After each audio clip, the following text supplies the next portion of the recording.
Upon awakening, I found myself to be the young clan leader of the Uzumaki. I am acutely aware that in a decade or so, my family will meet its demise, and the higher-ups of Konoha seem to conceal unspeakable secrets. Lacking any system or external aids, my sole advantage lies in my foresight. Faced with the inevitable storm of bloodshed, how can a young heir struggle for survival amidst conspiracies and carve out a path for my family? Chapter 1. Transmigration. 19 years of Konoha. Young Master Yin, why are you up so early today? One of the young boys bowed respectfully, while the other remained silent. Oh, it's just Jihai and Qianshun, Uzumaki Yin remarked to these two attendants. Jihai, being more loquacious than the reticent Qianshun, responded, Young Master, the clan leader is currently occupied with significant clan matters. Uzumaki Yin did not reply to Jihai's words. Instead, he silently gazed at the vast expanse of the sky, his eyes reflecting a profound and distant contemplation. Originally, he was named Wang Yun, living in a world starkly different from this one. However, an unforeseen turn of events inexplicably transported him to the world of Naruto, specifically to the land of whirlpools. Wang Yun was indeed a rather unfortunate individual. That day, he had intended to attend an important interview, but unexpectedly boarded an extraordinarily peculiar bus, Route 44. Strangely, the passers-by around him seemed oblivious to the existence of this bus, as if it were a mere figment of imagination.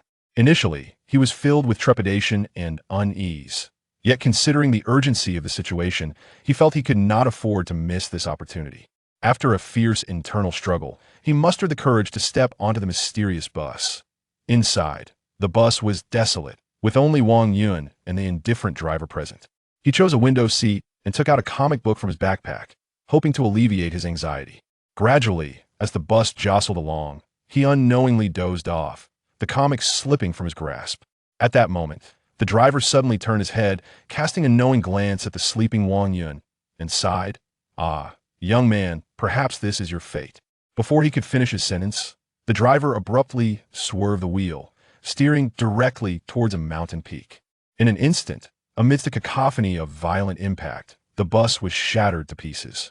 Remarkably, the driver emerged unscathed, while poor Wang Yun met with an untimely fate. When Wang Yun awoke, he found himself in this new world, initially believing it to be a dream, only to discover that everything was indeed real. Seeing the young master lost in thought, Qianshun called out several times, Young master, what are you so engrossed in? Uzumaki Yun snapped out of his reverie after a moment, and realized that dwelling on the past would yield no benefit. It was better to accept his circumstances. He muttered to himself, Very well, since I have reached this point, what use is overthinking? Let's go see father and see what he is currently occupied with. With that, he took strides towards his father's chamber. The two attendants exchanged glances, both aware of the young master's temperament and daring not to utter a word, merely following closely behind.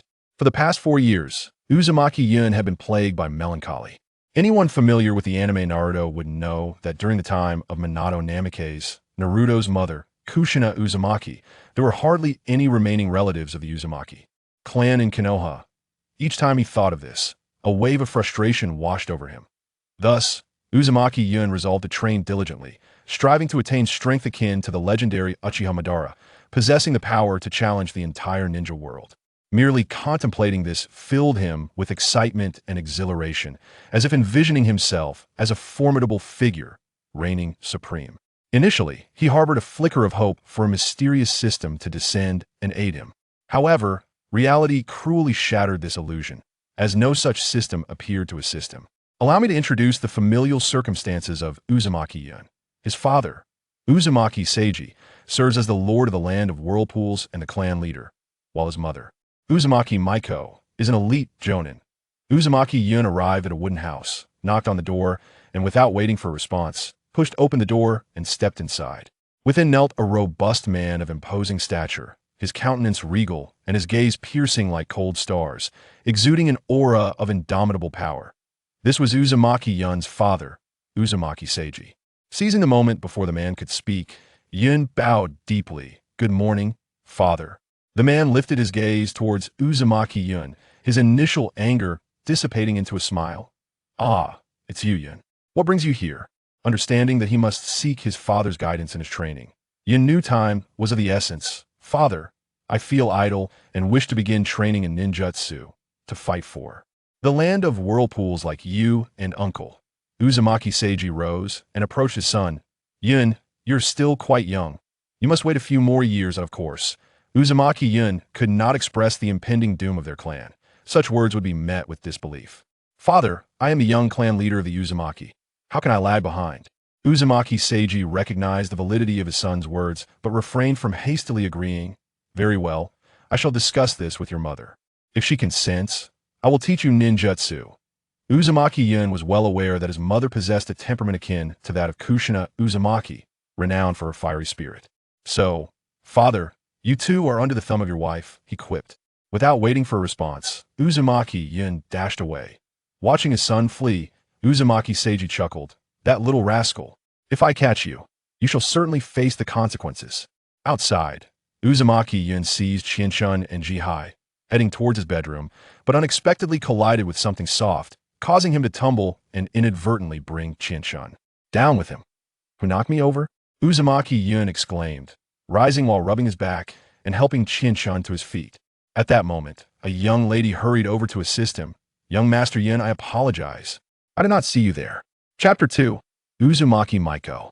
Upon closer inspection, Uzumaki Yun instantly recognized the beautiful figure before him as Shiwahue, a maid serving his mother. Her skin was as fair as snow, delicate and smooth, akin to warm jade. Her visage radiated the freshness of spring, with a pair of sparkling, expressive eyes that twinkled like the stars, exuding an enchanting charm. Such breathtaking beauty would leave anyone in awe, unable to resist exclaiming at the sight of this naturally exquisite maiden. Just as Uzumaki Yun was about to inquire if his mother was home, he suddenly heard the sound of light footsteps from within the house. Moments later, a graceful and dignified middle-aged woman emerged. It was revealed that this individual was none other than Uzumaki Yuki's mother, Uzumaki Miko. She stood tall and slender, elegant and poised like a bamboo, swaying in the wind. Her features were exquisitely defined, with soft and flowing lines akin to a beautiful figure in a meticulous painting. Her oval face bore skin as pure as freshly fallen snow, translucent and delicate, as if it could be easily broken with a breath. However, time had left faint crow's feet at the corners of her eyes, but this imperfection did not diminish her grace. Rather, it added a touch of mature charm and dignified poise. Uzumaki Yuki, who typically feared nothing in the world, held a profound reverence for his mother. At this moment, upon seeing her, he felt a flutter of anxiety in his heart, hastily lowering his head like a child who had erred, stammering, "Mother, I was too reckless just now and inadvertently bumped into Sister Shiwahue. Please do not be angry." He then turned to Shiwahue, his face filled with remorse, saying, "Sister Shiwahue, I am truly sorry. It was all my fault. I hope you can forgive me and not hold it against me." Shiwahue, well aware of how kindly the lady treated her, had always regarded her as family. However, she also understood her own status as a humble adopted orphan, and thus felt unworthy of accepting the young master's apologies so readily. Quickly, she reached out to help Uzumaki Yuki up, gently saying, "Young master, you exaggerate. This incident is not your fault at all. Please do not take it to heart. It was merely my carelessness." Uzumaki Miko, maintaining a serious expression, spoke sternly. "Yuki, you are the rightful heir of the Uzumaki clan. You must conduct yourself with more composure. Acting in such a hasty and reckless manner is unacceptable. What has transpired to make you so frantic?" With an expression of excitement and urgency, Uzumaki Yuki responded loudly, "Mother, I have resolved to begin training in ninjutsu. I aspire to become a powerful ninja like you and father, to protect our entire Uzumaki clan in the future." Upon finishing, he struck a pose he believed to be remarkably heroic. Uzumaki Miko could not help but chuckle at her son's innocent yet ambitious demeanor. She tenderly reached out, gently stroking Uzumaki Yuki's head while meticulously brushing the dust from his clothing. Then, with heartfelt sincerity, she advised, "My Yuki has truly grown and become understanding, knowing the importance of protecting those close to him. However, dear, you must comprehend that the path of training is fraught with challenges. It is not a smooth journey. The hardships are significant, and a moment's carelessness could lead to injury or, in dire cases, even death. Aren't you afraid of that?" Upon hearing this, Uzumaki Yuki did feel a twinge of fear. After all, Death is a terrifying prospect for anyone, especially for someone so young. Yet, the thought of not being strong enough to protect his family in times of danger was a consequence he could scarcely bear to imagine. Thus, taking a deep breath, he mustered his courage and replied, "Mother, to be honest, I do harbor a fear of death. However, I fear losing my loved ones even more. Therefore, I must train diligently. Only by becoming strong enough can I truly protect you all." Uzumaki Yuki's words seemed to evoke a thought in Uzumaki Miko. Ah, the world is tumultuous, and the hearts of people have become untrustworthy. The whisper of her voice was so faint, akin to the hum of a fly, that Uzumaki Yuki pretended not to have heard his mother's words at all. Curiosity piqued, he gently shook her arm, playfully asking, "Mother, what did you just say?" "I didn't catch a word of it." Uzumaki Miko understood perfectly that her son's decision was indeed the right one. With a warm smile, she gently caressed his soft hair, replying softly, "Oh, it's nothing of great importance, Yuki. You are correct. Let us go find your father, so he can guide you on how to embark on your training journey." However, this seemingly simple remark, without much profundity, was firmly etched in Uzumaki Yuki's heart. He pondered deeply, realizing that his mother must be aware of certain underlying circumstances. In this turbulent situation, the world is no longer as innocent and virtuous as it once was. Despite his heart brimming with curiosity and eagerness to uncover more from his mother, he ultimately followed her footsteps dutifully to the door of his father, Uzumaki Seiichi's residence. At this moment, Uzumaki Yuki cast aside the myriad thoughts swirling in his mind, no longer entangled in the unknown mysteries, but he silently encouraged himself, believing that where there is a will, there is a way. No matter how many obstacles lay ahead, as long as he faced them with courage, a solution would surely present itself. With this realization, Uzumaki Yuki's face brightened with a joyful smile as he pushed open his father's door with determination. Inside, Uzumaki Seiichi sat at his desk, engrossed in a thick tome. Uzumaki Yuki rushed to his father's side, exclaiming, "Father, Mother has agreed to let me begin my training." Upon glancing at his wife, Uzumaki Seiichi noticed her nodding in affirmation. "Well, you little rascal, you managed to persuade your mother so quickly. That's quite an accomplishment." Just as he finished speaking, he caught sight of his wife looking at him, and he pretended to cough, picking up a scroll titled Chakra Extraction Technique from the table. "Learn how to extract chakra first, and then come find me." Uzumaki Yuki knew that Chiharu and Chihai did not qualify to learn, but he yearned to try. "Father, can Chihai and Chiharu train with me?" Uzumaki Seiichi looked at Uzumaki Yuki and replied, "Good lad, you are indeed my son. I permit you all to train together." Chapter 3. Extracting Chakra. Just as Uzumaki Cloud stepped out of the house, an irate voice erupted from within. "Well, to think you would dare to speak ill of me in front of our son. Were you not just insinuating that I am a woman of a fiery temper?" The voice crashed like thunder, causing the very walls of the house to tremble. Inside, Uzumaki Masashi, the clan leader, stood as imposing and revered as ever. Yet faced with his wife, he trembled like a mouse before a cat, stammering, "My dear wife, I truly regret my words. I merely spoke thoughtlessly. Please, do not take it to heart." As he forced a smile and pleaded for mercy, beads of sweat rolled down his forehead. Then came a cacophony of sounds, reminiscent of pots and pans crashing to the ground. This unexpected clatter startled Uzumaki Cloud, who had intended to eavesdrop outside. His face turned pale, and without a second thought, he grabbed his companions, Chihai and Shinshin, and fled as if pursued by a great beast. As they ran, he mused, "Oh my, who would have thought that my usually gentle mother could exhibit such ferocity? It seems remaining single is the safest option." Before long, Uzumaki Cloud, along with his companions, sprinted back to his room. After taking a moment to catch his breath, he turned to Chihai and Shinshin, saying, "Well, since we are back, why not practice together?" Upon hearing this, Chihai and Shinshin's eyes widened in astonishment, their mouths agape in disbelief. They could scarcely believe their ears, exclaiming in unison, "Young master, are we truly able to train?" For humble servants like them, the prospect of training seemed utterly unattainable, a dream they had never dared to entertain. Overwhelmed by the unexpected opportunity, they knelt before him, pledging, "We will not let you down, young master." Uzumaki Cloud, being of a modern disposition, felt somewhat uncomfortable with their sudden display of reverence. "Let us focus on training instead of kneeling," he suggested. The three of them sat together and slowly unrolled the scroll. Chakra is an energy that arises from the perfect fusion of various bodily energies, serving as the source for ninjutsu, taijutsu, jinjutsu, or the material used to bind or sever opponents. The scroll provided a clear explanation of chakra and its extraction methods. Thanks to his abundant mental fortitude from living two lives, Uzumaki Cloud quickly memorized the scroll's contents and, leveraging his understanding, began to elucidate the concepts to Chihai and Shinshan. They then separated to commence their chakra refinement. The first step required attuning to the body's internal energy. Uzumaki Cloud began to meditate as instructed in the scroll.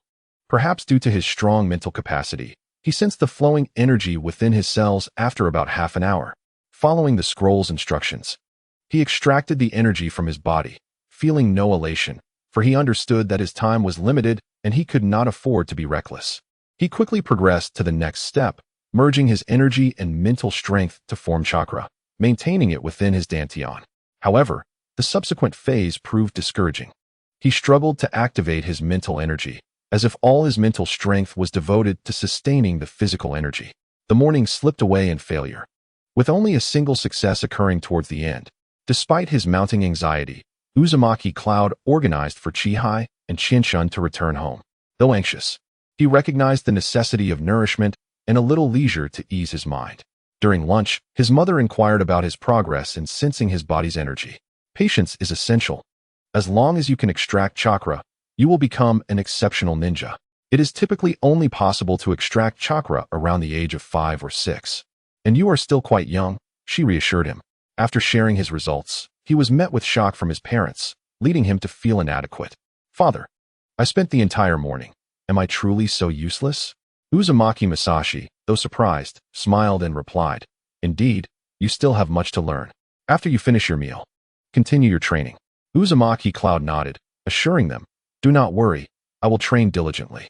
By the afternoon, Uzumaki Cloud had finally grasped the method of chakra extraction. Meanwhile, Chihai and Shinshan were still discovering their bodily energies, prompting Uzumaki Cloud to share his newfound knowledge with them. This exemplified the disparity between small and large nations. In Konoha, a school was established after the second generation, allowing children to learn, whereas in the land of whirlpools, familial inheritance was paramount. After imparting his understanding to his companions, he began to accumulate chakra. At dinner, noticing his father still occupied with clan matters, Uzumaki Cloud playfully positioned 2 fingers under his lips and called out, Fire release, great fireball technique. Unbeknownst to him, Uzumaki Masashi was preoccupied and did not respond. As soon as Uzumaki Cloud finished his incantation, his father retaliated with water release, small water technique. Although the attack lacked great force, it drenched Uzumaki Cloud. At that moment, his mother entered, glaring at his father. You knew he was just trying to amuse you. Look at him, drenched. He has only just extracted chakra, and you use water release on him? Uzumaki Masashi, seeing his son, burst into laughter. Well done, extracting chakra in just 1 day. You are indeed my son. I trust you with the Uzumaki clan's future. Before Uzumaki Cloud could respond, his mother interjected, Shuehue, please take Cloud to change his clothes. He will catch a cold otherwise. Chapter 4. The Uzumaki clan. Shuehue gracefully approached Uzumaki Cloud and slightly bowed, saying, Yes, madam.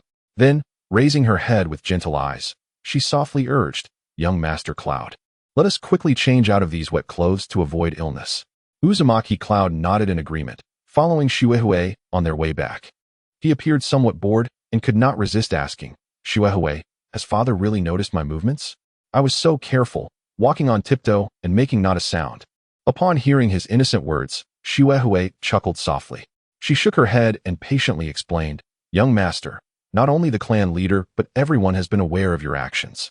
You still have much to learn about concealing your chakra fluctuations and the unique scent you emit. Realizing this, Uzumaki Cloud slapped his forehead in enlightenment and murmured, Oh dear. It appears I am the only one who has embarrassed myself. He reached up to touch his rain-soaked hair, which was still dripping. Before long, they returned to Uzumaki Cloud's room. Upon entering, Vortexian swiftly discarded his damp garments without uttering a word, carelessly tossing them aside. At that moment, Shuehue hurried over, grasping a soft towel to gently dry his body. Young Master Yin, come here quickly. Allow me to assist you in putting on your clothes. You mustn't catch a chill," she tenderly advised as she delicately wiped his back. Hearing her words, Vortex Yun, like a playful little rabbit, hopped over to the mirror. Standing still with his eyes wide open, curiously gazing at the reflection of the 4-year-old boy who already exhibited a hint of vivacity and charm. Indeed, young Master Yun was handsome and poised, destined to capture the hearts of many young ladies in the future. The compliment made Vortex Yun blush, prompting him to hastily put on his clothes, feeling a touch of embarrassment. Following this, he went to find his father, as it was time to eat. After the family had their fill, Vortex Zheng, holding a cup of warm tea, took a sip before turning his gaze to Vortex Yun, asking earnestly, "My child, do you know the origins of our Vortex clan?" Vortex Yun shook his head slightly, a look of confusion on his face as he replied, "Father, I do not know." Vortex Zheng set down his teacup and continued, "In truth, our Vortex clan is a distant relative of the Thousand Hands clan, tracing back to a lineage of Azura. However, matters concerning Azura and Indra may be difficult for you to comprehend at your tender age. Yet, as time passes, you will naturally come to understand the reasons behind it." He paused momentarily, seemingly gathering his thoughts. "Moreover, you must remember this. Every member of our Vortex clan is proficient in sealing techniques, a skill passed down through generations. We have maintained a cooperative agreement with the Hidden Leaf Village. Despite the small size of our country, the formidable strength of the Vortex clan allows us to stand firm on this vast continent. Therefore, Yun, you must never bring shame or disgrace upon our clan." After imparting this wisdom, Vortex Zheng gazed at his son with hope, wishing that Vortex Yun would remember his teachings and uphold the honor of their family. Vortex Yun nodded solemnly, saying, "Yes, father, rest assured. I understand, and I will dedicate myself wholeheartedly to my training." His determined and bright eyes seemed to burn with a fervent desire for strength. At that moment, Vortex Zheng suddenly stood up, his tall figure exuding an unspoken authority. With a serious expression, he addressed Vortex Yun. "Now that you possess chakra, I will teach you the techniques of shuriken throwing, transformation, shadow clone, and substitution. These skills are vital for future battles, and you must not take them lightly." Vortex Yun pondered to himself. Indeed, in fierce combat, these techniques will prove invaluable. Observing the masters wielding substitution techniques with such finesse was awe-inspiring. I must master them. With this thought, he clenched his fists, silently motivating himself. Under his father's stern yet attentive guidance, Vortex Yun embarked on the arduous journey of learning these skills. The first technique practiced was shuriken throwing, with Vortex Zheng personally demonstrating how to throw a shuriken accurately, elaborating on the techniques and key points involved. Vortex Yun listened intently, not daring to slack off. As time passed, Vortex Yun gradually grasped the fundamentals of shuriken throwing, yet he was not satisfied and practiced tirelessly, striving for perfection. Simultaneously, he began to learn other ninjutsu techniques, transformation, shadow clone, and substitution. Throughout this process, Vortex Zheng patiently corrected his son's mistakes while generously imparting his years of accumulated experience. Additionally, the father taught Vortex Yun unique techniques exclusive to their clan. Although these techniques may not rival the extraordinary 8 Gates of Might Guy, they were undoubtedly superior ninjutsu. Thus, day after day, Vortex Yun diligently trained, his clothes soaked in sweat, yet he never faltered in his pursuit. 3 months flew by. Although Vortex Yun had yet to master any ninjutsu, he had significantly improved in transformation, substitution, shadow clone, and even escape techniques. During his usual training sessions, he practiced with his father's guard, Vortex Peng. Despite Vortex Peng's stern demeanor, he pushed Vortex Yun to his limits, yet Vortex Yun understood this was for his own benefit. Without utilizing ninjutsu, Vortex Yun's physical prowess was comparable to that of a lower-ranked ninja, albeit excluding those from the Hidden Leaf. "Uncle Peng, I've told you. You don't need to go easy on me," Vortex Yun gasped, lying on the ground, panting heavily. Chapter 5. Uncle Yu. Vortex Peng smiled slightly, his gaze softening as he looked at the exhausted Vortex Yun, softly replying, "Young master, it is not that I am deliberately yielding to you. Your physical skills have indeed shown remarkable improvement." Vortex Yun mused to himself, how could the clan leader's guards so easily concede? There must be more to it. He pouted, responding with a hint of disdain. "Humph, I knew it. A master like you could never be so weak. It's clear you are letting me win. But that's all right. When Uncle Yu returns, I shall challenge him to a match, and he surely won't go easy on me." Vortex Peng sighed. looking up at the sky with a wry smile, realizing that his good intentions had been met with disdain from the young lad. Nonetheless, he remained dutiful, stopping Vortex Yun from acting impulsively, worriedly advising, "Young master, please don't seek out Uncle Yu for a fight. He has no sense of restraint. If he accidentally harms you, what then?" Just then, as Vortex Yun was about to retort, Qianshun approached briskly, her steps light. She drew near, slightly breathless, and reported to Vortex Yun, "Young master, Uncle Yu has returned," and he went straight to the clan leader. "It seems he is there to report on the mission." Upon hearing this, Vortex Yun immediately took Qianshun's hand and dashed towards the clan leader's location, muttering, "Damn it. Last time, he slipped away. This time, I want to let him get away." When Vortex Yun and Qianshun arrived, panting, they coincidentally encountered Uncle Yu exiting the building. Vortex Yun released Qianshun's hand and rushed forward, excitement radiating from his face as he exclaimed, "Uncle Yu, I've come specifically to challenge you to a match. This time, I shall defeat you." Uncle Yu, unlike Vortex Pong, was as stoic as a statue. He glanced around the room and, seeing it was quiet, turned to Vortex Yun, saying, "All right, but I want to hold back." The group made their way to Vortex Yun's usual training ground. Along the way, Vortex Pong shot Uncle Yu concerned glances, hoping he would take it easy, but Uncle Yu remained oblivious. Upon reaching the training ground, Uncle Yu extended a hand, "Young master, be careful. I won't be holding back, and if you get hurt, don't blame me." Vortex Yun understood that while there were healers at home, once on the battlefield, there would be no room for error, so he felt no fear.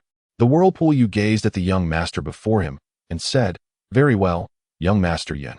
Unleash your full assault. It is best to maintain the determination to kill me."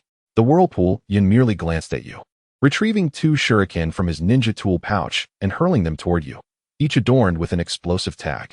Just as the shuriken neared you, a hand gesture from Yun triggered the explosion. However, when the smoke dissipated, they discovered it was merely a wooden stump. As Yun prepared to speak, a shuriken suddenly appeared at his neck. "Young master Yun, do you truly believe a few explosive tags would suffice? You have lost. Are you certain?" Yun replied, a sly smile gracing his lips as he fixated on Uncle Yu. At that moment, a steady and powerful footfall echoed from outside the training ground, and the Whirlpool Zheng strode hurriedly towards them, calling out, "You, well done. This young lad Yun certainly requires some proper instruction." As he spoke, he quickened his pace. Beside them, Peng stood silently, gazing skyward as if oblivious to the surrounding events, remaining utterly mute. He couldn't help but wonder if the clan leader would be angered if he found out. As Zheng approached, Yu suddenly swung his arm, and a flash of cold light shot forth. A razor-sharp shuriken flew from his hand, aimed directly at Zheng. This unexpected assault startled the onlookers, apart from Yu. Only Qianshun and Zhihai paled in fright and instinctively retreated a few steps. Nevertheless, Zheng remained unfazed. He swiftly drew a shuriken from his waist, and with a flick of his wrist, accurately met the incoming projectile. A resounding clang echoed as the 2 shuriken collided, sending sparks flying. Simultaneously, Zheng's figure wavered and transformed into a cloud of smoke, only for the smoke to clear and reveal the Whirlpool Yun in his place. Yun stared at Yu in astonishment, his voice trembling as he asked, "Uncle Yu, how did you recognize me?" His right hand quivered from the earlier confrontation, marveling at Yu's formidable strength. Peng continued to observe Yun quietly, and after a moment, he nodded slightly in approval, stating, "Indeed, quite impressive. Not only has your speed improved significantly, but your mastery of the shadow clone technique, substitution technique, and transformation technique is commendable. Keep striving. I believe you will achieve even greater progress." Yu merely regarded Yun, saying, "Your scent and chakra still linger." Yu's words nearly exasperated Yun, for they were no different from saying nothing at all. "Impressive, Uncle Yu. This time, you cannot escape." With that, Yun gestured, and the Whirlpool Yu erupted in an explosion. At that moment, someone descended from the tree, and the 2 engaged in combat. Despite Yun's training lasting only 3 months, his strength had progressed remarkably. However, when they truly clashed, Yun realized the disparity between them. And after a moment of miscalculation and defense, he was sent flying by Yu's kick. As Yun attempted to rise, he promptly lost consciousness. Peng rushed over, lifting the unconscious Yun in his arms. "Yu, did I not tell you to hold back? How could you do this?" Yu rolled his eyes at Peng, saying, "It's nothing serious. He merely exhausted his chakra and sustained a few minor injuries." Peng, sharp-eyed, noticed Yu's torn clothing, realizing that Yun indeed possessed a sense of combat awareness. When Yun awoke, 3 days had passed. Blinking his eyes open, he saw his mother, Whirlpool Wuji, vigilantly watching over him. Yun, you are finally awake. Yun, unaware of his 3-day slumber, looked at his mother and cheerfully replied, Good morning, mother. Chapter 6. Chakra Attributes. Whirlpool Wuji frowned, pinching Yun's rosy cheek with her delicate hand and scolding, You little rascal, how dare you greet me with good morning? It has been 3 whole days. You have just emerged from unconsciousness, and you nearly scared your mother to death. You must never push yourself to such extremes again, do you understand? Despite his mother's stern reprimand, Yun felt a swell of joy and warmth within. After all, in his past life, his biological mother had long since departed, and now, experiencing this profound maternal care was an immense blessing for him. Thus, he quickly nodded obediently, saying, Yes, mother, I understand. While Wuji continued to chide Yun for his reckless behavior, the door suddenly creaked open, and a tall, resolute man entered, the Whirlpool Zheng, Yun's father. Zheng beamed at his newly awakened son, his eyes reflecting a hint of admiration as he spoke. Well done, young one. To have fought so fiercely with you without employing any ninjutsu is quite commendable. Based on your performance, you are now qualified to assess your chakra attributes and learn ninjutsu. Zheng had conveyed everything to Wuji, and he was genuinely pleased, knowing Yun had made significant strides. Hearing this, Yun, who had previously appeared listless, instantly perked up, leaping from the bed and locking his gaze onto his father with excitement, asking, Father, is that true? Can I really learn ninjutsu? However, Wuji shook her head helplessly, reproaching, Look at you, child, where's your seriousness? You are still injured. How can you think of learning ninjutsu at this moment? Yun, upon hearing this, quickly patted his body and earnestly reassured his mother, Do not worry, mother, I am completely healed now. Father, can I test my chakra nature? Do you have chakra testing paper? Zheng regarded Yun, replying, You are quite knowledgeable. I shall fetch some testing paper. After that, you can begin your ninjutsu training. Yun addressed his father, Father, bring 3 sheets, so we can test Qianshun and Jihai as well. Zheng nodded. Indeed, the 3 of you are perfect companions. Upon hearing this, Qianshun and Jihai knelt, exclaiming, Thank you, clan leader and young master. Before long, Zheng returned with 3 sheets of testing paper, asking, Which of you will test first? Yun suggested, Let Qianshun go first, Jihai second, and I will go last. Zheng handed the testing paper to Qianshun, instructing, No need to rush. Simply channel your chakra into the paper. As Qianshun did so, the testing paper became half damp and half split apart. Zheng nodded, Excellent. You possess both water and wind attributes. Jihai's testing paper displayed an astonishing sight. One half crumpled as if being squeezed by an invisible force, while the other half erupted in fierce flames. This sudden occurrence startled Jihai, who sprang up from his seat in alarm, shouting, Clan leader, it's bad. The young master is on fire. Zheng observed the scene with a slight smile, a glimmer of surprise in his eyes. He slowly remarked, Haha, delightful. It appears Jihai possesses both lightning and fire attributes. This makes for a remarkable combination. As the saying goes, wind fuels fire. I believe you two will unleash formidable power in the future. Finally, it was Yun's turn.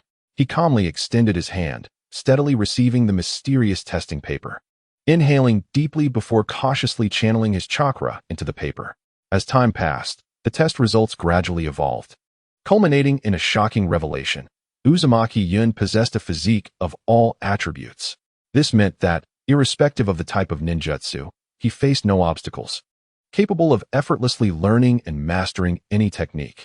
Overjoyed, Uzumaki Seiji gazed at his son with a beaming smile and kindly inquired, My child, would you be willing to accompany your father to study ninjutsu? However, Uzumaki Yun gently shook his head, responding with unwavering conviction, Father, I must respectfully decline your request at this moment. I believe the most pressing matter is to thoroughly master the flow of chakra within me. Once I have complete confidence in that, seeking your guidance in ninjutsu will be timely enough. Would that be acceptable? Aware of his current struggles with chakra control, Uzumaki Yun felt no urgency to learn ninjutsu. Uzumaki Seiji nodded in understanding of his son's perspective. At that moment, he had numerous pressing matters to attend to and could not remain long to instruct Uzumaki Yun. Thus, he smiled and advised, Very well. Whenever you feel ready to begin your training in ninjutsu, simply come to find your father." With that, Uzumaki Seiji turned and departed with measured strides, gradually vanishing from sight. After Uzumaki Seiji left, Jihai and Shinshan stood there, unsure of what to do. Uzumaki Yun tapped Jihai on the shoulder, saying, "What are you two still contemplating here? Follow me. I shall teach you how to cultivate." Uzumaki Yun led Jihai and Shinshan to the woods behind the house. Observing the trees, Shinshan asked, "Young master, how do we train here? You aren't suggesting we climb trees, are you?" Uzumaki Yun nodded. "Indeed, this is to train our chakra control. From now on, we will attach the refined chakra to our feet and slowly ascend the trees. I will demonstrate once. Pay close attention." Though Uzumaki Yun felt a flicker of fear within, he had already made his declaration. There was no turning back. He concentrated chakra at his feet and began to ascend the tree. After climbing about 10 steps, he realized it wasn't overly difficult, confirming that Naruto had indeed been hindered by the nine tails. Just as Uzumaki Yun felt a surge of excitement, the chakra beneath his feet nearly dissipated, prompting him to leap down. "Did you both understand? This is how we train," he instructed. Chapter 7. Climbing trees. Shinshan gazed up at the enigmatic and majestic Uzumaki Yun, a hint of confusion in her eyes. "Young master, what purpose does our relentless training serve?" Uzumaki Yun narrowed his eyes, recalling the words he had read in the original work. "You must understand, the quantity of chakra we possess in the future is limited. If we can master it skillfully, we will be able to execute 2 more jutsu than others in battles of equal rank, in moments of life and death. This could be the key to preserving our lives." Shinshan nodded thoughtfully, but soon turned her gaze back to Uzumaki Yun, curiously asking, "Young master, we spend every day together. How do you know so many peculiar things?" Uzumaki Yun silently pondered, contemplating whether to reveal that he had gleaned such knowledge from television. Instead, he feigned nonchalance, gently patting Shinshuin's head and adopting a proud demeanor as he declared, "I am naturally gifted and astute. Any knowledge or skill I encounter is effortlessly absorbed and understood. Now, you two must each find a sturdy tree and practice diligently. This afternoon, whoever lags behind shall go hungry." Upon hearing this, Shinshan and Jihai felt a surge of urgency, swiftly dispersing like arrows to find suitable trees for training. Meanwhile, Uzumaki Yun took a deep breath, clearing his mind of all distractions, and focused on gradually gathering his chakra at his feet. He did not rush to achieve immediate success by climbing to the top. Instead, he steadily improved his chakra control step by step.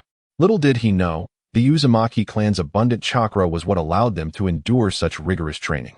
By afternoon, Uzumaki Yun, observing the dwindling chakra within, concentrated it all at his feet and began to ascend the tree, initially at a swift pace. However, as he climbed higher, his speed diminished, and just as he neared the top, his chakra gave out, resulting in a fall. Just before losing consciousness, he managed to draw a kunai and lodge it into the tree, catching a glimpse of Peng rushing toward him. From that point on, everything became a blur. When he regained consciousness, he found himself back in his own bed, just as before, with Uzumaki Wuji keeping watch by his side. Upon seeing Uzumaki Yun awaken, she exclaimed, "Yun, you've awakened. You mustn't push yourself so hard next time. Otherwise, I won't allow you to study ninjutsu." Witnessing his mother on the verge of tears, Uzumaki Yun quickly sat up, apologizing, "Mother, I'm sorry for worrying you. I promise not to do it again." Subsequently, Uzumaki Yun, Shinshan, and Jihai endured a 30-minute lecture from his mother. Reflecting on his past life, Uzumaki Yun sighed. Being scolded by his mother wasn't so bad after all. Uzumaki Wuji looked at her son, saying, "You've always been so reckless. What will you do if your parents aren't around? You're just like your father, so single-minded, not considering your family." Uzumaki Yun shook his head at his mother's concerns, replying, "Mother, I understand my mistake and will not act recklessly again." Just as he was about to say more, his stomach audibly growled, disrupting the quiet atmosphere. Initially startled, Uzumaki Yun instinctively reached for his stomach, a blend of embarrassment and amusement crossing his face. Unable to contain himself, he burst into laughter, exclaiming, "Oh dear, Mother, do you have any food left? My stomach is protesting. It demands sustenance to replenish its energy." Hearing this, his mother feigned annoyance, saying, "Umph. You should be made to go hungry for your mischief and disobedience." Yet, despite her words, she loved her child dearly and soon turned to instruct Shuehui to bring Uzumaki Yun some food. Time passed swiftly, and before long, a beautiful evening had rushed by. After a night of ample rest and recuperation, Uzumaki Yun's body had fully recovered, leaving one in awe of the Uzumaki clan's formidable and extraordinary constitution. At dawn, Uzumaki Yun eagerly made his way to Jihai and Chinchuan's homes. Upon arriving, he was greeted by their parents, who approached him with respectful humility, asking, "Young Master Yun, what brings you here? If you have any instructions, please send a servant. There is no need for you to come in person." Uzumaki Yun smiled, waving his hand dismissively, then took hold of Jihai and Chinchuan's hands, running toward the woods where they had played the day before without hesitation. As Chinchun looked at the familiar trees, a flicker of fear crept into her heart, causing her steps to falter. She glanced at Uzumaki Yun, hesitantly pleading, "Young master, do we have to climb trees today? Our injuries haven't fully healed yet. Could we postpone this activity for another day?" As Jihai gazed at Vortex Cloud, he remarked, "Young master, our physiques differ greatly from yours. I cannot fathom why your recovery is so remarkably swift." Although Vortex Cloud harbored some doubts about his own constitution, he refrained from voicing them, perhaps due to his otherworldly origins. "Very well," he replied. "Today we shall forego tree climbing, and I shall impart to you a new training method." Chinchun leaped with joy, exclaiming, "Young master, you are truly kind to us. At last, we need not climb trees." Vortex Cloud chuckled, observing the two of them standing there. "How many times have I deceived you? Come, let us proceed." The trio made their way to the riverbank, where Jihai surveyed the tranquil waters and slowly spoke, "Young master, do you wish to catch fish?" "Alas, we have no fishing tools." Vortex Cloud, ever fair-minded, playfully tapped each of them on the head, saying, "All you think about is food. Today, we shall adopt a different approach to our training. Uniquely, we shall walk upon the water's surface, which is significantly more challenging than yesterday's exercises." With that, Vortex Cloud intended to demonstrate, yet he stumbled and fell into the water, emerging like a drenched chicken. Chapter 8. Walking on water soon after, the three began to channel their chakra into their feet, cautiously stepping onto the river's surface. Gradually, they sensed an enhancement in their abilities, each step becoming increasingly fluid. However, when they attempted to apply their newfound skills, they encountered numerous obstacles. Often, after only a few steps, they would slip and plunge into the icy depths below. Soaked and disheveled, Chinchun crawled to the shore, gazing at the equally disheveled young master and Jihai, filled with confusion and frustration. "Young master, despite our relentless efforts, why do we continue to fail?" Feeling somewhat disheartened, Chinchun and Jihai lamented their lack of progress. Vortex Cloud rose, shaking off the water droplets, and with unwavering resolve, he addressed them. "It is precisely because we are imperfect, and because we have faced countless failures, that we have the opportunity to refine our will and accumulate experience, enabling us to rise resiliently to face challenges once more. In my view, this indomitable spirit, which perseveres through adversity, epitomizes true strength.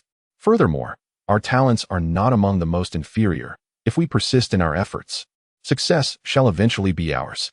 His words were meant for both Chinchun and Jihai, yet they also served to inspire himself. At that moment, Vortex Cloud remained unaware that, hidden behind a nearby tree, Vortex Zheng was intently observing the scene, accompanied by a mysterious figure cloaked in black, engaged in hushed conversation. "What do you suppose Vortex Cloud is concocting here?" Vortex Zheng inquired, his brow furrowed with curiosity, as this method of training was still unprecedented. The cloaked figure smiled faintly and replied, "I cannot ascertain young Master Cloud's specific intentions, but from my observations, it is clear that his control over chakra has undergone a remarkable qualitative leap. Perhaps this is his unique training method." Upon hearing this, Vortex Zheng shot a glare at the black-clad figure, chuckling, "Enough of this. What is our relationship that you must address him so formally? Henceforth, simply call him by name, Vortex Cloud." The figure remained silent, standing there like an automaton. Vortex Zheng, aware of his reticence, remarked, "I have matters to attend to within the clan, so I shall take my leave." The cloaked figure continued to observe Vortex Cloud's every move without uttering a word. The day swiftly passed, and Vortex Cloud had mastered running upon the water's surface, while Chinchun and Jihai struggled merely to walk, faltering if they attempted to quicken their pace. In the following days, Vortex Cloud diligently honed his chakra control, addressing Chinchun and Jihai. "Tomorrow, you shall continue practicing chakra control, while I will study ninjutsu with my father. I shall then relay what I learned to you." Aware that they were not suited for ninjutsu training, Given their status as household servants, Qianshun and Zhihai knelt, exclaiming, "Young master, we shall dedicate ourselves to you." Understanding the societal norms, Vortex Cloud offered no further comment, saying, "Very well, return and rest well." As he watched them depart, Vortex Cloud felt an inexplicable sensation of being watched, yet could see no one. This feeling was not unfounded, as he was indeed the young clan leader, naturally under protection. Meanwhile, the cloaked figure furrowed his brow, pondering, where does this formidable spiritual presence originate? It is astonishing how easily he perceives my existence. Despite his surprise, the figure remained stoic, silently observing the surroundings. On the other hand, Vortex Cloud departed in silence, acutely aware of the stark disparities between the land of whirlpools and the village hidden in leaves. The latter boasted a dedicated academy for training ninjas, consistently producing exceptional talent, while the land of whirlpools not only lacked such educational institutions, but also had a woefully scarce number of ninjas with limited ninjutsu skills. Faced with this reality, Vortex Cloud resolved to transform the dire circumstances of the land of whirlpools. After careful contemplation, he proceeded directly to where his father, Vortex Zheng, was attending to clan affairs. Upon meeting his father, Vortex Cloud candidly stated, "Father, I have come to seek your guidance on the path of ninjutsu, and I earnestly request that you impart your knowledge to me." Vortex Zheng lifted his gaze to his son, a subtle smile gracing his lips, as though he had anticipated Vortex Cloud's visit. He slowly rose, nodding at Vortex Cloud, and said gently, "Very well, my child, I have long been prepared for this. Follow me." Filled with joy, Vortex Cloud followed closely behind his father as they entered his chamber. Once inside, Vortex Zheng did not pause, but moved directly toward what appeared to be an ordinary wall. As he reached the wall, he deftly turned a seemingly inconspicuous mechanism. At that moment, an unexpected event transpired. The once smooth and flat wall began to lower, revealing a dark and profound passage before them. Vortex Zheng looked at Vortex Cloud and urged, "Hurry, follow me. Do not touch anything carelessly once we descend, understand?" Vortex Cloud cautiously inquired, "Oh, are there traps in the basement?" Vortex Zheng chuckled calmly, brushing his hair aside. "Oh, there are no traps. I merely meant that few venture into this basement. And it is quite dusty, so do be mindful of the dirt you may encounter." Instantly, a black line appeared on Vortex Cloud's forehead, and he found it hard to comprehend why his mother was fond of such a straightforward man. The two fell into silence, and under his father's guidance, they finally arrived at a room filled with numerous boxes adorned with the unique sealing techniques of the Vortex clan, while scattered scrolls lay upon the table. "Vortex Cloud, you are nearly 5 years old now. From the moment you embark on your training, you are no longer a child but a ninja, even at just 5 years old. What I am about to disclose is a secret of the Vortex clan and a responsibility you, as the young clan leader, must understand and bear." Vortex Zheng, shedding his usual gentleness, spoke with an unusual gravity. Chapter 9. The Grim Reaper. Vortex Cloud recognized the significance of this moment and solemnly nodded, responding, "Father, I shall remember this." Vortex Zheng nodded in satisfaction, then remarked, "Our Vortex clan is renowned as a prestigious family, yet we differ greatly from the water and fire nations. While our kin may not excel in the art of combat, when it comes to sealing techniques, we are unrivaled across the land. The treasures contained here are the painstaking works of our clan's ancestors, and thus far, fewer than 10 souls have managed to enter this place. Therefore, matters concerning this location must not be disclosed to the outside world." After Vortex Yun nodded solemnly, he approached the box, ready to unveil its contents. However, despite his efforts, the box remained obstinately closed. Bewildered, he turned to his father and asked, "Father, what treasures lie within this box?" Hearing this, Vortex Zheng couldn't help but smile gently, responding with a hint of affection, "Ah, you remind me so much of myself in my youth, always so eager and impulsive. The seal placed upon this box is a unique technique of our Vortex clan. You, at your current level, cannot possibly open it." Vortex Yun, realizing this, playfully stuck out his tongue and exclaimed, "Oh, I see. No wonder there's no need for guards here. You think our Vortex clan's sealing techniques are child's play? They are akin to the bloodline of the Senju clan. Reflect on that for a moment," Vortex Zheng said proudly. For who among them was unaware of the illustrious Senju Hashirama? Then why was the Vortex clan exterminated? Vortex Yin whispered. Vortex Zheng, not catching his son's words, inquired, "What do you mean, the Senju clan?" Vortex Yun, feeling somewhat embarrassed, replied, "Oh, it's nothing. I was merely pondering the significance of our Vortex clan's lineage." Vortex Shingi, still brimming with pride, declared, "Indeed, our clan's strength is formidable. Today, I shall teach you the art of summoning. As for sealing techniques, you are still too young for that." Vortex Yun, visibly excited, looked at his father and asked, "Father, what about other ninjutsu, like the fire release?" Vortex Shingi gestured towards the scrolls on the table, saying, "The ninjutsu you shall learn is all laid out before you. Remember, mastery lies in precision rather than quantity." "Thank you, father." The scrolls appeared haphazardly arranged, but bore no dust, clearly having been meticulously prepared by his father. "Father, what kind of summoning beasts does our clan possess? Is it true that one can only sign a contract with one summoning beast in a lifetime?" Vortex Yun was apprehensive about having an unattractive beast.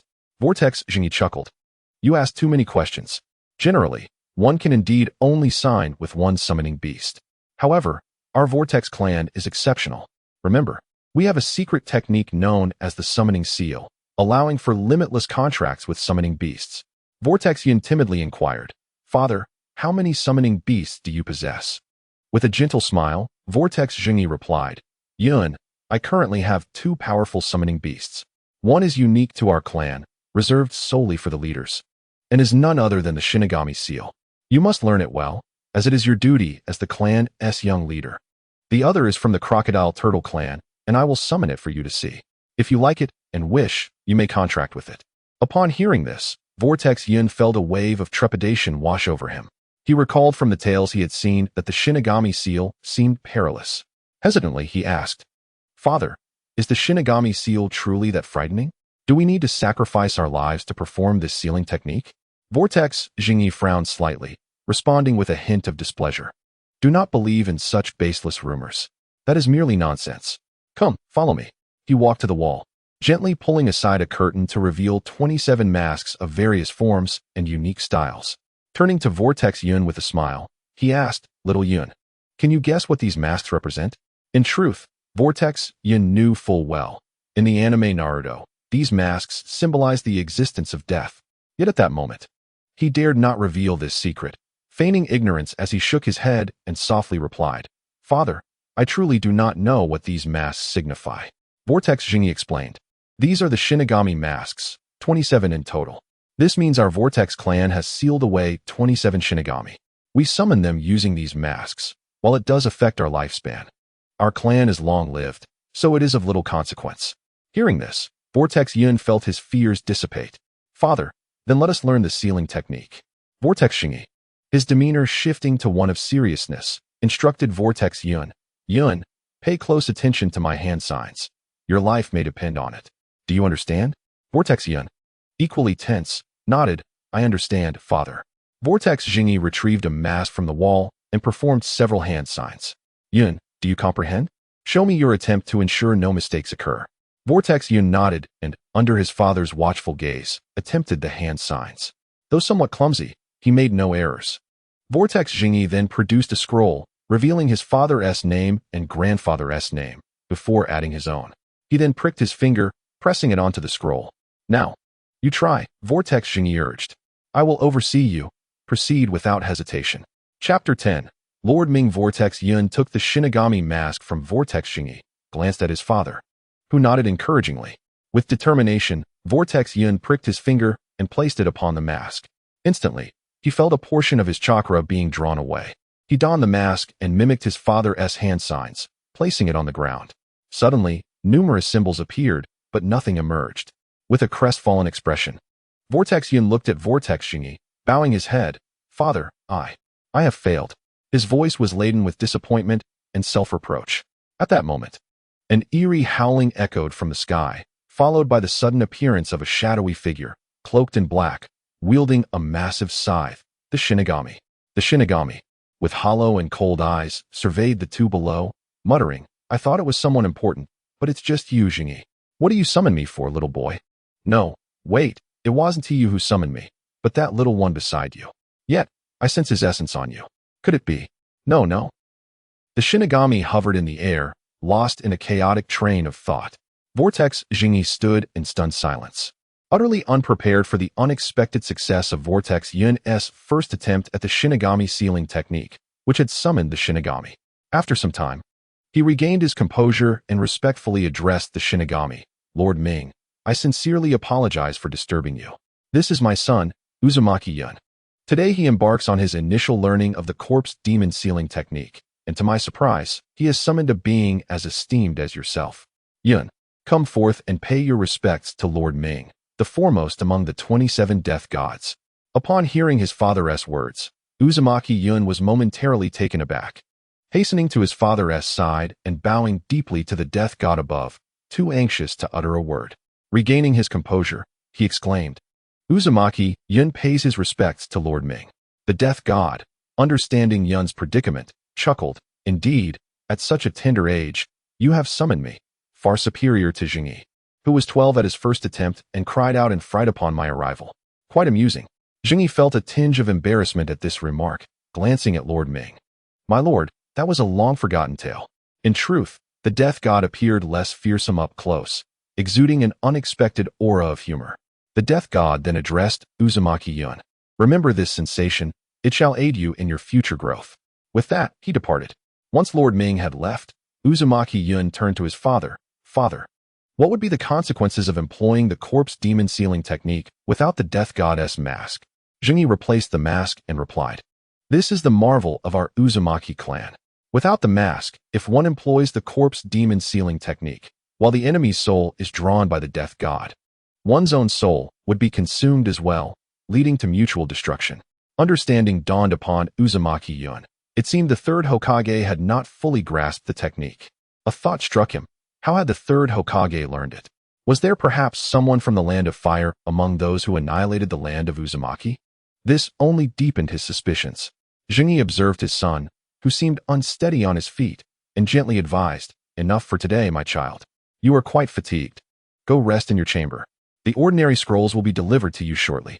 Do study them diligently, for in a few days, I shall assess your learning outcomes. Uzumaki Yun nodded obediently, his gaze lingering on his beloved father, and eagerly inquired, Father, may I see your summoning beast tomorrow? Jingyi slowly shook his head, explaining, Tomorrow I must attend to important matters in Konoha, and the journey will take several days. Hearing this, Uzumaki Yun felt a surge of curiosity and longing for the outside world, pleading, Father, please take me with you to Konoha. I have never stepped outside the village. However, Jingyi resolutely declined, stating, This journey bears great responsibility, and it is unwise to bring you along. But fret not, I shall certainly take you next time. Though reluctant, Uzumaki Yun understood and nodded. Finally, as Uzumaki Yun stumbled slightly while walking, Jingyi affectionately lifted him into his arms, steadily making his way to Yun's bedroom. In his heart, Jingyi mused, Lord Ming nearly revealed too much, yet this child possesses remarkable talent. The future of our Uzumaki clan holds promise. After a restful slumber, Uzumaki Yun awoke to find several guards at his door. Young master, we have brought the scrolls you requested. He nodded, instructing, Please bring them inside. Once they had placed the box down, they exited. Although Uzumaki Yun was eager to examine the scrolls, the exhaustion from his chakra depletion overtook him, and he soon fell asleep once more. When he opened his eyes again, dawn had arrived, and his stomach growled with hunger. Just as he was about to seek breakfast, a knock came at the door. Young Master Yun, it is Shuehui. May I enter? Before he could respond, Shuehui stepped inside, bringing breakfast. Young Master Yun, you must be famished after not eating all day yesterday. The clan leader and lady have gone to Konoha, so I shall be responsible for your meals from now on. Disregarding etiquette, Yun devoured his food ravenously, feeling embarrassed as Shuehui wiped his mouth several times, causing his cheeks to flush. After finishing his meal, Shuehui began to clear away the dishes. Uzumaki Yun then retrieved the scrolls his father had given him. Chapter 11. C-Rank Ninjutsu. Uzumaki Yun unfurled all the ninjutsu scrolls, which contained various C-Rank techniques. In his imaginative mind, he firmly believed that fire release was the most powerful of all ninjutsu. Thus, driven by a yearning for strength, he eagerly embarked on the path of mastering fire release. With great delight, he extracted a scroll detailing the fire release technique from the family chest. As he slowly unrolled this mysterious scroll, his attention was instantly captured by a technique called the fire release, Great Fireball Technique. He focused intently on the detailed descriptions and illustrations of the technique's execution, mentally noting each crucial step. After studying it several times, Uzumaki Yun could no longer contain his eagerness and swiftly stood up, mimicking the hand signs illustrated in the scroll. However, after several attempts, he realized that the confined space of the room was inadequate for unleashing such a formidable technique. Thus, he resolved to seek a more spacious area by the tranquil pond behind the house for his practice. As he hurriedly made his way there, he unexpectedly encountered Shuehui, who seemed uncertain of her destination. With a smile, she curiously regarded the spirited young man before her and asked, "Young Master Yun, where are you hurrying off to? Is there something amiss with your health?" Upon hearing her inquiry, Uzumaki Yun's face brightened with excitement and pride, blooming like a flower in spring. "Shuehui, you arrived just in time. Come and see, I just successfully learned a ninjutsu, and I'm looking for a place to practice." Shuehui's eyes sparkled with a blend of surprise and concern. She gazed at the vibrant young man, gently advising, "Young Master Yun, your talent is extraordinary, mastering ninjutsu so quickly. But be cautious while practicing. Do not let yourself come to harm." With that, she stood in place, silently watching over him as he prepared to practice his new ninjutsu, her gaze unwavering, as if to prevent any mishaps from occurring. Uzumaki Yun smiled at her, saying, "Shuehui, this is my first time learning a ninjutsu. I wouldn't want to hurt you." Shuehui reassured him, "You need not worry about me. I have some ninjutsu skills of my own. I shall be fine." Without further thought, Uzumaki Yun followed the scroll's instructions, began forming the hand seals, and then recited, "Fire release, great fireball technique." He concentrated his chakra at his chest and released it explosively, feeling assured that each step adhered perfectly to the scroll's guidelines. Before the swirling clouds, a flicker of flame appeared mere centimeters away, only to extinguish swiftly, a turn of events the swirling clouds had never anticipated. Coughing slightly, upon witnessing the diminutive flame extinguish before him, the face of the swirling clouds flushed a deep crimson. The grand fireball had dwindled to a mere spark, lasting not even a second. Even the thickest of skins could not conceal this embarrassment. Coughing again, he feigned discomfort. At that moment, Sister Shuehui rushed in like a gust of wind, her beautiful visage marred by concern, her gaze fixated intently on the swirling clouds. Upon reaching him, she halted and asked anxiously, "Young Master Yun, are you all right? The beginning is always the hardest, but you must believe that you can certainly succeed." With gritted teeth, Swirling Cloud's face was etched with defiance and determination as he responded loudly, "Sister Shuehui, it's all my fault for being so careless just now. But it's all right. If I try once more, I am certain to succeed." With that, he fell into deep thought, meticulously recalling every detail of his previous attempt at the fire technique. After a moment of contemplation, he inhaled deeply and attempted the great fireball technique once again. However, to his dismay, despite pouring all his effort into it, the flames flickered and vanished like a candle in the wind. Sister Shuehui stood quietly beside him, observing in silence, understanding that words at this moment would be futile. She decided to demonstrate the technique herself. With a graceful step forward, she swiftly formed hand seals and chanted, "Fire style, great fireball technique." Instantly, a massive fireball erupted from her, radiating like a blazing sun, its diameter nearly a meter wide. It soared towards a nearby pond, swirling elegantly in the air. As it passed, the water was instantaneously evaporated into a cloud of steam, enveloping the space in a mystical haze, as if in a realm of fairy tales. Swirling Clouds gazed at Sister Shuehui, his eyes wide with admiration. "Sister Shuehui, you're incredible. Such a magnificent flame." To prevent bruising his pride, she smiled and replied, "Young Master Yun, I am already 10 years old. The four of us have trained together in our clan since childhood, each possessing unique attributes." Curious, Swirling Clouds asked, "Oh, Sister Shuehui, do you have other family members?" Hearing his question, her expression turned sorrowful, tears welling in her eyes. Realizing he had spoken carelessly, Swirling Clouds quickly reassured her. "Sister Shuehui, I truly didn't mean to upset you.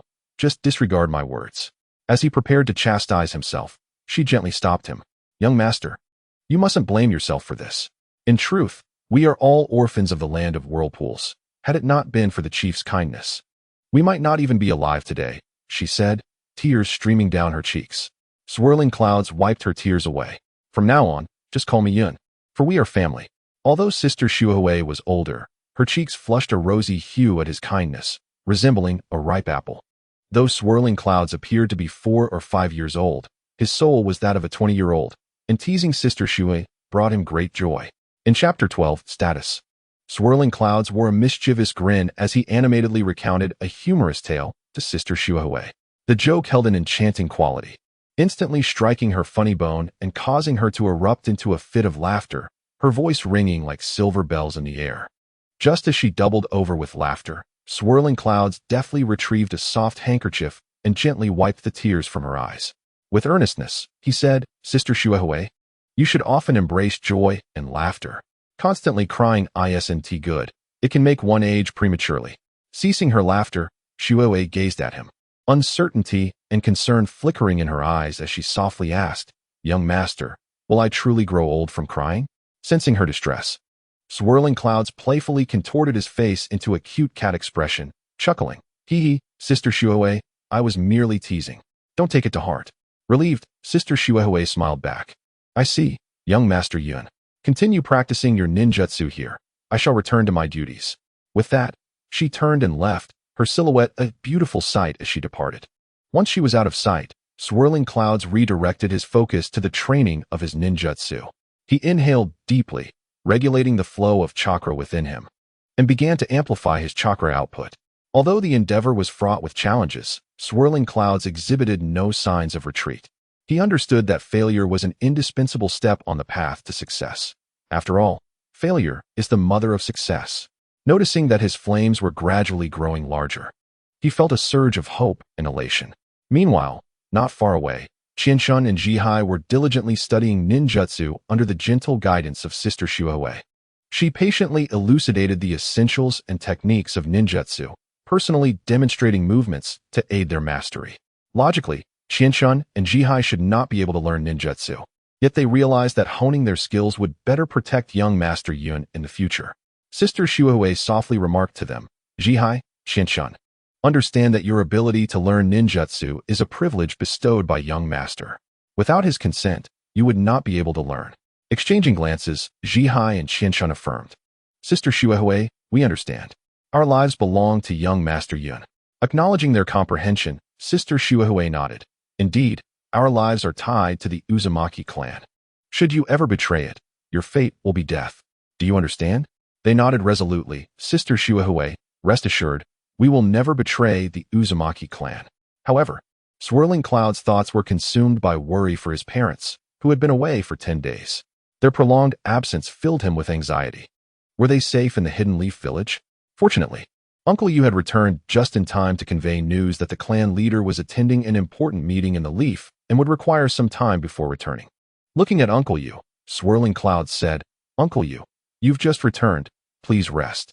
Uncle Yu nodded. Young master, I shall take my leave now. Without further comment, Swirling Clouds silently prayed for his parents' safety and well-being. Although he knew they were safe, he could not help but wonder if his arrival had altered the course of history. After all, it was now 19 years since the second Hokage, Senju Tobarama, held office, yet he could not guarantee that his presence would not precipitate unforeseen events. Swirling Clouds, Jihai, and Qianshun practiced their familiar ninjutsu daily, their synergy remarkable. A mere glance was sufficient for mutual understanding. Qianshun specialized in water style, his comprehension of it surprisingly profound, while his wind style was merely adequate. However, Jihai was unlike the others. His appearance may seem somewhat endearingly naive, yet in the pursuit of ninjutsu, he displays an unparalleled talent. Not only is he proficient in various fire techniques, but he has also effortlessly mastered the formidable lightning release ninjutsu. It is worth noting that these invaluable ninjutsu scrolls were painstakingly collected by his father. Astonishingly, Jihai has even succeeded in learning the advanced technique of lightning shadow clone. Though they are merely a branch of the Uzumaki clan, the chakra coursing through their veins remains remarkably potent. Similarly, Uzumaki Yun has acquired an array of ninjutsu. Although his father once advised him that mastery lies in refinement rather than sheer quantity, Yun steadfastly believes that possessing a wider repertoire of skills is ultimately advantageous. After all, having many talents can never be a disadvantage. When considering the ninjutsu Yun has at his disposal, he indeed knows quite a few. However, he lacks the coordination necessary to effectively combine them. At present, He tends to utilize whichever technique comes to mind without any strategic thought. While everyone was diligently practicing, a thought suddenly flashed through Yun's mind. The Rasengan that Naruto learned from Jiraiya. He couldn't help but muse. Isn't this the perfect technique tailored for him? With this revelation, a smile graced Yun's face. At that moment, Ji-hai and Qian-chun remained focused on their training. Observing them, Yun kindly suggested, "Why don't you take a short break?" For some time, Yun had harbored a question in his heart. Why must one announce the name of a technique before executing ninjutsu? Moreover, is it truly necessary to perform those intricate hand signs? If all these formalities could be eliminated, wouldn't it be far more impressive to unleash ninjutsu directly? In truth, Yun had posed this question to numerous individuals, yet no one had provided a satisfactory answer. It seemed to simply be for the sake of flair. Looking at Ji-hai and Qian-chun, he said, "All right, you two can head back now. You've practiced all day. It's time to rest and return tomorrow morning." Ji-hai and Qian-chun nodded in agreement. "Young Master Yun, we shall take our leave." Yun wished to explore whether he could independently develop the Rasengan, thus sending them off. Chapter 13. Practicing Speed. Uzumaki Yun was so captivated by the sudden turn of events that he completely forgot the program that had been playing on television. After all, he had been watching while jumping around, so he had forgotten much of the plot. However, it mattered little. He could always revisit it in due time and practice again when the opportunity arose. Before long, the next morning arrived. Sunlight streamed through the window, casting mottled shadows on the floor. Qian-chun and Ji-hai approached Yun with a light-hearted gait, their eyes brimming with anticipation as they asked, "Young Master Yun, shall we continue practicing ninjutsu today?" Yun nodded slightly and turned to Qian-chun, saying, "Qian-chun, please demonstrate the water clone technique for me, projecting it forward so I can observe closely."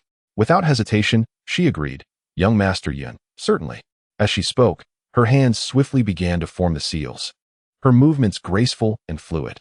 Yet, upon closer inspection, Yun discerned a glaring issue. Qian-chun's speed in forming the seals was far too slow compared to that of a true master. After all, for genuine experts, before one can release their ninjutsu, the opponent's technique has already reached them, resulting in inevitable defeat. At this moment, Yun pondered, at their current stage, he and his companions had evidently not yet attained the level of the second Hokage, who could omit certain seal steps. Thus, the most crucial task ahead was to devise ways to enhance their sealing speed. Realizing this, Yun turned to Qian-chun and Ji-hai, earnestly stating, "Through my observations, I have identified our shortcoming. Our sealing speed is excessively sluggish. If we cannot effectively accelerate this speed, we will find ourselves at a considerable disadvantage in actual combat. Therefore, we must collaboratively devise a practical method to train our sealing speed." Upon hearing Yun's words, Qian-chun pondered and responded, "What solution do you propose, young Master Yun?" Suddenly, an idea struck her. How about practicing the seals under the pressure of water? That should significantly enhance our speed. With that, Yun beckoned to Qian-chun and Ji-hai. "Follow me." The trio arrived beneath a waterfall. "We shall practice our seals underwater. I believe this will lead to noticeable improvement in our speed." As Qian-chun approached the waterfall and dipped her hands in, she nearly lost her footing in the rushing water. "Young Master Yun, how can we seal in this?" Yun reassured them, "There is no need to rush. Practice slowly. Once you can form seals beneath the waterfall, your speed will surely improve." Trusting Yun's words, the three began their training. During their intense practice, it had been half a month since Uncle Yu returned with news, and at last, Yun's parents had returned.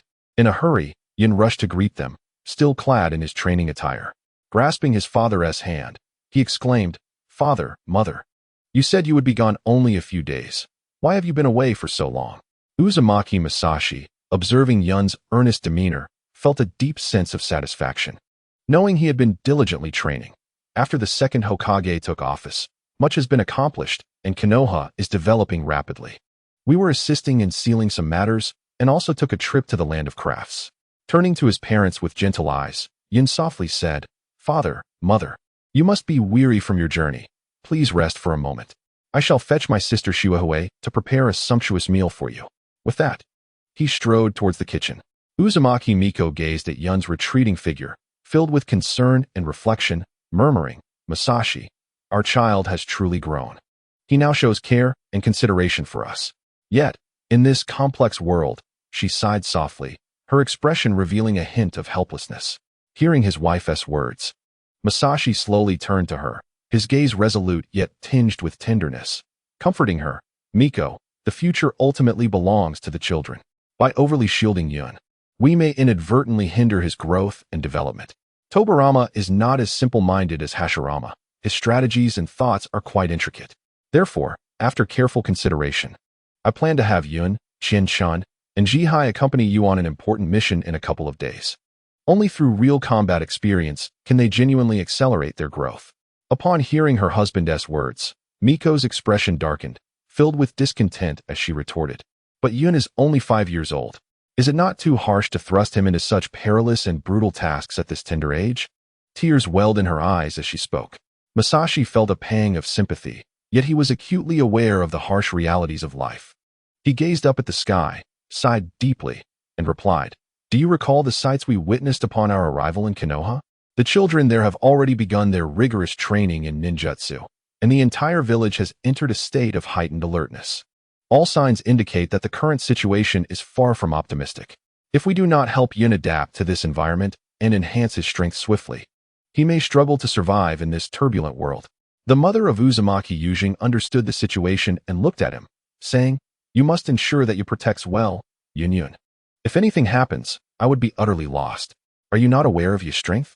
If it weren't for that incident, you would be much stronger now. Forget it. Just know that your power is no less than that of Ying."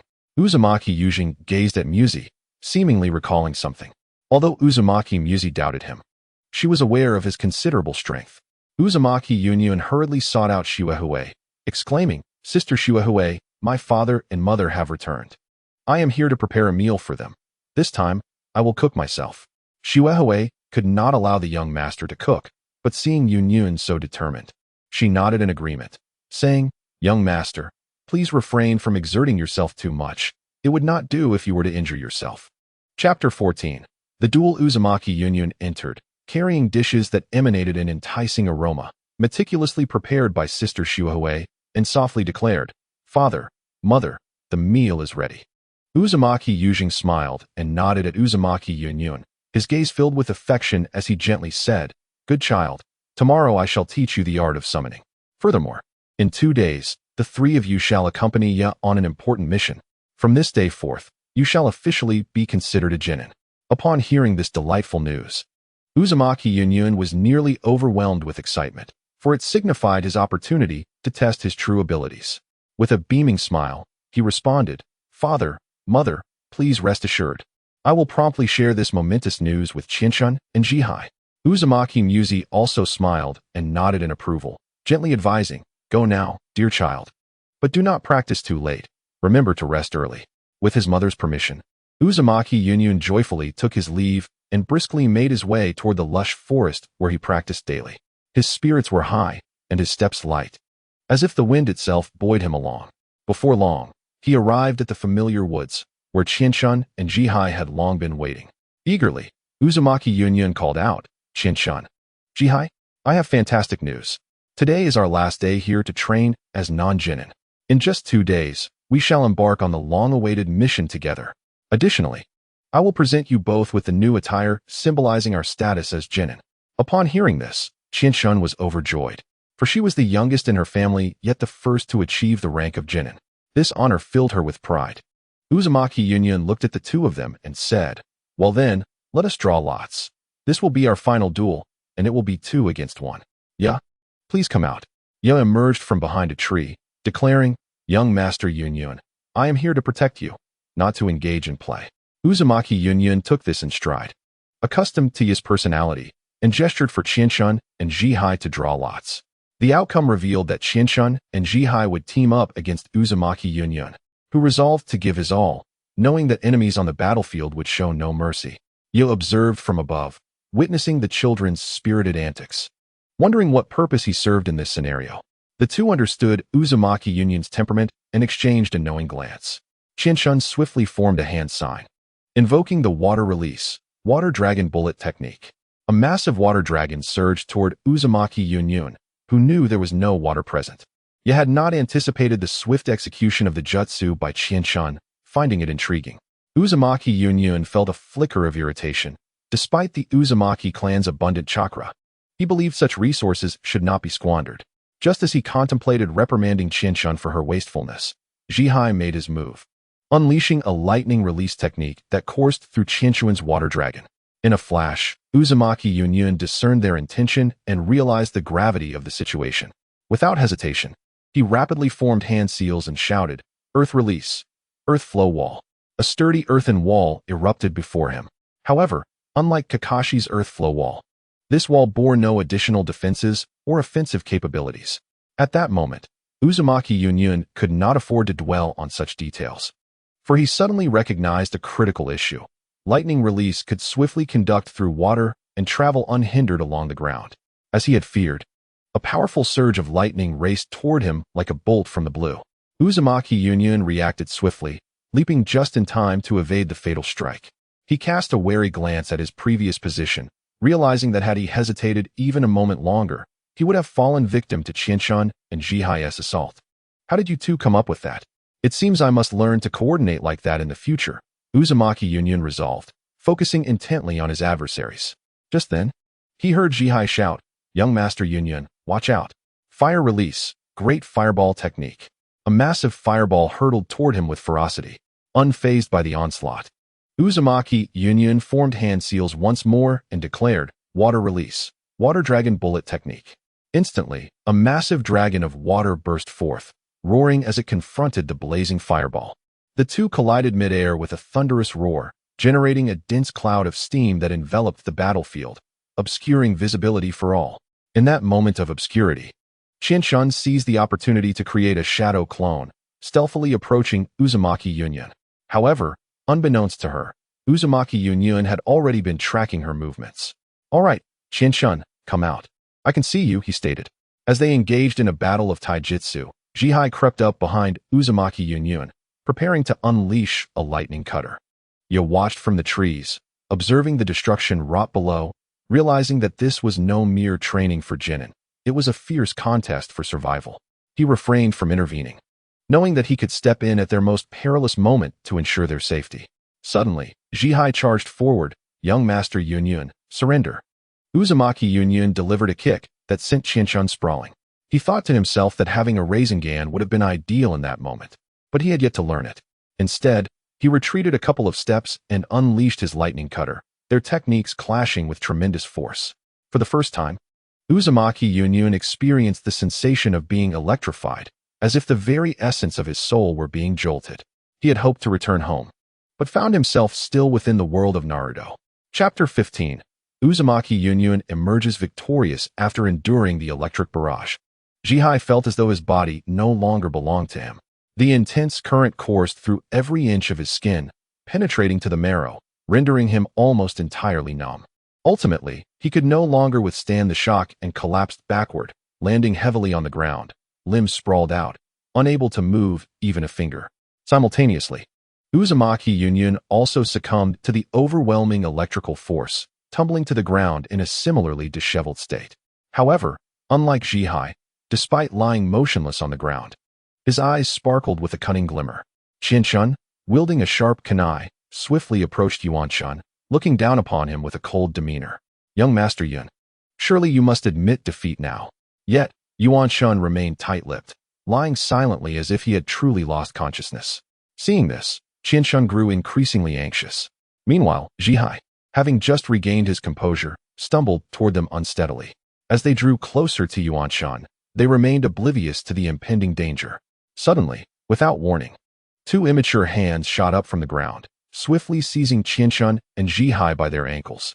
Caught off guard, they were abruptly pulled into the earth by a tremendous force. Yuanchuan's voice rang out, "Doton, the art of decapitation." As his words echoed, the ground trembled slightly before returning to tranquility, as if nothing had occurred. Buried underground, Zhihai was momentarily bewildered, utterly unaware of the situation. In contrast, the quick-witted Qianshun soon regained her senses and shouted angrily upward, "Young master, you have gone too far, pretending to be unconscious to deceive us. If it weren't for your tricks, we wouldn't be in such a predicament." With a smile, Yuanshun gazed down at the two trapped individuals and spoke slowly. "This is the first lesson I wish to impart to you. Never easily trust anyone's words, regardless of time or place. Do you understand this lesson? Qianshun and Zhihai looked at Yuanshun, pleading, "Young master, could you please rescue us?" Yuanshun desired to help, but his chakra was entirely depleted, and he had fainted. Qianshun observed the unconscious young master and lamented, "Zhihai, the young master has fainted. We can only wait here for him to awaken." Alas, we were too careless, not anticipating his act of feigning unconsciousness. At that moment, Yuanshu appeared, surveying the scene. "What are you two doing? This is practice, not a means to ruin our land." As he spoke, he pulled them out, adding, "You both need to rest well." The two intended to protest but promptly lost consciousness. Yuanshu had no choice but to instruct his subordinates to carry them back. After Yuanshu departed, Yu emerged, assessing the uneven ground. "Sigh, it seems I must handle the aftermath." With a clap of his hands, 3 figures clad in black appeared.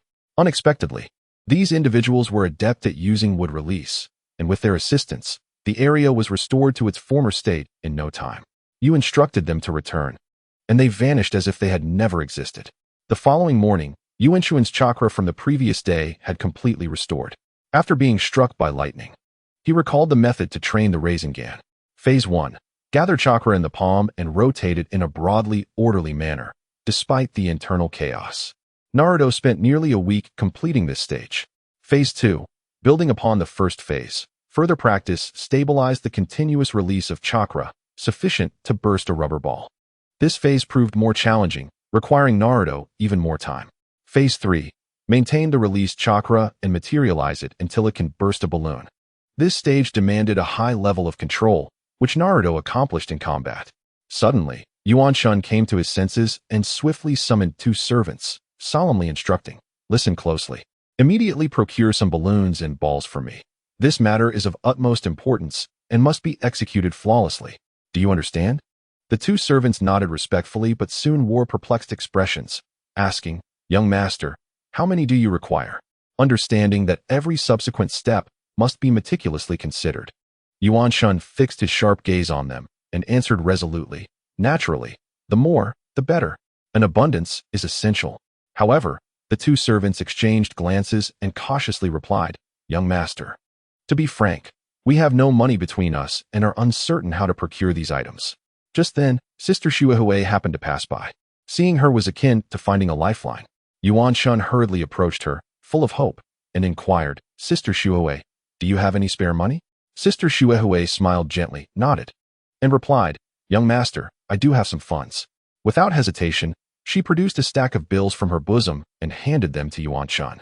Overjoyed, Yuanshun accepted the money, gazing at Sister Shuehui with gratitude, promising earnestly, "Sister Shuehui, rest assured, I will return this amount to you in full shortly." She smiled softly, saying, "Young Master Yun, there is no need for such formality."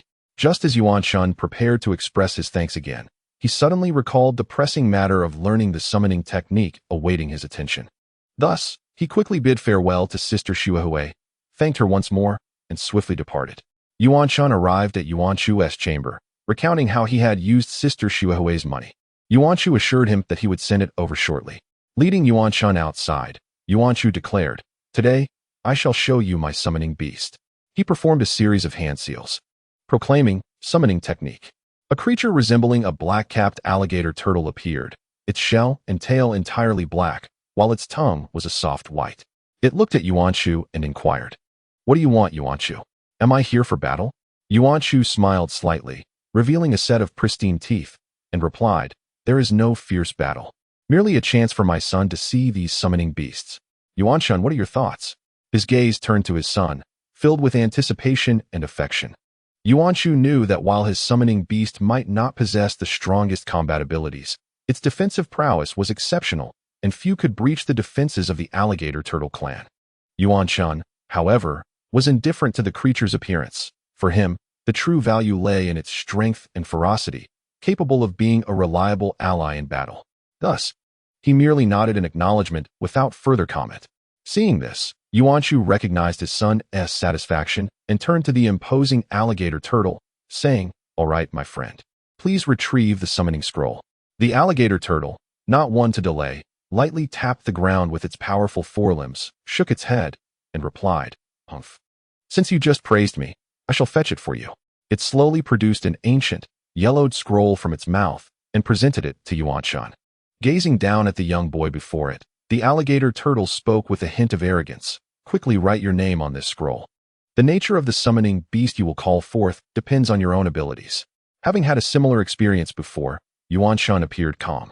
He accepted the scroll and, without hesitation, meticulously inscribed his name upon it. Immediately, he took a deep breath, bit into the tip of his right index finger, and carefully pressed a drop of blood onto the scroll, creating a vivid crimson handprint. It was his second encounter with the art of summoning spirits. Yet he could not suppress a wave of astonishment and shock upon witnessing the crocodile turtle articulate human speech. After all, such a miraculous sight was not a commonplace occurrence. Once he completed the ritual, Vortex Yin steadied himself, swiftly forming intricate and enigmatic seals with his hands. As he chanted incantations, an intangible force began to coalesce around him. However, to his surprise, despite successfully executing all the steps and invoking the summoning technique, no spirit beast manifested. Doubt crept into Vortex Yun's mind, his brow furrowing as he pondered where the flaw might lie. At that moment, a voice appeared above him. "Hello, I am Little Crocodile Turtle, the youngest of my clan. Who are you? I do not recognize you. I am Vortex Yun, pleased to meet you." He had not anticipated such a failure. Summoning such a diminutive spirit beast was indeed rather embarrassing. He lifted Little Crocodile Turtle, which was no larger than his hand, and found it quite amusing. After sending Little Crocodile Turtle away, driven by an unwillingness to concede defeat, he attempted once more. Suddenly, a crocodile turtle the size of a wooden hut materialized. "Hey kid, you summoned me. If you wish to conquer me, you must defeat me first. Remember, my name is Crocodile Turtle Xiang, not a spirit that just anyone can summon." Vortex Yun understood that only by conquering it would it become his most loyal companion. "Very well, I am Vortex Yun, and I seek your guidance." Vortex Yun first employed the clone technique. "Crocodile Turtle Xiang, prepare yourself. I am coming." With unwavering focus, he unleashed a barrage of fierce and offensive ninjutsu, his chakra surging within him like a torrential river flowing into his palms. Yet, in the face of such a fierce onslaught, Crocodile Turtle Xiang adopted a defensive stance, standing firm like an impregnable fortress, showing no signs of movement. Despite Vortex Yun's all-out effort, Crocodile Turtle Xiang's defense was as solid as a fortress, rendering his attacks utterly futile. However, after this intense exchange, Crocodile Turtle Xiang expressed genuine recognition of Vortex Yun's strength. "All right, Vortex Yun, I admit you possess considerable skill. Now let me formally introduce myself. My name is Crocodile Turtle Xiang. What you witnessed earlier was merely my earth release technique. In truth, I am also proficient in wind release." Hearing this, Vortex Yun felt a surge of joy, as gaining the acknowledgement of an opponent meant he could fight without reservation in future battles. After Crocodile Turtle Xiang departed, Vortex Yun could hardly contain his excitement as he rushed to his father, Vortex Xingyi, exclaiming, "Father, I have successfully mastered the art of summoning. Should I begin learning sealing techniques next?" Vortex Xingyi smiled and nodded, deeply gratified by his son's rapid growth and demonstrated prowess. "Yun, although our Vortex clan is small in number, we possess a terrifying power that instills fear across the ninja world, the formidable sage body and the enigmatic sealing techniques. Once you ascend to the rank of Jonin, I will impart these secrets to you without reservation. Until then, let me teach you some fundamental knowledge and techniques of sealing." In the following 2 days, Vortex Yun devoted his days to learning sealing techniques, while secretly practicing the Rasengan at night, for it was the signature technique of Naruto. One afternoon, Vortex Xingyi observed Vortex Yun and said, "All right, take a break. Tomorrow, your uncle you will be delivering supplies to my friend in the land of crafts and acquiring a batch of weapons. Be sure to greet my friend Uncle Tai when you arrive, and remember to learn and observe along the way, understood?" The prospect of going out filled Vortex Yun with joy. "Father, I will go inform Qianshun and Jihai." After sharing the news with them, they were equally excited. As it was Vortex Yun's first mission, he felt a tinge of exhilaration and decided to visit Sister Shuahui to share the news, as happiness was meant to be shared. He approached her door and gently knocked. "Sister Shuahui, may I come in?" Sister Shuahui, busy combing her hair, quickly stood up. "Of course, please enter." Vortex Yun pushed the door open to find Sister Shuahui with her flowing red hair, a vision of beauty that captivated him. Sister Shuahui looked at Vortex Yun. "Young master, what brings you here?" Chapter 17. The Ninja Tool Bag. Vortex Yun gazed at Sister Shuahui, momentarily lost in admiration, failing to register her question. She, sensing his distraction, gently shook him with concern. Young master, is something the matter? Are you unwell? Yet, Vortex Yun remained oblivious, lost in his own thoughts. Suddenly, as if awakening from a dream, Vortex Yun's gaze locked onto the enchanting Sister Shuahui, and he inadvertently exclaimed, Sister, you are truly beautiful. The moment the words escaped his lips, he was taken aback, not anticipating such a spontaneous declaration, as if it were an instinctive response. Upon hearing his words, Sister Shuahui's delicate face flushed a rosy hue, reminiscent of a ripe apple. She shyly lowered her head and softly inquired, Young master, what brings you here? Vortex Yun composed himself and earnestly addressed her. I have come to inform you of an important matter. Tomorrow, I am to accompany Uncle Yu on a challenging mission. As this is my first task, I feel uncertain and unprepared, so I sought your guidance. Sister Shuehui's brow furrowed in concern. You are departing tomorrow? Young master, you are only 5 years old. Is it not too hasty to embark on a mission at such a tender age? It is undoubtedly fraught with danger. Perhaps I should speak with the clan leader to see if you can postpone your involvement in such perilous endeavors. Though Sister Shuehui had not participated in many missions, she was aware of the injuries that occurred daily due to mission assignments, and her worry for Vortex Yun was palpable, fearing for his safety. Vortex Yun quickly waved his hands, confidence emanating from him as he declared, No need for that, Sister Shuehui. I am a once-in-a-century genius of our Vortex Nation. Such trivial challenges cannot possibly deter me. Sister Shuehui realized she could not dissuade Vortex Yun and resigned herself, saying, Very well, I know you are the most capable person. I shall prepare for you now. Vortex Yun awkwardly scratched his head, unsure of how to express himself. Is there anything you cannot share with me? Sister Shuehui smiled at him. Feeling a bit bashful, Vortex Yun replied, Sister, you know that Xianshun and Jihai's families are not well off. Please prepare 3 sets. Sister Shuehui nodded, surprised by his consideration for his friends. All right, I will prepare them for you. Vortex Yun, taken aback by Sister Shuehui's beauty, smiled and said, Sister Shuehui, you are truly beautiful. When I grow up, I will marry you. With that, he dashed away. Once Vortex Yun departed, Sister Shuehui's face turned crimson. Oh, but I am merely a servant of the Vortex clan. How could I ever be worthy of the young clan leader, especially with your exceptional talent and my being so much older than you? Shaking her head, she sighed, Why do I overthink so much? I should quickly prepare the items for our young master for tomorrow. Although Shuehui had never undertaken a mission, she was well aware of what was necessary for such endeavors. Thus, she meticulously gathered numerous life-saving supplies. In the morning, Vortex Yun and Qian, along with Jihai, stood at the door, eagerly awaiting Uncle Yu's arrival. After all, it was their inaugural mission, and a hint of excitement buzzed in the air. Just then, Sister Shuehui and their mother approached slowly.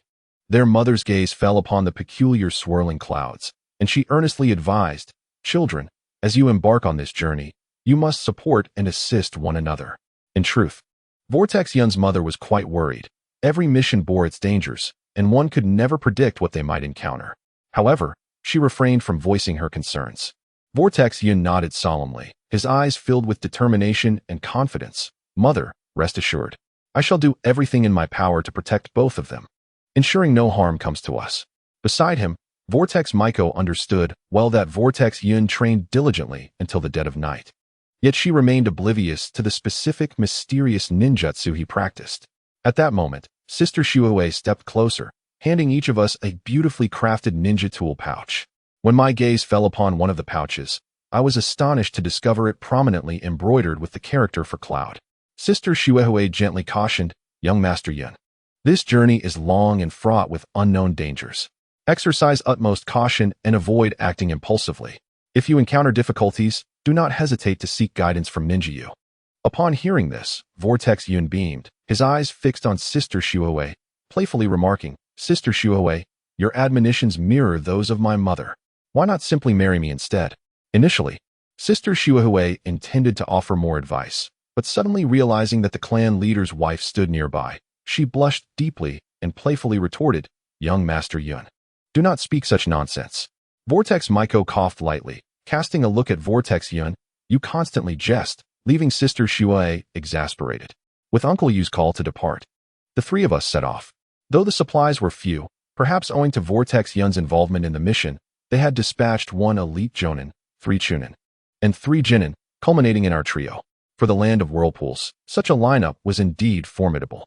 Uncle Yu assessed the group behind him and began to organize them.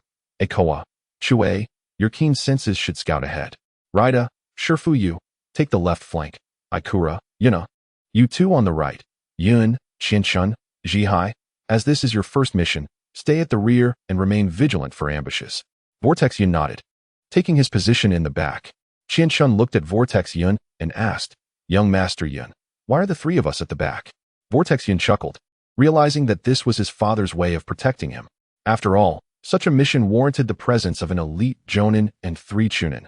They were being looked after.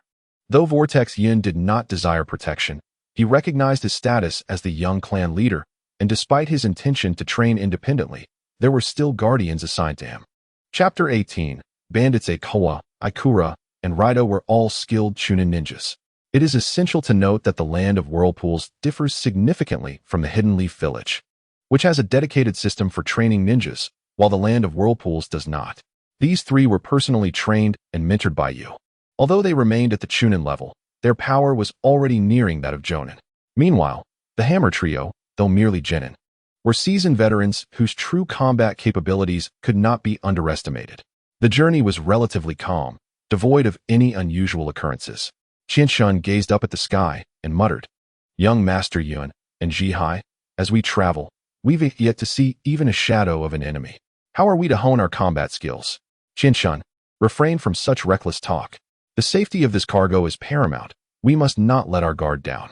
In the future, when the 3 of us can undertake missions independently, will we still fear encountering formidable foes? Although Vortex Yun admonished Qianshun, deep down, he too longed for the opportunity to face a worthy adversary, to showcase his skills. Just as Vortex Yun concluded his thoughts, a sudden voice boomed from above. Listen well. Down there, we are the harbingers of death. Place your cargo on the ground at once, and perhaps, in a fit of good humor, I may spare your lives. As Vortex Yun felt a surge of excitement, the voice continued, Our weapons are not to be trifled with. Do not make me repeat myself. Baoshan, the leader of the bandits, appearing to be in his 40s, donned a worn, light-colored shirt and had unkempt hair as he gazed down upon us. Uncle Yu addressed the group. Eikawa, Ikura, what is the situation?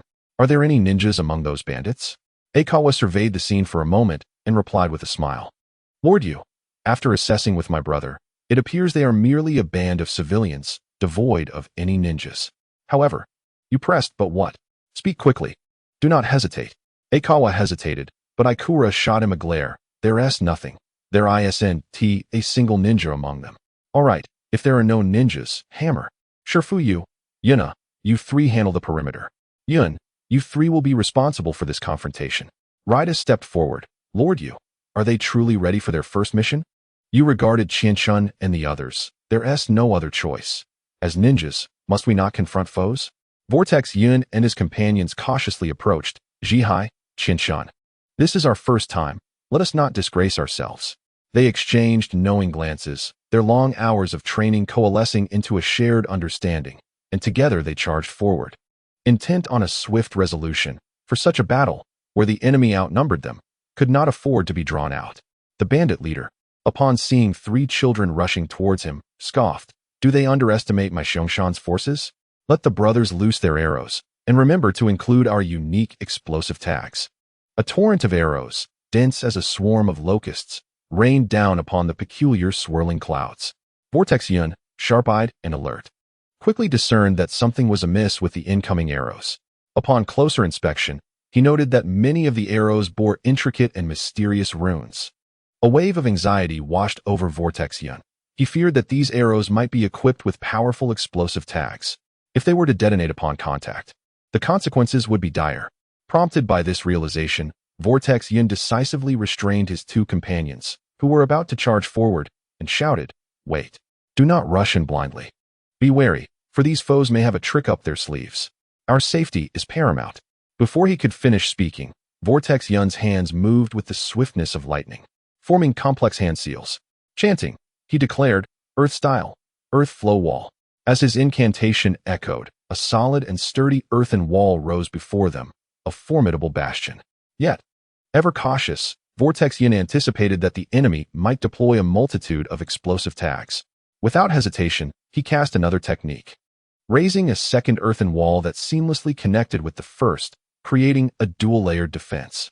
At this moment, Akikawa looked up at the swirling clouds above. Mesmerized by the fluidity of the hand seals being performed, his face a canvas of envy. Wow, young Master Yun's speed in forming hand seals is astonishing. Is this what they call genius? I can only wonder when I might achieve such remarkable speed myself. However, he pondered, isn't the young master being a tad too cautious by erecting 2 layers of earthen walls? Upon hearing Akikawa's mutterings, Akira raised his hand and gently tapped his head, admonishing him, you talk too much. Your impulsive nature will inevitably lead you to significant trouble. Just then, a volley of arrows descended like raindrops, striking the solid earthen walls with a thunderous roar. In an instant, deafening explosions echoed, shaking the entire space as if gripped by violent shockwaves.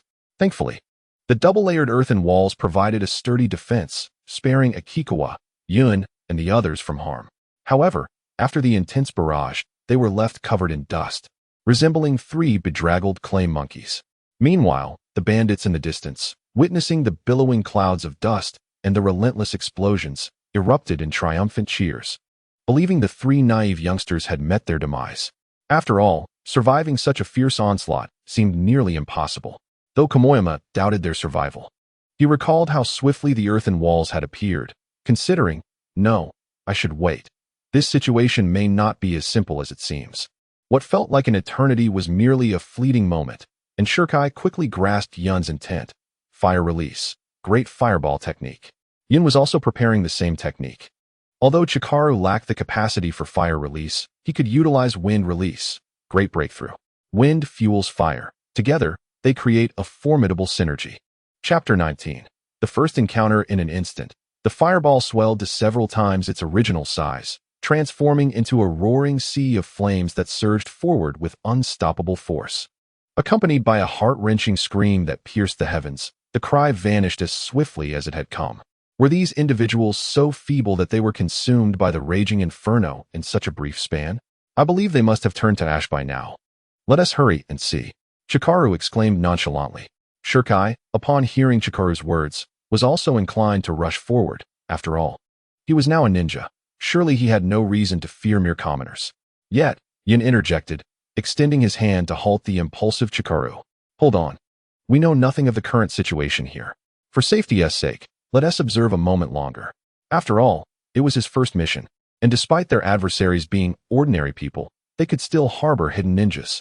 As the flames gradually subsided, Yun, Chikaru, and another companion were astonished to discover a small earthen house where the fire had once raged. Oddly, this house differed from typical earth release techniques, devoid of any chakra flow. Following the fire's onslaught, the structure, being of earthen origin, could not withstand the flames and soon crumbled to pieces. Upon closer inspection, they found 3 figures standing within the remnants of the house, none other than the 3 leaders of the opposing faction. What drew their attention further was that each held a small stone in hand, emitting the faintest ripple of chakra. Had they not been vigilant, such subtle energy fluctuations would have gone unnoticed. The leader, known as Konoha, peered down at Yun and his companions with a hint of obsequiousness, saying, hee. You 3 youngsters are truly impressive. How about this? Spare our lives, and we shall surrender all our supplies. Of course, Chikaru replied without a moment's hesitation. However, at that instant, Yun discreetly signaled Shirkai. In a haze of smoke, Shirkai hurled 3 nearly harmless shuriken. The skilled adversaries easily evaded them, sneering. It seems these little brats have run out of chakra. Surrender now, and I may grant you a whole corpse. In a flash, the shuriken transformed into Yun and his companions, each pressing a shuriken to the throats of their foes, except for the second in command, who escaped using earth release techniques. The others remained. This marked Yun's first experience of killing at such close range. Though fear coursed through him, he knew he had to adapt. Akikawa approached, eager to pursue, but was restrained by Yun. Enough. We must clean up the battlefield. Young Master Yun, why not let us chase them? You must understand, they are ruthless bandits. If they escape, they will surely bring endless calamity. Akikawa implored, his face etched with urgency, secretly contemplating that this was Yun's first mission, and he, as a subordinate, should not display any disrespect. Yun regarded him calmly, stating, "Do not worry. I adhere to the principle of settling scores today. Letting him live will serve my purpose." Akikawa opened his mouth, seemingly wanting to protest, but was silenced by Akira's sharp glare. "Have you lost your mind? Even Lord Yu has yet to speak. It's South not your place to interject. Stop embarrassing yourself." Yin paid no heed to the two, striding purposefully towards the two fallen foes. Drawing a deep breath, he raised his blade, and with a swift motion, the leader's severed head tumbled to the ground. Despite his mental preparation, the act of taking a life elicited an undeniable wave of fear and discomfort within him. After all, his opponent had been a living being, observing silently from a distance. Yu approached and inquired with genuine concern, "Yun, are you all right?" Yun struggled to suppress his trembling body, forcing a calm facade as he replied, "Thank you, Uncle Yu. I am fine. However, will my actions delay our journey?" A hint of guilt shadowed his pale countenance. Yu shook his head, reassuring him, "It's all right. Let us continue on our way. You should rest during the journey." Having not only slain their leader, but also sealed his head within a scroll for future use, the group resumed their journey. As they traveled, Yu walked beside Yun, patting him on the shoulder. "Yun, you performed admirably this time." Yun looked at Yu, confessing, "Uncle, I fear I did not do well. I still feel a bit frightened." Yu offered no words, merely continuing to pat Yun's shoulder. Recognizing that these were challenges Yun must confront alone, the journey was silent until they finally set up camp in the evening. Chikaru and Shirkai approached Yun, stating, "Young master, we have taken lives." Yun regarded them solemnly. "We are ninjas. Moreover, those we killed were not innocents, but rather a band of ruthless criminals. It was only right to show no mercy." Jihai gazed at the swirling clouds and murmured, "Young master Yun, why did you decapitate them and seal their heads away? It's quite revolting when I think about it." In truth, Wuxuan Yun himself was suppressing a sense of nausea. "I heard from my father that they are bandits, and in certain places, there are bounties on them." He then turned to Qianshun and inquired, "By the way, Qianshun, has your familiar returned?" Qianshun nodded, glancing around to ensure no one was watching, and whispered, "There are still over 30 bandits in their lair, led by their second-in-command, about 10 miles from here." Chapter 20. Gold. Though 10 miles isn't a great distance, traversing it swiftly is no simple task. However, for Wuxuan Yun and Qianshun, a round trip could be accomplished in just an hour. At this moment, they were plotting a daring operation to quietly eliminate this gang of nefarious bandits. Wuxuan Yun spoke resolutely, "These bandits are utterly despicable. They must not be allowed to continue terrorizing innocent people. Tonight shall mark their demise." Qianshun looked at Wuxuan Yun and asked, "Should we inform Lord Yu? After all, he is the leader of this mission." Wuxuan Yun shook his head. "This matter should remain between us. It was our own failure to handle it, merely a cleanup of our own mess." The other two nodded in agreement. Thus, the trio united in purpose and cautiously set forth on their journey. Unbeknownst to Wuxuan Yun, as he turned to leave, Yu, who had appeared to be asleep, slowly opened his eyes. "What are these 3 little rascals up to in the dead of night? I suppose I shall follow them and see. Their youthful energy is indeed curious," Yu mused to himself. After half an hour of rapid progression, Wuxuan Yun and his companions finally arrived at the bandits' hideout. Utilizing Qianshun's remarkable familiar, a mosquito, they silently dispatched the guards stationed outside. It turned out that Qianshun's mosquito could approach enemies unnoticed, and its bite could induce temporary unconsciousness, making it an exceptional ally. Next, Wuxuan Yun and the others executed a masterful transformation technique, cleverly infiltrating the bandits' lair. After an intense and fierce battle, they subdued and eliminated over 30 bandits both inside and out, the entire process flowing seamlessly like water, leaving onlookers in awe.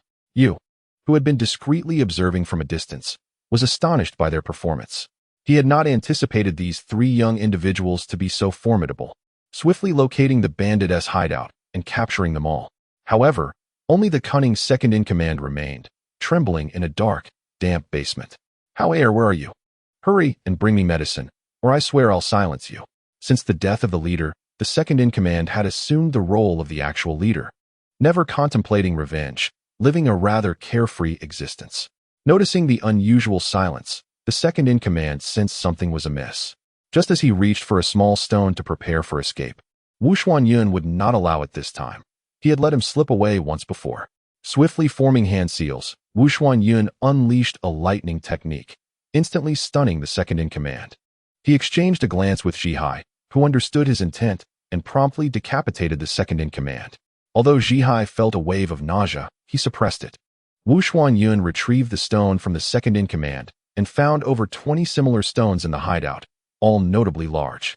Uncertain of their nature, he produced a new sealing scroll and sealed them away. At that moment, Qianshun's eyes fell upon several chests overflowing with gold. Realizing this was their first encounter with such wealth. Young Master Yun, what shall we do with these chests of gold? Wu Xuanyun stood before the towering piles of gold, flustered and restless like an ant on a hot pan, pacing anxiously around the dazzling treasure, yet lacking any clear strategy for this predicament. Just then, he caught sight of Qianshun crouched nearby, enthusiastically playing with his familiar. An epiphany struck Wu Xuanyun like a flash of lightning in the dark night. Of course. Why didn't I think of that? I can use the summoning technique to resolve this issue. Without hesitation, Wu Xuanyun, known for his decisive nature, swiftly formed seals and chanted incantations. A cloud of smoke billowed, and a massive crocodile tortoise materialized before them. Given the spaciousness of the tunnel, the tortoise's appearance did not result in overcrowding. However, the once ample corridor now felt somewhat constricted. The tortoise blinked its large, curious eyes, surveying its surroundings before settling its gaze on Wu Xuanyun, asking in a deep voice, "Young Master Yun, what urgent matter has compelled you to summon me? Are we once again faced with fierce combat?" Feeling a bit sheepish, Wu Xuanyun scratched his head, tousling his slightly disheveled hair, and chuckled. "Ah, not at all. The situation is this. There is an astonishing amount of gold here, and I hope you can assist in transporting it back to our country, where it can be utilized for national development in the future." Initially hesitant about Wu Xuanyun's request due to the considerable burden of gold, the tortoise ultimately acquiesced after Wu Xuanyun's earnest persuasion. Thus, with the assistance of Wu Xuanyun and Qianshun, the tortoise carefully loaded the glimmering gold upon its back. Subsequently, the trio stealthily retraced their steps back to the camp, each one on high alert, wary of making a sound that might attract unnecessary trouble. Once they departed, Yu emerged. "Young Master Yun, your efficiency is commendable, yet your bloodlust is indeed rather excessive." He glanced aside but said nothing more and returned. After all, this was not their homeland, and it was wise to avoid unnecessary conflict. After you left, 2 individuals emerged from the underground. "Who are these people? Daring to steal from the divine?" Another cloaked figure chuckled. "Well, we have a Jonin with 3 Jinin. We are no match for them. So let us forget it and rob elsewhere." The cloaked figure nodded in agreement. "Indeed, we must hasten our pace. The deadline for our payment is fast approaching, and failure to complete our task would be fatal." With that, they concealed themselves, vanishing as if they had never existed. Chapter 21. The Land of Craftsman. Uncle Yu, like a specter, silently returned to the camp. His agility resembled that of a nocturnal cat, each step light and cautious, allowing those around him to remain blissfully unaware of his return. The journey that followed was remarkably tranquil. They encountered not a single bandit. Thus, they proceeded smoothly and reached the vicinity of the Land of Craftsmen on the eve of their entry. That night, Wu Xuanyun demonstrated his extraordinary transformation technique. With hands forming seals and chanting incantations, he astonishingly morphed into Jiraiya, one of the legendary Sannin. At this point, Jiraiya was merely a low-ranking ninja, but this act would surely grant him a reputation ahead of time, much to his advantage. With an air of confidence, he strode through the gates of the Land of Crafts, presenting the chilling severed head contained within the seal scroll. Not only did Vortex Yin successfully complete the task at hand, but he also received a substantial reward. Unexpectedly, he took this opportunity to promote Jiraiya without charge, which later led to Jiraiya encountering numerous events during his travels, though that is a story for another time. After concluding the transaction, Vortex Yun and Yu set forth on their journey to the heart of the Land of Crafts. Soon, they arrived at their destination. Yu meticulously arranged all the supplies on the ground before respectfully approaching the daimyo of the Land of Crafts, bowing slightly as he spoke. "Your Excellency, we have safely delivered all the supplies you required. Please take a look." The daimyo, named Tiexiong, scrutinized the towering pile of goods before him, a satisfied smile spreading across his face. However, when his gaze shifted to Vortex Yin standing nearby, a wave of familiarity washed over him. Though he could not immediately recall where he had seen this young man before, curiosity piqued. He inquired, "And who might this young friend be?" In response to the daimyo's question, Vortex Yun exhibited an air of composure, unperturbed by the attention. He stepped forward with a smile, bowing to Tiexiong, and proclaimed, "Greetings. Uncle Tiexiong, I am Vortex Yun, the son of Vortex Xingyi. I have come at my father's behest to extend his regards to you." Upon hearing Vortex Yun's introduction, Tiexiong's expression brightened with recognition. "Ah, you are the child of my dear friend, Vortex Xingyi," he exclaimed, bursting into hearty laughter as he affectionately patted Vortex Yun's shoulder. "What a good boy you are. I can hardly believe how much you have grown. How is your father faring these days?" A subtle smile graced Vortex Yun's lips as he exchanged pleasantries with Tiexiong. They settled into the land of crafts and lingered for several days, immersing themselves in the unique customs and culture of the realm. Time slipped by quietly, and soon it was time for their return. Vortex Yun and his companions embarked on their journey back to the land of Vortex, the path unusually serene, devoid of any troublemakers. Yet, since the start of their journey, Vortex Yun had been unable to find peace within himself, having taken the lives of numerous foes. Each face he had extinguished haunted his nights, transforming into nightmares that robbed him of restful sleep. This marked his first experience with killing, and the gruesome scenes and scent of death were indelibly etched into his youthful soul. When Vortex Yun finally returned home, he exhaled a sigh of relief before hurrying to find his mother, eager to assure her of his safety and recount the events of his time away. Light-footed, he approached the door of Shuahui's room and gently knocked. The sound of soft footsteps soon followed, and the door creaked open to reveal Shuahui's gentle and beautiful visage. With a beaming smile, Vortex Yun announced, "Sister Shuahui, I am back, and I have brought you a special gift, purchased with the reward from my completed mission." Upon hearing this, Shuahui was initially taken aback, her eyes sparkling with surprise, yet her primary concern lay in Vortex Yun's well-being. She anxiously examined him from head to toe, asking, "Young Master Yun, did you sustain any injuries during your travels? Our family has been on edge, especially the lady. She has been unable to sleep well for several days." At this, tears brimmed in Shuahui's eyes as they cascaded down her cheeks. Observing the dark circles under Vortex Yun's eyes, she realized he had not rested well during his absence. Although he felt somewhat relieved to be back in the land of Vortex, he could not shake the shadow of his first killings. As the young clan leader, he knew he must not reveal such vulnerabilities. "Sister Shuahui, I have taken lives. Although they were wicked individuals, I still cannot close my eyes at night, fearing their vengeance. As the young clan leader, I dare not speak of this to anyone else. May I rest here with you?" Without hesitation, Shuahui enveloped Vortex Yun in an embrace. "It is all right. You may rest here, and I will protect you." Looking down at the boy in her arms, she thought, "He is but 5 years old. How could the clan leader be so heartless?" For reasons unknown, despite having been unable to sleep throughout the journey, he found solace in Shuahui's embrace and drifted into a peaceful slumber. That night marked the first restful sleep Vortex Yun had experienced since the killings. Upon waking in the morning, Vortex Yun discovered he had been sleeping in Shuahui's bed, with her seated beside him, still asleep. He draped a coat over her shoulders and quietly slipped out. From that moment on, Vortex Yun no longer feared the act of killing, for he understood the grim reality of the world he inhabited. Thereafter, he accompanied Uncle Yu on numerous missions, imparting the Rasengan technique to Qianshun and Jihai. The trio's coordination grew increasingly seamless, and their tasks were executed with greater proficiency. After each encounter, Vortex Yun would converse with Sister Shuahui, finding joy in their exchanges, especially during life and death situations. This was also a test from Uncle Yu, for a flower nurtured in a greenhouse would never achieve greatness. Vortex Yun bore countless injuries, seasons changed, and in the blink of an eye, for years had passed. Vortex Yun was now 9 years old, and his strength had escalated rapidly. According to Yu, he had attained at least the prowess of an average jonin. It is worth noting that during these 4 long years, Vortex Yun had not been idle. He diligently practiced a myriad of complex and powerful jutsu, while continuously honing his synergy and coordination with Qianshun and Jihai. After successfully completing his first mission, Vortex Yun eagerly sought out his father upon his return from Konoha. With curiosity sparkling in his eyes, he asked, "Father, upon your return from Konoha, did you have any particular insights or reflections?" Vortex Xingyi smiled gently, a glimmer of contemplation in his gaze, and replied, "Indeed, Konoha has undergone significant changes. They have established schools and dedicated hospitals.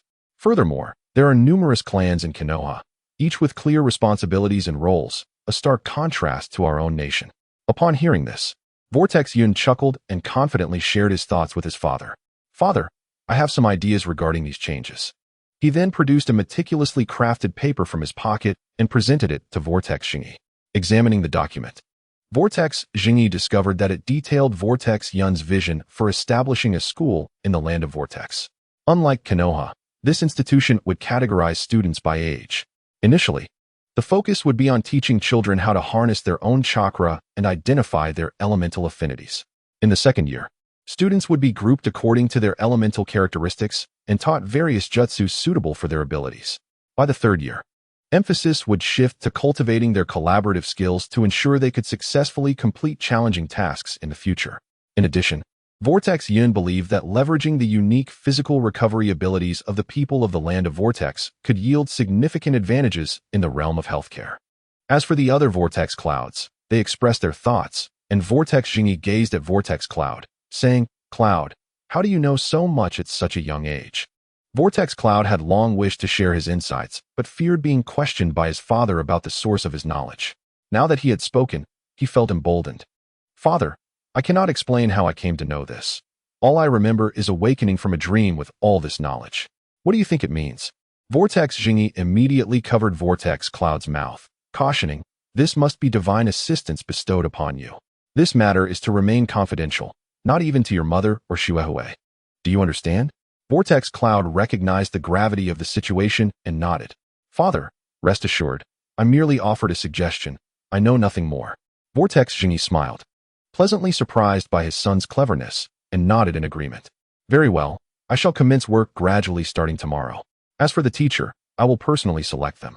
Vortex Cloud was about to leave, but turned back to Vortex Xingyi, stating, "Father, I believe we should select someone from our Vortex nation. Outsiders cannot be trusted." Having said this, Vortex Cloud turned and departed without a backward glance. Time flew by, and 4 years swiftly passed. During these seemingly tranquil years, while the Vortex Nation appeared unchanged on the surface, profound transformations were quietly unfolding within. The number of ninjas was surging at an astonishing rate. Although these newly minted ninjas seemed somewhat inexperienced, given time and the opportunity to engage in arduous missions to accumulate practical experience, they would undoubtedly emerge as exceptional ninjas of remarkable skill. Surprisingly, the outside world remained largely oblivious to the sudden increase in the number of ninjas in the Vortex Nation. The reason for this ignorance lay in Vortex Xingyi's decision not to bestow the symbolic ninja insignia upon his subordinates, as the ninja realm was still fraught with turmoil, necessitating the concealment of their strength. If others discovered the true power of the Vortex Nation, it could lead to its destruction. Over the past 4 years, Qianshun and Zhihai had diligently honed their skills, both now possessing formidable strength at the Chunin level. For the entire Vortex clan, the most joyous news was that Vortex Cloud's mother was once again pregnant, heralding the arrival of a new life. Vortex Cloud pondered quietly, if all goes well, this forthcoming child is likely to be the renowned Kushina. Elated by this news, Vortex Cloud also understood that, as time progressed, the situation grew increasingly urgent. One day, as Vortex Xingyi was immersed in his usual busy affairs, he suddenly paused and summoned Vortex Cloud along with 5 other clan members to a spacious and well-lit office. Once everyone had gathered, Vortex Xingyi cleared his throat and announced, "We are sending 6 of you to Konoha to participate in the inaugural joint Chunin exam. I, along with your grandmother, will personally lead you there. Upon arrival in Konoha, I will also take you to meet your grandmother, the esteemed wife of the first Hokage." Vortex Mido. Vortex Cloud felt a surge of excitement at the prospect of meeting some of the elite in Konoha. "Really, father? I want to see the true masters in Konoha." Vortex Xingyi nodded affirmatively, stating, "Indeed, and I will reward you upon your return." Vortex Cloud nodded, and the others expressed their enthusiasm, knowing rewards awaited them. "Thank you, clan leader." Unlike the peaceful era of Naruto's Chunin exams, which included written tests, this event comprised only 2 competitions. As we are not from Konoha, we must submit an application fee. Otherwise, we will not qualify to compete. After preparations were made and necessary supplies gathered, Shuehui prepared weapons for Vortex Cloud, anxious about the potential dangers of the exam. After some time, they finally arrived in Konoha. where Vortex Jingi went to report to the second Hokage.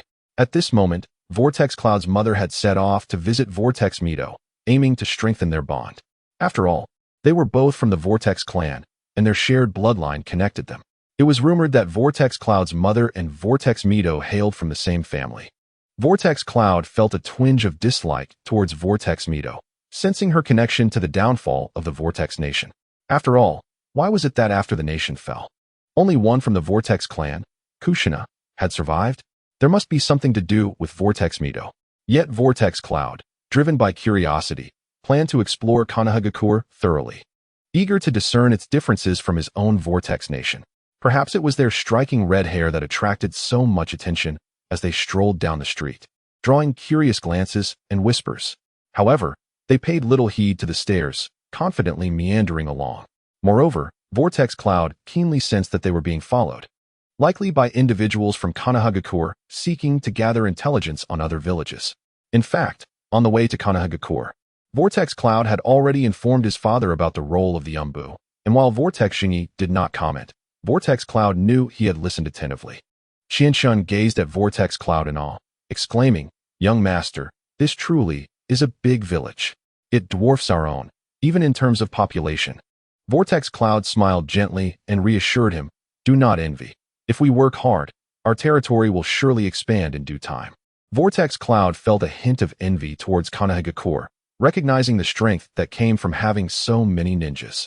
As night fell, Vortex Jingi approached Vortex Cloud, handing him a lengthy list. It was a detailed roster of participants from various nations. Vortex Cloud scrutinized the list, soon spotting several renowned names, such as the formidable Uchiha Fugaku, the awe-inspiring Hatake Sakumo, and the esteemed Hyuga Hizashi, among others. For some reason, seeing these names ignited a fervor within him. He was eager to engage in battle with them. The competition would consist of both team and individual matches, with the individual matches serving as a promotional tool for the villages. Each ninja would fight until only one remained victorious, crowned as champion. Numerous nations would participate, including the 5 great villages, as well as the Vortex Nation, the Rain Country, and the River Country, among others. Vortex Cloud glanced at Vortex Shingi, having already surmised the purpose of the team matches, but still feigning ignorance. "Father, might I inquire what the team matches entail?" Vortex Zheng smiled faintly as he gazed at Vortex Yun, saying, "That cannot be disclosed. Only when you arrive at the venue tomorrow will you truly comprehend the challenge that awaits you. It would be unjust for me to reveal it now." "Understood, father." Vortex Yun replied with a nod and a smile. The following day, the participants from Tidal Village were fully prepared and arrived at the entrance of the great forest of Konoha for the first examination. At that moment, a stout figure emerged, and Vortex Yun correctly surmised that he belonged to the Akimichi clan. Indeed, he was not mistaken. "Young ninjas from various villages, I am the chief examiner for this round. My name is Akimichi Torikase. Your task is to gather the scrolls of heaven and earth. Shortly, you will be randomly issued these scrolls, and you will have only 3 days. Not only must you collect both scrolls, but you must also reach the designated location. Strive diligently, everyone." With that, Akimichi Torikase began to organize the distribution of scrolls. Vortex Yun received the scroll of earth, and the trio proceeded according to the address provided by Konoha. Many teams were participating, primarily from the 5 great villages, followed by smaller villages like Tidal Village. Chiharu looked at Vortex Yun, who was strolling leisurely, and chuckled. "Young Master Yun, why are you not in a hurry? Shouldn't we be racing to seize their scroll of heaven?" "You are far too impulsive," Vortex Yun replied. "Why rush? We can reach their competition site first and wait for them to fall into our trap. Isn't that more advantageous?" He playfully flicked Chiharu's forehead. Suddenly, Vortex Yun noticed they were being followed. He discreetly signaled to Chiharu and Jihai, a unique communication method they had developed, unbeknownst to outsiders.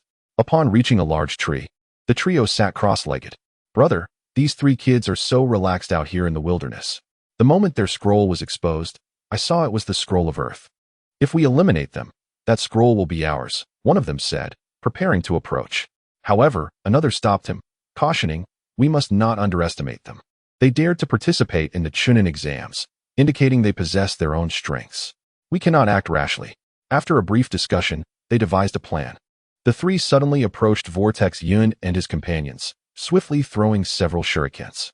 which were not ordinary but rather infused with a mist developed by their village that could induce instant unconsciousness, allowing them to handle the situation as they pleased.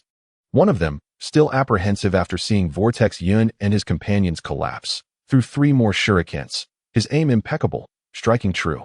Yet, fate was unkind, as they struck 3 wooden dummies instead. Be cautious of your surroundings. When did they deploy a substitution technique so swiftly? The third one remarked, glancing upwards. Just then, he exclaimed, why are there mosquitoes in this forest? Moments later, all 3 collapsed. Vortex Yin did not intervene directly, but sent a shadow clone to confirm their unconsciousness and retrieve the scroll of heaven from them, choosing not to end their lives. Turning to Chiharu, Vortex Yin remarked, your summoning technique has become increasingly refined. He then summoned his small alligator tortoise. Though lacking combat prowess, its sensory abilities surpassed Vortex Yun's own, greatly enhancing the trio's safety. Chapter 24, Self-Restraining Curse Seal. The small alligator tortoise perched atop Vortex Yun's head asked, young Master Yun, is there anything you wish to accomplish by summoning me? Vortex Yun replied, I need you to sense if there are any ninjas nearby, as your perceptive abilities are unrivaled. Leaning slightly, he gently patted the tortoise's hard shell, or more accurately, its rear, for both humans and tortoises seem unable to resist a bit of flattery. Understood, young master. The alligator tortoise responded respectfully. It then focused intently, employing its keen sensory skills to investigate the surroundings. A moment later, it turned to Vortex Yun and reported, young master. After my examination, I can confirm there are no traces of others within a 2-mile radius. Though still young, its range of detection would expand as it matured. Meanwhile, Chiharu, standing nearby, fixed his gaze on Vortex Yun and asked, young Master Yun, do you plan to eliminate them all? Vortex Yun shook his head, a mysterious smile gracing his lips as he replied, if I were to kill them so easily, it would be quite a waste. In truth, keeping them alive serves our purpose far better. With that, he carefully removed the alligator tortoise from his head and lowered his voice to converse with it. After hearing Vortex Yun's intentions, the tortoise's eyes widened in disbelief, questioning, young master, are you truly certain about this? Vortex Yun nodded firmly, his gaze unwavering, and replied earnestly, indeed, I am quite certain. Therefore, I shall need your assistance. Upon receiving Vortex Yun's confirmation, the alligator tortoise took a deep breath and solemnly executed its ninjutsu, the Earth Release, Earth Prison Technique. As it recited the incantation, the ground trembled violently, and a massive block of earth swiftly rose, transforming into a sturdy earthen structure before them. Once the ninjutsu was completed, Vortex Yun swiftly retrieved a white candle from his supply pouch. Holding the candle, he turned to Chiharu and Jihai, instructing them seriously, Chiharu, Jihai, it is now up to you two. Remain ever vigilant. Should they show even the slightest inclination to resist, strike them down immediately. We cannot allow any chance of escape or retaliation. Do you understand? Understood, young master, Chiharu and Jihai acknowledged, recognizing the urgency of the situation. Inside the earthen structure, Vortex Yun swiftly formed several peculiar hand seals, a technique he had clandestinely learned from his father's quarters, known as the self-restraining curse seal. This was an absolute control technique far superior to Danzo's, ensuring that those cursed could not utter the name of their captor, feel pain, or act against them without facing dire consequences. As this was his first time employing such a method, a flicker of anxiety coursed through him. Time passed quietly, and eventually, the 3 curse seals successfully embedded themselves within their bodies. Nonetheless, Vortex Yun's heart remained restless, a surge of exhilaration bubbling within him. With a smile, Vortex Yun turned to Chiharu and said, Chiharu, please awaken them. Chiharu nodded with a smile and replied, rest assured, young master. He quickly formed hand seals and called out, water release, small water stream technique. Instantly, a thin yet forceful stream of water surged from his mouth, striking the unconscious trio. After a brief moment, the 3 slowly regained consciousness. With a smile, Vortex Yun surveyed the newly awakened ninjas from the grass village and began, greetings, everyone. Allow me to introduce myself. I am Vortex Yun from the land of whirlpools. From this moment forth, I shall be your sole superior, and I trust you will grasp this clearly. Upon reaching this point, he paused momentarily before continuing. Moreover, I must remind you all that your lives are currently at my mercy. At that moment, one of the ninjas stood up, but before he could steady himself, he suddenly clutched his chest and collapsed to the ground. This unforeseen turn of events rendered the remaining two speechless, their gazes fixed on Uzumaki Yun. Among them, the one who appeared to be the leader straightened up slowly, his eyes wide with fury as he demanded, "What have you done to my younger brother? Why did he fall?" "I did nothing," Uzumaki Yun replied. "He dared to harbor thoughts of killing me. Anyone with such intentions will meet the same fate. The only path forward is submission to me." Although Uzumaki Yun felt a surge of excitement, he maintained a facade of calm. The three ninjas gradually regained their composure. "Lord Yun, what do you wish us to do?" "We are merely lowly ninjas, truly unaware of anything," they implored. "Rest assured, I will not harm you. Not only will I spare you, but I shall also assist you in becoming Chunin, or even Jonin, if you desire. Do you understand?" At that moment, Uzumaki Yun resembled a dubious uncle enticing children with sweets. "Really?" The apparent leader among them seemed intrigued. "What purpose do I have in deceiving you? I possess both the Book of Heaven and the Book of Earth, which will be delivered to you at the designated location," Uzumaki Yun said with a smile. "What do you require of us?" they asked. "Your current abilities are insufficient for any task. Upon your return, you will be trained in ninjutsu. For now, you must remain hidden in the land of grass, understood?" Uzumaki Yun needed them for a minor task, but for now, they could only lie in wait. Mere pawns in his game. "Yes," they replied, completely convinced. Chapter 25. Confrontation. Uzumaki Yun turned his gaze to the nearby alligator turtle and said softly, "All right, little alligator turtle. Dismantle this earthen dwelling." The alligator turtle nodded slightly, indicating understanding, and began to perform its jutsu.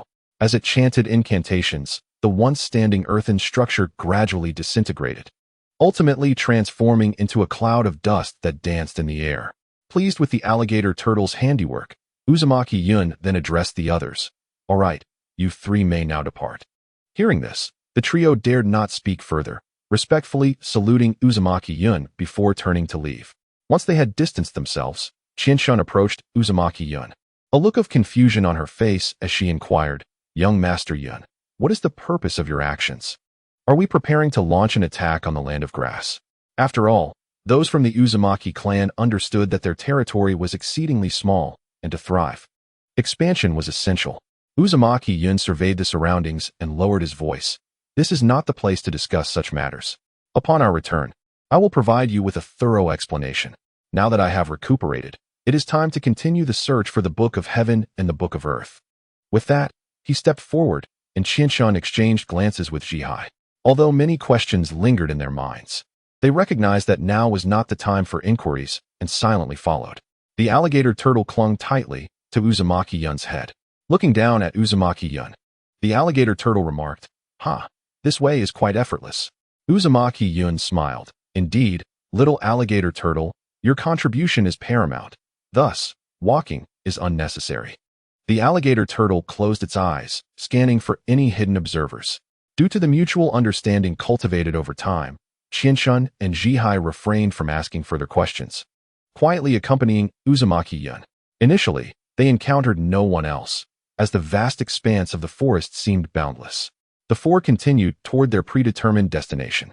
Suddenly, the alligator turtle halted, gazing into the distance. "Yun," it whispered, "there are three individuals not far ahead. From the chakra emanating from them, their strength seems considerable, and their chakra reserves appear quite substantial." Upon hearing this, Uzumaki Yun's expression grew serious. He raised his hand, signaling the group to slow their pace, and cautiously approached. However, just as they were still a distance away from the three, their movements were ultimately revealed. Who dares to lurk in the shadows, afraid to show their true face? Uchiha Fugaku observed from behind a tree. "I wondered who it could be. Turns out it is a few from Konoha. We are merely taking a stroll in the woods, not engaged in anything," Uzumaki Yun replied, well aware of the Uchiha's formidable strength, thus refraining from further comment. Leading the way was Uchiha Fugaku, while behind him were presumably family members dispatched to protect this young Uchiha clan member. It is Lord Yun from Uzumaki village. I wonder if you have gathered all your scrolls," Uchiha Fugaku said, displaying a rare smile. I haven't even seen a single opponent. So how could I possibly find the scrolls?" Uzumaki Yun mused, wishing to establish a connection with Uchiha Fugaku. "Yun, you do love to stir things up. I would like to test the true strength of your Uzumaki clan. How about we engage in a friendly match here?" Uchiha Fugaku, aware of the current dynamics within Konoha, sought to avoid offending the Uzumaki clan, hoping for an alliance instead. Are we going one-on-one or 3 against 3? Uzumaki Yun replied nonchalantly, as if this impending duel were merely a casual game. Uchiha Fugaku responded with a smile. Let's keep it to one-on-one. After all, this is just a friendly match. And I have no intention of seizing your precious Book of Earth. We must conserve our strength for competing with others for their scrolls. However, despite Uchiha Fugaku's amiable demeanor, Uzumaki Yun felt a lingering sense of wariness regarding the Uchiha clan. He turned to the alligator turtle beside him and quietly asked, "Little alligator turtle, please carefully scan the surroundings for any hidden ninjas." The alligator turtle swiftly employed its unique sensing technique and, moments later, shook its head at Uzumaki Yun, indicating no unusual activity nearby. With this reassurance, Uzumaki Yun felt a measure of relief, yet he remained vigilant. He turned to Qianshun and Jihai, his gaze sharp as he commanded, "Qianshun, Jihai, you two must immediately scout the surrounding area and ensure complete vigilance. Is that clear?" This was indeed Konoha's territory. And as an experienced ninja, Uzumaki Yun understood that even the slightest oversight could lead to total failure. Thus, he had to prepare meticulously, refusing to allow himself to falter in this familiar land. "Yes," Qianshun and Jihai replied in unison, promptly turning to hasten away. They had always heeded Uzumaki Yun's commands, fully aware of his exceptional leadership and precise control over the situation. Meanwhile, Uchiha Fugaku issued instructions to his accompanying subordinates. "You two shall remain on alert nearby and must not intervene in this match. All actions will follow my lead." Once both sides had completed their preparations, Uzumaki Yun and Uchiha Fugaku stood facing each other, separated by a gently flowing stream. The water was crystal clear, the current gentle, and under the sunlight, it sparkled with a shimmering light, adding an air of mystery to the impending fierce confrontation. The swirling cloud was uncertain as to why Uchiha Fugaku had chosen such a location, and thus chuckled softly. "Fugaku, this place you have selected is indeed quite intriguing." Uchiha Fugaku, upon seeing the swirling cloud, felt an inexplicable belief that he might be capable of altering the fate of the Uchiha clan. Ever since the passing of the first Hokage, the second Hokage had not explicitly stated it, yet maintained a stringent watch over the Uchiha clan. Given the connection between the first's death and a certain member of their family, currently, the Uchiha were struggling to survive in Konoha. Despite being a prominent clan, their treatment was far from favorable. Fugaku believed that the swirling cloud could offer him a fresh perspective. Chapter 26. The swirling cloud fixed his gaze on Uchiha Fugaku, contemplating the wisdom of striking first. Without hesitation, he clasped his hands together, swiftly forming hand seals, and shouted, "Water release, water dragon bullet technique." In an instant, a colossal water dragon surged forth with a fierce roar, clawing its way towards Uchiha Fugaku. Naturally, Fugaku would not remain passive. He swiftly waved his right hand, sending 2 shimmering shurikens darting towards the swirling cloud like lightning. Remarkably, these shurikens seemed to be guided by some mysterious force, effortlessly bypassing the aggressive water dragon and hurtling straight towards the swirling cloud. A closer inspection revealed that they were connected by an almost imperceptible thread. Confronted by the oncoming water dragon, Uchiha Fugaku remained unfazed, fully aware that this was merely a probing attack. He promptly formed hand seals and executed his signature technique, fire release, great fireball technique. As his words echoed, a massive, blazing fireball erupted into the air, radiating intense heat and formidable power as it boldly confronted the rushing water dragon. A thunderous explosion ensued as water and fire clashed violently, sending a misty spray into the air. Yet, amidst this obscuring mist, neither the swirling cloud nor Uchiha Fugaku hesitated. The swirling cloud deftly drew forth 2 kunai, flicking his wrist to accurately deflect Fugaku's incoming shurikens. In the blink of an eye, he vanished, using the mist as cover to dart towards Uchiha Fugaku like a specter. In an instant, the two engaged in close combat upon the broad river surface, each wielding their weapons and refusing to yield. Blades clashed, and the sound of metal striking metal echoed through the air. Within mere minutes, they had exchanged dozens of blows, neither side gaining a clear advantage, as their physical prowess appeared evenly matched.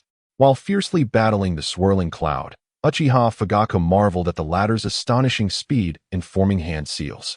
Realizing that relying solely on ordinary ninjutsu and taijutsu would likely lead to a stalemate, he resolved to employ his ultimate technique, the Sharingan illusion. Suddenly, the swirling cloud found himself immobilized, as though entirely under someone else's control, even the surrounding scenery shifting. Uchiha Fugaku, observing the swirling cloud's plight, remarked, "Yunkun, it seems you must concede now. This predicament is due to your lack of understanding of the Uchiha clan's Sharingan." He then tossed a kunai towards the swirling cloud, which lacked any real lethality but still struck him. To Fugaku's surprise, the swirling cloud vanished. Shadow clone. When did that happen? Fugaku exclaimed in shock. Shadow clone technique. A simple illusion technique that creates copies without substance, easily discernible. It primarily confuses the enemy by generating the caster's afterimage, lacking any substantive attack capability. Water release. Water prison technique. Suddenly, a massive sphere of water surged forth like a roaring tide, swiftly encasing Uchiha Fugaku within its confines. Haha. Now it's your turn to experience the feeling of being trapped, Fugaku. However, Uchiha Fugaku remained remarkably composed in the face of this sudden predicament.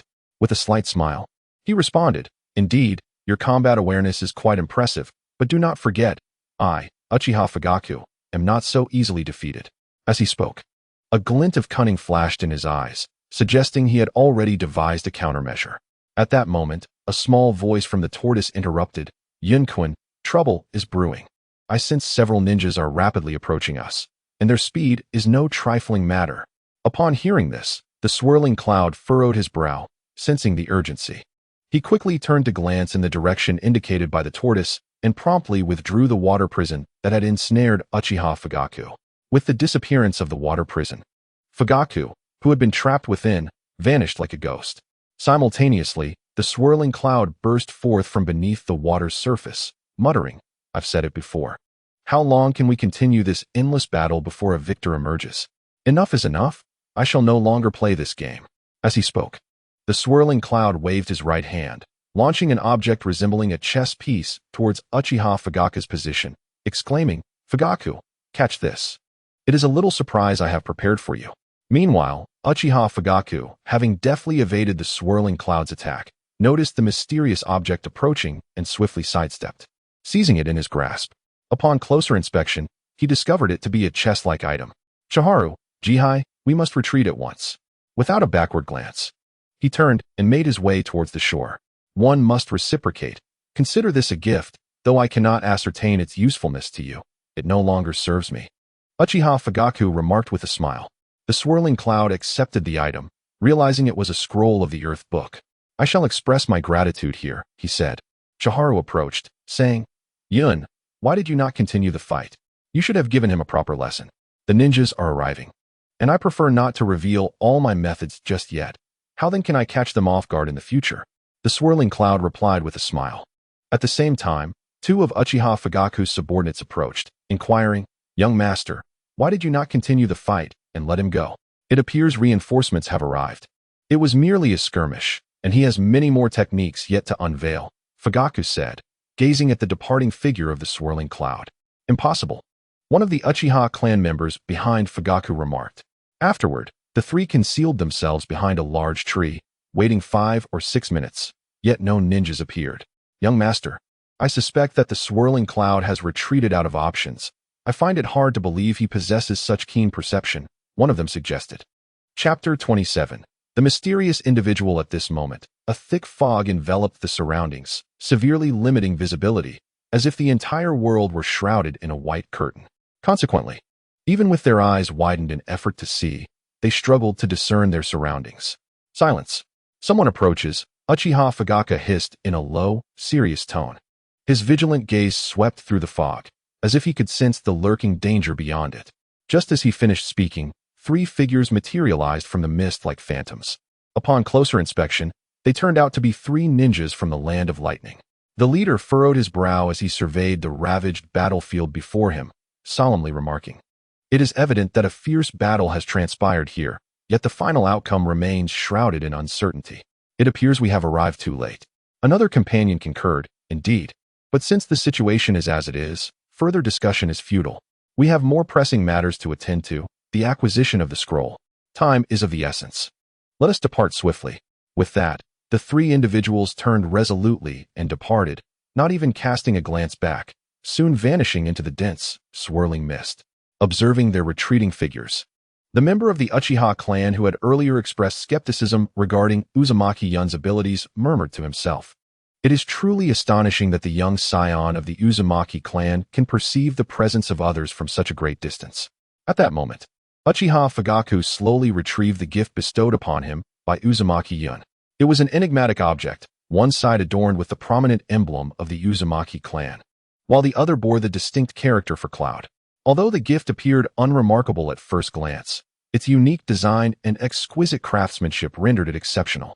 Uchiha Fugaku gazed at the gift in his hand, a slight smile of satisfaction gracing his lips. What a delightful present. I find it most charming. He carefully placed the precious item into his pocket, gently patting it, as if fearful of its accidental loss. Meanwhile, Uzumaki Yun walked alongside his two companions on the path. One of them inquired curiously, "Young Master Yun, what exactly is the gift you presented to Konoha? Could it be those items we crafted in the land of crafts?" "Indeed. This signifies the Uzumaki clan's future endeavors in the world," Uzumaki Yun replied, leaving unspoken the additional thoughts he harbored. For the Uchiha clan's existence in Konoha had not been fortuitous. Otherwise, only Uchiha Sasuke and Uchiha Itachi would remain. No one was privy to Uchiha Fugaku's tragic experiences. The distrust from the elders within his clan, the skepticism from the village. One could only imagine the immense pressure he bore, despite his considerable strength. The trio continued onward. Alas, with Fugaku's Book of Earth in hand, we only require the Book of Heaven to be complete, thus allowing us a moment of respite. Unbeknownst to Uzumaki Yun and his companions, they were being watched by a mysterious figure, three young ones from the Uzumaki clan, possessing a physique that rivals that of the Senju clan. If I could utilize them for experimentation, the enigma of my immortality would no longer be a secret. With that thought, the mysterious figure flicked out his tongue. A sense of unease settled within Uzumaki Yun, as if he were being scrutinized by unseen eyes. This sensation intensified, sending shivers down his spine. Therefore, he began to cautiously survey his surroundings, seeking the hidden observer. However, no matter how meticulously he scanned his environment, he found nothing amiss aside from ordinary sights and the occasional passing creature. Even the ever-alert little alligator turtle shook its head, indicating it had discerned nothing unusual. Yet, Uzumaki Yun remained steadfast in his belief that this feeling of being watched was not mere paranoia. It was like a sharp fishbone lodged painfully in his throat, rendering him unable to swallow, plagued by discomfort. This unsettling sensation lingered, refusing to dissipate. At last, Uzumaki Yun could no longer contain himself and muttered, "No, there is definitely someone monitoring me. I must uncover this individual." Just then, behind a nearby large tree, the mysterious figure quietly observed Uzumaki Yun's every move. Observing Yun's heightened vigilance and constant scanning of his surroundings, Orochimaru felt a jolt of surprise. This fellow possesses remarkable combat awareness. Could he have sensed my presence? That seems improbable. While pondering this, the mysterious figure unconsciously licked his lips, a glimmer of cold light flickering in his eyes. Unlike others, once Uzumaki Yun harbored doubts, he would not hesitate or delay for an instant. He resolved to ascertain who was tracking them, for if this threat remained unresolved, he would be unable to proceed with any action without trepidation, unable to find peace of mind. After careful consideration, Uzumaki Yun decided to take action. He planned to set some ingenious traps around them. If the stalker was intelligent enough to retreat, that would be best. Should they dare to approach, Uzumaki Yun vowed he would show no mercy. "All right, Chikura and Chiha, we have journeyed long enough. You two rest while I take watch from the tree. Do not allow anyone to follow us." Uzumaki Yun discreetly signaled to them, and both understood his intent immediately. "Be cautious, Yun," Chikura replied, and the two settled down. Uzumaki Yun ascended the tree, scanning the area, yet found no one. Still, he secretly placed several explosive tags, controlling them with chakra strings so that anything that touched the strings would detonate. Upon descending, Uzumaki Yun retrieved a military ration pill, finding it exceedingly unpalatable. He suddenly longed for Sister Shiwahue's cooking. Her meals were simply exquisite. After sitting for a while, he glanced back, hoping he was merely overthinking the situation. "All right, we should set out. We have yet to gather everything." The mysterious figure continued to follow, having just reached his position. astonished by how cautious Uzumaki Yun was for one so young, unaware of the fine line beneath his feet. However, upon stepping onto the thin line, he realized, this is bad. He quickly attempted to retreat, but the explosive tags that Uzumaki Yun had set up detonated fully. Chikura glanced behind. Could it be that a conflict has arisen? Should we investigate? Never mind, let us proceed. Uzumaki Yun was unaware of the strength of those behind them, but if they were to confront him, he would have to fight. Chapter 28. The sudden appearance of an individual. This little brat is exceedingly cautious. The mysterious figure mused internally, a wry smile gracing his face. Despite having utilized the body flicker technique to swiftly evade to the side, he still bore traces of dust. Who would have thought I would be discovered so swiftly? It seems I must reevaluate this child's capabilities. Nevertheless, he reassured himself that he would eventually capture him. He would certainly inquire how Yun had sensed his presence. As he muttered to himself, he gently brushed off the dust from his clothing. At that moment, another mysterious figure's voice reached him from afar. Well then, since our presence has been revealed, continuing to follow him is pointless. Let us lay an ambush ahead and capture him directly. The Senju clan is formidable. Can we not handle a mere Uzumaki clan member in Konoha? As soon as the words left his lips, this mysterious figure formed hand seals, murmuring an incantation. In an instant, a massive summoning beast materialized before them. Surprisingly, this creature was composed of numerous smaller snakes, creating a rather eerie sight. Simultaneously, Uzumaki Yun sensed that something was amiss. He halted, concentrating to perceive the surrounding movements. After a moment, he glanced up at the small alligator turtle perched above him and asked with slight confusion, "Little alligator turtle, can you ascertain that no one is tracking us at present?" The alligator turtle narrowed its eyes slightly, releasing its formidable sensory abilities once more. After a brief moment, it spoke slowly. It seems there is currently no one following us. However, curiously, I distinctly sensed several unusual and chilling chakra fluctuations emerge after the explosion of the tags you set. Upon hearing the alligator turtle's words, Uzumaki Yun furrowed his brow. Lost in thought, whose mysterious chakra could this belong to? Why did they only appear after the explosion? Countless questions flooded his mind. Ultimately, he merely shook his head with a soft sigh, declaring, well, no matter what, there will surely come a day when the truth is revealed. Let us continue on our journey. With that, he quickened his pace, accompanied by the crocodile turtle. Although Vortex Cloud expressed this sentiment, deep within, he was determined to devise a flawless plan. Otherwise, an unsettling feeling lingered in his heart. Shortly thereafter, Vortex Cloud and his companions encountered a ninja from a small nation, from whom they retrieved the Book of Heaven, incapacitating him in the process. Now, they had regrouped, yet as they drew closer to their destination, an increasing sense of anxiety enveloped them. Crocodile Turtle, you will do as I say. Vortex Cloud whispered his entire plan to it. No, I must accompany you. I cannot allow you to face any peril, the Crocodile Turtle replied resolutely. Vortex Cloud was uncertain of the strength of their upcoming adversaries, yet he implored, all right, consider it a request. They are not my servants, but my brothers. The Crocodile Turtle, though reluctant, acknowledged the truth in Vortex Cloud's words and nodded in agreement. But you must ensure your safety. After walking a few steps, they arrived beneath a large tree. Chunqian, Jihai, we are not far from our destination. Let us rest here for a moment. We will reach our goal in one fell swoop, and we shall not rest again until then, adhering to our usual method.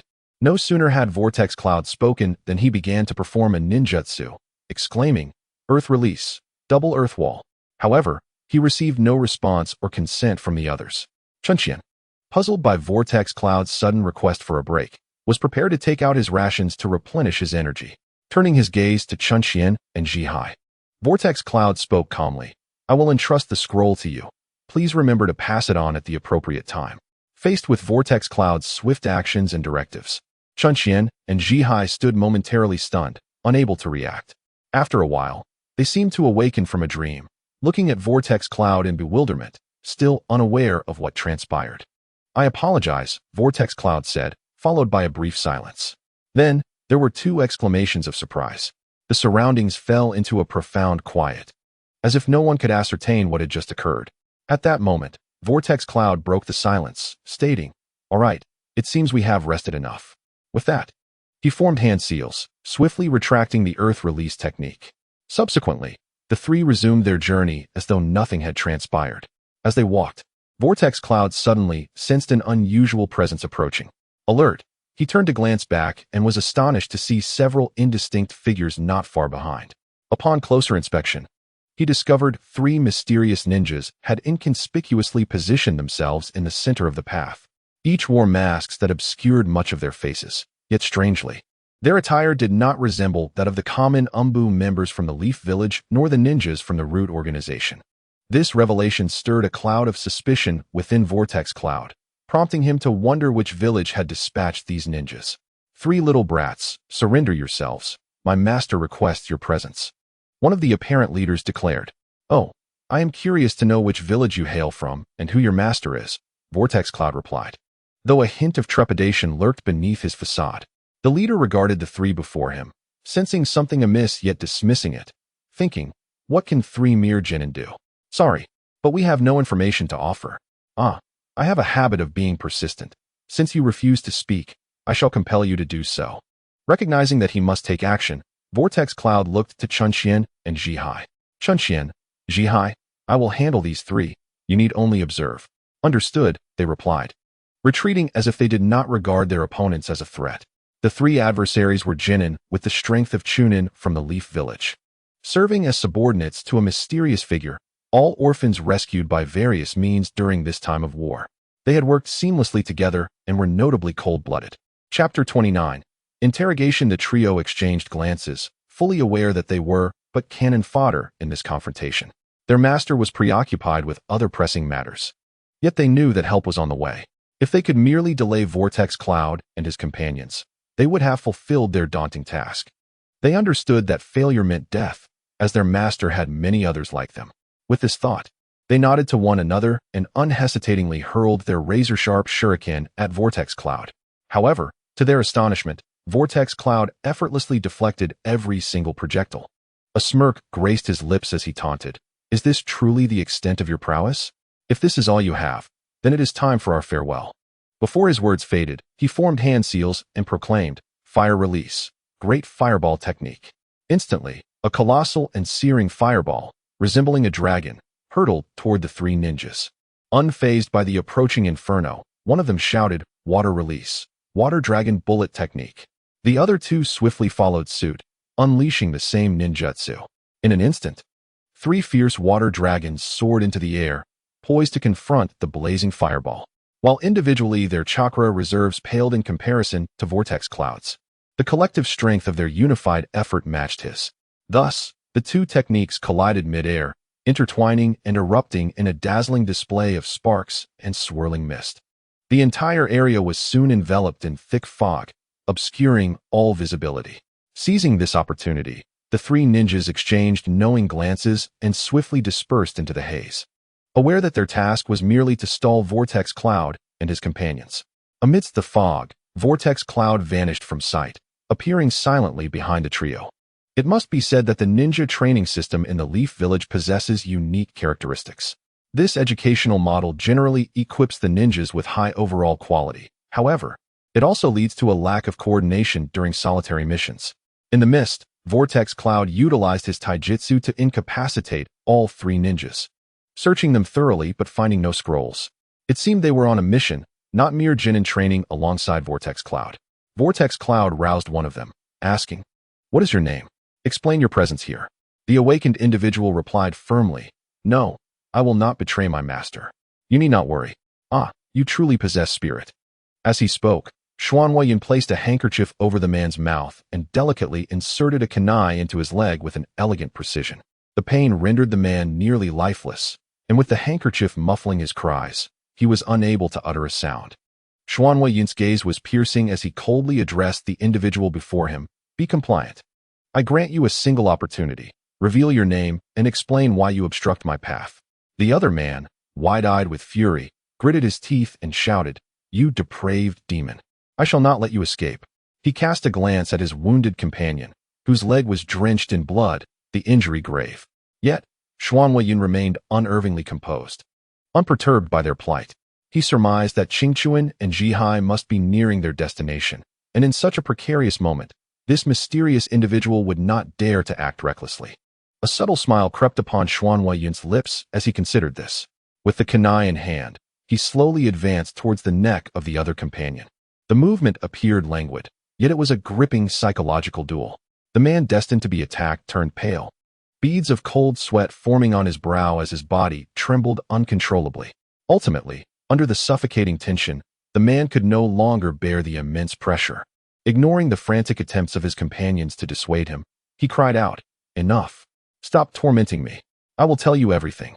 The other two attempted to intervene, but Xuanhua Yun swiftly incapacitated them, his curiosity piqued by the need to uncover who was orchestrating these events from behind the curtain.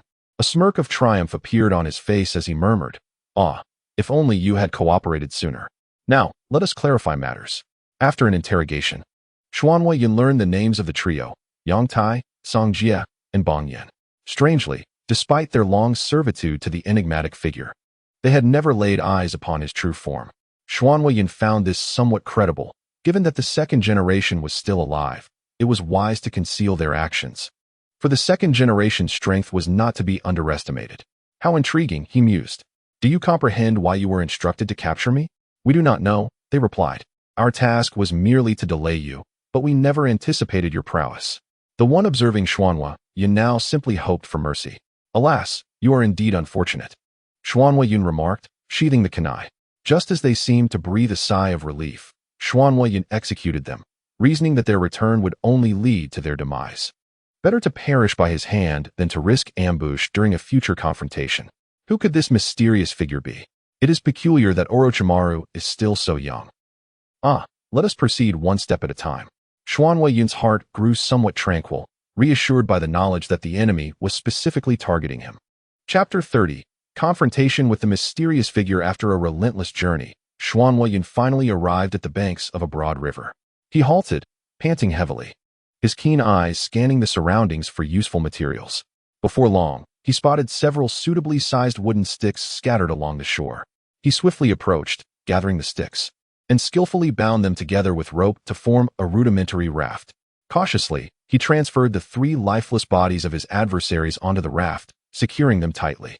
Once completed, he gently pushed the raft into the water, allowing it to drift downstream.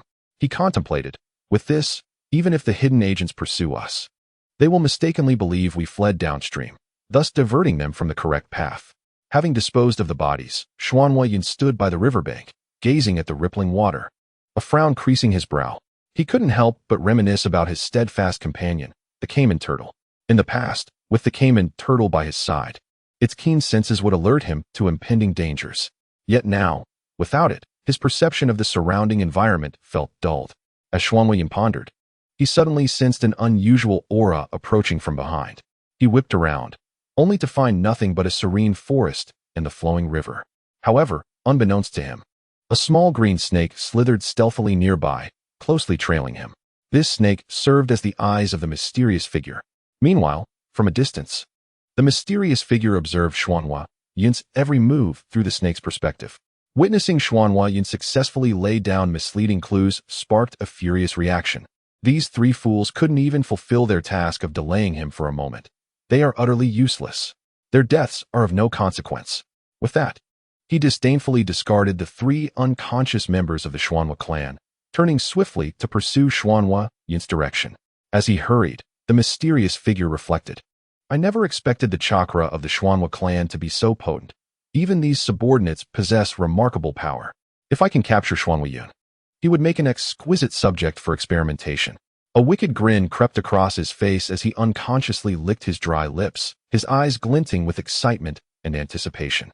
To Xuanhua Yun, these three members of the Xuanhua clan were but worthless pawns, lacking any necessity for experimentation. Thus, the mysterious figure had rendered them unconscious, indifferent to their fates. Although Xuanhua Yun had temporarily evaded his pursuers, an inexplicable sense of dread lingered within him, an unsettling feeling that shadowed his every step. However, he hesitated not, drawing a deep breath before resolutely continuing towards his destination. Just as he approached, a kunai hurtled towards him, prompting Xuanhua Yun to halt abruptly, narrowly avoiding a fatal blow. "Who goes there?" Xuanhua Yun's heart raced as he gripped his cherished weapon tightly, swiftly turning to scrutinize the darkness behind him. The inky shadows seemed to harbor an unfathomable threat. Xuanwei, do you not wish to explain yourself? What has become of my 3 subordinates? If you cannot provide satisfactory answers, it seems you shall not leave this place alive. A low, chilling voice pierced the silence, though the mysterious figure remained motionless. His piercing eyes, sharp as an eagle's talons, sent shivers down Xuanweiyun's spine. He discerned that the 2 shadows concealed behind him were merely illusions, a mere trick of the mind. At that moment, the mysterious figure's gaze locked onto Xuanweiyun like a venomous serpent. Under such scrutiny, Xuanweiyun felt akin to prey ensnared by a predator, a chill creeping up his spine. He pondered, who is this person? What power does he wield that instills such a sense of dread? And what connection does he share with the legendary Orochimaru? Forcing himself to remain composed, Xuanweiyun fixed his gaze upon the enigmatic figure, endeavoring to uncover any clues that might reveal his identity. Yet, no matter how he racked his brain, he could not ascertain who this individual was. Thus, he bravely called out, "A coward who conceals his true self is hardly a hero. State your name. And who are the 3 subordinates you speak of? I have never encountered them." Faced with the probing questions of the swirling clouds, the enigmatic figure curled the corners of his mouth into an elusive smile and spoke slowly. You need not concern yourself with my identity. However, should you choose to collaborate with me, I can bestow upon you unimaginable power, a strength sufficient to dominate a realm and become a figure of global renown. Upon hearing this, the swirling clouds paused momentarily before bursting into a hearty laugh. How utterly absurd. Do you truly believe that if I reject your proposition, you would dare to harm me? I am the esteemed young clan leader of the Vortex clan, and if you dare lay a finger on me, the entire Vortex clan shall not rest until you face retribution. Yet, despite his bravado, the swirling clouds were internally gripped by fear, for he understood that this mysterious individual was far from an ordinary adversary. A single misstep could lead to his demise. The enigmatic figure merely smiled faintly. You think I would hesitate to take your life? You must realize that even if I were to kill you, it would be here. And does your Vortex clan truly wish to oppose Konoha? You are overestimating your own significance. So what is there to discuss? Let us engage directly. The swirling clouds, aware of his precarious situation, decided to embrace his fate with reckless abandon. He charged towards the mysterious figure, eager to ascertain whether he had made any progress over the past 4 years. Fire style, great fireball technique. The speed was remarkable, as a massive fireball hurtled towards the enigmatic figure. A mere child with such a hot temper. It seems he has been spoiled at home. Perhaps it is time for a proper lesson, the mysterious figure mused. Although he acknowledged the swirling cloud's swift hand signs, he effortlessly leaped backward. Chapter 31. Assistance. The swirling clouds had come to a realization. At that moment, Chiharu and Chihai stealthily positioned themselves behind the mysterious figure before launching forward like arrows released from bows. The enigmatic figure merely glanced back, but to his astonishment, Chiharu and Chihai ignited all the explosive tags they carried without hesitation. In an instant, flames soared into the sky, accompanied by a deafening roar. Seeing this, the mysterious figure had no choice but to retreat hastily. Yet even then, he could not entirely evade the violent explosion, leaving him somewhat disheveled and slightly injured. Swirling clouds. I did not anticipate such tactics from you, he remarked. The swirling clouds, equally unprepared for the formidable prowess of this mysterious figure, realized that they had only one chance for survival. With a fierce gaze fixed upon the mysterious figure, he gritted his teeth and said, "You vile scoundrel. You truly deserve 1,000 deaths." Understanding the difficulty of escape, the swirling clouds resolved to fight with the determination of one who had accepted death. Otherwise, he would certainly meet his end. The enigmatic figure raised an eyebrow, revealing a smirk of disdain. "Humph. I have granted you an opportunity. Since you do not cherish it, do not blame me for my ruthlessness." With that, the two engaged in combat. At this very moment, in the designated area, elite shinobi from various villages had gathered, and even the illustrious second Hokage, Senju Tobarama, made his presence known. He turned to Vortex Seiji, teasingly remarking, "Seiji, you seem rather anxious. Are you still worried about your precious son?" With a solemn expression, Vortex Seiji nodded in acknowledgement, replying, "Indeed, Lord Tobarama. This is my son's first time participating in such a significant mission, and as a father, I cannot help but feel uneasy." Just as Senju Tobarama was about to continue speaking, a small, nimble bird flitted toward him, landing lightly on his shoulder and chirping a couple of notes in his ear. After listening attentively to the bird's message, Vortex Seiji suddenly turned to Tobarama with piercing eyes, stating in a grave tone, "Humph. I wish to understand why a ninja of such caliber has become involved in this matter. Should any harm befall my son during this battle, you are well aware that my methods will not be easily dismissed." In response to Vortex Seiji's inquiry, Senju Tobarama feigned ignorance, maintaining a calm demeanor as he replied, "How could this be? There must be some misunderstanding." However, before he could finish his sentence, Vortex Seiji dashed forward like an arrow released from a bow, disappearing from sight in the blink of an eye. Realizing the gravity of the situation, Senju Tobarama swiftly employed ninjutsu to pursue him. As Vortex Seiji sprinted ahead, he contemplated.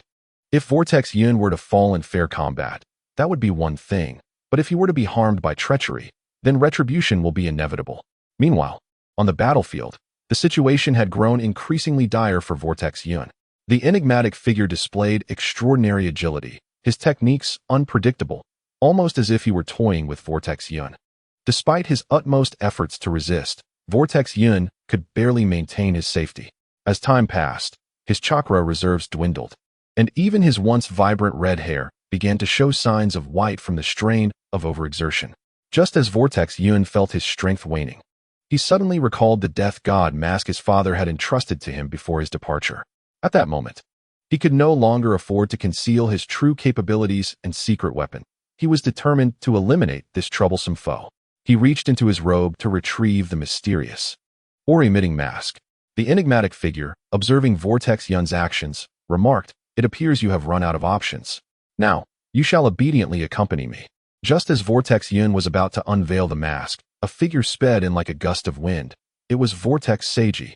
With eyes wide open, he bellowed, "Who dares to masquerade and bully my son in this place?" Upon seeing his father arrive, Vortex Yun felt a wave of relief wash over him. Knowing that with his father present, they could surely avert disaster. Yet, after this ordeal, he resolved to redouble his training efforts, enhancing his strength to prevent encountering such perilous situations in the future. Simultaneously, the second Hokage, Senju Tobarama, arrived on the scene with remarkable speed. However, he opted not to engage immediately, instead choosing to observe the unfolding situation from a distance, as if he held the reins of control. The mysterious figure, poised to strike Vortex Yun, caught sight of Senju Tobarama standing not far behind, and allowed a cunning smile to grace his features as he softly declared, "Oh? So the clan leader of the Vortex has personally come to this place. In that case, I shall take my leave for now." With that, he vanished without a trace. Vortex Seiji, witnessing this, prepared to pursue, but was suddenly met with a muffled thud beside him. Turning to investigate, he discovered that Vortex Yun had inexplicably collapsed. Alarmed, Vortex Seiji rushed forward to assess the situation. Upon closer inspection, he was astonished to find that his son's once vibrant red hair had now turned white. At that moment, Senju Tobarama approached, a look of concern on his face as he inquired, "Is the child unharmed?" Vortex Seiji gazed intently at Senju Tobarama, his tone grave as he stated, "Hokage, I expect a reasonable explanation and accountability for today's events. Otherwise, the Vortex clan will not let this matter rest." Understanding the delicacy of the situation, Senju Tobarama smiled. "Our two clans have always shared a cooperative relationship. Rest assured, I will provide you with a thorough investigation." As Vortex Seiji prepared to voice further concerns, Vortex Yun opened his eyes. "Father, I apologize for bringing shame upon you."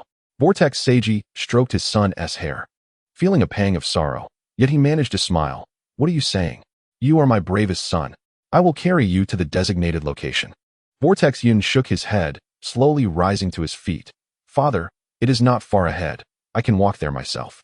I do not wish to disgrace our Vortex clan." The Whirlpool nodded slightly. "All right, what about Chiharu and Tamaharu?"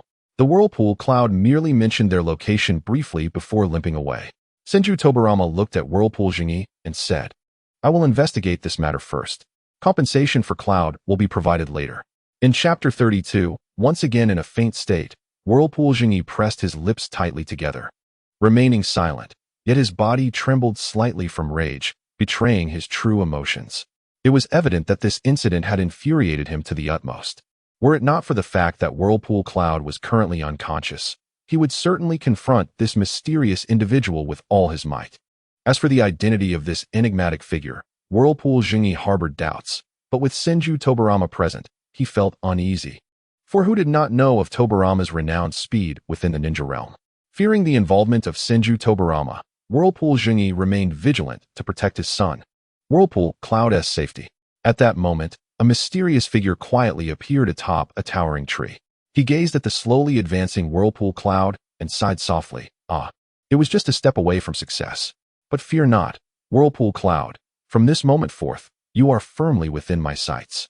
While contemplating his next move, the mysterious figure suddenly felt a pang of pain in his waist. Looking down, he discovered an injury he had not noticed before. His interest in Whirlpool Cloud intensified. After all, he had been able to inflict harm even before Cloud had become a Chunin. If he were to become a Jonin, it would be even more challenging to manage. It seemed he would need to keep a close watch on the land of the Whirlpools. When Whirlpool Cloud emerged, he would be ready to act. Whirlpool Cloud moved forward with heavy steps, his mind replaying the events that had just transpired. He felt a sense of regret. Alas, I never anticipated the vast disparity in strength between us. Yet, who exactly was that mysterious individual? Why did he have no recollection of him? After walking a bit further, Chiharu and Tamaharu approached. Upon seeing Whirlpool Cloud, they involuntarily gasped. He was covered in wounds, and his once vibrant red hair had faded to a paler hue. Chiharu opened his mouth, seemingly wanting to ask something, but before he could speak, Whirlpool Cloud asked first, "Did you give them the scroll?" Chiharu quickly nodded, responding, "Young master. As per your instructions, I have handed over the scroll." Just as he finished speaking, Chiharu intended to press for more details about what had transpired, but unexpectedly, Whirlpool Cloud's vision darkened, and he fell backward. It turned out that while confronting his father earlier, Whirlpool Cloud had endured the pain and managed to hold on. Now, seeing Chiharu and Tamaharu, he could finally relax, and his spirit waned, causing him to succumb to unconsciousness. As for what happened next, it remained uncertain. Chiharu looked at the fallen Whirlpool Cloud and exclaimed, "Tamaharu, what should we do now?" Tamaharu observed Whirlpool Cloud's condition and assured him, "It's all right. Young master must have faced a formidable opponent, but he is merely unconscious. We are almost at the designated location, where medical personnel will assist us." Chiharu nodded and entrusted Whirlpool Cloud to Tamaharu as they made their way to the designated place, encountering Uchiha Fugaku along the way. Uchiha Fugaku strolled as though in a garden, for these were mere genin, no match for him. Upon spotting Chiharu, he had yet to utter a word when one of his subordinates remarked, "Isn't that a member of the Whirlpool clan?"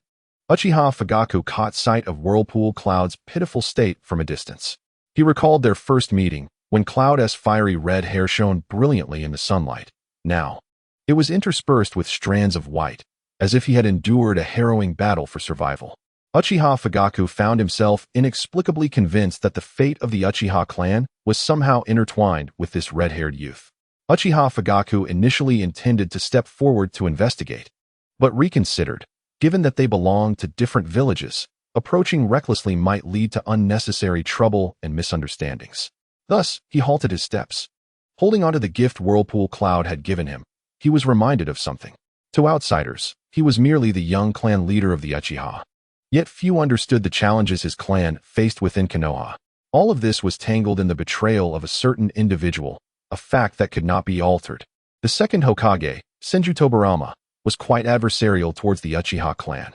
Currently, the Uchiha had neither the strength to confront Tobarama nor the desire to do so, as their unity had kept them safe from Tobarama's wrath. Uchiha Fugaku was aware of this situation within his clan. Two voices emerged, one advocating for the maintenance of their current stance, while the other echoed Uchiha Madara's sentiments of rebellion, as life had become increasingly difficult. Meanwhile, Chiharu and Tamaharu exchanged a brief glance of understanding, having never relaxed their vigilance against the Uchiha clan. Especially with their young master still in a state of unconsciousness, there could be no room for error. Should they suddenly strike, they would sacrifice themselves to ensure the safety of their young master. Finally arriving at the designated location, Chiharu cautiously presented the precious scroll he held. Just then, Whirlpool Jingi rushed in like a gust of wind, swiftly lifting Whirlpool Cloud and turning to leave without uttering a word.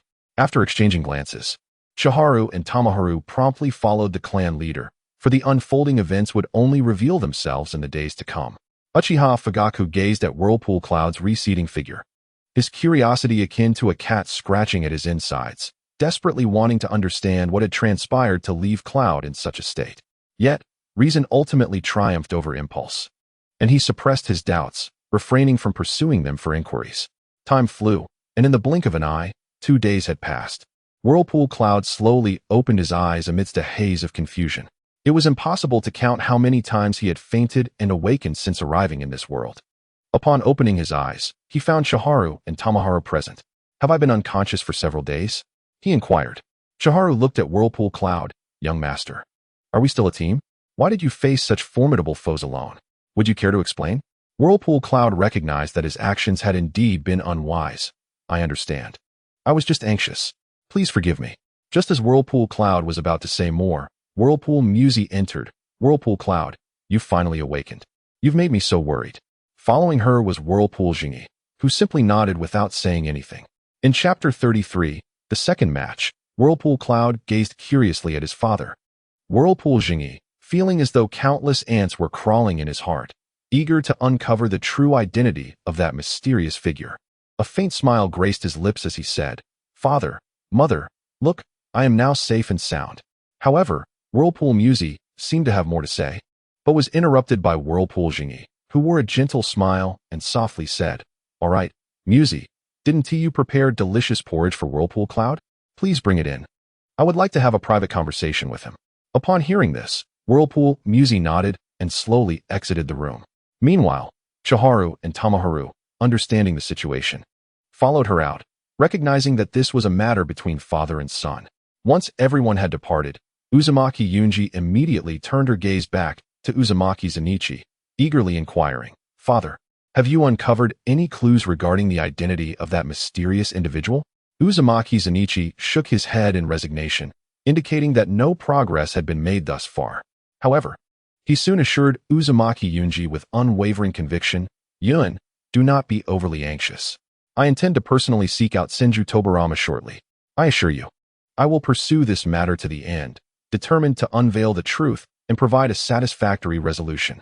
In truth, Uzumaki Zenichi had his own thoughts. He was well aware of the superiority of the Uzumaki clan, and he was certain that the assailant was someone he recognized, as he had marked them. The sealing techniques of the Uzumaki clan are not easily detectable, unless the individual chooses to vanish entirely. The next encounter, regardless of whether they belong to the Senju clan, would necessitate an explanation, or else it would end in death. Upon hearing her father's resolute stance, Uzumaki Yunji felt a sense of relief. Suddenly, as if struck by a thought, she smiled and asked Uzumaki Zenichi, "Father, what format will the upcoming second competition take?" Uzumaki Zenichi pondered for a moment before raising his gaze to respond. Traditionally, the second round is likely to involve individual confrontations. The opponents will be determined by a drawing. Those who draw the same number will engage in a fierce battle. Uzumaki Yunji nodded gently, fully familiar with such a competition format. After all, she had witnessed similar scenarios unfold while watching Naruto. Just then, as Uzumaki Zenichi was about to continue speaking, Uzumaki Maiko approached gracefully, her lovely and gentle face revealing a hint of concern as she softly stated, "All right, the Hokage has sent someone to summon you. I am uncertain of the details, but it must be quite significant. Oh dear, I must hurry back to prepare some porridge for our dear son." With that, she lightly shook her head and hurriedly departed. Upon hearing her words, Uzumaki Zenichi nodded slightly in acknowledgement and promptly stepped outside. Meanwhile, Uzumaki Yunji gazed at her mother's hurried retreat, a smile gracing her lips as she obediently remarked, "Mother, go ahead without worry. I have grown up and can feed myself now." With that, she picked up a spoon and began to relish the meal before her. As Uzumaki Yunji savored the delectable food, she attentively listened to her mother's gentle admonitions before her departure.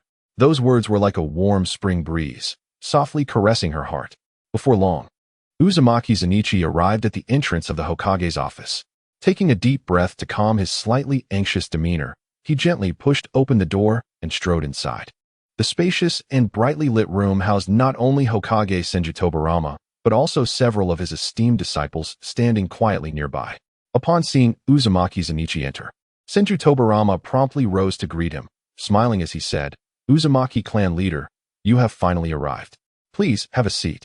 Uzumaki Zenichi sensed the atmosphere among the disciples but felt no immediate apprehension. He knew that as long as the individual in question appeared, he would seize the opportunity. Concerned for his son's injury, Uzumaki Zenichi was not in the mood for pleasantries. He directly inquired, "Has the Hokage determined who harmed my son?" Senju Tobarama maintained a calm smile, responding leisurely, "Zenichi, after thorough investigation, we can affirm that this incident did not originate from within our Leaf Village. We did not anticipate such an unforeseen situation, and for that, we at the Leaf feel deeply remorseful. Therefore, as compensation for Uzumaki Yunji's injury, we have decided to offer your clan a measure of restitution as an expression of our apology." Uzumaki Zenichi understood well that the two villages were currently in a period of close cooperation. Any discord arising from this incident could jeopardize their amicable relations.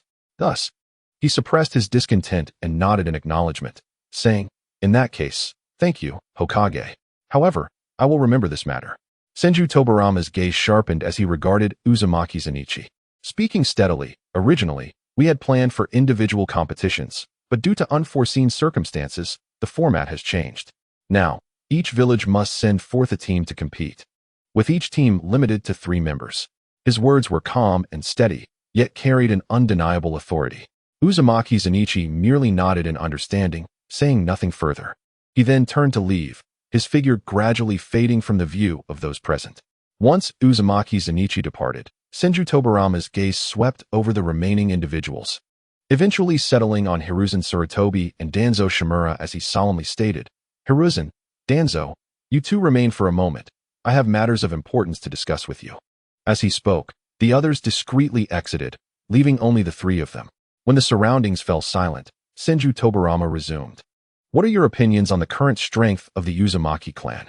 Hiruzen Tsurutobi, meeting his teacher's gaze, contemplated briefly before stating, "Teacher, from my observations, the Land of Waves has developed rapidly in recent years, with its overall strength significantly increasing.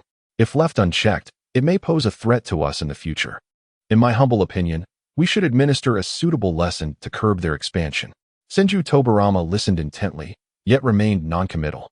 He turned to Danzo Shimura, asking, "And you, Danzo, what is your perspective?"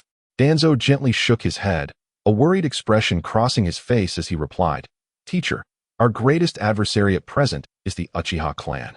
If we recklessly take action against the Uzumaki clan now, the Uchiha may seize the opportunity to exploit the situation. The situation could spiral out of control, to our detriment." Senju Tobarama regarded his 2 students, having been testing them, aware that the current situation was becoming increasingly unstable. In the Hokage office, he furrowed his brow, contemplating who should inherit the position of the next Hokage. After careful consideration, he decided to eliminate Uchiha Kagami and several other candidates from consideration. After all, the selection for such an important role must be made judiciously, ensuring the chosen individual could lead the village toward prosperity. In truth, Senju Tobarama leaned towards bequeathing the Hokage position to a member of the Senju clan, yet since the passing of his elder brother, he had been searching for the most suitable candidate. However, as days turned into weeks, he had yet to find a satisfactory successor. Alas, the pressing matter at hand is to focus our attention on the Uchiha clan, Senju Tobarama mused to himself. At that moment, Hiruzen Tsurutobi stood nearby, a look of confusion on his face, unable to restrain himself as he queried, "Teacher," but, before he could finish, Senju Tobarama raised his hand to interrupt him. Senju Tobarama fixed his gaze on Hiruzen Tsurutobi, speaking with unwavering conviction, "Enough. I have reached a conclusion on this matter. There is no need for further discussion. You may both take your leave." Hiruzen Tsurutobi opened his mouth, seemingly wishing to say more, but Danzo Shimura suddenly grasped his arm and whispered, "Hiruzen, did you not notice that the conversation was cut short?" Hiruzen Tsurutobi, filled with doubt, turned to Danzo, confused as to why he had abruptly halted his speech. Just then, Uchiha Kagami approached slowly. Meanwhile, Uzumaki Zenichi made his steady way to the door of Uzumaki Yunji's room. He halted his steps, turned to glance at Chiharu and Chihai standing guard outside the door, and softly said, "Please come in. I have matters to discuss with you." Chiharu and Chihai entered, just as Uzumaki Yunyun had finished his meal. "Father, how are things? Have you discovered the identity of the mysterious person?"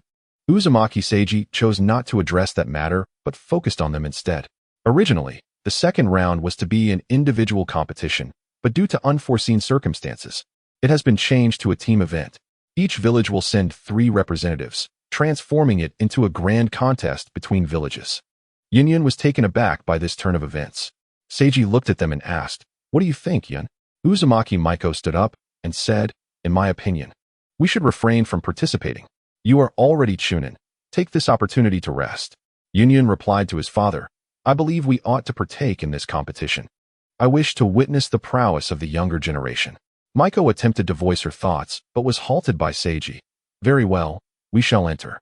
Let them see the true strength of the Uzumaki clan." At that moment, Yunyun seemed to have more to say, but upon seeing the hopeful and encouraging gaze of Seiji, he hesitated. Seiji smiled gently at Yunyun and softly urged, "Child, do not overthink it. Rest well. This important competition is set for 3 days hence. A time for you to showcase your talents." After hearing this, Yunyun's face brightened with a confident and radiant smile as he responded, "Father, rest assured. I will give my all and will not disappoint you or our family." With that, he slowly closed his eyes, preparing to enter a state of rest to gather his strength. Meanwhile, Maiko also opened her mouth, as if she had something to say. However, before she could speak, Seiji reached out and took her hand, leading her out of the room. Yunyun watched their departing figures, pondering quietly, and soon succumbed to his fatigue, drifting into a deep slumber. Chiharu and Chihai, seeing that Yunyun was resting, decided to stay in the room, as they needed to ensure his safety. After leaving the room, Maiko could not help but turn to Seiji, her face filled with concern. "Seiji, are you not aware of the current tense situation? Why would you allow Yunyun to display his strength at such a critical juncture? Could this not expose him to unnecessary danger?" Seiji, hearing her words, fixed his gaze resolutely on the distance and responded with conviction, "Maiko, you do not understand. Our Uzumaki clan has been oppressed for far too long. Even the most trivial adversaries dare to bully us. This competition is an excellent opportunity to demonstrate our strength to the outside world, to let those who seek to provoke us know that we are not to be trifled with." Maiko sighed softly, realizing that she could not change her husband's mind, and reluctantly nodded in agreement, saying, "Very well, since you have made up your mind, there is little more I can say. Let it be as you wish." Meanwhile, far away, Senju Tobarama was busy disseminating news of the upcoming competition to various villages. Unsurprisingly, the responses from the invited villages varied. The 5 most powerful villages accepted the invitation without hesitation, while several smaller villages indicated that they needed time to deliberate before making a final decision. When Yunyun reopened his eyes, daylight had arrived. "Chiharu, Chihai, since we have a few days, let us venture out for a stroll and see if we can encounter some friends."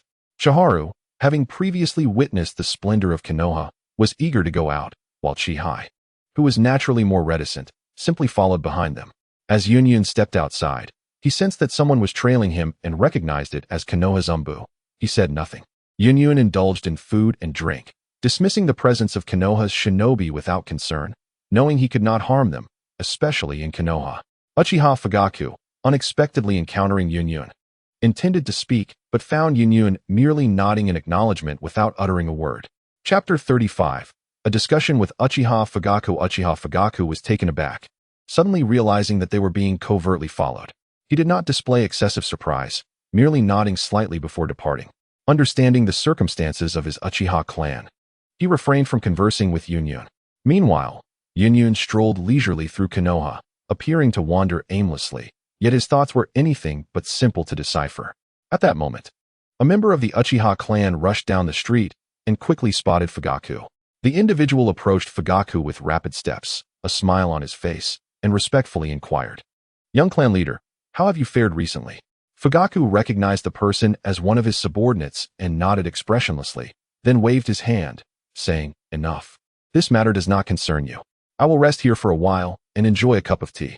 Though his subordinates were slightly puzzled, they dared not question the young clan leader's orders and obediently departed. Once his subordinates had left, Yunyun suddenly shifted his form, promptly reverting to his original appearance. He gently caressed his face and mused aloud, "Ah, indeed, this form is decidedly more handsome." Fugaku, witnessing this, could not help but smile slightly, his gaze softening as he addressed Yunyun. "You truly are an amusing fellow. However, I heard you were gravely injured recently. What transpired?" For some reason, Fugaku felt that all his troubles vanished whenever he saw Yunyun, a notion that was hard for him to fathom. Yunyun scratched his head, offering a rueful smile as he replied, "Oh, do not mention it. I encountered a formidable opponent, a top-tier ninja at the level of Hokage. That fellow was exceedingly powerful. Had I not been fortunate, I might have met my end."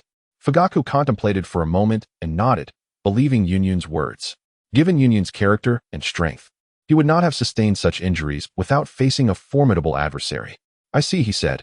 Yunyun, with a piercing gaze, regarded Fugaku, his expression serious as he declared, "I have come to you today because I seek to propose a collaboration on a matter of utmost importance." Fugaku met Yunyun's gaze, a flicker of doubt crossing his features as he furrowed his brow and asked, "Why should I trust you? Is there some hidden agenda behind this?"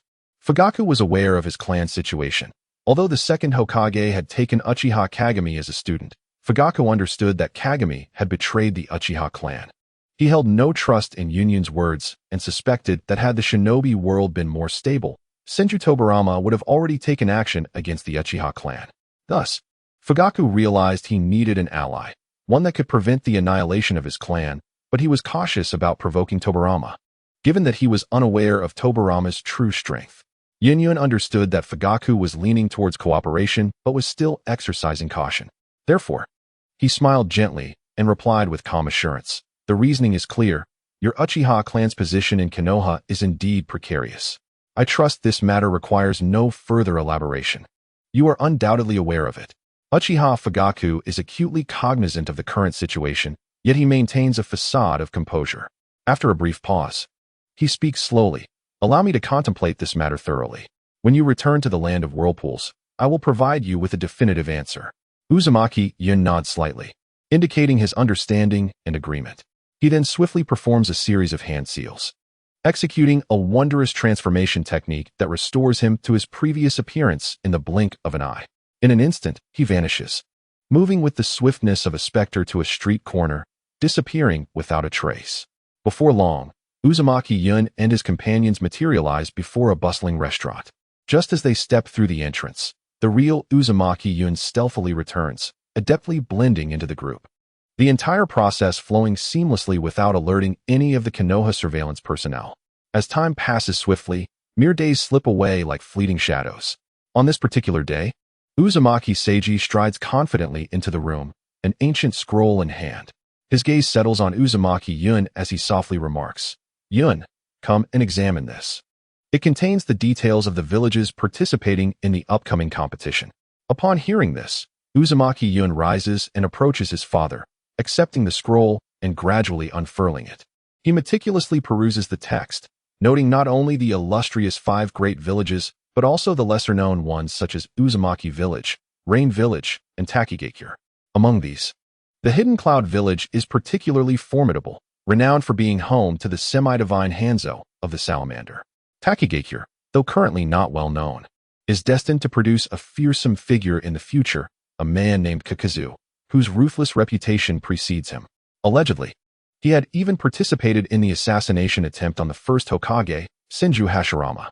While rumors suggest that Kakazu only glimpsed Hashirama once, this serves as part of his bravado, a tale he weaves to intimidate others. Yet, his prowess is indeed formidable, particularly due to his all-encompassing attack capabilities, which leave opponents defenseless. Contemplating these matters, Uzumaki Yun cannot help but smile faintly, turning to his father with a question. "Father, it seems there are not many villages participating in this competition.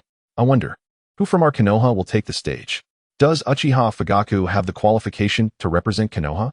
Uzumaki Seiji, unsure of how his son became acquainted with the Uchiha clan, refrains from commenting, recognizing that everyone has their circle of friends. He chuckles. "Tomorrow at the venue will reveal all, though I suspect he is unlikely to compete." Uzumaki Yun understands the underlying reasons. After all, the Uchiha clan's standing in Konoha has not been favorable, making their absence from the competition quite natural. Observing Uzumaki Yun's silence, Uzumaki Seiji inquires, "What troubles you? Are you afraid?" Chapter 36. Dreams. Uzumaki Yun's lips curve upward, revealing a confident and slightly excited smile as he responds, "Father, please don't misunderstand. I am not fearful. Rather, the thought of competing against geniuses from various villages fills me with exhilaration." Upon hearing these words, a look of pride graces Uzumaki Seiji's face. He gently pats Uzumaki-yun's shoulder and encourages him. "Ah, my son, your fighting spirit is commendable. However, let us temper our anticipation. Tomorrow will unveil the opponents we face. For now, we must rest well and prepare for the challenge ahead." Uzumaki Musi, who had been on the verge of speaking, recognizes the importance of allowing Uzumaki-yun to rest and silently exits the room. Uzumaki-yun turns to his companions, Shikaru and Chihai, with resolute eyes filled with determination. "The battle tomorrow is crucial. We must showcase the true strength of the Uzumaki clan. Therefore, let us retire early tonight, ensuring we greet the challenges ahead in our best condition." Shikaru and Chihai exchange glances before nodding in agreement, acknowledging their understanding. They each return to their beds, closing their eyes to drift into slumber. At this moment, neither Uzumaki-yun nor anyone else could fathom the unforeseen ramifications that would arise from his seemingly innocuous pre-battle rallying. Meanwhile, far away, Senju Tobarama furrows his brow as he scrutinizes the lengthy list of participants presented before him. Faced with a multitude of exceptional talents, he finds himself in a quandary, for the competition permits only 3 victors. After considerable contemplation, Senju Tobarama arrives at a difficult decision, selecting 3 individuals: Kakashi Hitaki, Uchiha Fugaku, and Saratobi Shino. His choices are influenced by his own unique considerations. The inclusion of the Uchiha clan is intended to reassure outsiders that Konoha regards the Uchiha on par with other clans. Saratobi Hizashi remains silent, aware that his son still has a chance to participate, yet Shimura Danzo expresses his dissent. "Teacher, is it wise to involve a member of the Uchiha clan? This may not reflect well." Senju Tobarama turns to Danzo, stating, "It is to ensure the Uchiha feel secure, understanding that we do not harbor animosity toward them, preventing any potential dissent at this critical juncture." Danzo, harboring ambitions to eliminate the Uchiha while the second Hokage is still in power, nods reluctantly. "I understand, teacher." Thus, the night slips away in the blink of an eye. As the first rays of morning sunlight filter through the window, Uzumaki-yun awakens suddenly from a nightmare. Beads of sweat dotting his forehead, his chest heaving as if he had just endured a life-or-death struggle. Inexplicably, within the haunting and surreal dream, Uzumaki-yun is horrified to find his beloved father and caring mother lying cold upon the ground, surrounded by a chilling pool of blood, their fates unknown. Surveying the scene, the once thriving Uzumaki clan is reduced to just himself and a wailing infant in swaddling clothes. The area teems with unfamiliar faces, their indifferent gazes piercing like daggers toward Uzumaki-yun and the helpless child. With wide eyes, Uzumaki-yun fixates on the grim tableau, murmuring, "Why? How could it have come to this?" His voice trembles with despair and defiance. At that moment, Senju Tobarama approaches like a specter, his expression devoid of emotion as he declares, "Your Uzumaki clan are guilty of heinous crimes, deserving of death." Simultaneously, Uzumaki-yun catches a glimpse of a mysterious figure lurking behind Senju Tobarama. Clad in a black cloak, the figure's face is obscured by shadows, rendering their true identity inscrutable. Yet, in an instant, Uzumaki-yun perceives the truth. They are in collusion. Seething with rage, Uzumaki-yun grits his teeth, his eyes ablaze with fury as he confronts the two. "If you are so merciless as to spare not even my Uzumaki clan, then let us perish together today."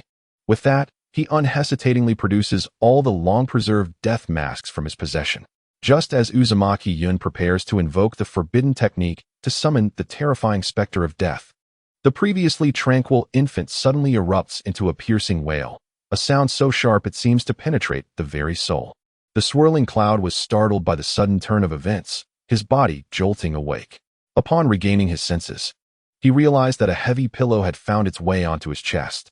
He let out a long sigh, wiping the cold sweat from his forehead, and murmured to himself, it was merely a nightmare. However, rest assured, I, Vortex Cloud, vow to never let such a tragic fate befall my kin. Thus, Vortex Cloud began to ponder the intricacies of ninjutsu within the confines of his room. As it was said that what release was the technique embodying both offense and defense in this world, and he sought to unravel its mysteries. Feeling perplexed, he quietly ascended to the rooftop, gazing at the moon, contemplating whether there were indeed people residing there and whether they suffered from a lack of oxygen. While Vortex Cloud indulged in his whimsical thoughts atop the roof, the members of Konoha's Umbu were alert, What could the Vortex clan be planning at this hour? Should we report to Lord Hokage? One of them shook his head. Let it be for now. Lord Hokage is resting, and not every little thing requires a report. Let us keep an eye on him, and should he make any suspicious moves, we shall act. Vortex Cloud was already aware of Konoha's watchful presence, but chose to feign ignorance, reasoning that if he could not find rest, then neither should they. Soon, dawn broke, and Shiharu awoke to find Vortex Cloud absent from his bed. Just as she was about to speak, Vortex Cloud entered the room. Chapter 37. The strength of Uchiha Fugaku. Vortex Cloud regarded Shiharu with quiet intensity and softly said, "You're awake." Shiharu rubbed her sleepy eyes, her gaze drifting to the glistening dew clinging to his hair.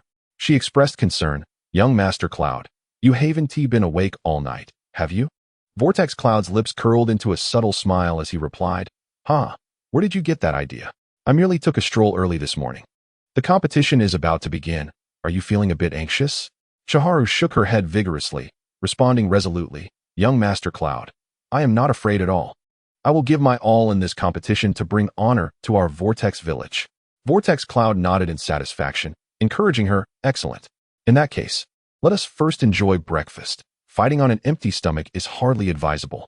Shiharu approached Zihai, who was still soundly asleep. She intended to wake him, but as her hand brushed against him, he stirred awake, asking, "Is it time for battle?" Zihai was solely interested in combat, indifferent to everything else. After the trio had their fill, they followed Vortex Cloud's father to the competition arena. However, upon entering, they unexpectedly caught sight of Uchiha Fugaku. Vortex Cloud and Fugaku exchanged a knowing glance before turning away, as if they were strangers. At that moment, Senju Tobarama strode forward with an imposing presence under the sunlight. He surveyed the surroundings and proclaimed loudly, "This competition features teams from 8 villages. Ultimately, 4 villages will advance to the next round. Now, I request each village to send forth a representative to draw their group numbers." Without surprise, Vortex Cloud stepped forward for his village. What was unexpected, however, was that Konoha's representative was none other than Sarutobi Hizashi's son, Sarutobi Shino. He walked steadily to the front, joining the other representatives in anticipation of the drawing ceremony. An unforeseen outcome emerged. Vortex Village would face a team from Awagakure, which included formidable opponents such as Lus, Chido, and Oishi.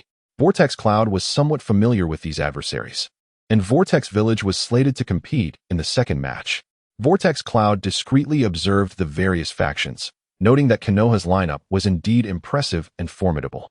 Leading the charge was Uchiha Fugaku, renowned for his Sharingan, whose reputation had long echoed throughout the ninja world. Next was Hitaki Sakumo, famed for his swordsmanship that instilled fear. And finally, there was a ninja named Sarutobi Shino, whose renown, while lesser, should not be underestimated. Nevertheless, Konoha's opponents were no pushovers either. They faced the Sand Village from the Land of Wind, which, as it turned out, had drawn the short straw this year.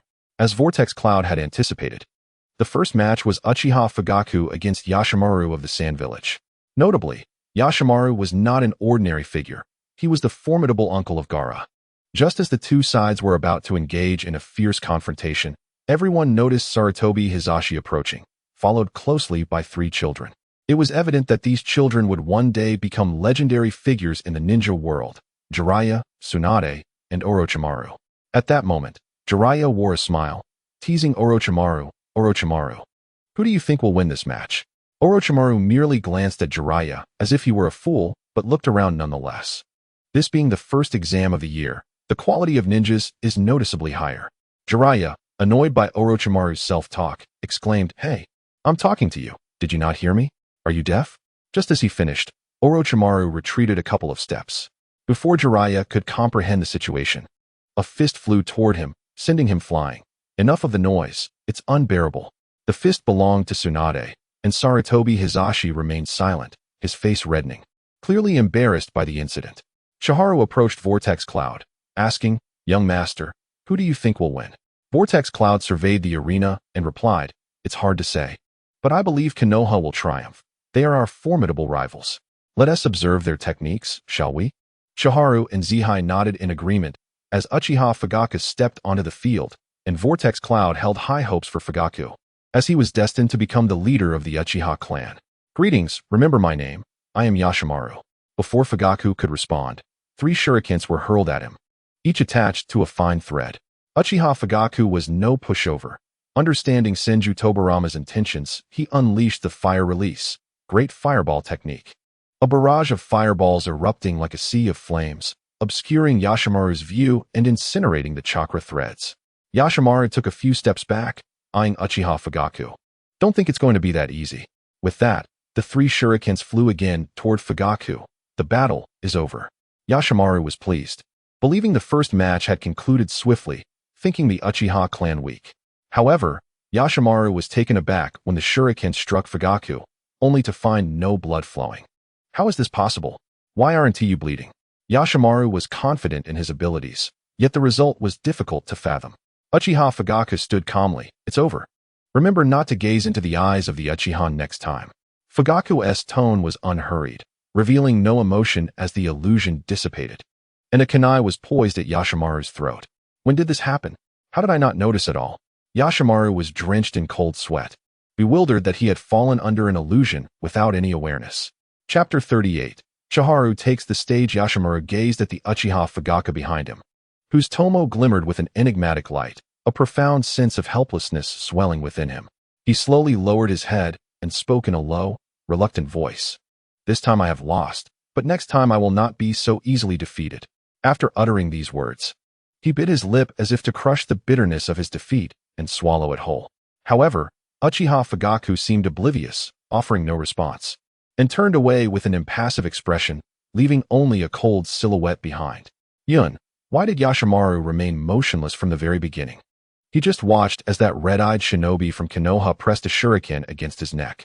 Is it possible that Yashimaru accepted a bribe from the opponent? Chiharu questioned, her face a mask of confusion, struggling to comprehend the unfolding events. To outsiders, the battle appeared to have lasted for an eternity, yet in reality, it had transpired in the blink of an eye. Stop the nonsense. That is no ordinary red eye. It is the Sharingan unique to the Uchiha clan. Vortex Yin quickly interjected. Yashimaru fell victim to an illusion cast by the Sharingan, rendering him incapable of resistance and leading to his eventual defeat. He was acutely aware of the formidable power of the Uchiha Sharingan. Oh, is it truly that powerful? I find it hard to believe, Chiharu replied, still skeptical as she watched Uchiha Fugaku's receding figure, feeling that the situation was far more complex than it appeared. All right, regardless of the circumstances. You all must remember that in the future, when facing any opponent, you must never let your guard down or underestimate them. Otherwise, you will pay a heavy price. Vortex Yun earnestly cautioned everyone. Do you understand? He looked at Chiharu and Chihai, emphasizing that no adversary should be taken lightly. The confrontation between Konoha and Sunagakure had concluded while we were conversing. In the past, Vortex Yun had lamented the fate of Kakashi Hatake, the once heroic figure who, despite having the potential of the fourth Hokage, succumbed to his own limitations and the burdens of his clan, ultimately perishing in solitude. It is hard to imagine that after his demise, only Kakashi remained of the Hatake clan. As expected, the valiant Hatake Kakashi emerged victorious without any surprises. The third match would not require a contest, given the 2 out of 3 format. Vortex Maiko approached, addressing Vortex Yun and the others. Yun, remember, I do not wish for you to be harmed. If it comes to it, concede. You are still young, and there is no shame in surrendering. Vortex Yun nodded in acknowledgement. Understood, mother. With that, the 3 proceeded to draw lots to determine the order of their matches. Vortex Masaki observed Vortex Maiko. You know, our children will eventually leave us to explore the world on their own. Should we really follow them then? Vortex Maiko's tears fell freely. What is it? Do you not care for your own children? The battle order was announced. Chiharu would face the earth. Chihai would confront the Crimson Earth. And Vortex Yun would battle the Great Stone. The earth was the son of Inoki, the Tsuchikage, and had undoubtedly received an excellent education. As the strength of Iwagakure far surpassed that of Yuzushio village, the clash between Iwagakure and Yuzushio village was about to commence. This was not merely a contest between 3 genin, but rather a confrontation between 2 nations. The competition among the lower ninjas would reflect the overall development of their respective villages, thereby enhancing their weight in future discussions at the conference. The first intense battle was set to begin, featuring Chiharu from Yuzushio village against the earth from Iwagakure. From the perspective of ninjutsu attributes, this duel seemed decidedly unfair for Chiharu. After all, Chiharu excelled in water release techniques, while the earth specialized in earth release. As is well known, earth can subdue water within the 5 elements, placing Chiharu at a disadvantage in this contest. Nevertheless, the harsh rules of the competition dictated that they must both strive earnestly for victory. As the two stood facing each other, their gazes met, and Chiharu slightly nodded. Introducing himself politely, "I am Chiharu from Uzumaki village, fortunate to engage in battle with you today. I look forward to your guidance." His voice was clear and resonant, exuding unwavering confidence. The earth reciprocated with a formal response, "I am the earth from Iwagakure." In truth, the earth was not typically verbose. But such basic courtesies could not be overlooked in this formal setting. Before his words had faded, Chiharu displayed his decisive nature. With swift hand seals, he shouted, "Water release, water dragon bullet technique." In an instant, a powerful surge of chakra erupted, coalescing into a ferocious water dragon. The dragon, fierce and imposing, charged violently towards the earth. Though impressed by the dragon's rapid approach, the earth did not falter. He swiftly retreated while executing his signature technique, earth release, earth flow wall. As he completed the hand seals, a thick, towering wall of earth rose instantly, forming an impenetrable barrier in front of him. The tumultuous waters crashed against the earthen wall with a deafening roar, sending splashes of water and mist into the air, creating a spectacular scene. Seeing that his water wall had successfully blocked his attack, Chiharu promptly ceased channeling chakra, causing the once menacing water dragon to dissipate into nothingness. At this moment, he focused intently on his opponent, pondering how to breach the defenses before him. However, what Chiharu failed to notice was that the earth had maneuvered behind him. Earth release, mountain earth technique. Instantly, 2 hemispherical mounds of earth emerged beneath Chiharu's feet, completely encasing him within the earthen spheres. Chiharu, however, refused to concede. Rasengan. The Rasengan, a technique taught to him by Vortex Yun, was thrust forcefully against the wall of the earth sphere, creating a hole. Yet, just as Chiharu began to celebrate, the opening began to mend itself. Standing atop the platform, Senju Tobarama was taken aback by the speed at which this ordinary ninja from Uzumaki village performed seals, and the potential he displayed in water release. Had he been from Konoha, Senju Tobarama would have undoubtedly taken him as his apprentice. "Young Master Yun, how can this earthen sphere heal itself? Chiharu is in trouble now," Chihai remarked anxiously. Chapter 39. Chiharu's defeat. Vortex Yun sighed deeply, speaking with resignation. "Did you not notice that earth is continuously channeling chakra into the sphere?" In truth, Vortex Yun believed that Chiharu's defeat could be a blessing in disguise. Chihai's eyes widened in confusion, urgently asking, "Young Master Yun, why do you hold such a perspective?" Vortex Yun furrowed his brow, his gaze solemn and profound as he elaborated. "Do you not perceive? Our recent missions have progressed remarkably well. However, Chiharu has become overly impulsive.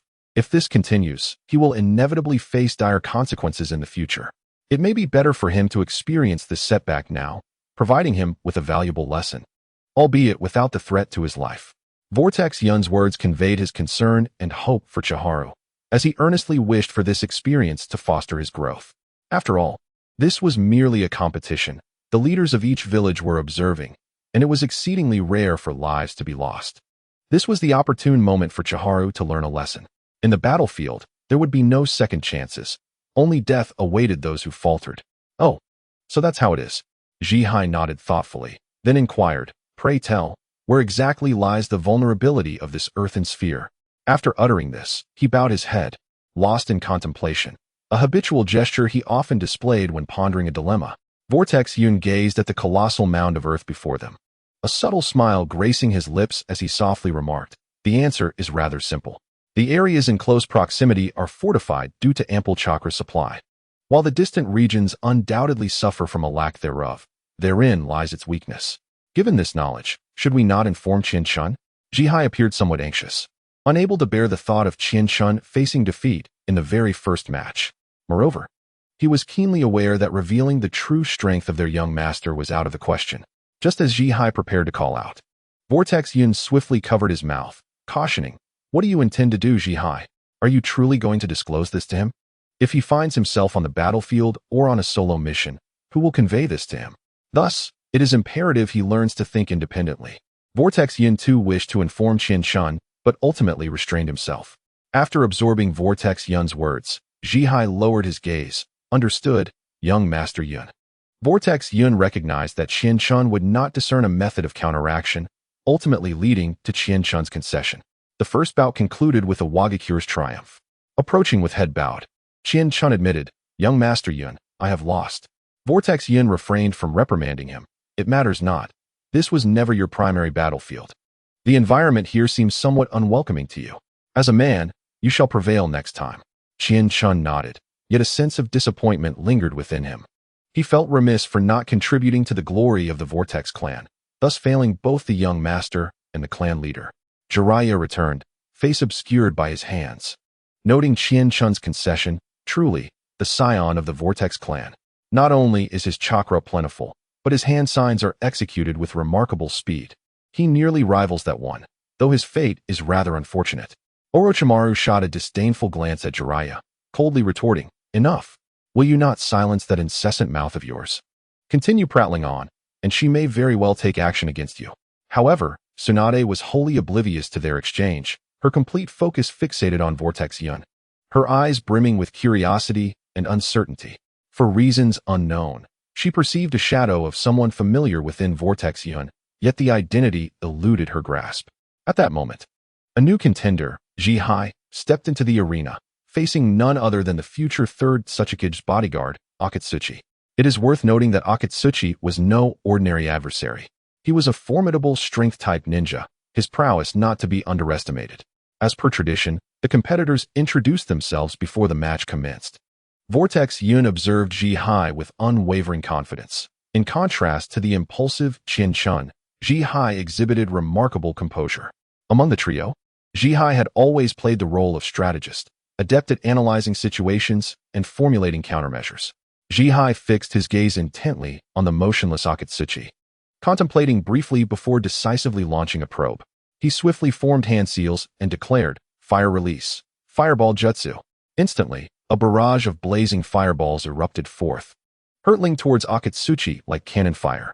Unlike the common Great Fireball technique, while the Fireball Jutsu possessed slightly lesser individual attack power, its extensive range effectively covered areas where enemies might evade. Understanding this was merely a test. Akatsuchi summoned a sturdy earthen wall using Earth Release, Earth Flow Wall, to shield himself, recognizing that close combat was essential for resolution. Jihai retrieved a small katana from his ninja tool pouch, a weapon meticulously crafted for him in the land of crafts.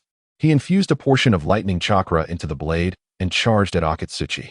Although initially startled, Akatsuchi, a seasoned warrior, quickly regained his composure and utilized his kunai as a defense. However, Jihai's lightning-infused blade proved formidable. Upon contact, Akatsuchi regretted his decision, as a surge of electricity coursed through him, leaving him momentarily paralyzed. Struggling to maintain his footing, Akatsuchi stammered, "Earth Release, Earth-style decapitation." Suddenly, a vast quantity of earth erupted from his mouth, materializing into a colossal rock golem, Akatsuchi's ultimate technique. Now, he merely needed to command the giant to engage in battle, thus distancing himself from Jihai's lightning techniques. Despite facing this new opponent for the first time, Jihai knew he must confront Akatsuchi directly, lest he succumb to defeat. However, upon recognizing the golem's swift strength and recovery, Jihai, a man of wisdom and analysis, opted to sheath his katana, no longer wishing to squander chakra foolishly. Chapter 40, Mist Concealment Technique. Lightning Release, Lightning Cutter. With a fierce shout, Jihai gathered his lightning chakra, surging like a tempest into his clenched right hand. His brawny arm tensed, veins protruding, as his palm shimmered with brilliant lightning, resembling a bolt cleaving through the night sky. With unparalleled momentum, he charged towards the giant.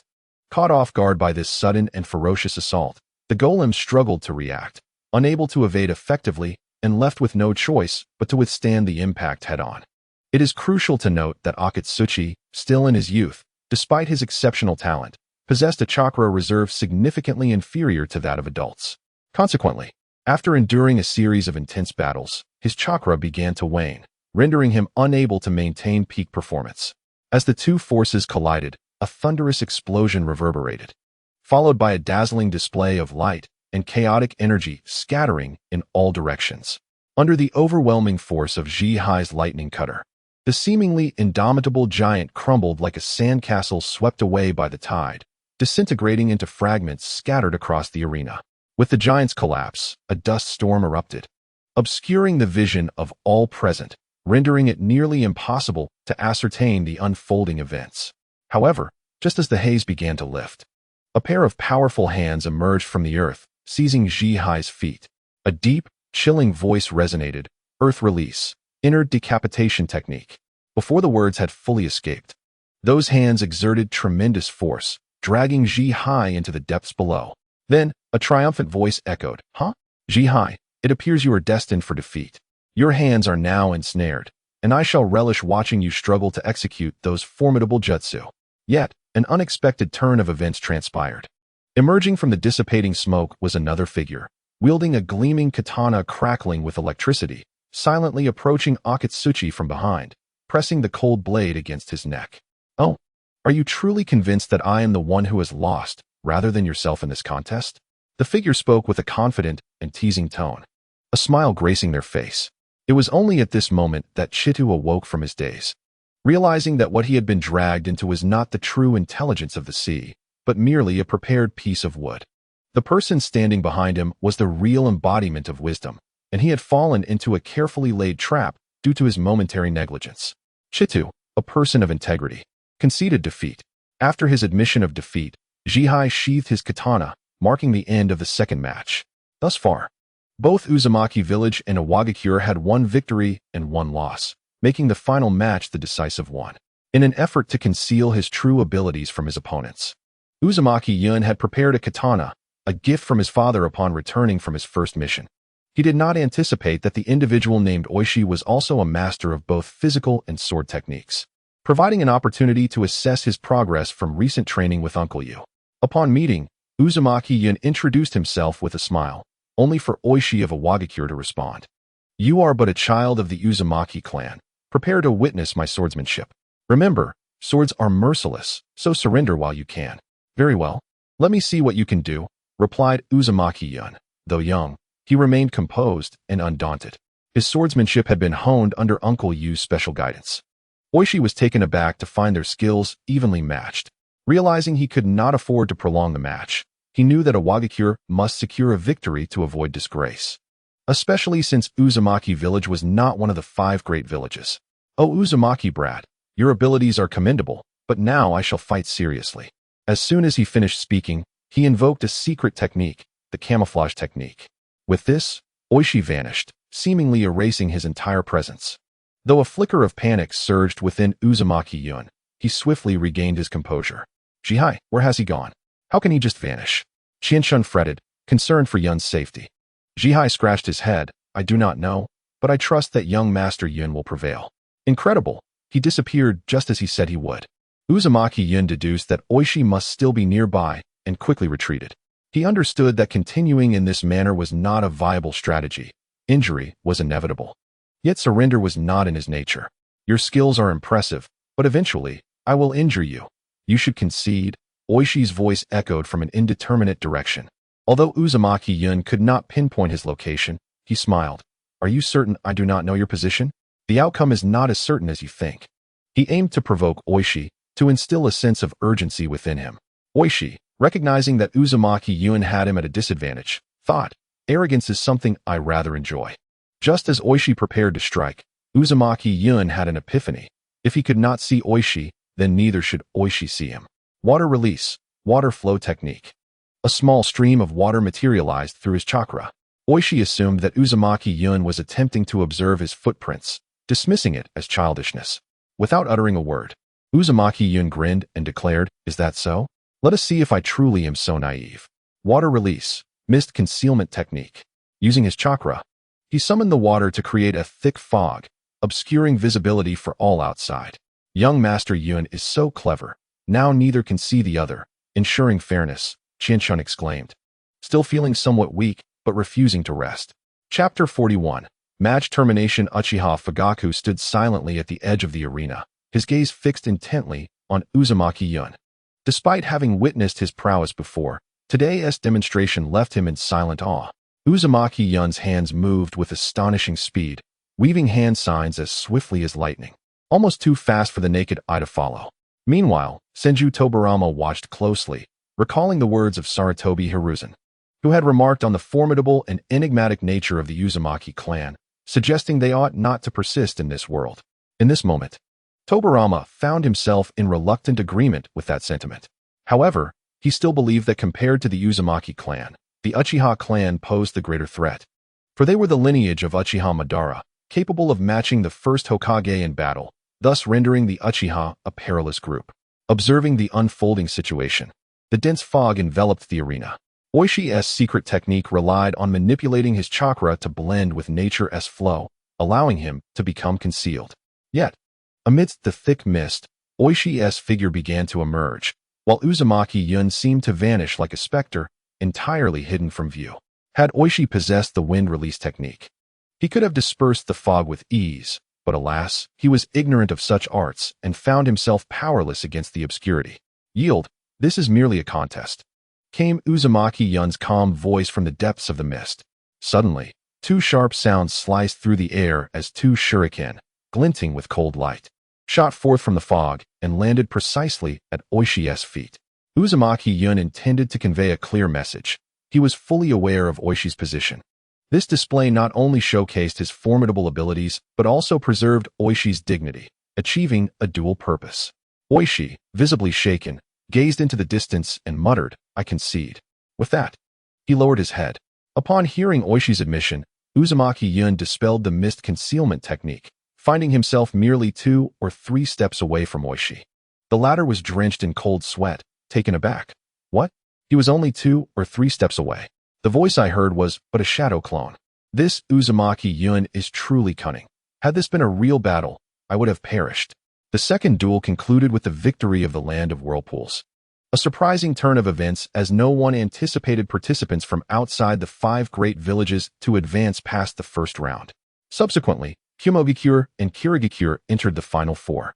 The next round would determine the top 2, but Uzumaki Yun and his companions were granted a day's respite to recover their chakra. That evening, Uzumaki Sei intended to speak a few words with Uzumaki Yun, but at that moment, a ninja from Konoha approached. Uzumaki clan leader. The Hokage requests your presence for a meeting. Uzumaki Sei nodded. Yun, rest well. I have some matters to attend to and shall return shortly. Uzumaki Yun nodded. And after Sei departed, in his eagerness, he inadvertently blurted out, "Alas, it is the year 23, not the era of the Second Great Ninja War. Why the urgency to summon my father? Is it because of our victory in Uzumaki village?" Qianshun leaned closer. "What are you saying, young master?" Uzumaki Yun smiled, glancing at the two of them, realizing he had spoken too freely. "No matter, go recover your chakra without prying too much."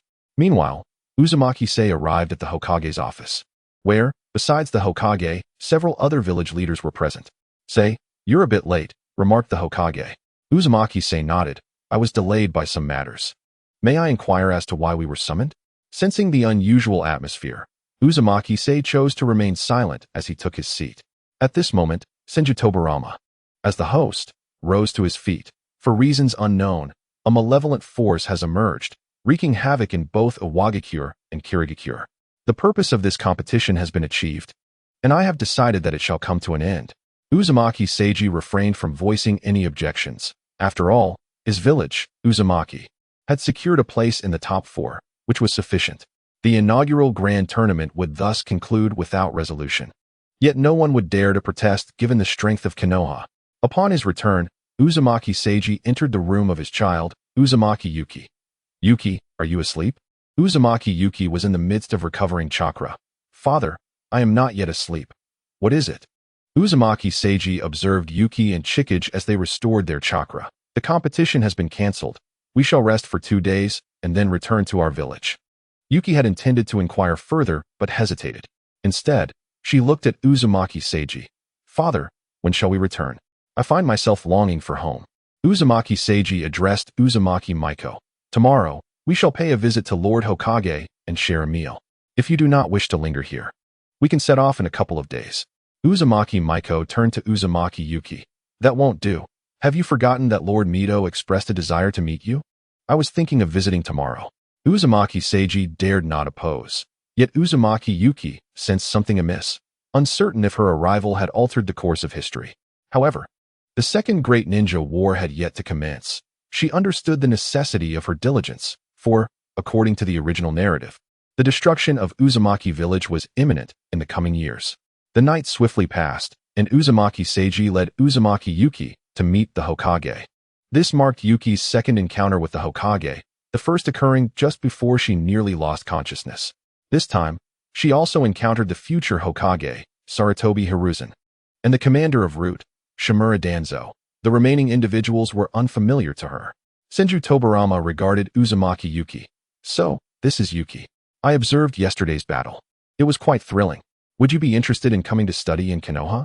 Uzumaki Yuki comprehended the implications of Senju Tobarama's words and smiled. Lord Hokage. That would require my father's consent. She doubted her father would allow her to study in Konoha, as it might lead to her demise. Subsequently, a series of polite exchanges ensued. After partaking in a meal, Uzumaki Seiji intended to discuss matters of collaboration between the two villages with Senju Tobarama. Aware that Uzumaki Yuki had little interest in the conversation, he remarked, Yuki, your mother is awaiting you to meet Lord Mito. I have some matters to attend to here. Not only was Uzumaki Yuki escorted out, but Senju Tobarama's students were also sent away. Chapter 42. Jiraiya Uzumaki Yuki searched anxiously for her mother, beads of perspiration forming on her forehead. As she passed a street corner, she spotted three familiar figures in the distance, Jiraiya, Chikage, and Zihai, preparing to embark on an important mission. Jiraiya, with keen eyes, quickly noticed the hurried Uzumaki Yuki and raised a hand to stop her, wearing a friendly smile. Hey, little one from the Uzumaki clan, hold on a moment. May I ask you something? Uzumaki Yuki halted, gazing up at the legendary ninja Jiraiya. Her eyes swept over his iconic white hair and forehead protector before she composed herself and replied, Ah, it is you, the renowned Jiraiya. Please, go ahead. Surprised by how swiftly she recognized him, Jiraiya thought to himself, I didn't realize I was so famous. Nonetheless, he maintained his composure, smiling at Uzumaki Yuki. Huh? What a clever little girl. In that case, how about I show you around Konoha? However, at that moment, Uzumaki Yuki was solely focused on finding her mother and had no desire to linger. She promptly shook her head, politely declining. Thank you for your kindness, Lord Jiraiya. But I truly have urgent matters to attend to and cannot accompany you. Noticing Uzumaki Yuki's resolute demeanor, Jiraiya considered persuading her further, but Chikage and Zihai, standing nearby, instinctively stepped forward to protect Uzumaki Yuki from further entanglement. Realizing he had been overly enthusiastic, Jiraiya scratched his head and chuckled self-deprecatingly. Oh dear, it seems I was too forward. Very well, consider yourself unlucky, little one. Let us be on our way. With that, he turned and departed with Chikage and Zihai towards their mission location. Tsunade, who had been silently observing, initially wished to speak with Uzumaki Yuki but hesitated, unsure of how to begin. Eventually, she merely cast a deep glance at Uzumaki Yuki before following the group away. Meanwhile, Orochimaru shot Jiraiya a disapproving look but said nothing. His expression was typically devoid of emotion, which everyone had grown accustomed to. After watching them depart, Uzumaki Yuki turned to Chikage and Zihai and softly said, All right, you two can explore Konoha at your leisure.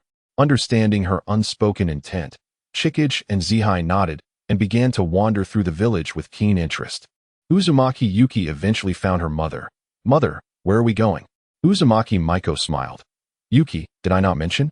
We are going to meet Lord Mito. In truth, Uzumaki Yuki was reluctant to meet this Mito, who had once summoned Kushina Uzumaki to be the Jinchuriki. It was evident that she was not a benevolent figure.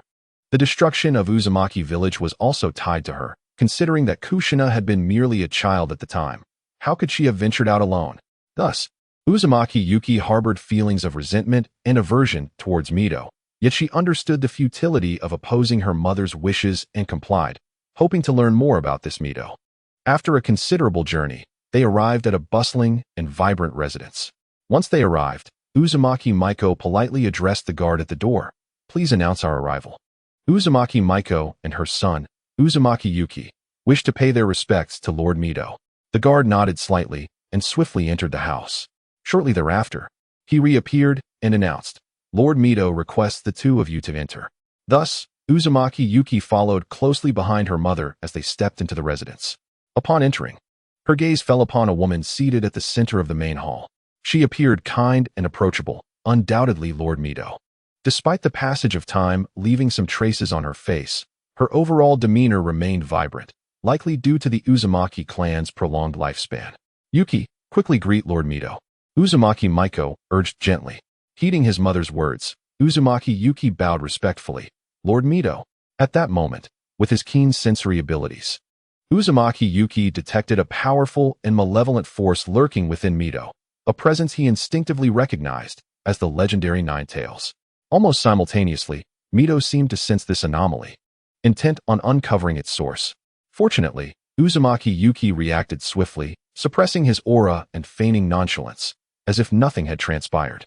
The whirlpool of water gently stroked the hair of the whirlpool cloud, exclaiming, just like Jingi when he was young, "How fortunate you are."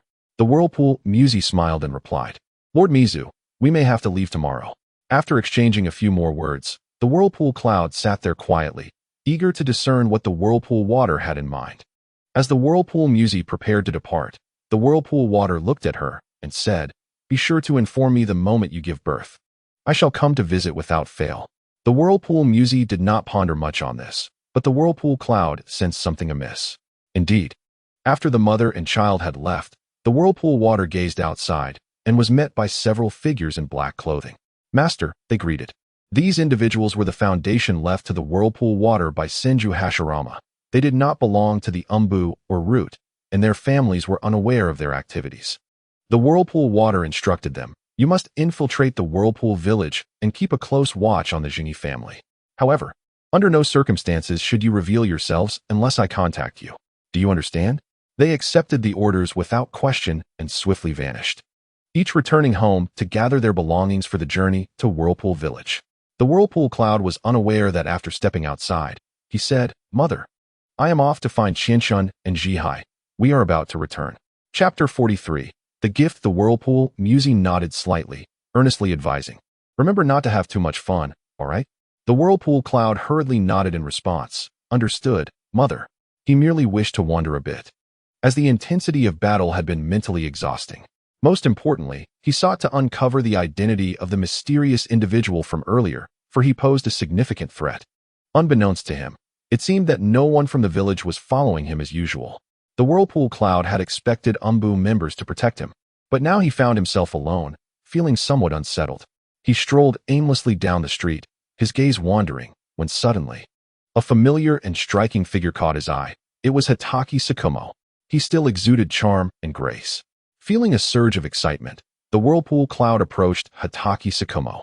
He was well aware of Tsukumo's future experiences and achievements. By establishing a connection now, he hoped to foster better communication in the future. The Whirlpool Cloud thought that if he could survive until then, he would certainly not allow Hatake Tsukumo to take his own life. Perhaps he could alter the course of history. However, Hatake Tsukumo was a man of few words. Upon noticing the Whirlpool Cloud approaching, he attempted to sidestep and continue on his way. Yet, the Whirlpool Cloud was quick-witted and stepped in front of him, smiling as he introduced himself. "Allow me to introduce myself. I am the Whirlpool Cloud, from Whirlpool Village." Hatake Tsukumo had no intention of engaging, but seeing the Whirlpool Cloud's earnestness and politeness, he felt it would be impolite not to respond. He replied somewhat stiffly, "I am Hatake Tsukumo. I had the fortune of witnessing your battle last time. It was indeed quite thrilling." Just as the Whirlpool Cloud sought to continue their conversation, a companion of Tsukumo hurriedly approached, exclaiming, "Hatake Tsukumo, we must depart. Time is of the essence. We cannot delay any longer." Hearing this, Tsukumo cast an apologetic glance at the Whirlpool Cloud before turning to leave with his companion, leaving the Whirlpool Cloud with a receding silhouette. The Whirlpool Cloud recognized that he had achieved his goal for the day, a smile of satisfaction gracing his lips. He then quickened his pace toward the agreed meeting place with Qianshun and Jihai. Time flew, and a day later, after enduring numerous trials, the Whirlpool Cloud, Qianshun, and Jihai successfully advanced to the rank of Chunin. As they embarked on their journey home, their hearts brimmed with excitement and reflection. Along the way, Jingi silently observed the Whirlpool Cloud and suddenly inquired, "Cloud, did you gain anything from participating in the Chunin exams in Konoha? What did you learn?" The Whirlpool Cloud pondered briefly before responding earnestly, "This time, we truly broadened our horizons. encountering many exceptionally talented youths. Our exchanges and competitions with them allowed us to recognize our own shortcomings. Once we return to the village, I shall double my efforts in training to address these gaps. His words were sincere, devoid of any pretense. Hearing the whirlpool cloud's earnest declaration, Jingyi nodded approvingly. Indeed, you all have worked hard. Upon return, there is no need to rush into missions. Take time to rest and consolidate your strength. However, Jingyi concealed the truth, for he was concerned that the mysterious figures in black were still lurking, ready to pounce upon the whirlpool cloud, fearing for his safety. In truth, Jingyi had already marked the mysterious individual, a mark that could not be easily washed away. The most alarming aspect was that the individual remained unaware whenever he was nearby. Jingyi would certainly detect his presence. Just as the whirlpool cloud was about to inquire further, he noticed Jingyi's stern expression transform into a warm and friendly smile. Even teasingly asking, "Cloud, tell me, do you prefer a cute little brother or a well-behaved little sister in the future?" At that moment, the whirlpool Musée approached, asking, "Cloud, do you wish for a brother or a sister?" The whirlpool cloud chuckled, "Either a brother or a sister is fine. I will protect them with my life." Jingyi ruffled the whirlpool cloud's hair. "Good child, let us return home." After several days, the whirlpool cloud finally returned home and went directly to Sister Shuehui. "Sister Shuehui, we are back." Sister Shuehui looked at the whirlpool cloud. "Young Master Yun, I hope you weren't hurt." The whirlpool cloud smiled. "Sister Shuehui, I am unharmed. And I brought you a gift." He produced a mask. "This is a fine mask bought in Konoha. I thought you would like it." Surprised by the thoughtful gift, Sister Shuehui accepted it. "Young Master Yun, I truly appreciate it." Noticing that the sky was growing dark, the whirlpool cloud turned to Sister Shuehui, realizing that he had been somewhat tense lately, and asked, "Sister Shuehui, could you tell me about the history of our Uzumaki clan?" Sister Shuehui nodded. "Young Master Yun, I shall share what I know. If I misspeak, please don't hold it against me." She then began recounting the history of the Uzumaki clan, though it was mostly hearsay. While the whirlpool cloud listened to the story, a figure in black entered Jingyi's room. "Clan leader, a large group of ninjas has suddenly infiltrated Whirlpool Village. But they are disguising themselves as ordinary people. Should we take action?" Jingyi shook his head. "Do you know which village they belong to?" The figure pondered. "Clan leader, I have never seen them before. I am unsure. Should we apprehend them all?" As Jingyi contemplated his next move, he glanced outside and decided, "No, now is not the time for action. However, we must investigate all the outsiders and ascertain who they are, for it seems they are unaware of the gravity of the situation." Jingyi was indeed fearful, for he had already deduced that they intended to target the whirlpool cloud. He regretted allowing the whirlpool cloud to go to Konoha. Jingyi looked at the figure in black. "All right, you may leave." The figure nodded and departed. Chapter 44. The Vortex Water Gate at long last. Vortex Cloud, Qianshun, and Jihai achieved their long-cherished aspiration of becoming Chunin. Though this promotion was merely a formality for such formidable individuals, Vortex Cloud's heart brimmed with joy, especially for Qianshun and Jihai, who had once dared not dream of reaching such heights. They felt profound gratitude towards Vortex Cloud. Without the guidance and assistance of young Master Cloud, how could they have attained their current accomplishments? They were but mere members of a branch family, destined to be nothing more than Genin. Yet here they stood as Chunin, elated beyond measure. Moreover, given their present capabilities, they believed they were at least special Jonin.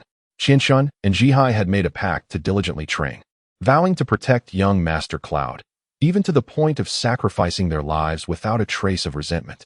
Time flew by like a fleeting shadow, and months slipped away in the blink of an eye. One fateful day, Vortex Cloud's mother suddenly experienced excruciating pain in her abdomen. The ever-vigilant Vortex Cloud immediately sensed that this heralded the impending arrival of a new life, his sister.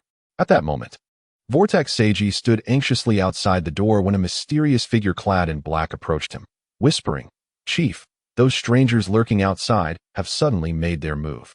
Hearing this, Vortex Seiji's heart jolted, instantly recognizing the identity of the intruders.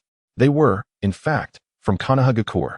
Vortex Seiji was well aware that Vortex Watergate was the Jinchuriki of the Nine Tails, and due to the nature of the Vortex clan, they were ideally suited for the role of Jinchuriki. Thus, it was clear to Vortex Seiji that Vortex Watergate's intention in sending people was merely to ascertain whether he had given birth to a son or a daughter. If it were a daughter, Vortex Watergate would undoubtedly come seeking her. However, Vortex Seiji would never acquiesce to such a request, for that was his daughter. He would never allow her to become a Jinchuriki, unless he were to perish. With a sullen expression, Vortex Seiji coldly remarked, "Humph, Watergate. I never imagined you would orchestrate such arrangements." The black-clad figure silently gazed at Vortex Seiji and inquired, "Shall we take action in response?" After a moment of contemplation, Vortex Seiji slowly shook his head, stating, "It is not yet the time to sever ties with Konoha. Our foremost priority is to ensure Maiko's safety." The figure nodded slightly in understanding before swiftly departing to execute the orders.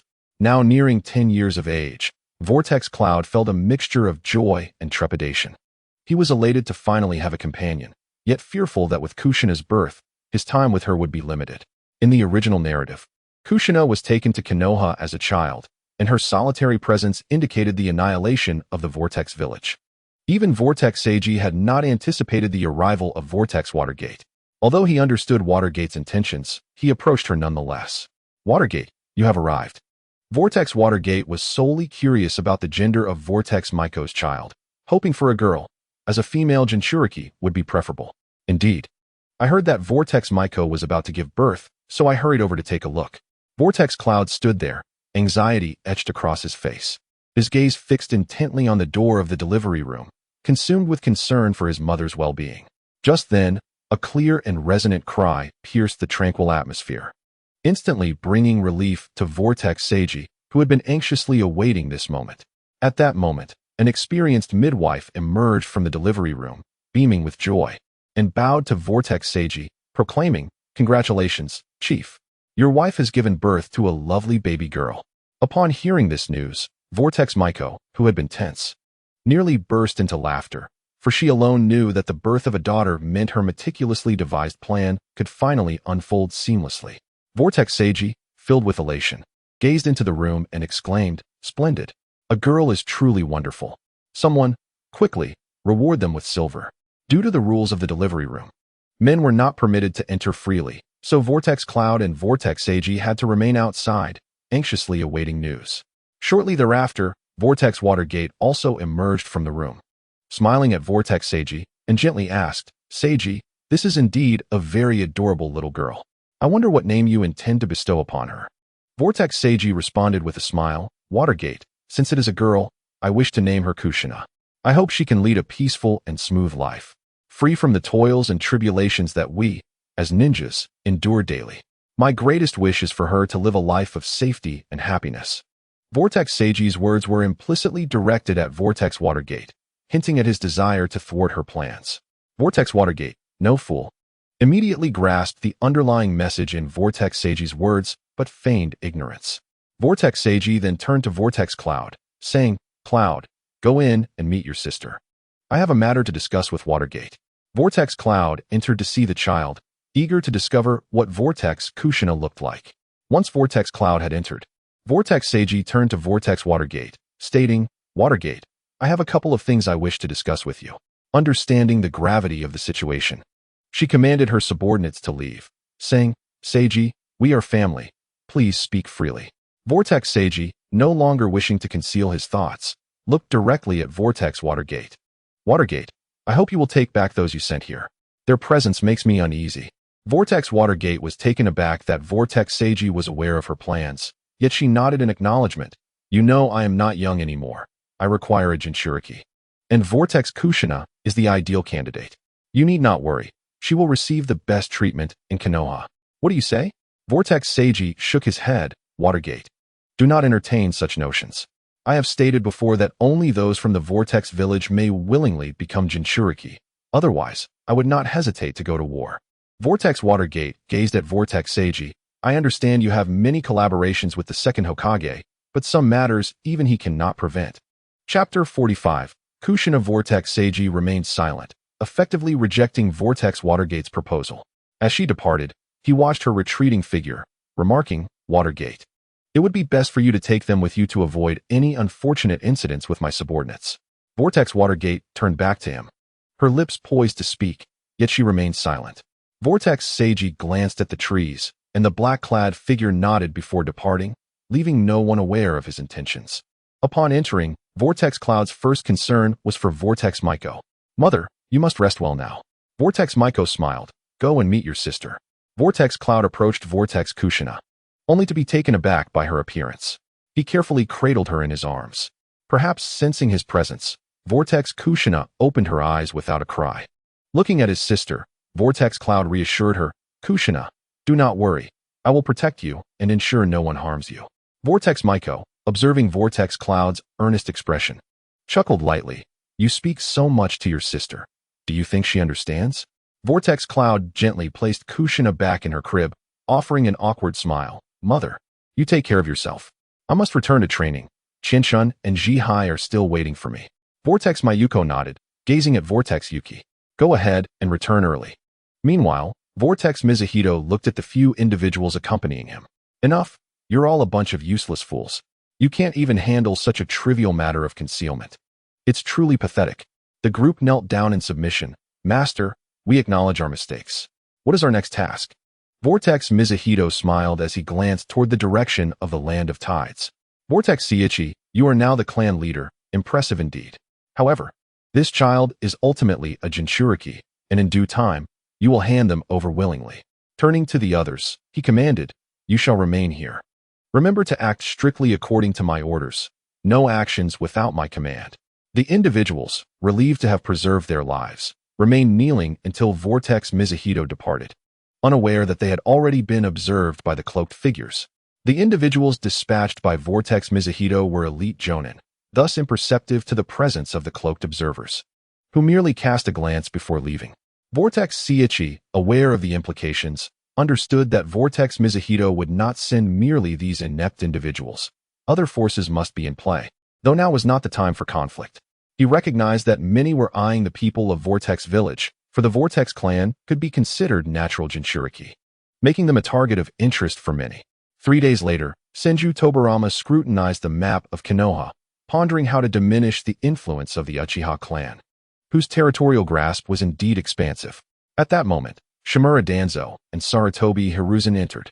Master, a princess has been born into the Vortex clan, named Kushina. Their strength is rapidly increasing, and it is said she has met Uchiha Fugaku. Sarutobi Hiruzen, aware of his teacher's disdain for the Uchiha clan, understood the implications of this report. Senju Tobarama turned to them. Well, you need not concern yourselves with this matter.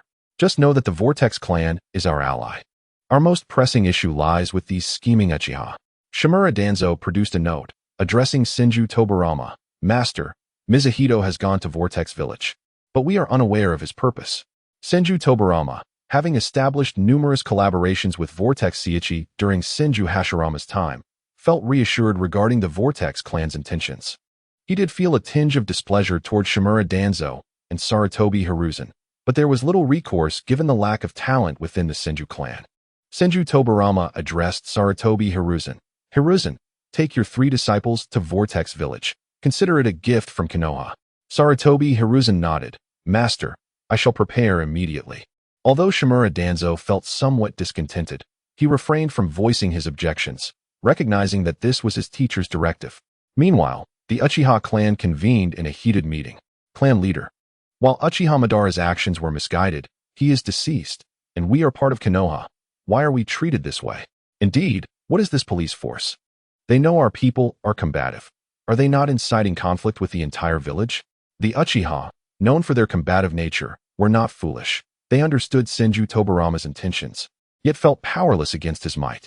After a lengthy discussion yielded no resolution, the meeting dispersed. Uchiha Fugaku remained behind, prompting the clan leader to inquire, Fugaku, do you have something to say? Uchiha Fugaku, instead of responding directly, glanced at a few individuals behind the clan leader, prompting the leader to comprehend the implication. Very well. You may leave now, but remember, no one enters without my command. Once everyone had exited, Fugaku addressed the clan leader. I have an idea that might resolve our current predicament. The clan leader smiled. Well, there are no outsiders now. You may call me uncle. The Uchiha clan leader was Fugaku's uncle, yet due to the lack of heirs, he had designated Fugaku as the deputy clan leader. Whether Fugaku could ascend to the position of clan leader depended on his own efforts, as the Uchiha clan placed trust solely in strength. Uchiha Fugaku spoke, Uncle, a princess has been born into the Vortex clan. I believe this is our opportunity. The clan leader initially thought Fugaku had conceived a brilliant plan, but shook his head. Fugaku, your idea is commendable, but allow me to temper your enthusiasm. The Vortex clan is kin to the Senju. Perhaps you should rest for now. Fugaku regarded this as a promising strategy and determined to visit Vortex village himself, as he had not left the village since becoming the deputy clan leader. The birth of Kushina disrupted the seemingly tranquil waters, much like a stone cast into a lake, though calmness soon returned. Vortex Yuki remained indifferent to external affairs, focusing solely on mastering ninjutsu, aiming to emulate the second Hokage, Senju Tobarama, by executing techniques with minimal hand seals to catch adversaries off guard. Chapter 46. Journey to Vortex Village. Sarutobi Hiruzen, bearing a serious expression, summoned his 3 students before him and spoke gently. This mission is of great significance, and I require someone to accompany me. Which of you 3 is willing to join me?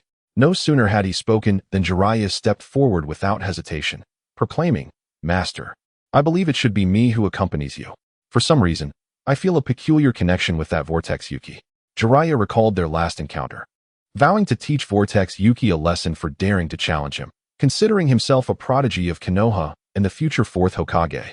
Nearby, Orochimaru rolled his eyes, mockingly retorting, Enough, Jiraiya. She hardly acknowledged your existence. You are being delusional. Your face is thicker than a city wall. However, Jiraiya paid no heed to Orochimaru's jibe, instead grinning. He understood Orochimaru's nature and opted not to engage further, recognizing that 100 of his own words would not hold as much weight as one from Orochimaru.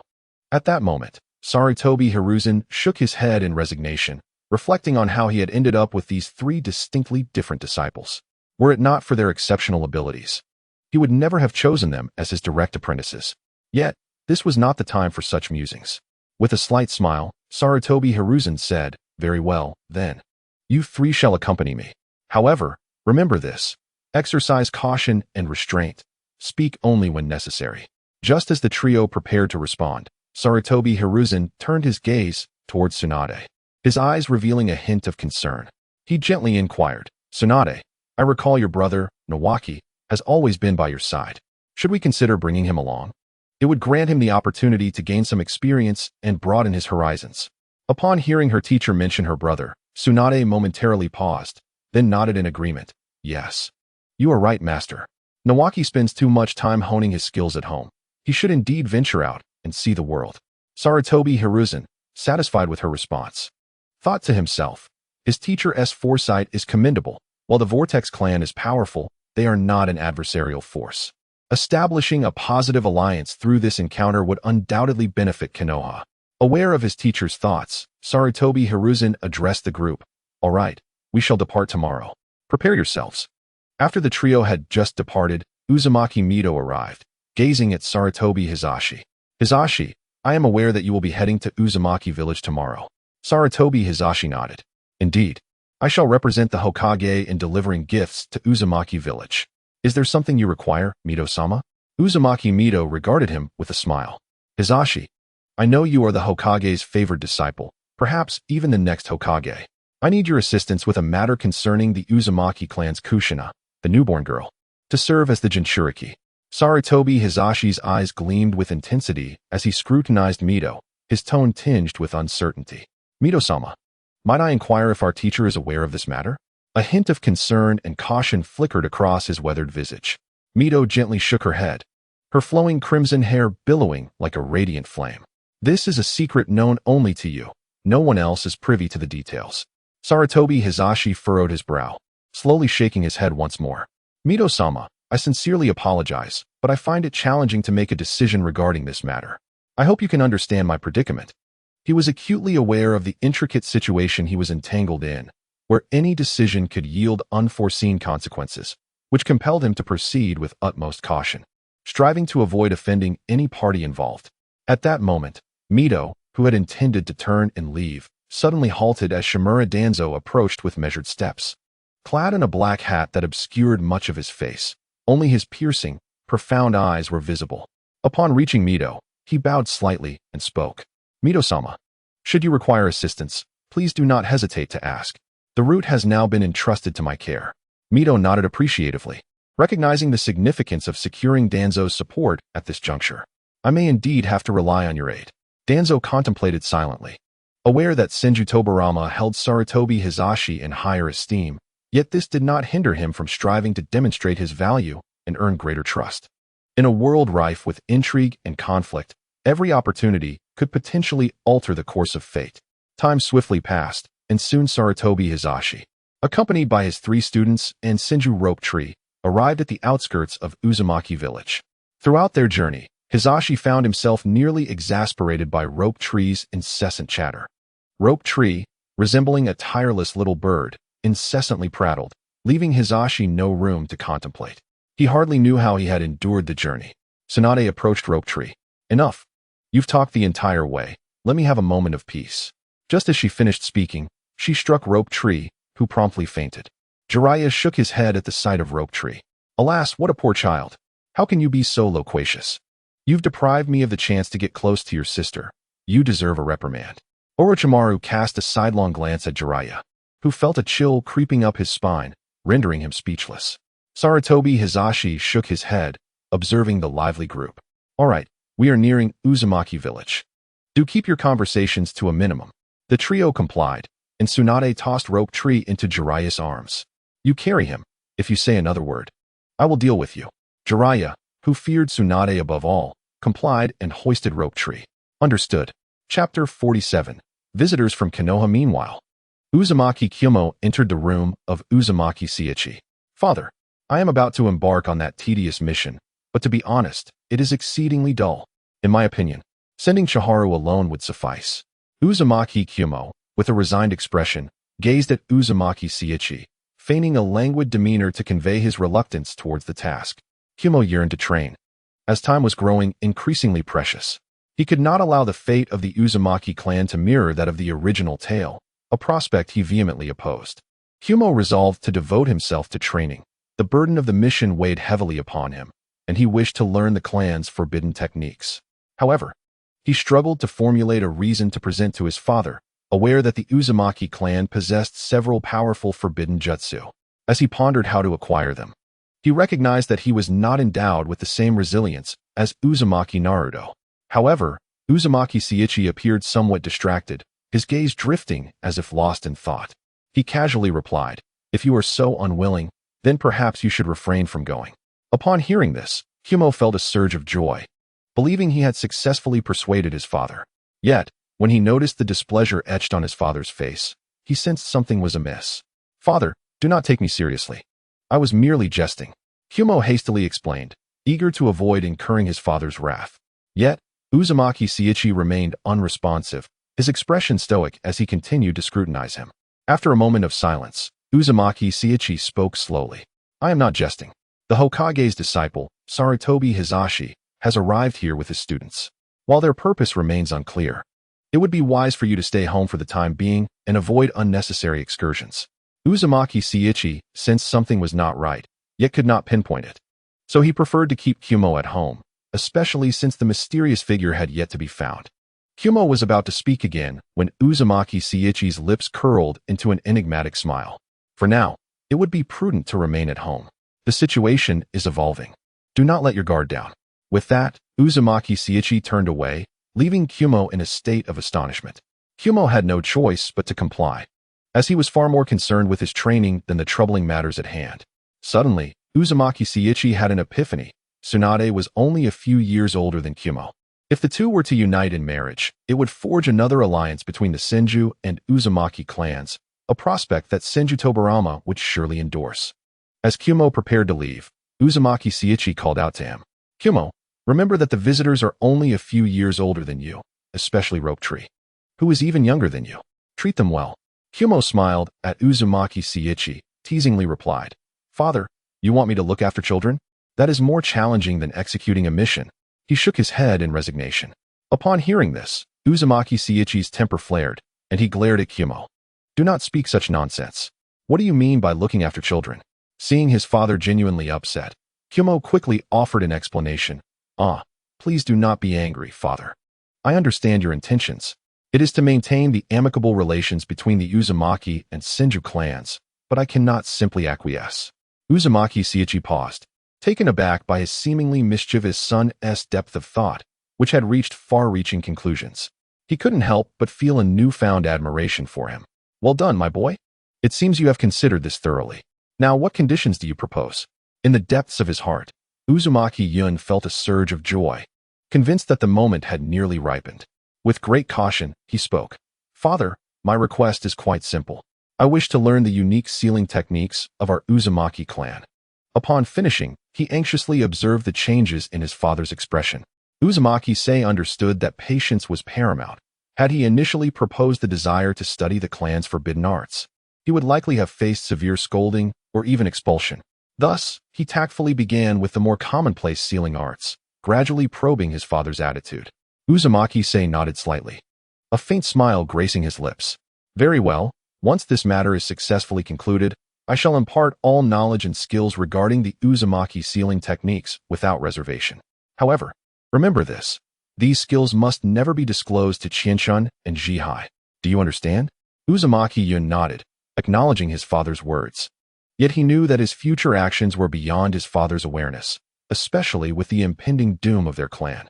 After all, in the midst of a television show, how could one expect so many sealing techniques? Sealing a nine-tailed beast would require an unimaginable toll of lives. Just as Uzumaki was about to speak further, Uncle Yu entered. Leader, young Master Yun, Sarutobi Hizashi and his students have arrived outside the village.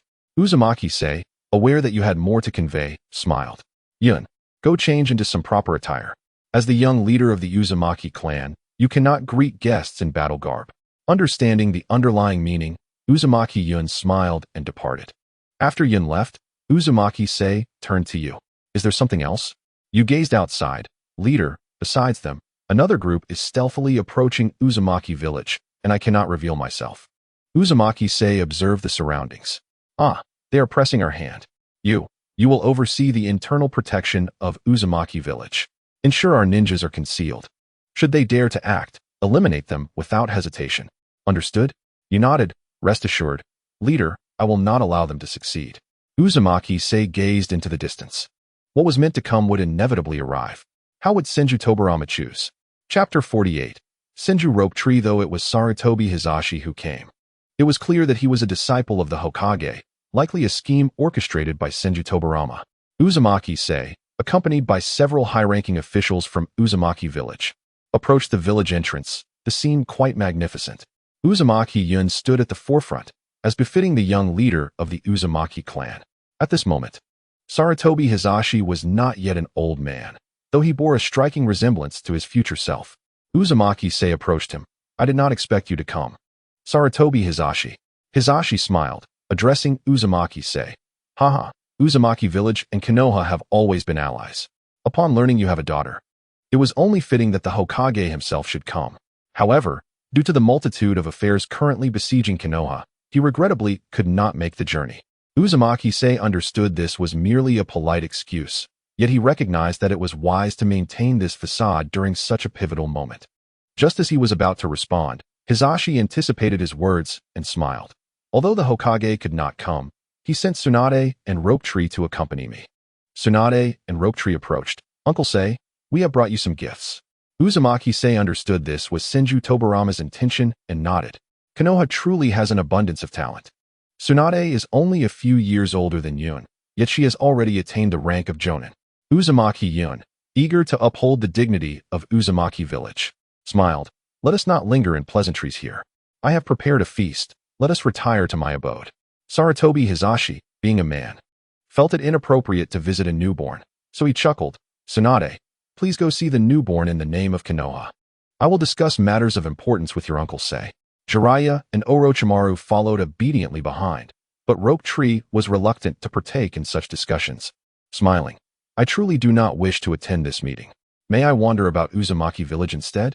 Uzumaki recalling Yu's words about the influx of strangers into Uzumaki village, worried about potential incidents if Rope Tree were to roam freely. He looked at Uzumaki Yun.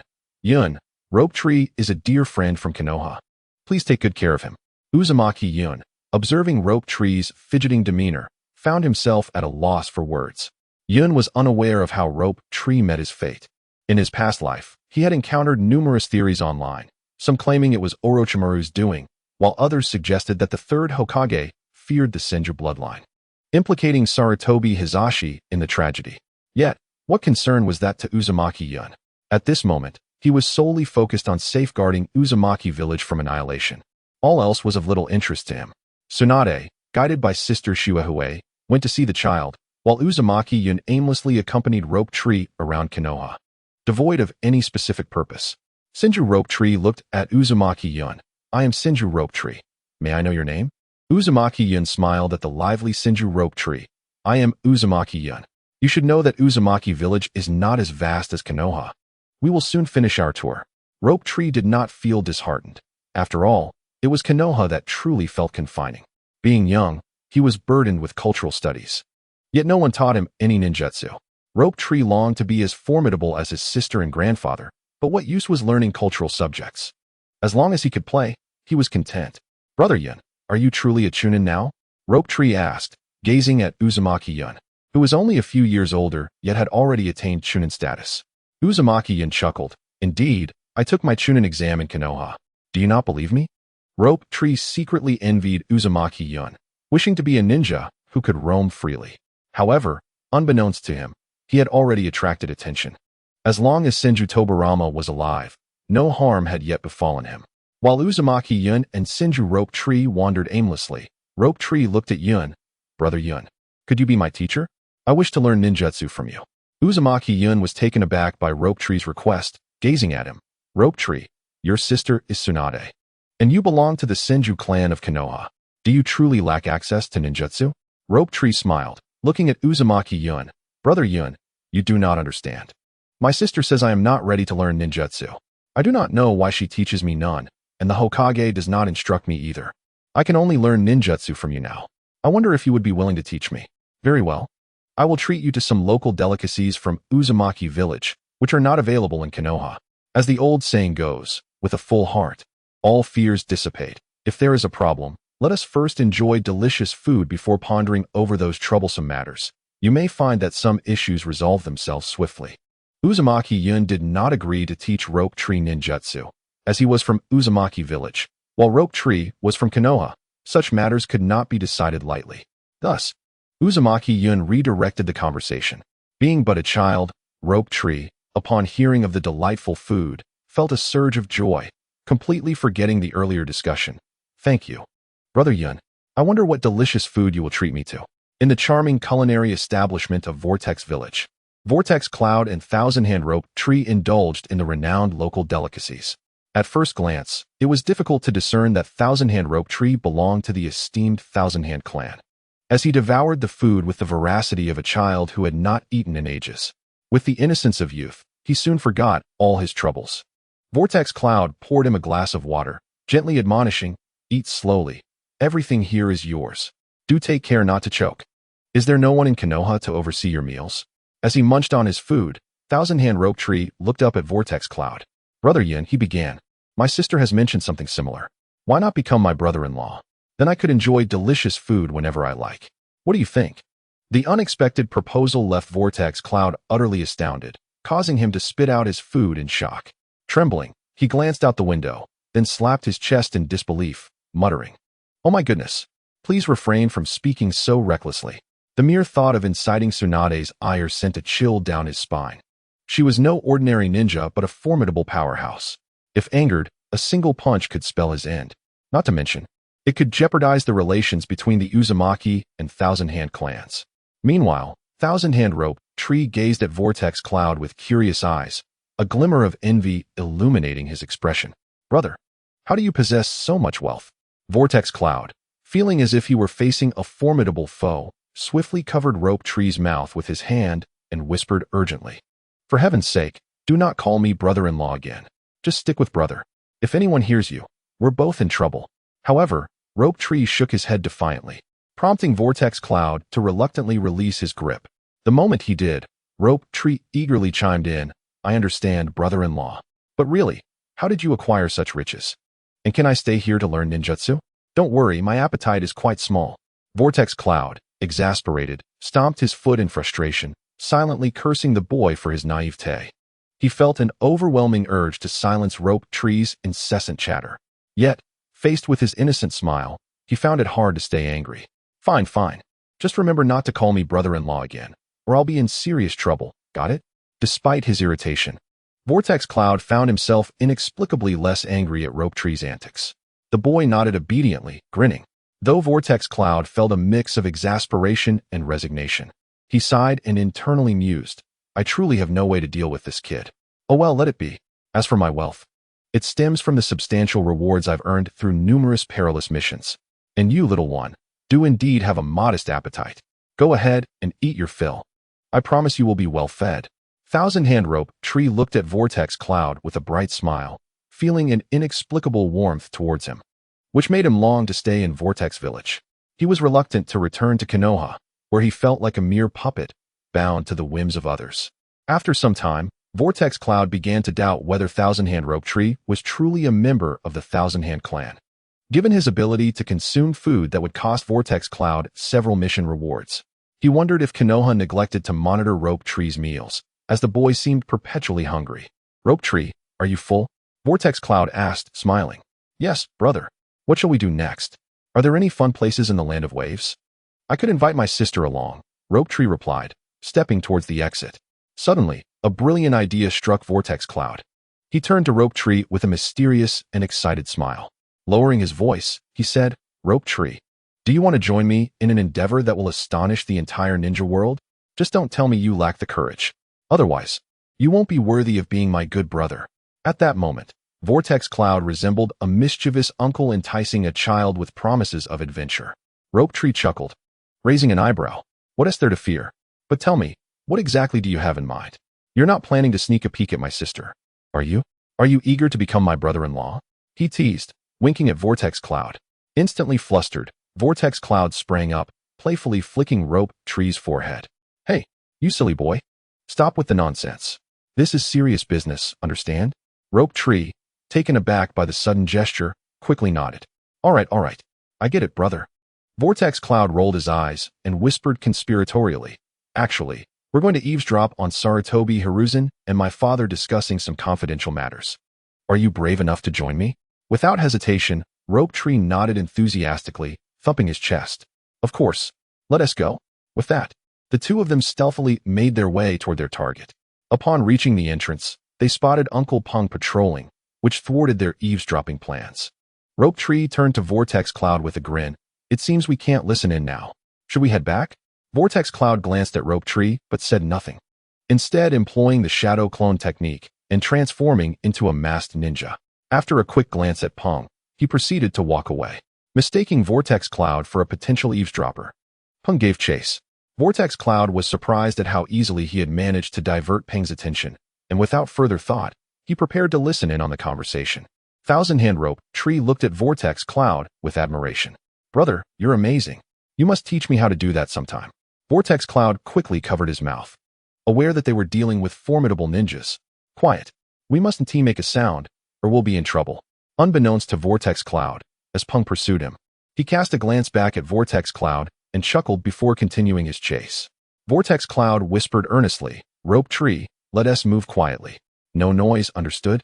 Rope Tree nodded, indicating his understanding, and together they stealthily approached the window. Chapter 50. Vortex Cloud startled indeed. Regarding this matter, we can consider it settled.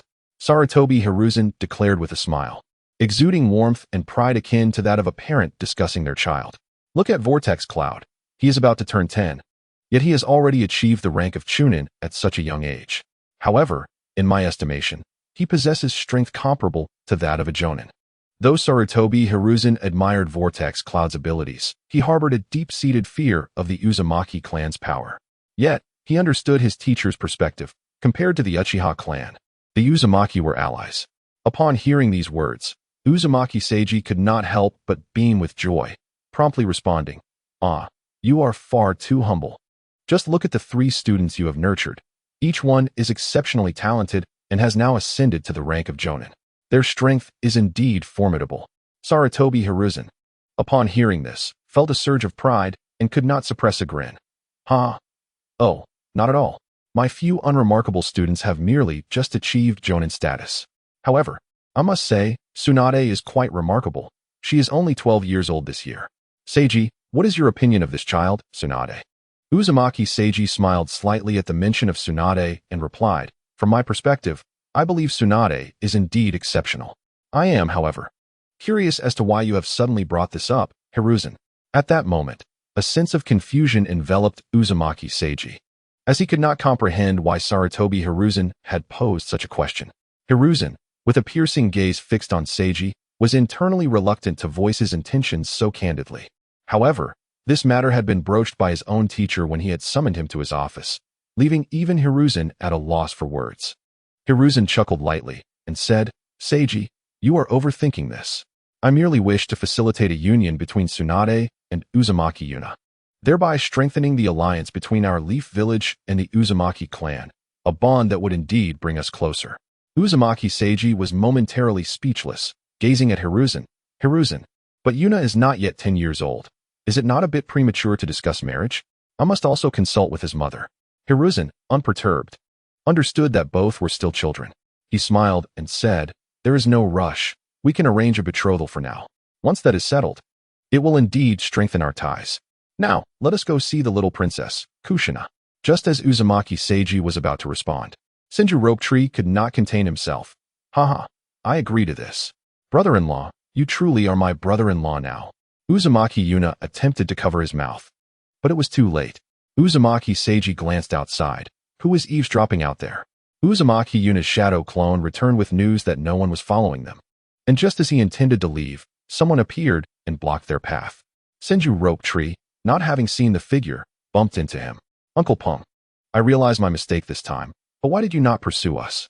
Uzumaki Yuna inquired, puzzled. Peng smiled. "Young Master Yuna, I can see through your tricks, but I have other matters to attend to, so I must take my leave." Uzumaki Yuna opened his mouth, seemingly wanting to say more, but at that moment, Uzumaki Seiji cleared his throat and intentionally coughed, then fixed a sharp gaze towards the door, asking, "Peng, who is it that is lurking outside and eavesdropping?" Uzumaki Yuna was startled. He had intended to plead his case, but the situation had escalated too quickly. At that moment, standing at the door, Peng respectfully replied, "Clan leader, it is young Master Yuna and Senju Rope Tree who are eavesdropping outside." Upon hearing this, Uzumaki Seiji frowned, preparing to reprimand them, but Sarutobi Hiruzen interjected with a chuckle. "Haha, how fortuitous. Brother Seiji, why not invite them in to listen? Perhaps we might glean some insights from our young master, Uzumaki Yuna." Uzumaki Seiji, taken aback, eventually shook his head in resignation and said with a wry smile, "Ah, Hiruzen, it seems you have witnessed my son's mischievous nature. He has always been a handful. Very well, let us have Peng bring them in." He then turned to the door and called out loudly, "Peng, please bring them both in." Upon receiving the command, Peng quickly responded from outside and nodded towards Uzumaki Yuna and Senju Rope Tree, gesturing for them to enter, while quietly advising, "Young Master Yuna, young Master Rope Tree, please come in." Uzumaki Yuna understood that in such a situation, he must promptly admit his wrongdoing. Otherwise, the consequences could be severe. Taking a deep breath, he hurriedly entered the room, approached Uzumaki Seiji, and bowed his head in submission, saying, "Father, I acknowledge my mistake. We should not have been eavesdropping on your conversation with the elders. Please, punish us accordingly." Sarutobi Hiruzen remained silent, aware that this was not his domain, while Uzumaki Seiji merely smiled without comment. After a brief pause, Hiruzen broke the silence with a grin, deciding he would address the matter. "Rope Tree, having spent this time together, what do you think of your brother Yuna? How would you feel about having him as your brother-in-law?" "Lord Hiruzen, brother Yuna, no. My brother Yuna treats me exceedingly well. I hope he will indeed be my brother-in-law. May I learn ninjutsu from him?" Senju Rope Tree exclaimed with great enthusiasm, glancing at Uzumaki Yuna with a look that was hard to describe. Uzumaki Yuna was nearly taken aback and quickly clarified, "Lord Hiruzen, father, please do not listen to Senju Rope Tree's nonsense. I am not yet 10 years old. How could I possibly marry?" Sarutobi Hiruzen chuckled, looking at Uzumaki Yuna. "It's nothing to worry about. It is merely a betrothal. I shall take it upon myself to represent my teacher in this matter. What do you think, Seiji? This way, it will indeed strengthen our ties." Hiruzen was aware that while the Uzumaki clan appeared weak on the surface, their true strength was unknown to outsiders. His teacher, Senju Tobarama, had mentioned that when push comes to shove, Uzumaki Seiji's prowess would not be inferior to his own, as the Uzumaki clan possessed many hidden resources that were not known to the outside world. Chapter 51. A startling revelation. Uzumaki Seiji wore a broad smile. His gaze soft as he regarded Sarutobi Hiruzen, fully understanding that the purpose of the Leaf's visit was indeed for the Union. He nodded slightly, speaking in a relaxed tone. If that is the case, then I shall leave this matter in your capable hands, Lord Hiruzen. Shall we proceed to the inner chamber to discuss this with my wife? Uzumaki Seiji had assumed that Senju Tobarama had ulterior motives, as both children were of utmost importance to him. Should Tobarama have any designs, he would fight tooth and nail to protect them, showcasing the true strength of the Uzumaki clan to the people of the Leaf. Sarutobi Hiruzen had heard tales of Uzumaki Seiji being a man who feared his wife, and upon witnessing his demeanor, could not help but smile slightly, responding, "Excellent. Please lead the way. It will also be an opportunity to meet the rumored little princess." Thus, the group made their way to the rear courtyard. Along the way, Senju Rope Tree appeared particularly exuberant, bounding alongside Uzumaki Seiji, joyfully exclaiming, "Brother-in-law, from this day forth, I can call you that without reservation." However, before he could finish, Uzumaki Yuna hurriedly covered his mouth, reproaching him in a hushed tone. "Can you keep your mouth shut? This matter is still in its infancy. What if something goes awry?" At that moment, not far from the outskirts of Whirlpool Village, within a dense thicket, a group of mysterious figures clad in black bodysuits and masks lay in wait. Leading them was Shimura Danzo, his cold, piercing eyes fixed on the village ahead as he quietly commanded, "Remember, our sole objective in this operation is to locate Uzumaki Kushina and take her away without anyone noticing. The rest is of no concern. If we are unfortunately captured, we must decisively end our own lives, ensuring not a shred of information about our identities is revealed. Understood?"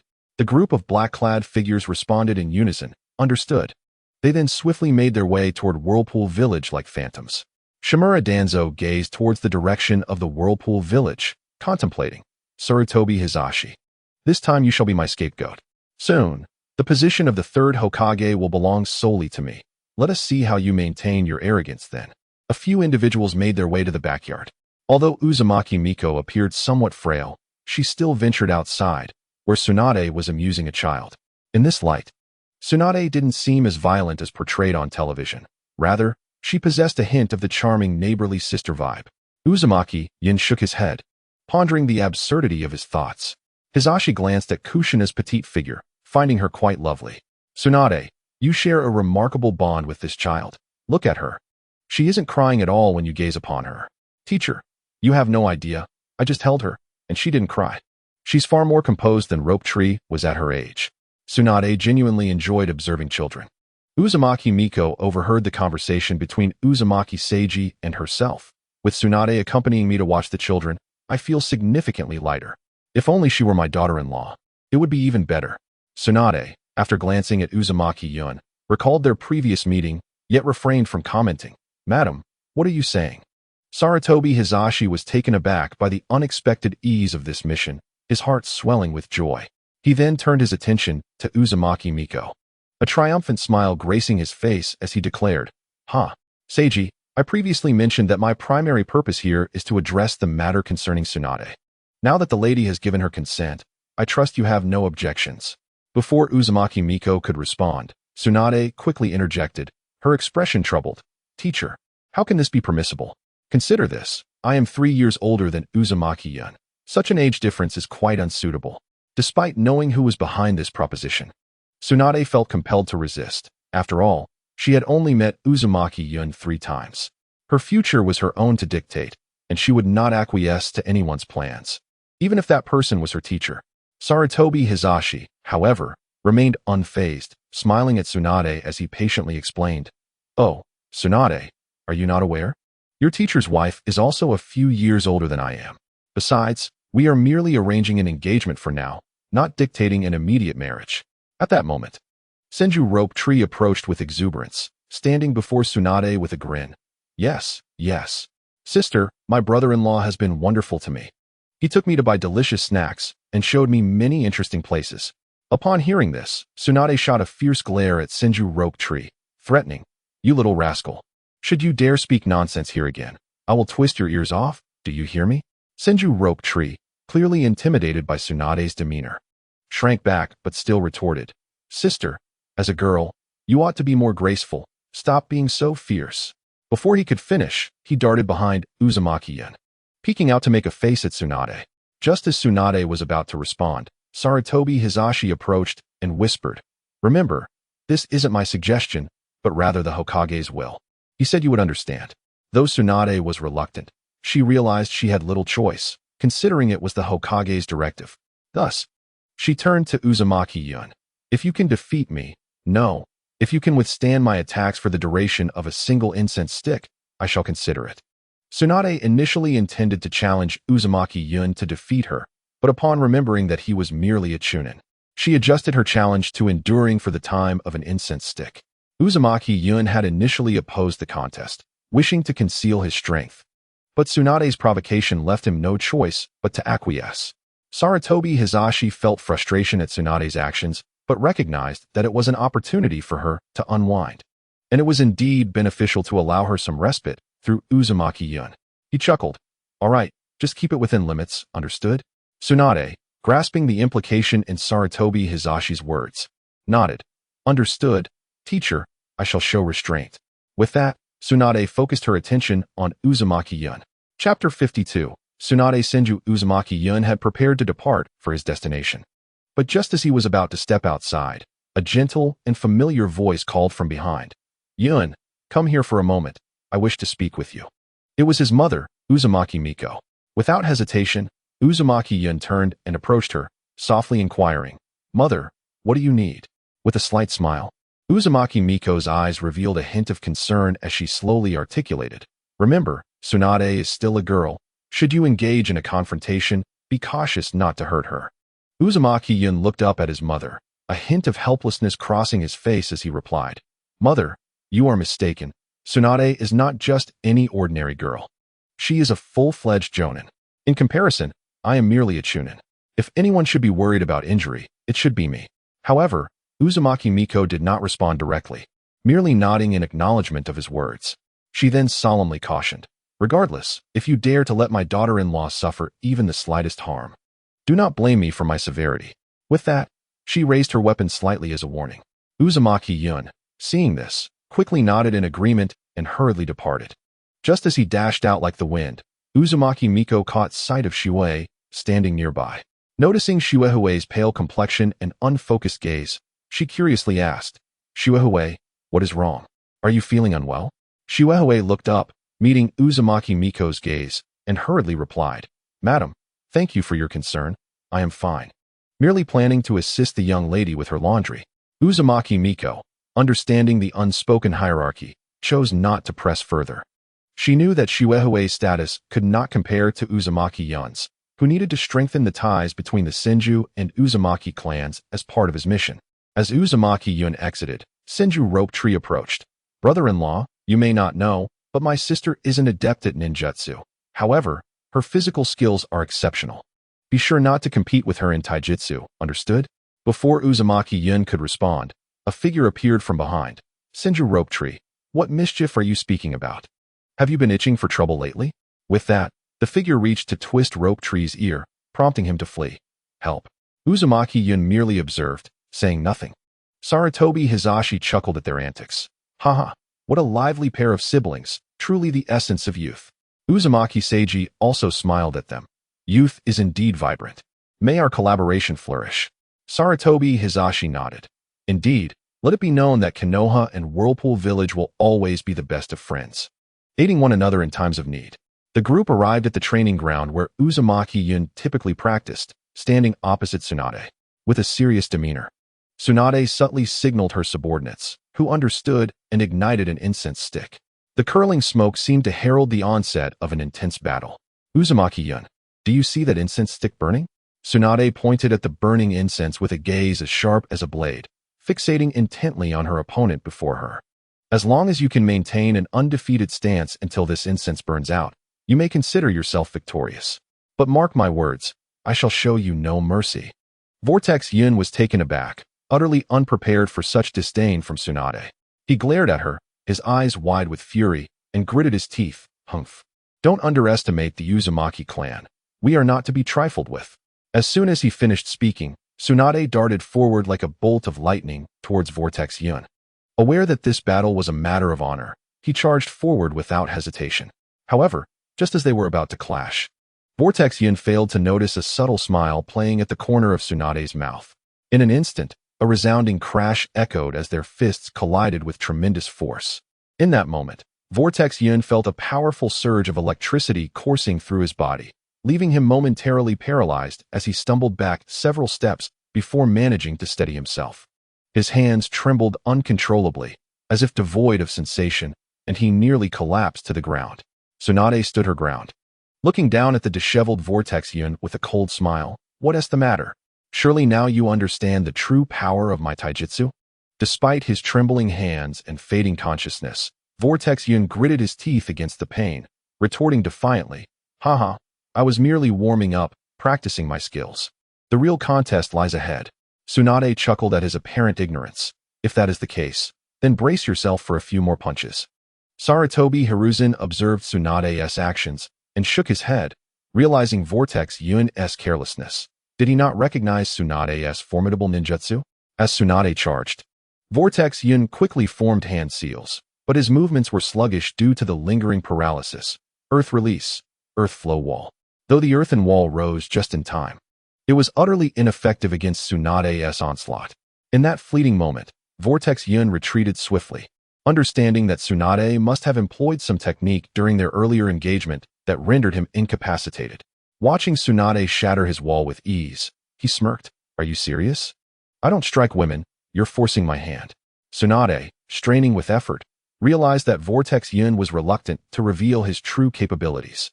He began to utilize shadow clones and substitution techniques to their fullest potential.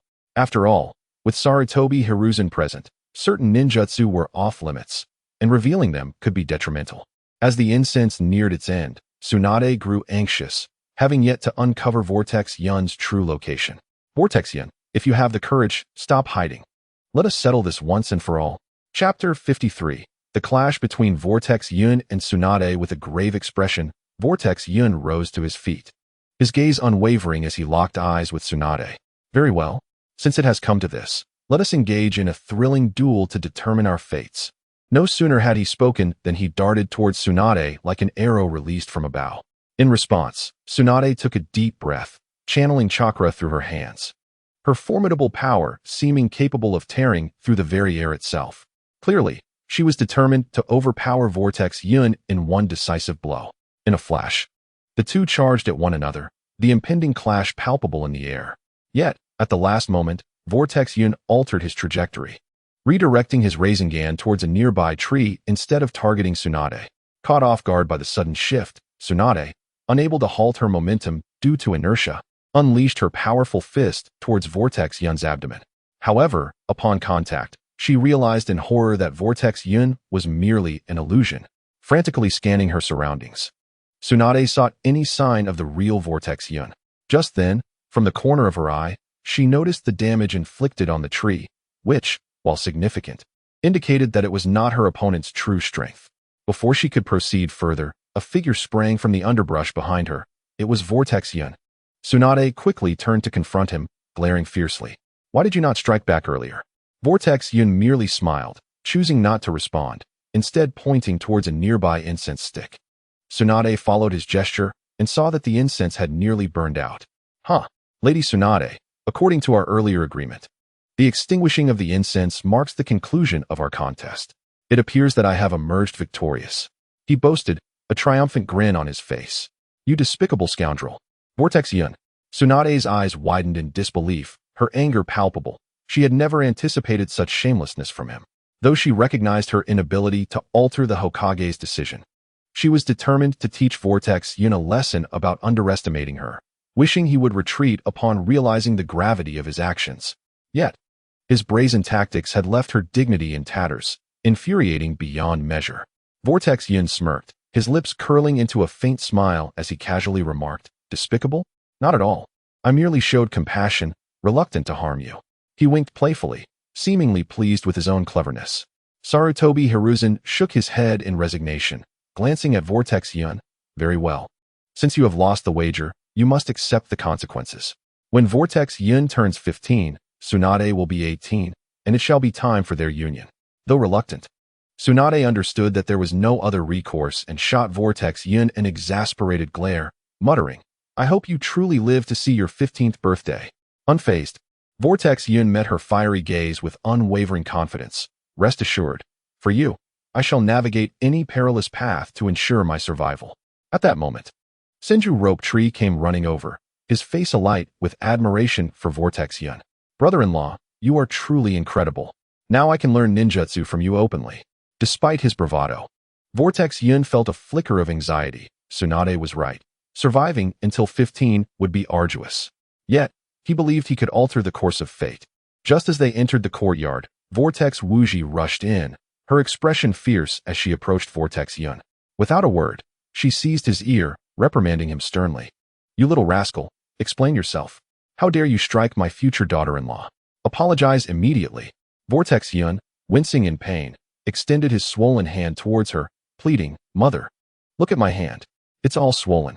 I was the one being bullied." Vortex Wuji frowned at her son, her patience wearing thin. "Must I repeat myself?" Though she felt sympathy for Vortex Yun, she knew she could not overly favor him at this moment, especially since she held high hopes for his future bride. Vortex Cloud, well aware of his mother's temperament, chose to refrain from further words upon witnessing her demeanor. He obediently stepped forward to stand before Tsunade, lowering his head slightly and sincerely apologizing. "Lady Tsunade, I truly regret my earlier indiscretion. I should not have offended you. However, I must confess, your strength is indeed formidable, and I hold you in the highest esteem. Therefore, I humbly request your forgiveness for my rudeness." Tsunade regarded the young man, who stood contrite before her, with a calm gaze. After a moment of contemplation, she spoke slowly. "If you seek my forgiveness, it is not an impossibility, but first, you must agree to a few conditions." Upon hearing this, Vortex Cloud raised his head, a flicker of joy illuminating his face as he inquired with a smile, "Of course. No problem. But may I ask what these conditions entail?" "I assure you, I will comply with anything within my capabilities." Tsunade had intended to elaborate further, but noticing Sarutobi Hizashi still present, she smiled and said, "Not just yet. I'm rather famished and in need of a meal." Vortex Seiji thought Tsunade was about to say something significant and chuckled. "Indeed, it is all my fault. Someone, please prepare a banquet to host our friends from Konoha. I hope Lord Hizashi will have the opportunity to sample our unique wine from the Vortex Village." Surprised, Sarutobi Hizashi had initially hoped to witness Vortex Cloud's abilities, but found himself amused by the boy's cleverness. The mission was successfully accomplished. "Seiji, my brother, we are now family. You may call me elder brother from now on." Today's competition was indeed entertaining. Chapter 54. Rope Tree. To remain in Vortex Village, the group wore cheerful smiles as they made their way to the dining hall, bantering amiably. At that moment, the door was gently pushed open, and Yukiwi entered with a light step to place some items down. However, the instant her gaze met Vortex Cloud's, her complexion turned as pale as parchment, her eyes quickly reddening, tears welling within. Subsequently, overwhelmed by a sense of profound grievance, she spun around and fled, leaving only a gust of wind in her wake. Vortex Cloud felt a tightening in his chest, instinctively wanting to chase after her to ascertain what had transpired. Yet, as he took a step forward, he felt his clothing being tugged by an unseen force. Turning around, he discovered that Senju Rope Tree had somehow latched onto him, incessantly bombarding him with inquiries regarding ninjutsu training. Anxious and distressed, Vortex Cloud found it difficult to dismiss Senju Rope Tree outright.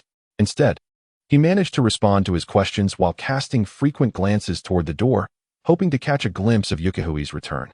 Before long, an array of delectable dishes was presented at the table, filling the air with tantalizing aromas. At that moment, Orochimaru and Jiraiya returned to the dining hall after completing their mission. They immediately noticed Tsunade sitting in a corner, her expression somewhat melancholic. Exchanging glances, they approached her with concern. "Tsunade, what troubles you? You seem rather downcast," they inquired in unison. Tsunade lifted her head, forcing a faint smile, and gently shook her head. "I'm fine, truly. There's no need for concern." Despite her words, the sorrow in her eyes betrayed her true feelings. Jiraiya seemed inclined to probe further, but Orochimaru discreetly tugged at his sleeve, subtly signaling him to refrain from pressing the matter. Although Jiraiya was filled with curiosity, he complied with Orochimaru's counsel and chose to remain silent for the time being. Meanwhile, Senju Rope Tree finally concluded his incessant questioning of Vortex Cloud. He exuberantly bounded over to Vortex Cloud's side, gazing up at him with eager anticipation, his eyes sparkling with excitement. Brother-in-law, may I stay in the land of Vortex to learn ninjutsu from you? Please, grant me this wish. Vortex Cloud looked down at the enthusiastic boy and sighed. Please refrain from calling me brother-in-law. Such matters are not within my purview. It is Lord Hizashi who must decide. After saying this, he gazed thoughtfully into the distance, still preoccupied with the image of Yuki-Wee, who had just run out. Jiraiya noticed Rope Tree referring to Vortex Cloud as brother-in-law, and given that Tsunade was not angered, he surmised that something significant had indeed transpired. Turning to Orochimaru, Jiraiya asked, Orochimaru, how can Rope Tree refer to that brat as brother-in-law? It seems the teacher is aware of this situation, yet we remain oblivious to what we have missed. Unperturbed by the conversation, Orochimaru savored the culinary delights of Vortex Village. Responding, if you wish to know more, inquire with Tsunade. But be forewarned, if you are unafraid of Tsunade reprimanding you, then by all means, proceed. Before the gathered crowd, Senju Rope Tree exclaimed, Lord Hizashi, sister, may I stay in Vortex Village to study ninjutsu? As Hizashi pondered the request, Tsunade shot back, enough. Leave me be. Do as you wish. Hizashi contemplated whether to allow Rope Tree to remain in Vortex Village, considering the significance of his lineage. Rope Tree, do you genuinely wish to stay in Vortex Village? I must discuss it with Lord Hokage, Hizashi stated. Rope Tree nodded in agreement, falling silent thereafter. Meanwhile, Vortex Cloud initially intended to voice his thoughts, but was suddenly flooded with the image of Yuki-Wee crying, causing his heart to tighten. He quickly exclaimed, Oh dear! I almost forgot. Yuki-Wee is still there, sorrowfully weeping. I must hurry to see what is amiss. Without waiting for a response, he turned and made his way toward Yuki-Wee's location. Halfway there, Vortex Cloud abruptly halted, glancing back at Vortex Seiji with a hint of hesitation on his face. He quietly said, Father, I apologize, but I seem to be experiencing some discomfort in my stomach and may need to step away for a moment. Rest assured, I will return swiftly. Upon hearing this, Vortex Seiji waved his hand and nodded readily. Go on, go quickly, and return soon. However, after receiving permission, Vortex Cloud did not head to the restroom as he claimed. Instead, he turned his steps toward Yuki-Wee's room. Upon reaching the door, he found it firmly shut, as if isolating the interior from the outside world. After a moment's hesitation, he raised his hand and gently knocked, tentatively calling out, Yuki-Wee, are you inside? A faint rustling sound emanated from within, followed by Yuki-Wee's choked voice. It's you, young Master Cloud. Please, come in. As Vortex Cloud entered the room, he immediately noticed Yuki-Wee's swollen eyes, clearly having recently wept. A surge of compassion welled up within him as he approached her with concern. Yuki-Wee, what troubles you? Why are you hiding here, crying alone? Has someone wronged you? If so, you must tell me, and I will seek retribution on your behalf. Yuki-Wee could not disclose the truth, so she forced a smile. I haven't been crying. I merely had some sand blown into my eyes when I stepped outside. Why are you not with the future lady of the clan?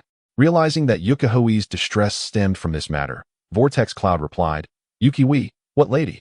This is merely a situation between two villages, and besides, I have not expressed any intention to marry her. Yuki-Wee looked at Vortex Cloud and smiled. Then who do you intend to marry, young Master Cloud? Vortex Cloud did not respond but smiled instead. Yuki-Wee, please do not cry. If someone were to approach my mother at this moment, I would truly feel uneasy without your protection. Yuki-Wee reassured him, young Master Cloud, this is Vortex Village. No one would dare intrude here. Vortex Cloud shook his head. Yuki-Wee, my trust in this village has diminished significantly. Yet you are undoubtedly one of the few I can rely on. My sister's identity is far too unique, and we must ensure her safety. Su-Hui looked at Vortex Cloud, sensing he was not joking, and nodded. Young Master Yun, rest assured, I will protect both the lady and the young miss, even at the cost of my life. Vortex Cloud nodded, aware that he could not linger here for long, and departed. Chapter 55, Persuasion to Tsunade upon returning home. Senju Rope Tree curiously inquired, Brother-in-law, why did you take such a long time on this outing? Faced with this question, Vortex Cloud was momentarily at a loss for words, unsure of how to respond. Instead, he silently picked up his bowl, feigning concentration on his meal to mask his inner embarrassment and helplessness. Vortex Jingi was preoccupied with discussions about collaboration between two villages with Sarutobi Hiruzen, oblivious to Vortex Cloud's situation. Jiraiya and Orochimaru were solely concerned about Tsunade, showing no regard for Vortex Cloud, and thus, dinner concluded rather hastily. As night fell and silence enveloped the surroundings, Vortex Cloud, burdened by thoughts, walked to his mother's room and gently pushed the door open. Inside, he found his mother quietly seated at the table, perusing a book by the soft glow of candlelight. Taking a deep breath, Vortex Cloud approached her and said, "Mother, why must father arrange matters this way? You are well aware of my feelings. I harbor no affection for Tsunade. My heart truly belongs to Sister Su Hui." In truth, Vortex Musi had long known this, especially observing how distracted Su Hui became whenever Vortex Cloud undertook a mission. Setting down her book, Vortex Musi gazed at her son and sighed. "My child, am I not also aware of your sentiments? However, you are destined to become the leader of our clan, bearing the weight of our lineage's fortunes and misfortunes. Without the support of Konoha, our Uzumaki village may struggle to survive. The Senju clan, of which Tsunade is a member, stands as Konoha's foremost family. This union is vital for both our clans, perhaps a fate decreed by the heavens. It is crucial to remember that during Senju Tobarama's time, the Senju clan was the most powerful in Konoha, while the Uzumaki clan was considerably smaller." After reflecting on his mother's words for a while, Vortex Cloud nodded in understanding of the gravity of the situation. He then turned to his bed, where his sister Kushina lay fast asleep, and could not help but gently tease her rosy cheek with his finger. However, the usually cheerful Kushina, who would typically smile and invite her brother for a hug, seemed to sense her brother's distress and remained still, not responding as she usually would. After exchanging a word with his mother, Vortex Cloud left the room. Weighed down by his thoughts, he strolled alone in the courtyard, with the moonlight cascading like water, casting a silvery glow around him. As he walked, he suddenly spotted a familiar silhouette not far ahead. It was Tsunade, sitting alone on a stone bench, gazing up at the sky, seemingly lost in contemplation. Tsunade had originally been confined indoors, unable to step outside. After nightfall, Sarutobi Hiruzen had issued a decree forbidding anyone from leaving their homes. When Jiraiya inquired about the reason, Hiruzen explained that the situation in Uzumaki village was complex, advising everyone to refrain from wandering. However, this rule held no sway over the headstrong Tsunade, who boldly pushed open the door and strode outside, thinking to herself that she would see what they could do to stop her. Though Hiruzen noticed, he said nothing. He understood that some matters were better left for Tsunade to handle rather than himself. At that moment, Vortex Cloud happened to pass by, and, seeing Tsunade standing there alone, approached her. "Ah, Tsunade, what are you doing here so late? Are you struggling to find sleep after leaving the warmth of your home?" This remark ignited Tsunade's fury. Her beautiful eyes narrowed as she glared at Vortex Cloud, ready to retaliate. For some reason, she found him particularly annoying at that moment and gritted her teeth, saying, "Stop talking nonsense. Vortex Cloud, are you itching for a fight?" As she raised her fist, poised to strike, an unexpected turn of events occurred. Tsunade suddenly deflated, lowering her hand and sinking to the ground, bursting into tears. This sudden transformation left Vortex Cloud dumbfounded. He stood frozen, unsure of how to respond. Believing her tears stemmed from the earlier incident, he said, "If you are upset about what happened earlier, I can speak to my father about it. After all, we've only met 3 times, and that would be quite absurd." Tsunade shot him a murderous look. "Do you think I am so hideous that I am merely an object to you?" Vortex Cloud looked at her, acknowledging that being treated as an object would indeed be upsetting for any girl. "Tsunade, what are you saying? You are the most beautiful. You are not an object. Remember, you are you. If you ever feel unwilling, I will not press the matter, as we come from 2 different worlds." Vortex Cloud saw Tsunade, who was also a pitiful figure. Her family had dwindled to just a few ordinary relatives, and her loved ones had all departed, shaping her current demeanor. Tsunade regarded Vortex Cloud. "I suddenly realized that you seem to understand me well. May I ask you for a favor?" Vortex Cloud watched her intently. "As long as you cease your tears, your request is my command. What would you have me do?" Tsunade approached him, towering over Vortex Cloud, making him feel somewhat embarrassed. Looking down at him, she said, "Vortex Cloud, you do not know. My brother Rope Tree is a child burdened by fate. Since his parents passed away on a mission, he has found it hard to make friends in Konoha, possibly due to his connection to the Senju clan. Meanwhile, I am preoccupied with various missions. I have noticed he is genuinely happy now. Could you allow him to stay in your Uzumaki village for a while? I can pay for his meals." Thinking it was a trivial matter, Vortex Cloud chuckled. "Well, now we are family. He can play here. But if he gets hurt while learning ninjutsu, don't you worry." Chapter 56. The attack. A faint smile crept onto Tsunade's lips as she replied, "That is of no concern. After all, Rope Tree is always getting into scrapes in the village, so a few injuries are just part of the routine." Standing beside her, Vortex Cloud opened his mouth, momentarily at a loss for a response, and could only stand there grinning foolishly, appearing somewhat endearing.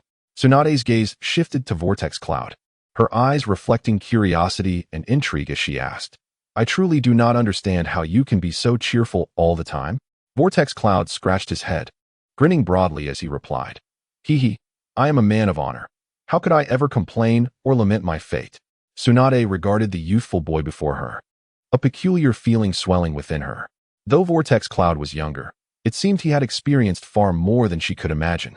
With that thought, Tsunade smiled slightly and said, all right, you may not realize it, but I am genuinely feeling quite exhausted." As Tsunade was about to continue her discourse, Uzumaki Yun suddenly sensed a subtle rustling emanating from the grass behind him.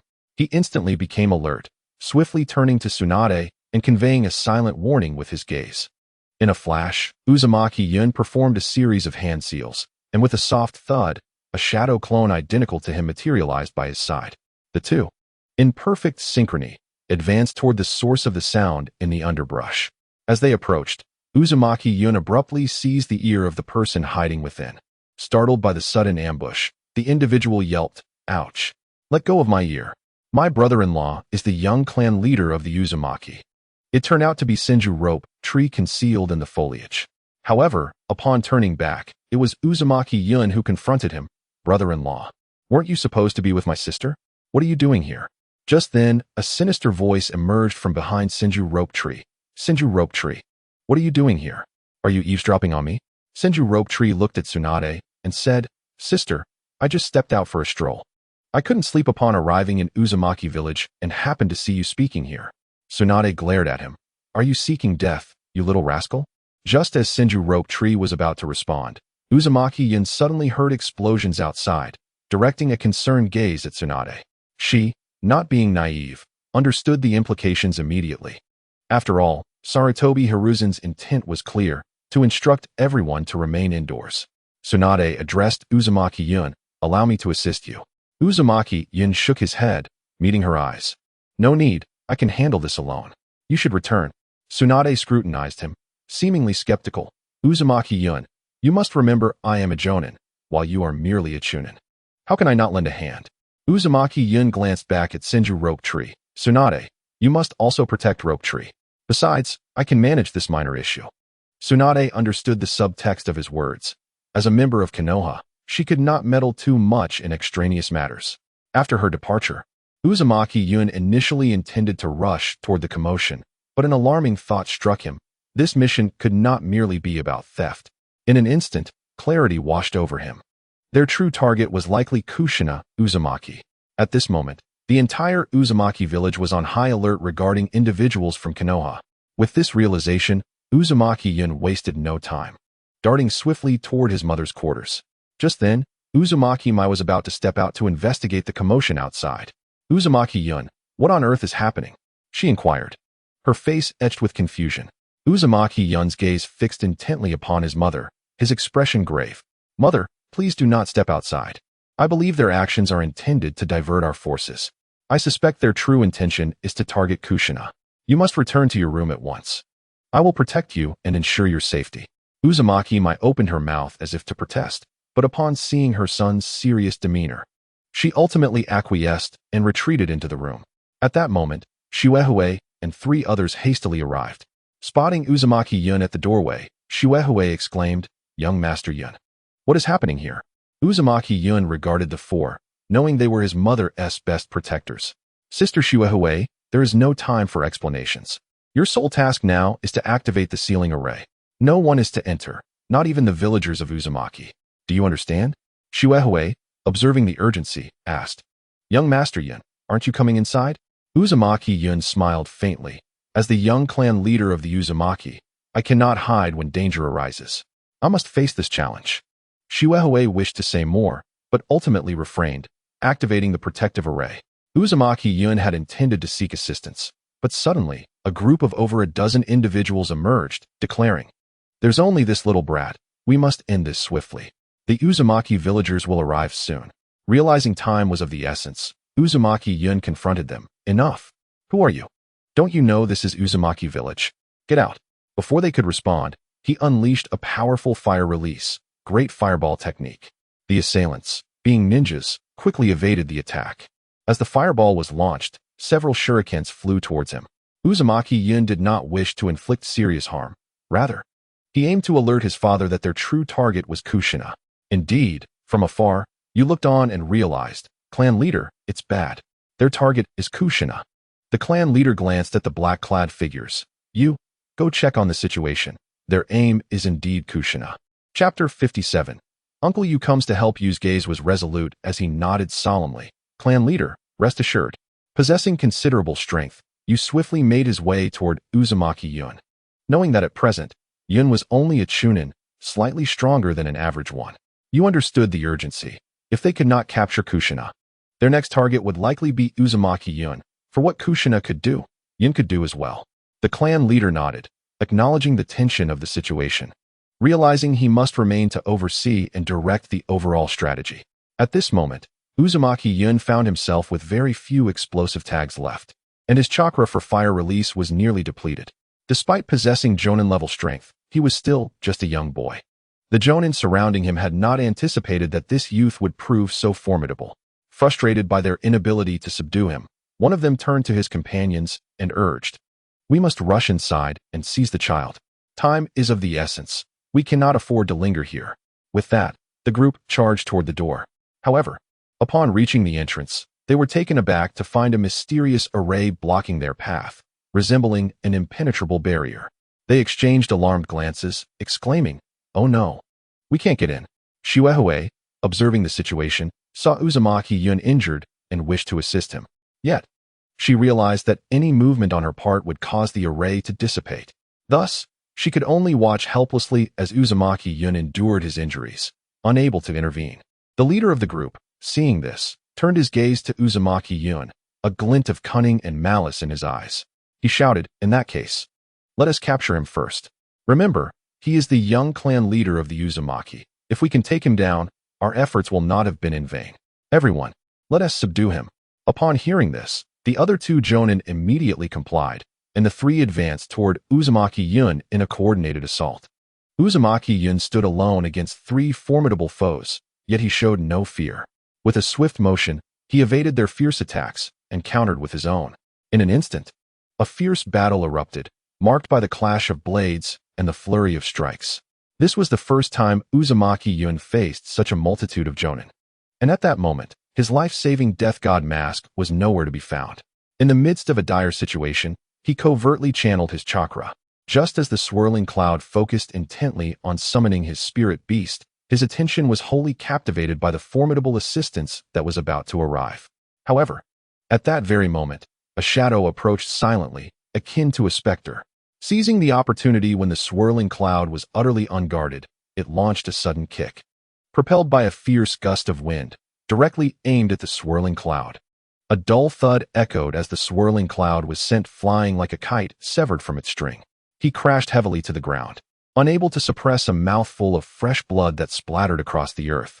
Enduring the excruciating pain coursing through his body, the swirling cloud laboriously lifted his head, his gaze burning with fury and murderous intent, fixating on the group before him.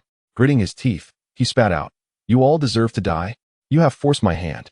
At that moment, the swirling cloud's heart blazed with rage, fully aware that had it not been for their sudden ambush, he would not have found himself in such a wretched state. Just as he prepared to unleash the forbidden techniques he had surreptitiously learned, a pair of hands, as firm and unyielding as steel, seized his shoulders.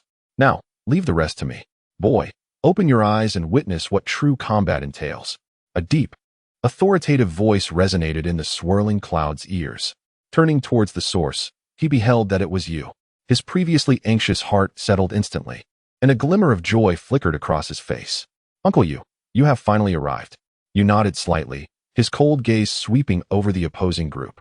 A disdainful smirk curling at his lips. Humph, how brazen. You dare send several jonin to confront a mere chunin? Truly shameless. Upon hearing you scornful words, the faces of the assailants darkened considerably, yet they understood that their mission had already failed. Nevertheless, retreat was not an option, for doing so would surely invite severe punishment upon their return. Thus, exchanging glances, they gritted their teeth and charged toward you without hesitation. It is worth noting that you was no ordinary figure. He possessed the formidable strength of a half-shadow level ninja. Faced with these overconfident jonin, he could hardly be bothered to acknowledge them. With a flash, you darted through the ranks of his adversaries like a bolt of lightning.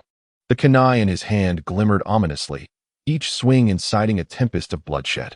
In mere moments, the battlefield lay littered with cold corpses, witnessing the grim turn of events. The remaining foes turned and fled in panic. You approached the swirling cloud. How are you holding up? Are you injured? The swirling cloud, gazing at the fallen bodies, was confident that a solution awaited them. He looked at you and replied, Uncle Yu, I am unharmed. Please hurry and unveil their true identities. I fear that if we delay, we might lose sight of everything. As you moved to inspect, every body suddenly detonated with explosive tags, prompting him to swiftly carry the swirling cloud away. Uncle Yu, you can inform Sister Shuehui that it is safe outside now, and there is nothing to worry about. The swirling cloud urged. You intended to respond, but the swirling cloud gazed skyward, reflecting, my current strength is still somewhat lacking. Otherwise, I could have protected my family. With those words, the swirling cloud succumbed to unconsciousness once more, having lost count of how many times he had fainted. You carried the swirling cloud to the entrance. Madam, the rogue ninjas outside have been dealt with. It is safe now, and you may come out. Shuehui and the other three nodded, subsequently activating the protective barrier. Sister Shuehui hurried over, her concern evident. Lord Yu, I wonder how young Master Yun is faring. With numerous matters still demanding his attention, you entrusted the swirling cloud to Shuehui. He is fine, merely devoid of chakra. A brief rest will suffice. I have other matters to attend to, so I must take my leave. Chapter 58. Shimura Danzo. After handing the swirling cloud over to Shuehui, you departed, burdened by the weight of unresolved issues, particularly regarding any remaining ninjas in other locations. Meanwhile, Senju Rope Tree gazed outside. Sister, you are now a jonin. Why do you not assist? Tsunade also harbored the desire to aid, but at that moment, Sarutobi Hiruzen approached her. Tsunade, this is a matter concerning the Whirlpool Village. You should rest. Remember, no one is to go outside without my orders. Is that understood? Although Senju Rope Tree wished to argue further, Tsunade nodded. Understood, Sensei. I shall take my leave. Sarutobi Hiruzen observed the outside world. I never anticipated it would be you. Is this position truly so alluring? I hope you succeed this time. With that, he retreated to rest, for the people of Whirlpool Village awaited his return. If he ventured out, it could prove detrimental. Once Sarutobi Hiruzen departed, Senju Rope Tree turned to Tsunade. Sister, the swirling cloud is my brother-in-law. How can you not help him? Furthermore, Jiraiya and Orochimaru are both exceptionally strong. Why are they not moving? Tsunade regarded Senju Rope Tree, at a loss for words, and smiled gently. You must trust the swirling cloud. He is formidable. Yet, we find ourselves constrained. In time, you will understand. Though Senju Rope Tree yearned to protest, Tsunade guided her towards rest. Unbeknownst to Senju Rope Tree, Tsunade had released one of her spirit beasts to observe the current situation outside. You did not make his way to the village leader. Instead, he remained vigilant, keeping an eye on the swirling cloud, ever watchful for any concealed threats nearby. Simultaneously, Shimura Danzo realized his mission had met with failure, with no recourse but to retreat. He surveyed his subordinates. You are all inept. You cannot accomplish such a simple task. We must withdraw. His subordinates lowered their heads, too fearful to speak. Just as they prepared to leave, a figure cloaked in black emerged, confronting Danzo. Tell me, whose men are you? Are you from Konoha? Danzo scrutinized the individual before him. In his memory, no such person belonged to the Whirlpool Village. Do not spout nonsense. I am no Konoha operative. You would do well to step aside. The cloaked figure replied. If you refuse to speak, then you shall die. After your demise, I will learn your identity. Aware that he could not afford to delay any longer, Danzo signaled his subordinates, who understood his intent and surged forward. Subsequently, Danzo slipped away quietly, while the cloaked figure found himself encircled by a throng of fearlessly determined individuals. When the swirling cloud awoke, it was already the following morning. He found himself surrounded by Uzumaki and Tsunade. Knowing that Konoha's people were present, he refrained from speaking. Tsunade observed the swirling cloud but remained silent, while Senju Rope Tree, still a child, looked at him. Brother-in-law, do you know who those people were yesterday? The swirling cloud had already deduced their identities. Only Konoha's forces would act in such a manner. Though this was merely speculation, it was close to the truth. He did not divulge this to Senju Rope Tree. Well, I do not know who they are. While many perished, they were all equipped with explosive tags, leaving us unaware of their true identities. Recognizing the swirling cloud's need for rest, they exchanged a few words before departing. Although he lay there, sleep eluded him. He was puzzled by Senju Tobarama's thoughts. Was it merely a simple alliance? Before long, Tsunade entered the room. Swirling cloud, are your injuries improving? The swirling cloud smiled, revealing that Tsunade was indeed concerned for her own well-being. Instantly, it was evident that she had something to articulate. Tsunade, do you have something to say? Tsunade gazed at the swirling clouds, uncertain whether she should voice her thoughts. Yun, about the attack last night. With great effort, the swirling clouds propped themselves up and swiftly covered Tsunade's mouth. All right, I know everything. You needn't say more. I understand completely. Tsunade refrained from further speech, looking at the swirling clouds with gratitude. Thank you for your understanding. By the way, can my brother stay here for a few days? He seems truly happy these days. The swirling clouds nodded, meeting Tsunade's gaze. Of course, I shall teach Senju Rope Tree some ninjutsu to ensure his self-defense. Tsunade regarded the swirling clouds earnestly. Then I must trouble you with this matter. You are aware that Senju Rope Tree's identity is unlike others. As she prepared to leave, Tsunade looked at the swirling clouds and said, Yun, I hope you live to see your 15th year. The swirling clouds wished to respond, but Tsunade departed. Subsequently, she informed Sarutobi Hiruzen about the incident, who expressed delight, considering the growing closeness between their families.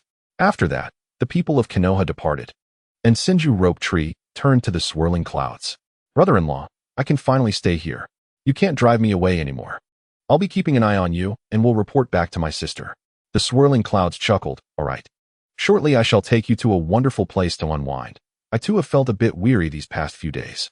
Just as the swirling clouds prepared to rise, Uzumaki Zenichi entered the room. Yun, how is your health? The swirling clouds nodded.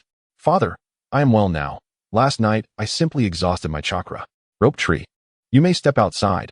I need to discuss something. Rope Tree, being quite perceptive, exited promptly. Once he was gone, the swirling clouds focused on Uzumaki Zenichi. Father, do you know who attacked us yesterday? Uzumaki Zenichi remained silent, instead turning to you. You, please step outside and keep watch. No one is permitted entry without my command. Understood? You nodded and left. After Yu's departure, the swirling clouds spoke again. Father, if my assumptions are correct, those who attacked our Uzumaki village last night must be from Konoha. Their true target was Kushina, and if I'm not mistaken, the leader should be Shimura Danzo. Uzumaki Zenichi acknowledged with a nod. You are correct, they are indeed from Konoha. I never anticipated that Uzumaki Mido would resort to such actions. Just as the swirling clouds was about to continue, Uzumaki Zenichi cast his gaze toward the door and said, Enough, my child. Your primary concern now is to recuperate and grow into adulthood. Leave all other matters to me. With that, Uzumaki Zenichi turned and exited the room. He understood that the current affairs were beyond the capacity of the swirling clouds, and he wished to alleviate any additional pressure on him. After all, since childhood, the swirling clouds had always been unlike other children, focusing solely on training. The swirling clouds silently nodded in agreement with his father's wishes. Gradually, he rose to his feet. Although still somewhat weak, he was otherwise unharmed. Thus, the swirling clouds stepped out of the room with a somewhat unsteady gait. Just as he crossed the threshold, he unexpectedly bumped into Senju Rope Tree. A smile graced the swirling cloud's face as he addressed Rope Tree. Rope Tree, come with me. I shall take you to a wonderful place that truly relaxes the body and soul. Upon hearing this, Rope Tree's eyes sparkled with excitement, and he eagerly followed the swirling clouds. In truth, the swirling clouds was acutely aware that the moment he stepped outside, a pair of eyes had been secretly watching him. Nevertheless, he understood that these were protectors sent by his father to ensure Rope Tree's safety, and thus he remained silent. After all, as a member of the Senju clan, Rope Tree was someone deserving of protection. Any harm that befell him would complicate relations between Konoha and Uzumaki village. Meanwhile, Uzumaki Zenichi stared intensely at the cloaked figures before him, urgently inquiring, "What is the situation? Have you discerned their origins?" However, the cloaked figures could only shake their heads in resignation. Although we promptly removed any explosive tags they carried to prevent any mishaps, no matter how much we interrogated them, they remained tight-lipped, unwilling to divulge a single word. Furthermore, after thorough investigation, we are still unable to ascertain their true identities or the forces behind them. Uzumaki village also possesses the means to probe their minds, but they have been sealed, and breaking the seals would require excessive time, which is ultimately unnecessary. Uzumaki Zenichi looked at the cloaked figures and said, "Eliminate them. We already know who they are, and further investigation is pointless." The cloaked figures responded, "Should we seal their corpses? It could serve as a future deterrent." Uzumaki Zenichi nodded. "Very well. I did not expect them to act in such a manner. If it weren't for the swirling cloud's timely response, Kushina would have been captured. I believe entrusting Uzumaki village to the swirling clouds is a wise decision. What do you think?" The cloaked figure raised his gaze to Uzumaki Zenichi. "As the clan leader, it is your prerogative." Uzumaki Zenichi recognized the cloaked figure's assent. After all, their lack of resistance indicated agreement. On the other side, the swirling clouds led Senju Rope Tree on a leisurely stroll through Uzumaki village. At that moment, Rope Tree glanced at the swirling clouds and asked, "Brother-in-law, where are you taking me?" The swirling clouds turned to look at Rope Tree. "In Uzumaki village. You may call me brother. After all, I am still unaccustomed to being called brother-in-law." Rope Tree obediently nodded, his face alight with curiosity. "All right, then, Brother Yun. I can hardly wait to see what fascinating place you have in store for me. However, I must say, there are very few places in Uzumaki village that I have yet to visit." The swirling cloud's lips curled into a mysterious smile as he expertly guided Senju Rope Tree to what appeared to be an ordinary bathhouse. Just as they prepared to step inside, a servant hurriedly approached, bowing respectfully to the swirling clouds. "Young Master Yin, you have arrived. May I inquire as to the identity of your companion?" The swirling clouds refrained from disclosing Rope Tree's identity, instead offering a casual smile.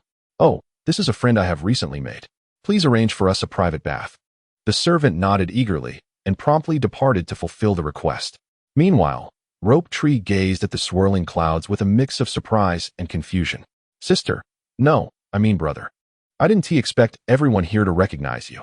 The swirling clouds turned to Rope Tree, patiently explaining, To be honest, after I complete difficult missions, I often come here to soak and unwind. The staff naturally become familiar with me. Moreover, once you experience it for yourself, you will understand how a bath truly alleviates fatigue and refreshes the spirit. You shall see shortly." Before he could finish, the swirling clouds adeptly removed his shirt, revealing a robust physique marred by numerous jagged scars. Each scar, whether deep or shallow, seemed to silently narrate the countless fierce battles and life-and-death trials he had endured in the past. Although the Uzumaki clan possessed remarkable regenerative abilities, some scars remained indelible. Rope Tree stared at the swirling cloud scars in astonishment. "Brother, how did you acquire so many scars?" The swirling clouds paid no heed as they gently touched the Rope Tree, remnants of past missions lingering in the air. That ninja bore no scars, the thoughts crossed their mind. By your age, I had already endured my share of wounds. Suddenly, tears cascaded down the cheeks of Senju Rope Tree. Mistaking it for a reminiscence of Tsunade, the swirling clouds hesitated to speak, but then Rope Tree gazed up, saying, "Brother, you treated me to so many delicacies. The money spent was earned through your life. When I grow strong like grandfather, I will certainly protect you." Surprised by Rope Tree's intriguing spirit, the swirling clouds replied, "Very well, I shall await your maturation. But do you know the benefits of soaking in hot springs beyond mere relaxation?" Rope Tree, still a child, shook his head. "I do not know." As the swirling clouds luxuriated in the hot spring, they observed Rope Tree. "Rope Tree, I cannot speak for others, but during my soak, I reflect on the correctness of my actions throughout the day, whether my practice is adequate, and if my jutsu during sparring has been appropriate. This is the life of a ninja, quite monotonous. I wonder if you still aspire to become one." In truth, the swirling clouds wished for Rope Tree to avoid this path, yet understood the futility of such hopes. Chapter 60. Senju Rope Tree undertakes a mission with unwavering determination. Senju Rope Tree gazed at the swirling clouds, a smile gracing his lips. Brother, how could I possibly fear? Do not forget, I aspire to be Hokage. Once I become Hokage, our Konoha and Uzumaki village shall forever remain the best of friends. If one were to glance closely, the resemblance between Senju Rope Tree and Uzumaki Naruto was striking, both exuding confidence, leaving the swirling clouds at a loss for words. A faint smile tugged at the swirling clouds' lips, a glimmer of admiration sparkling in their eyes. Haha. Good lad, indeed ambitious. You are truly a person worthy of my attention. Deep within, Senju Rope Tree felt a surge of emotion. Unlike others who emphasized his lineage from the Senju clan, which he had always resented, the swirling clouds acknowledged him as an individual. In Konoha, whenever someone saw Senju Rope Tree, they would immediately mention his grandfather's contributions, a notion he found quite irksome. However, here in Uzumaki village, he finally discovered genuine freedom. At this moment, the swirling clouds completely relaxed, reveling in the comfort and pleasure the hot water provided. The burdens and fatigue accumulated from the past 2 days, including the fierce battle they had endured yesterday, seemed to dissipate into the warm currents. In recent days, the swirling clouds had not ventured out on missions. Instead, they chose to remain in the village, dedicating themselves to teaching Senju Rope Tree the ways of ninjutsu. After some testing, it was revealed that Rope Tree possessed both water and earth chakra natures, though it remained uncertain whether he had the wood attribute. It is worth noting that, within Konoha, only Senju Hashirama possessed the wood attribute, and whether Rope Tree could awaken it depended solely on his own efforts. For the swirling clouds, these days were undoubtedly the most relaxed and carefree moments. Yet, this very ease sparked a sense of worry within, fearing that such indulgence might lead to a state of despondence. At that moment, the swirling clouds received a new mission to confront a group of bandits wreaking havoc near Uzumaki village. They considered sending Senju Rope Tree to test his mettle, stating, recently, a band of robbers has emerged, but there are no ninjas among them. I have taught you numerous jutsu these past few days. How about joining me on this mission? Senju Rope Tree glanced at the swirling clouds, a hint of trepidation evident on his face. Brother, I have never participated in a mission before. What if I hold you back? The swirling clouds chuckled, reassuring him, fear not. If you are unwilling to join, I will not hold it against you. After all, you are still a child. I shall wait for you at the village entrance for a while. If you do not come, I will return and continue teaching you ninjutsu. With that, the swirling clouds departed without further words, leaving Senju Rope Tree to contemplate his decision. As they waited at the village entrance, the swirling clouds truly regarded this young boy as part of their family, determined to shield him from potential peril. As time passed, the swirling clouds recognized that Senju Rope Tree was, indeed, just a child, and a sense of disappointment flickered within. Just as the swirling clouds were about to embark on the mission alone, Senju Rope Tree approached, stating, Brother, I am a bit late. The swirling clouds exhaled a sigh of relief, for Senju Rope Tree had come. Not at all. I was merely preparing some supplies, and have just arrived. Rope Tree continued. Brother, when you mentioned the mission, I did feel a bit frightened. But I am a member of the Senju clan. How could I possibly be afraid?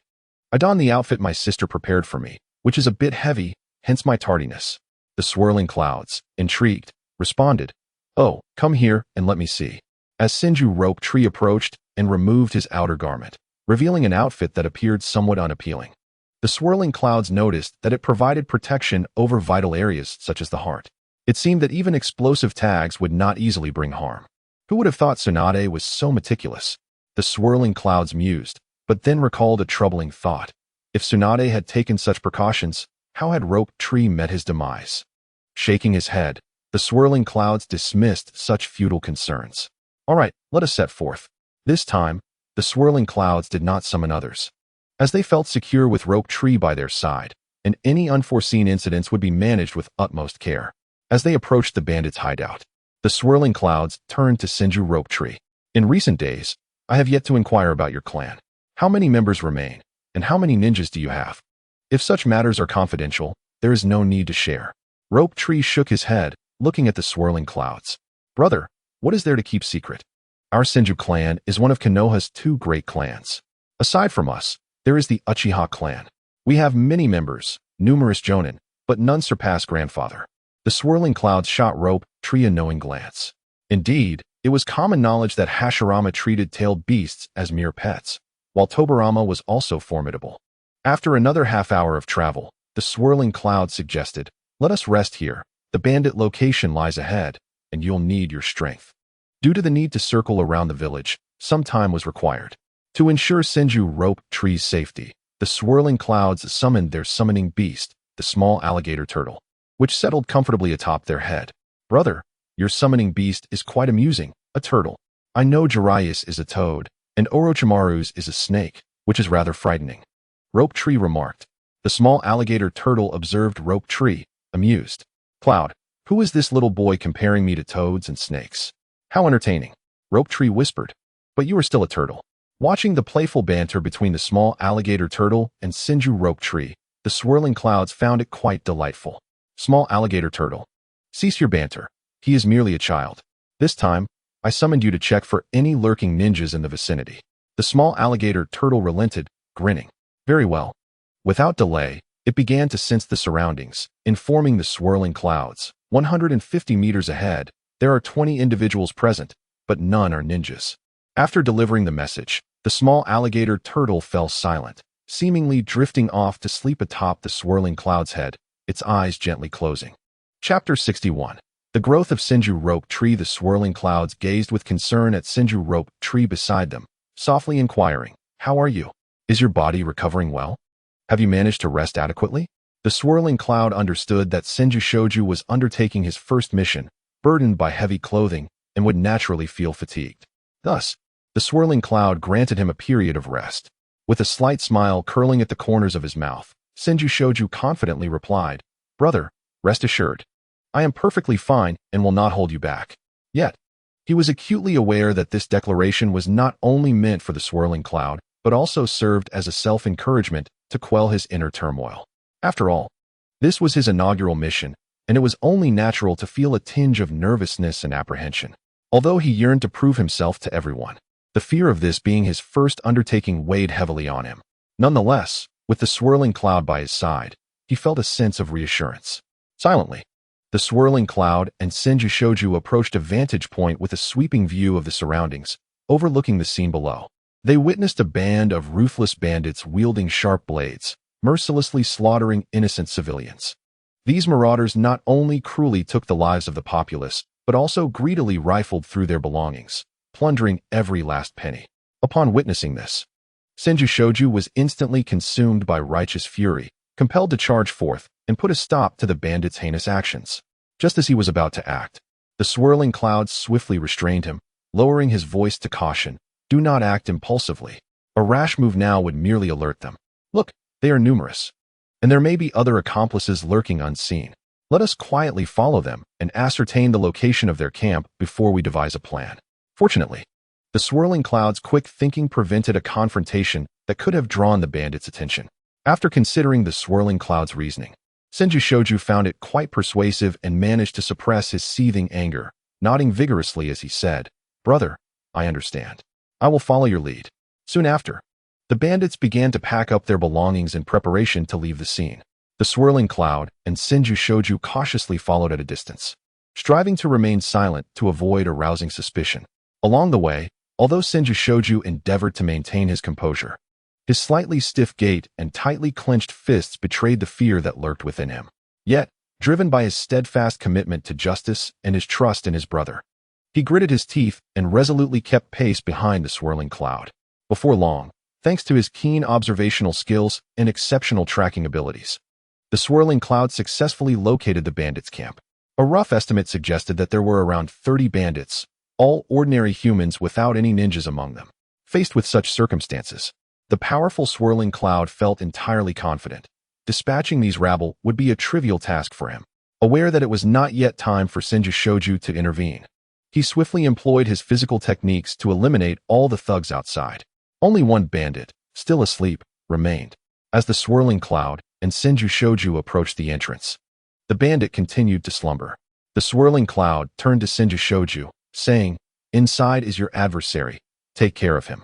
Just as the swirling cloud was about to enter, the slumbering bandit awoke. Witnessing his subordinates collapse one by one, blood staining the ground, the bandit leader was filled with terror his face as pale as a ghost. Suddenly, grasping at a last thread of hope, he drew a sharp, long knife from his waist. However, when he raised his gaze to meet the swirling cloud's formidable presence, an inexplicable fear washed over him, causing his hand gripping the knife to tremble uncontrollably. In the next moment, the very weapon he had perceived as a beacon of hope clattered to the ground. Weak-kneed, he fell to the ground, begging desperately, "I understand my mistakes. Please, spare my life." Tears streamed down his face, and he appeared utterly wretched.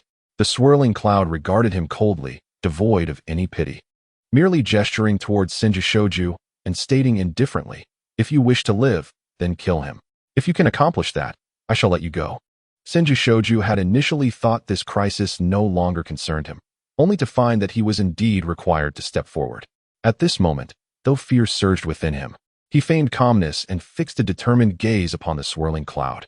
The pleading bandit followed the direction of the swirling cloud's finger and immediately recognized that Senju was merely an inexperienced child, evidently just beginning to learn combat skills. As he trembled slightly, a glint of cunning flashed in the bandit's eyes as he turned to the swirling cloud, asking, "Is that true? If I slay this little brat, will you truly let us go?" The swirling cloud, expressionless, nodded affirmatively, responding, "Indeed, this is your only chance for survival. As for Senju, I will not intervene. Whether you live or die rests solely on your own abilities. Do you understand?"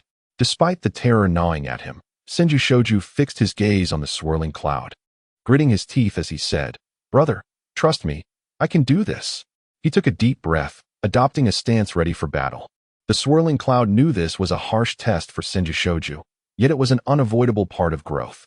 The bandit, perceiving Senju as merely a child, charged forward with his knife, confident that dispatching a child would be a simple feat. Though fear gripped him, Senju was not to be underestimated. The techniques of the Senju clan were formidable. Thus, the two engaged in battle. Thanks to the armor crafted by Tsunade, Senju sustained only minor injuries, while the bandit leader bore several wounds as well. The swirling cloud watched anxiously, feeling a sense of helplessness, for this was indeed the price of growth. Just as the bandit leader was about to strike Senju, the swirling cloud could no longer restrain himself when, unexpectedly, the bandit was slain by a wooden figure. As the bandit leader attempted to retaliate, Senju swiftly dispatched him with a lethal blow, collapsing to the ground afterward. This was his first kill, and naturally, he was gripped by fear. Senju looked at the swirling cloud, saying, "Brother, I fear I have disappointed you. It took me so long to take a life." The swirling cloud gently patted Senju's head, reassuring him, "It's all right, let us return home." Chapter 62. The Abyss. The swirling cloud was astonished to discover that Senju had employed the substitution technique at a critical moment, silently commending the boy's cleverness. "Shoju, you must remember that those we have slain are all heinous criminals. Did you not see how ruthlessly they slaughtered those innocent civilians?" The swirling cloud said with a serious expression. He was at a loss for how to comfort Senju, having experienced many nightmares himself. Senju nodded solemnly, fixing a determined gaze on the swirling cloud as he replied, "Brother, I understand. The ones I have slain are indeed villains. Now, let us return home. I long to soak in a hot bath." A hint of anticipation appeared on his face. Seeing this, the swirling cloud couldn't help but smile, realizing that Senju had adopted his fondness for baths, and he readily agreed with a nod. However, it wasn't just the swirling cloud who felt a sense of foreboding. Even the two jonin trailing behind them were filled with trepidation. They truly had not anticipated that the swirling cloud would send the young Senju to engage in combat. Just moments ago, they too had considered intervening, but ultimately restrained their impulses. After all, Senju was the sole heir of the Senju clan. If he were to sustain injuries in the turbulent village, it could very well spark a conflict between the turbulent village and Konoha. As the swirling clouds and the thousand-hand rope tree slowly embarked on their journey home, who could have anticipated that the ground ahead would suddenly split open, revealing a vast, ominous black hole? The darkness of the opening seemed to lead directly to the abyss, profound and mysterious, evoking a sense of dread. Faced with this unforeseen calamity, the swirling clouds acted decisively, shielding the thousand-hand rope tree with all his might, determined to protect his younger brother from any harm. Meanwhile, two other elite ninjas hurriedly approached.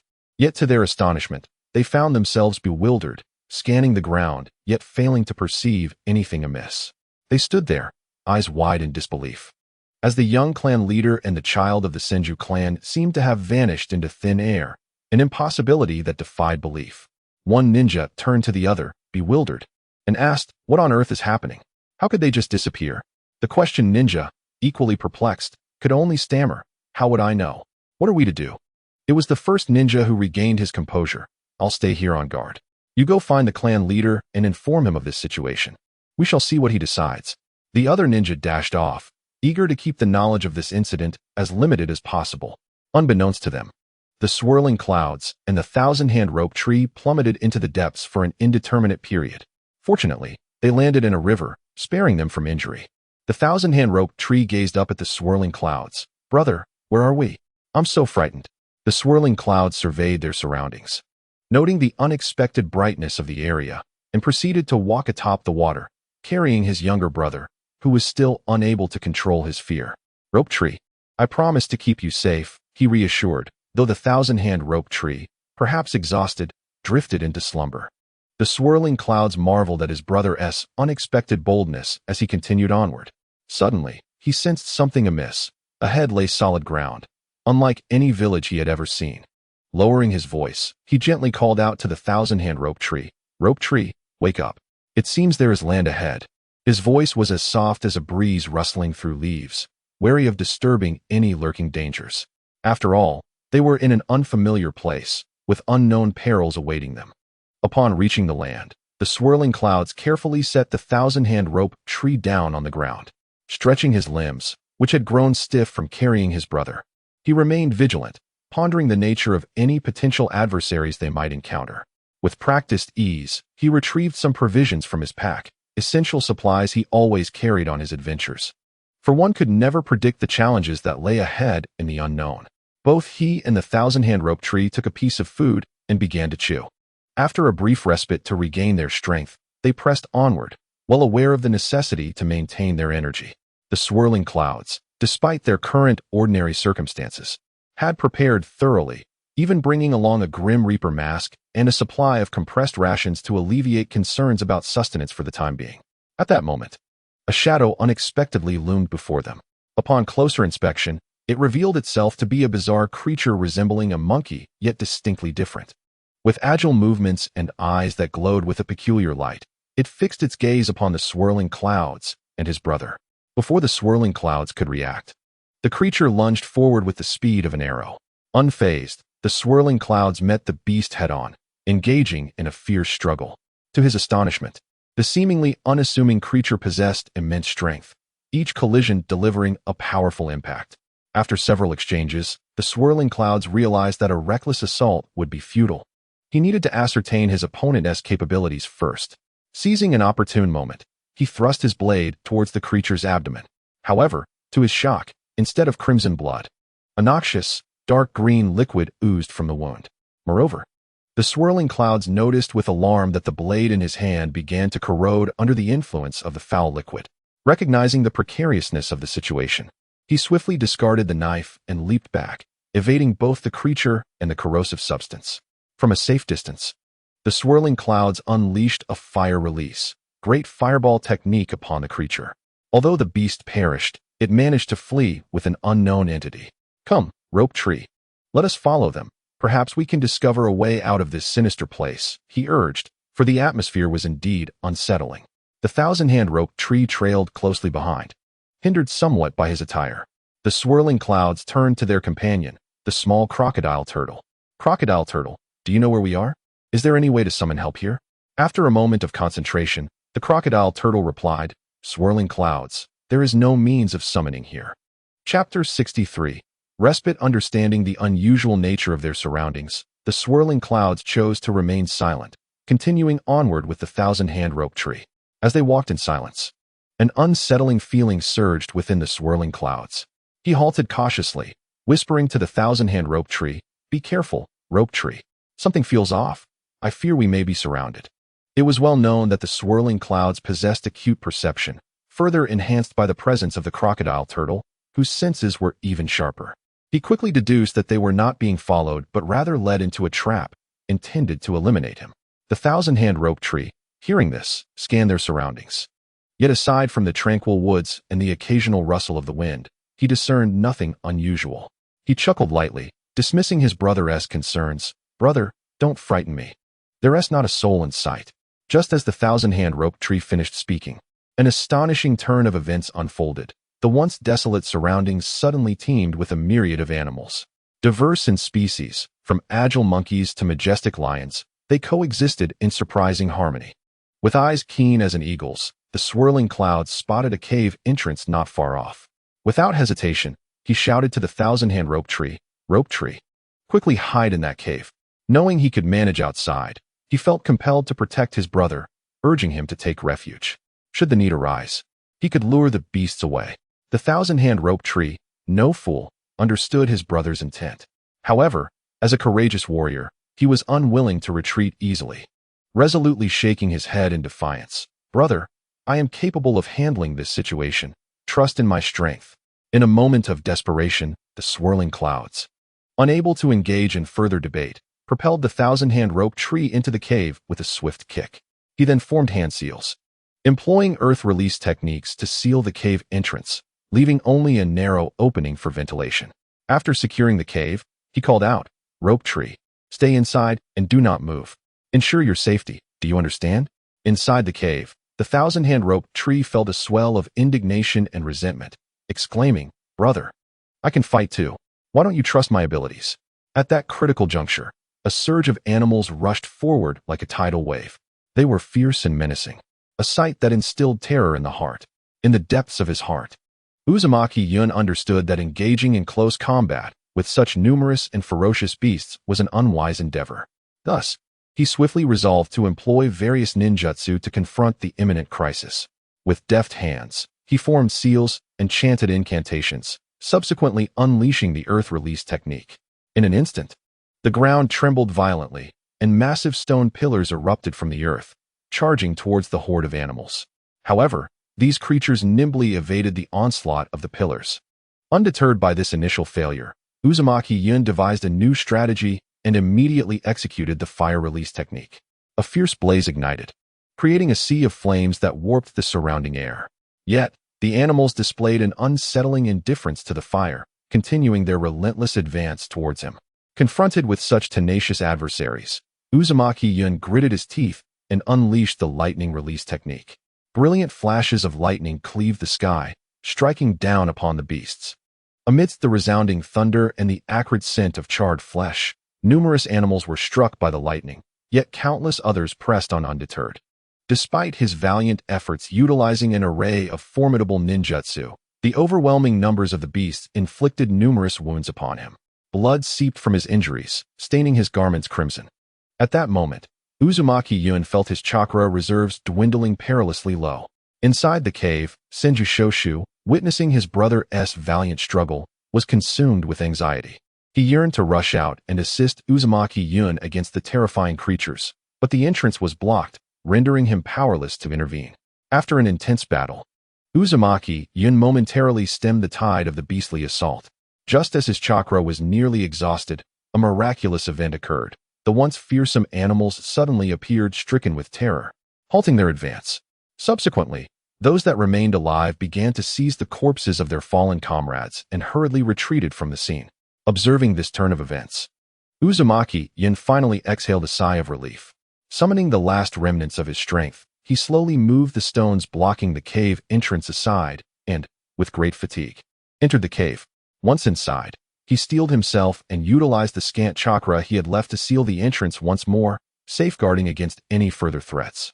After completing this task, he lit a candle with a sense of relief and wearily remarked, "Well, we can finally take a moment to rest."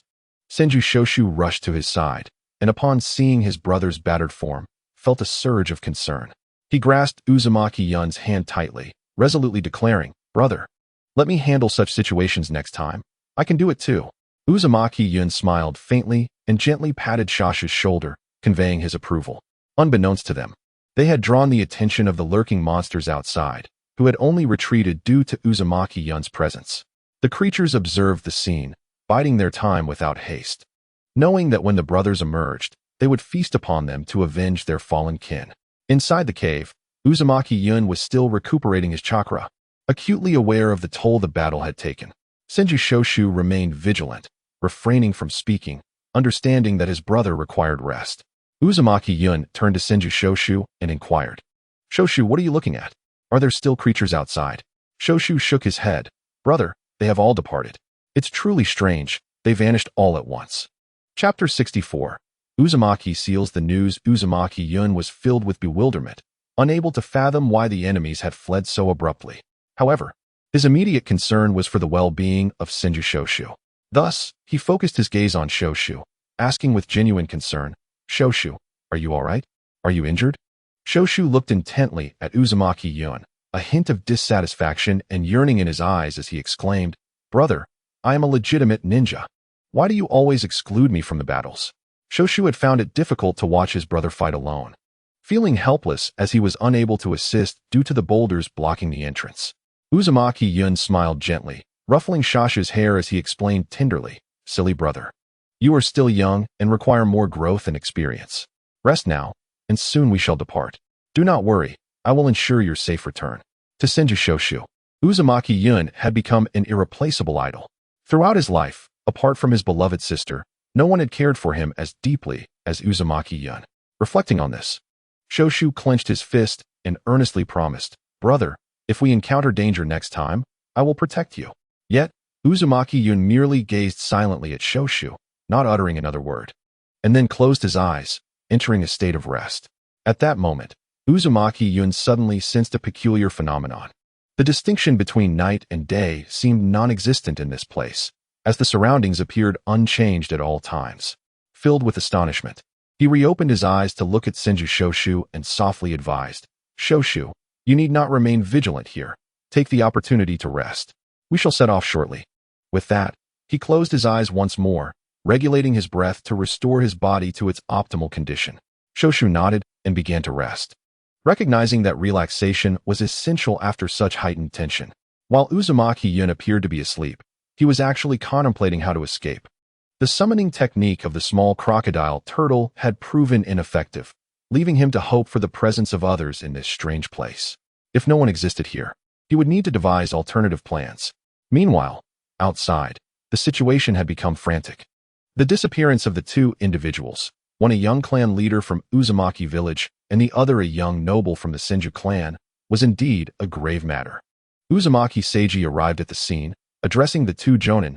"What transpired? Explain everything to me clearly." The jonin, kneeling, recounted the events in detail. Uzumaki Seiji scrutinized them. "Are you implying that two individuals have mysteriously vanished from here, and there is not even a single opening?" Despite knowing such a statement was inappropriate, they nodded. "Chief, that is indeed the case." Uzumaki Seiji, aware of their honesty, asked, "Who else knows about this matter?"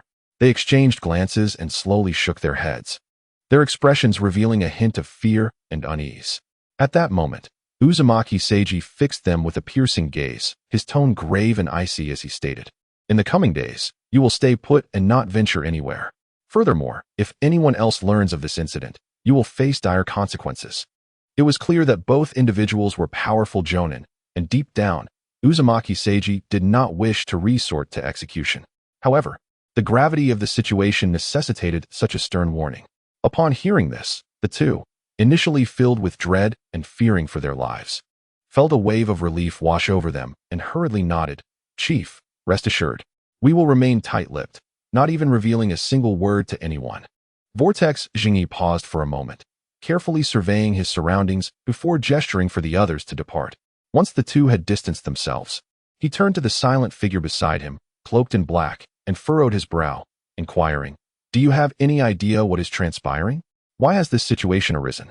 The figure shook his head gently, a look of confusion etched on his face, replying, "I truly do not know. I have traversed this path countless times without encountering anything as bizarre as today's events. In my opinion, we must investigate those two ninjas further, to ascertain whether they are concealing the truth." Upon hearing this, Vortex Jingyi nodded slightly in agreement, yet remained silent. At that moment, his heart was heavy with concern for the safety of Vortex Yun and the others, silently vowing to find and rescue them at all costs. "Yun, no matter what, I will exhaust every means to bring you back," he swore inwardly. Vortex Jinyi refrained from sharing this matter with Vortex Waziko, as he still needed to care for Kushina. Any harm befalling Waziko would be disastrous. He assigned 2 trusted aides to wait here, for if Vortex Yun emerged, they would be the first to know. Below, Vortex Yun felt that their rest had been ample and that they could not linger any longer. After all, the provisions he had brought were finite, and they needed to find a way out before their food was depleted. He glanced at the still sleeping Senju Shoju, urging, "Shoju, wake up. We must set off. We have to get out of here." After rising, Senju Shoju leaned against Vortex Yun, still nursing some injuries, though they did not hinder their upcoming battle. As Vortex Yun removed the stones blocking the cave's entrance, he was met with pools of green blood, yet no bodies remained. He reassured Senju Shoju, "Do not worry. As long as I am here to protect you, nothing will happen." They proceeded cautiously, yet encountered not a single animal, leaving Vortex Yun perplexed. As if a heavy stone pressed upon his chest, he felt an unsettling sensation and instructed the small crocodile to investigate, but it reported back, "Yun, there is nothing here. Where should we go now? I will continue to search for an exit."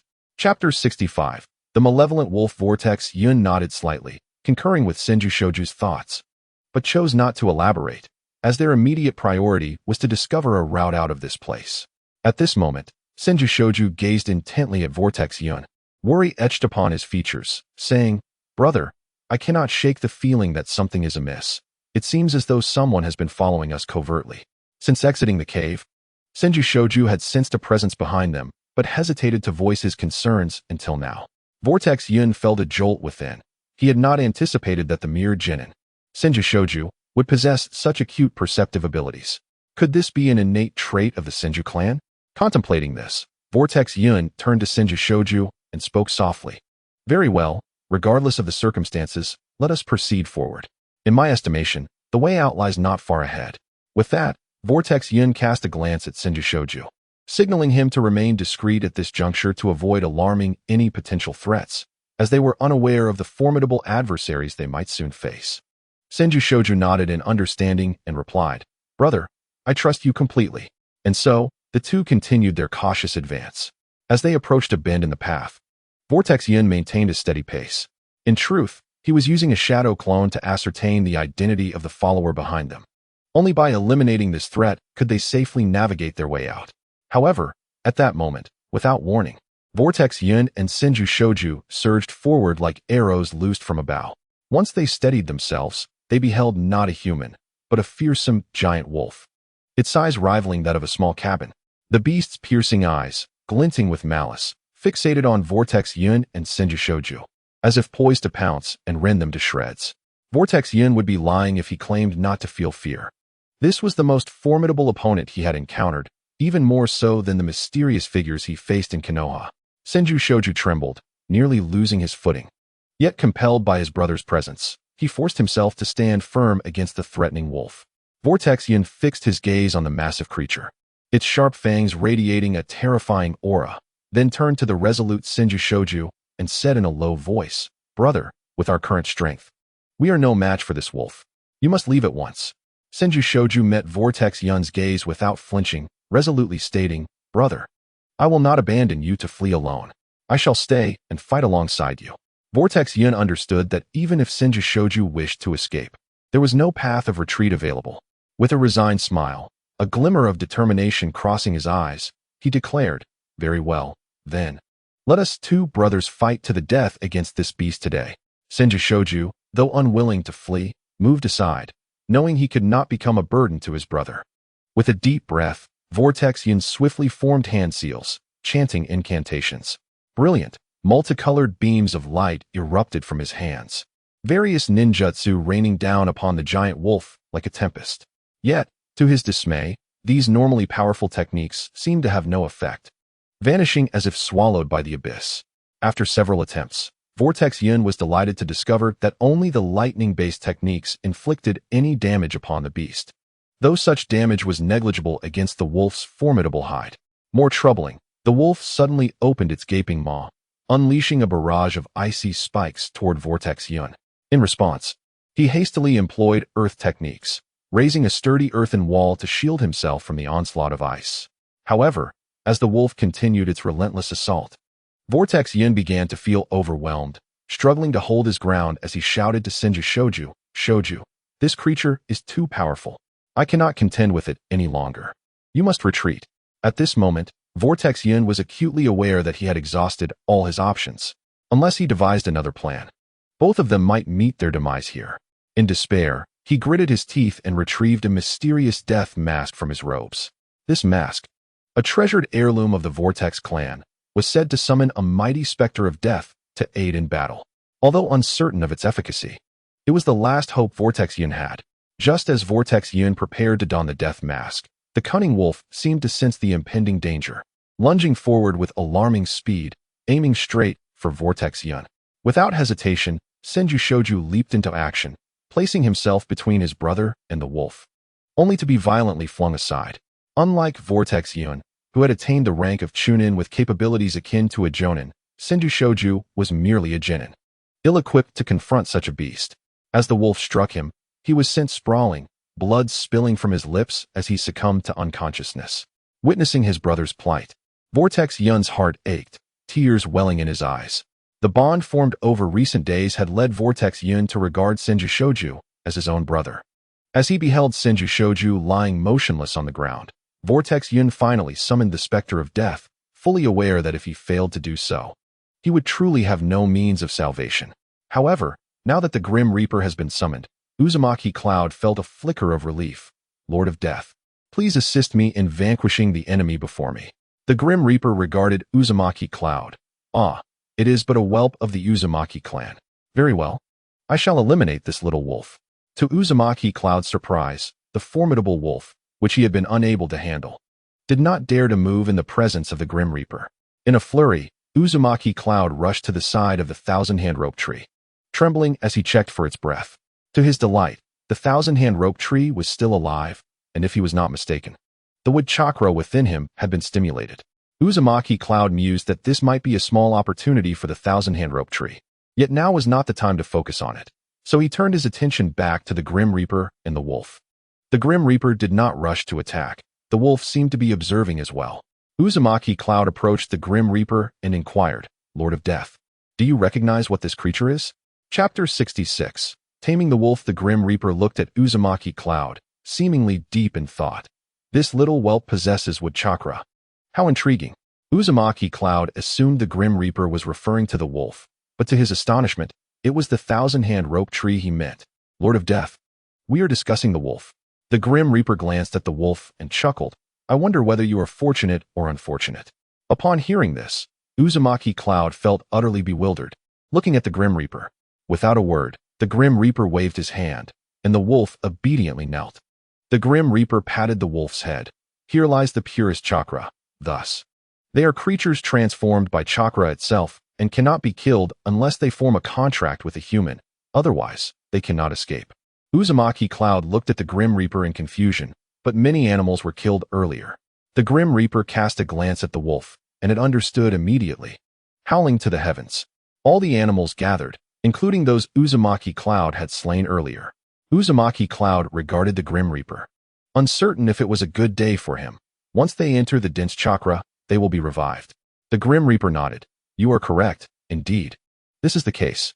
I can assist you in taming them, but I have a condition." Uzumaki Cloud understood that capturing these mysterious beings was his only chance to find a way out of this place. However, he was oblivious to the condition that the formidable Grim Reaper would impose. With a heart full of trepidation, Uzumaki Cloud fixed his gaze on the Grim Reaper and cautiously asked, "Respected Lord, what conditions do you desire?" The Grim Reaper smirked, revealing a sinister smile, and replied leisurely, "My demands are modest. I merely require 200 living souls." How does that sound? Surely, it is not an insurmountable task. Upon hearing this, Uzumaki Cloud gasped in shock. His eyes widened as he stared at the Grim Reaper, inwardly lamenting. After all, taking lives would invoke karmic retribution, and each summoning of the Grim Reaper would cost him a portion of his precious lifespan. After 200 summons, even the long-lived Crocodile Turtle clan would struggle to endure such a drain. As for killing 200 people, Uzumaki Cloud felt little moral burden. After all, in these times, rogue ninjas, thieves, and bandits were plentiful, and he could easily slay them. 200, or even 2,000, would be feasible.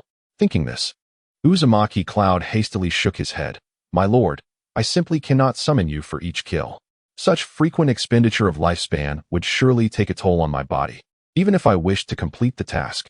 In response to Uzumaki Cloud's lament, the Grim Reaper seemed to have anticipated this. He slowly produced a bottle emanating a dim black light, gently shaking it. The light within flickered, as if containing boundless dark power. He then offered the bottle to Uzumaki Cloud, explaining, Do not worry. Once you have slain someone, simply point this bottle at the corpse, and the soul will be absorbed within. However, I grant you a limited time, only 1 year. Should you fail to fulfill your end of the bargain, do not blame me for being merciless. Uzumaki Cloud gazed at the mysterious bottle, hesitating for a moment before finally gritting his teeth and nodding, accepting the harsh condition. Although the road ahead was fraught with thorns, he had no other choice if he wished to seek a way out and escape his predicament. Uzumaki Cloud's eyes widened in astonishment as he looked at the Grim Reaper, his voice trembling slightly as he asked, My lord, how do you intend to tame these creatures? Must we truly annihilate them?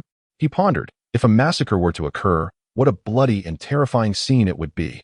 The Grim Reaper's lips curled into a mysterious smile as he softly replied, Rest easy and observe.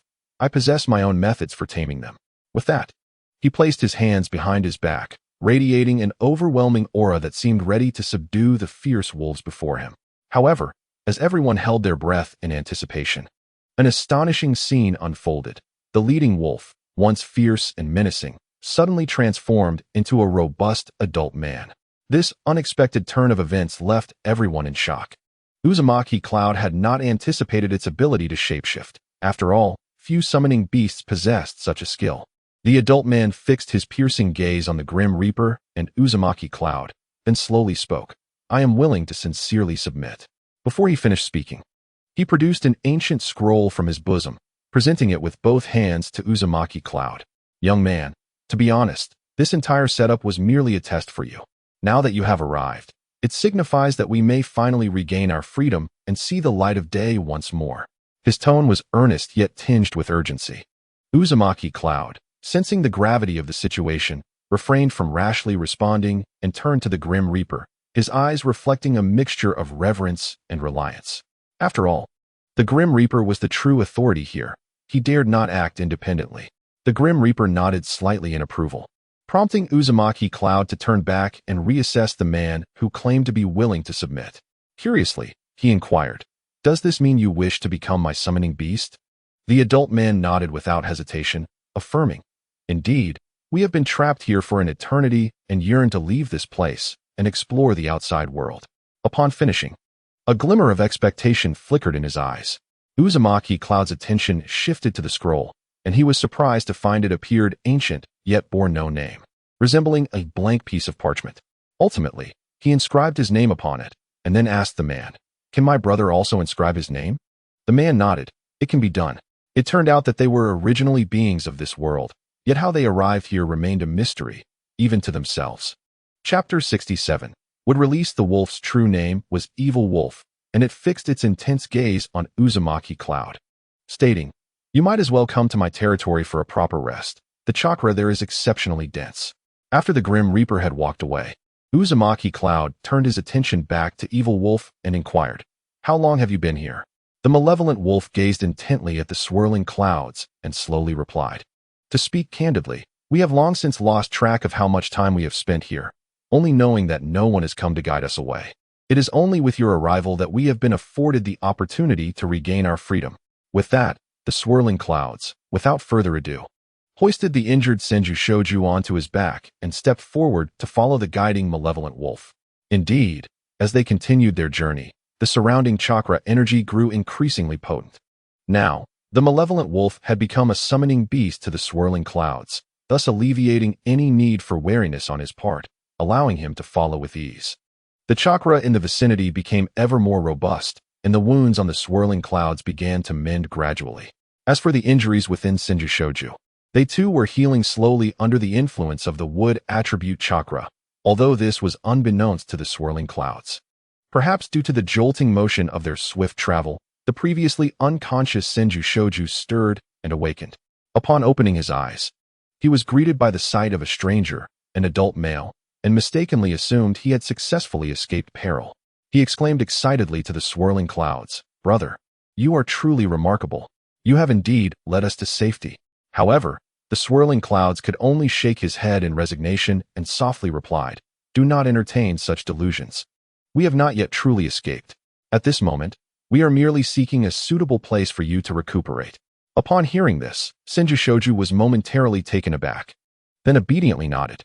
In truth, just moments ago, upon awakening, he had feared for his life, thinking he might meet his end here. He had not anticipated that he would find a glimmer of hope. Yet, Senju Shoju was still unaware of their current location, having been in a state of unconsciousness. The swirling clouds hastily arrived at the somewhat eerie dwelling of the malevolent wolf, only to discover the interior was devoid of any presents or valuable items. The swirling clouds carefully placed Senju Shoju on what resembled a bed and, furrowing his brow, turned to the bewildered Senju Shoju and gently inquired, "Do you know why you have awakened from your stupor?" At that moment, the malevolent wolf, having just endured a fierce battle, was utterly exhausted and had retreated to rest in another room. The swirling clouds refocused his attention on Senju Shoju's pale visage, and with a tone of earnest concern, he asked, "Senju, can you recall what sensation gradually brought you back to consciousness?" Senju Shoju vigorously shook his head, attempting to clarify his thoughts, but ultimately sighed and replied, "Brother, I truly do not grasp what transpired. I only remember feeling a gradual alleviation of pain and the slow healing of my wounds, yet the specifics elude me." The swirling clouds gazed at his naive younger brother, a glimmer of surprise flickering in his eyes, and smiled as he remarked, "Oh, foolish child. You have turned misfortune into fortune. If my conjecture holds true, it is likely that the latent would attribute power within you has been awakened, allowing your injuries to heal with such swiftness." Upon hearing this, Senju Shoju's eyes brightened with anticipation as he eagerly asked, "Brother, does this mean I now possess the formidable wood-release abilities akin to grandfather's, enabling me to wield wondrous jutsu at will?" The swirling clouds nodded slightly, affirming, "Indeed, theoretically, that is the case. However, while you may possess this talent, mastering and harnessing it will require persistent training and practice." Senju Shoju nodded, initially elated. But soon his expression soured as he inquired, "Brother, where exactly are we? How can we escape this dreadful place? Must we remain trapped here, ultimately perishing from hunger?" His face was etched with anxiety, his voice tinged with a hint of sorrow. The swirling clouds offered a gentle smile, his gaze warm and resolute as he reassured, "Do not fret, dear brother. I possess the means to ensure your safe passage out of here." Yet, Senju Shoju remained forlorn. His spirits dampened as he drooped his head and murmured, "Really? But I am still very afraid." Witnessing this, the swirling clouds could not help but chuckle softly, patting Senju Shoju on the shoulder and asking, "Hey, little one, do you know how to perform wood-release techniques?" Upon hearing this, Senju Shoju abruptly lifted his head, momentarily taken aback, then quickly shook it, responding, "I do not yet know, but brother, I do have some related scrolls. Just give me some time, and I am certain I can learn." He then produced a scroll from his pocket, his eyes sparkling with hope and determination. The swirling clouds nodded in satisfaction, expressing his approval. "Very well. In that case, let us rest for a moment. You shall dedicate yourself to studying the jutsu here. Oh, by the way, Senju, do you have your own summoning beast?" Senju Shoju shook his head again, revealing, "Brother, I have only just begun to explore the world of ninjutsu, and I possess no summoning beast." A hint of disappointment and envy colored his words. At that moment, the swirling clouds broke into a mysterious smile, slowly stating, "No matter. I shall gift you a summoning beast." Senju Shoju's eyes widened in disbelief, staring at the swirling clouds in astonishment, and hurriedly waved his hands in refusal. "Brother, that gift is far too precious. I cannot accept it." He understood that he could not accept such a significant offering. The swirling clouds feigned a stern expression, pretending to be upset as he said, "Humph. Have you forgotten that we are family? A mere summoning beast is nothing of consequence. Do not be so polite with your brother." Chapter 68. Senju Shoju's summoning beast. Senju Shoju seemed poised to ask more, but the swirling clouds turned his attention to the door, calling out, "Malevolent wolf, please step in. I have some inquiries for you." Shortly thereafter, a figure ambled into the room. It was the malevolent wolf. Senju Shoju looked on in confusion as the malevolent wolf entered, turning to the swirling clouds and asking, "Are there others present in this place?" However, The swirling clouds did not immediately respond, simply maintaining a watchful silence as he fixed his gaze on the malevolent wolf. After a brief pause, the swirling clouds finally broke the silence, saying, "Malevolent wolf, please assess whether my friend here is able to sign this agreement." The malevolent wolf, upon hearing this, leisurely raised his head and casually glanced at Senju, his heart suddenly racing. It dawned on him that the person before him was a rare ninja possessing wood-release techniques. If he could be persuaded to join their ranks, it might bring about significant changes and opportunities for the future. With that thought in mind, the malevolent wolf nodded without hesitation, affirming, "No problem, he can sign." Indeed, the malevolent wolf had his own motivations, for while the chakra in his domain was abundant, it lacked any greenery. Discontented with this, the prospect of having a wood attribute ninja capable of wielding wood release within his territory was enticing, as it would enhance the aesthetic of his realm. Thus, he was more than willing to allow this young boy to sign the agreement. After receiving confirmation, the swirling clouds gestured for the malevolent wolf to retrieve the scroll and present it to Senju. Faced with the suddenly offered scroll, Senju found himself momentarily at a loss, entirely unsure of what to do next. The swirling cloud patiently guided the thousand-handed rope tree, who eventually grasped the necessity of inscribing his name upon the document. However, the specifics of his studies and subsequent arrangements would have to be deliberated after leaving this place. Once he had completed his signature, the thousand-handed rope tree turned his gaze towards the evil wolf, inquiring with curiosity, "Since you are human, could you enlighten us about the situation here?" He was astounded to discover that there were indeed living beings in this desolate place, and naturally wished to comprehend the circumstances. Upon hearing this, the evil wolf narrowed his eyes slightly, a smirk playing upon his lips as he retorted, "When did I ever claim to be human?" After uttering this, he directed his gaze towards the swirling cloud, seemingly awaiting a reaction. The swirling cloud chuckled softly, addressing the thousand-handed rope tree, "Hold on for a moment. I shall share something with you shortly." Before the thousand-handed rope tree could respond, the swirling cloud turned to the evil wolf, stating, "Even if you were to explain, it would serve little purpose. It would be better for you to perform a demonstration." The evil wolf nodded in agreement, opting not to speak further as he exited. The thousand-handed rope tree, momentarily perplexed, followed closely behind. However, upon stepping outside, he was confronted by the fearsome wolf, who suddenly stood before the swirling cloud. "Brother, that ferocious wolf has arrived, and the previous companion has been devoured." The swirling cloud was taken aback by the thousand-handed rope tree's concern for him and smiled. "All right. Evil wolf, return to your original form. Do not frighten my brother." With that, a flash of light enveloped the evil wolf, and in an instant, he reverted to his previous appearance. The thousand-handed rope tree's eyes widened in astonishment as he exclaimed, "Brother, what is going on?" The swirling cloud smiled gently, replying, "Calm down. Brother, do not overthink it. Just focus on your recovery. Once you regain your strength, we shall embark on our journey home." At that moment, an unexpected turn of events unfolded as the evil wolf approached the thousand-handed rope tree, wearing a somewhat ingratiating smile. "Hey there, little brother. Could you do me a small favor? How about planting more trees here? I know very well that you possess wood affinity chakra." Upon hearing this, the swirling cloud furrowed his brow, fixing a scrutinizing gaze upon the evil wolf. "How did you come to know of this?" The evil wolf grinned, revealing a row of pristine teeth, and explained, "While the creatures in this region may not boast formidable strength, we are exceedingly familiar with the various properties of chakra. Thus, it is only natural for us to sense the type of power contained within you." The thousand-handed rope tree shook his head gently, responding with a hint of regret. "I'm truly sorry, but I am still in the learning phase and currently unable to perform wood release techniques to plant trees." The evil wolf nodded, but the thousand-handed rope tree reassured him, "Rest assured, I am learning wood-based ninjutsu, and once I master it, I will be able to assist." The evil wolf considered the prospect of no longer having a barren area in his domain and descended. After the evil wolf departed, the swirling cloud turned to the thousand-handed rope tree. "Remember, you must not disclose your wood affinity to anyone." Though the thousand-handed rope tree could not comprehend the reasoning, he nodded in agreement, asking, "Brother, may I tell my sister? She would never harm me." The swirling cloud shook his head. "No, this is a secret that only you and I may know. You must not share it with anyone else."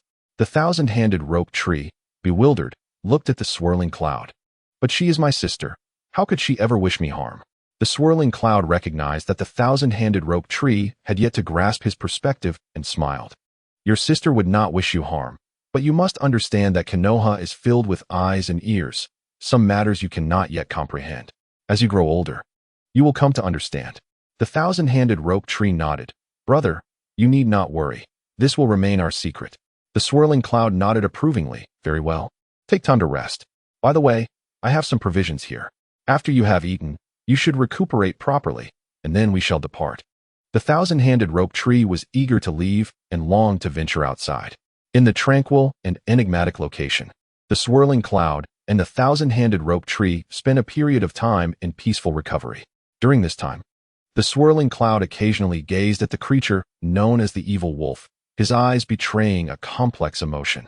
Finally, one day, he turned to the evil wolf, speaking softly. We must take our leave now.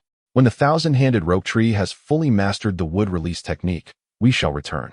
Uncertain whether time flowed differently in this realm compared to the outside world, the swirling cloud pondered if his parents were worried about him. He felt a pressing need to return, leaving other concerns for another time.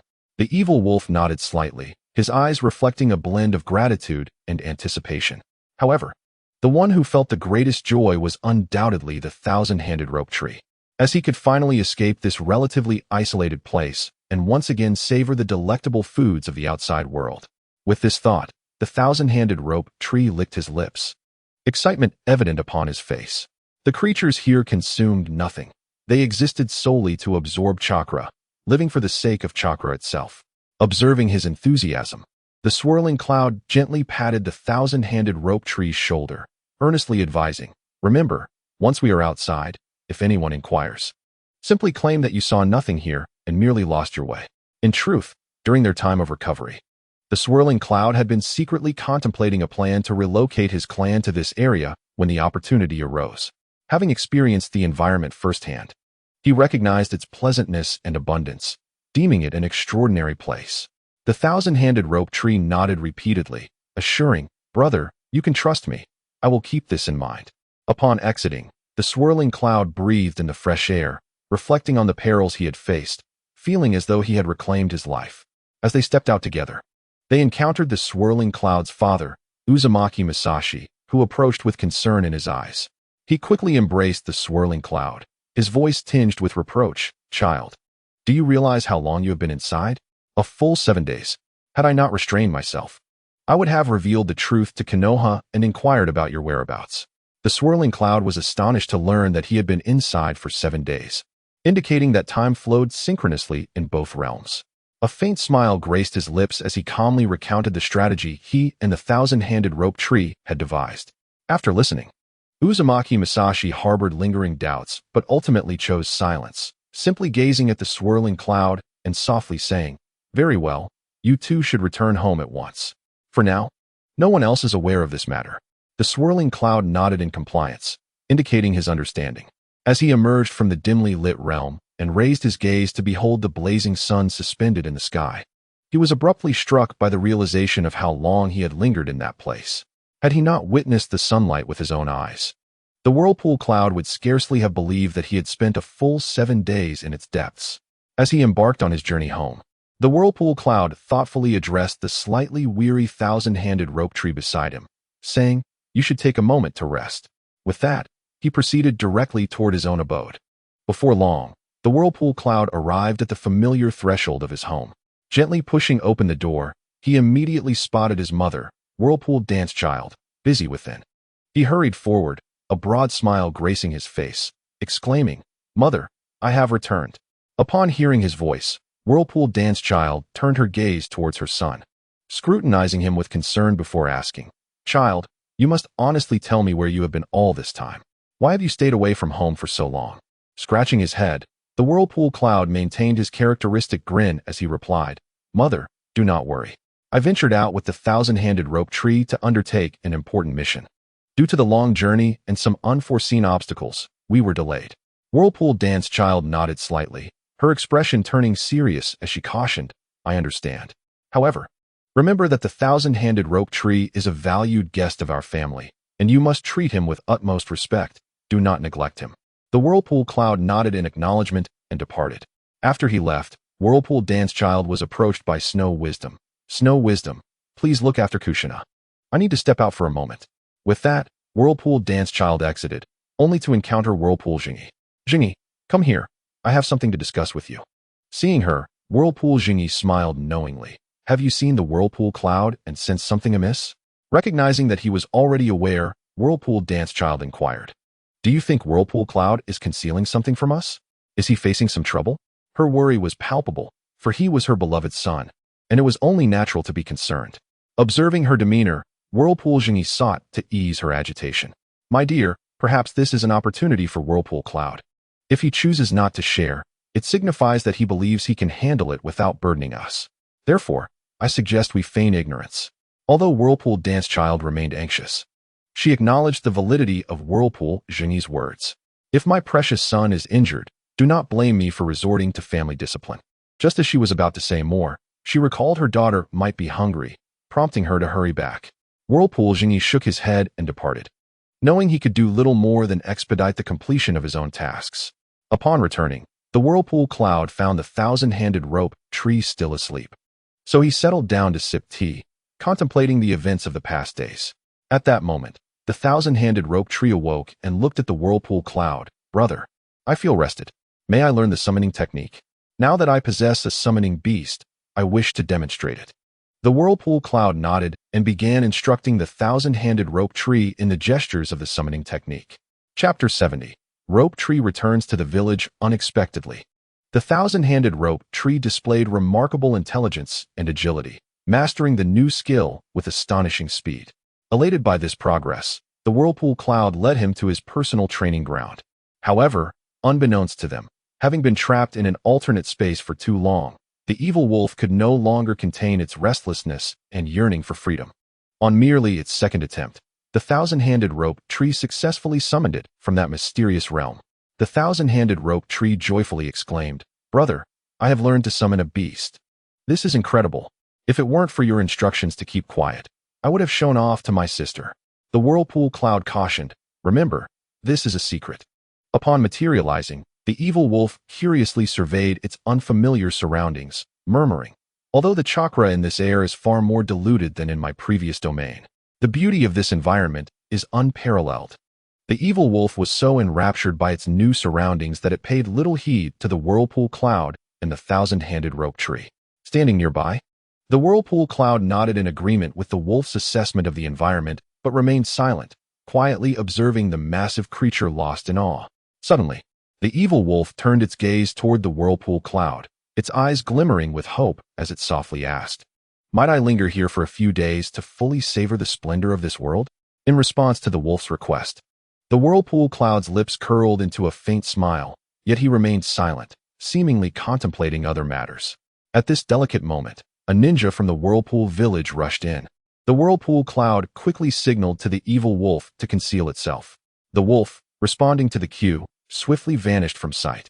Once the wolf was hidden, the Whirlpool Cloud shifted his focus to the incoming ninja, who addressed him, Young Master Cloud. The clan leader has summoned you and young Master Rope Tree to return. He has matters to discuss. The Whirlpool Cloud turned to the thousand-handed rope tree and inquired, What is the matter? Why has the clan leader called for us? Could it be that an esteemed guest has arrived?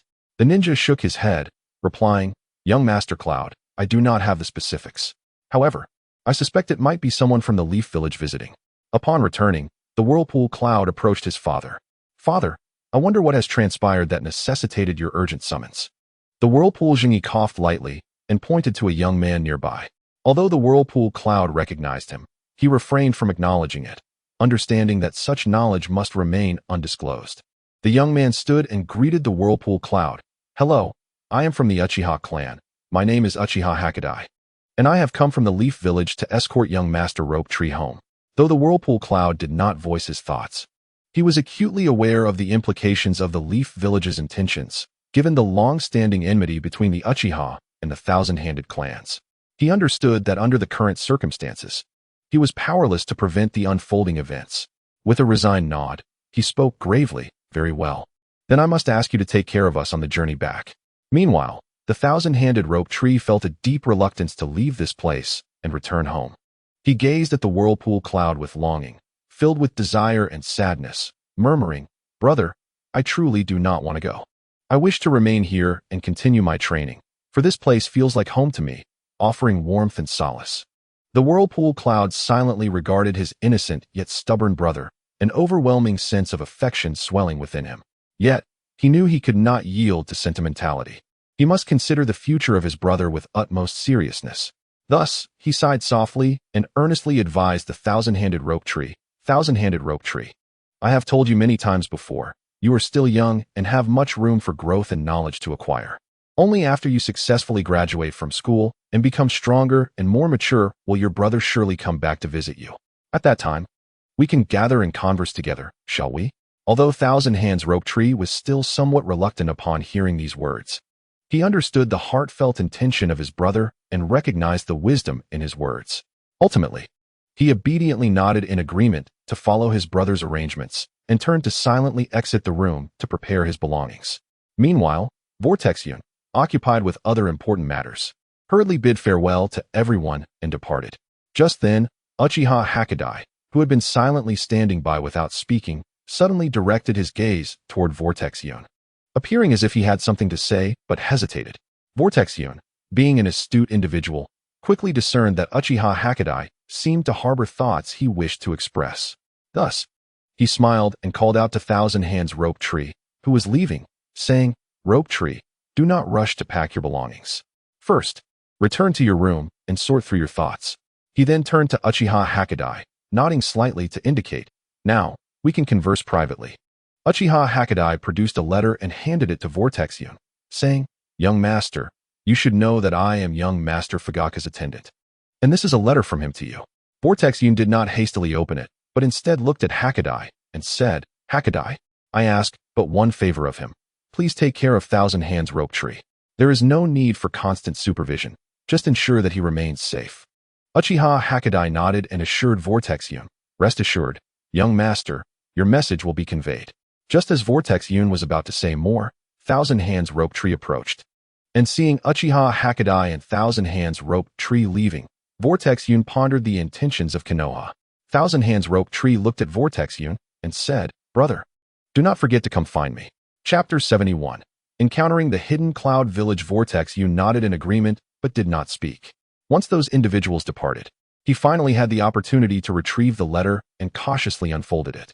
The contents conveyed that the previous battle between Uchiha Fugaku and Vortex Yun had been abruptly interrupted due to unforeseen circumstances. Upon learning of Vortex Yun's newfound sister, he had intended to personally visit and offer his congratulations. However, the complex relations between the Uchiha and Thousand Hands clans in Konoha made his visit inconvenient. This was not a secret, as it was well known throughout the ninja world.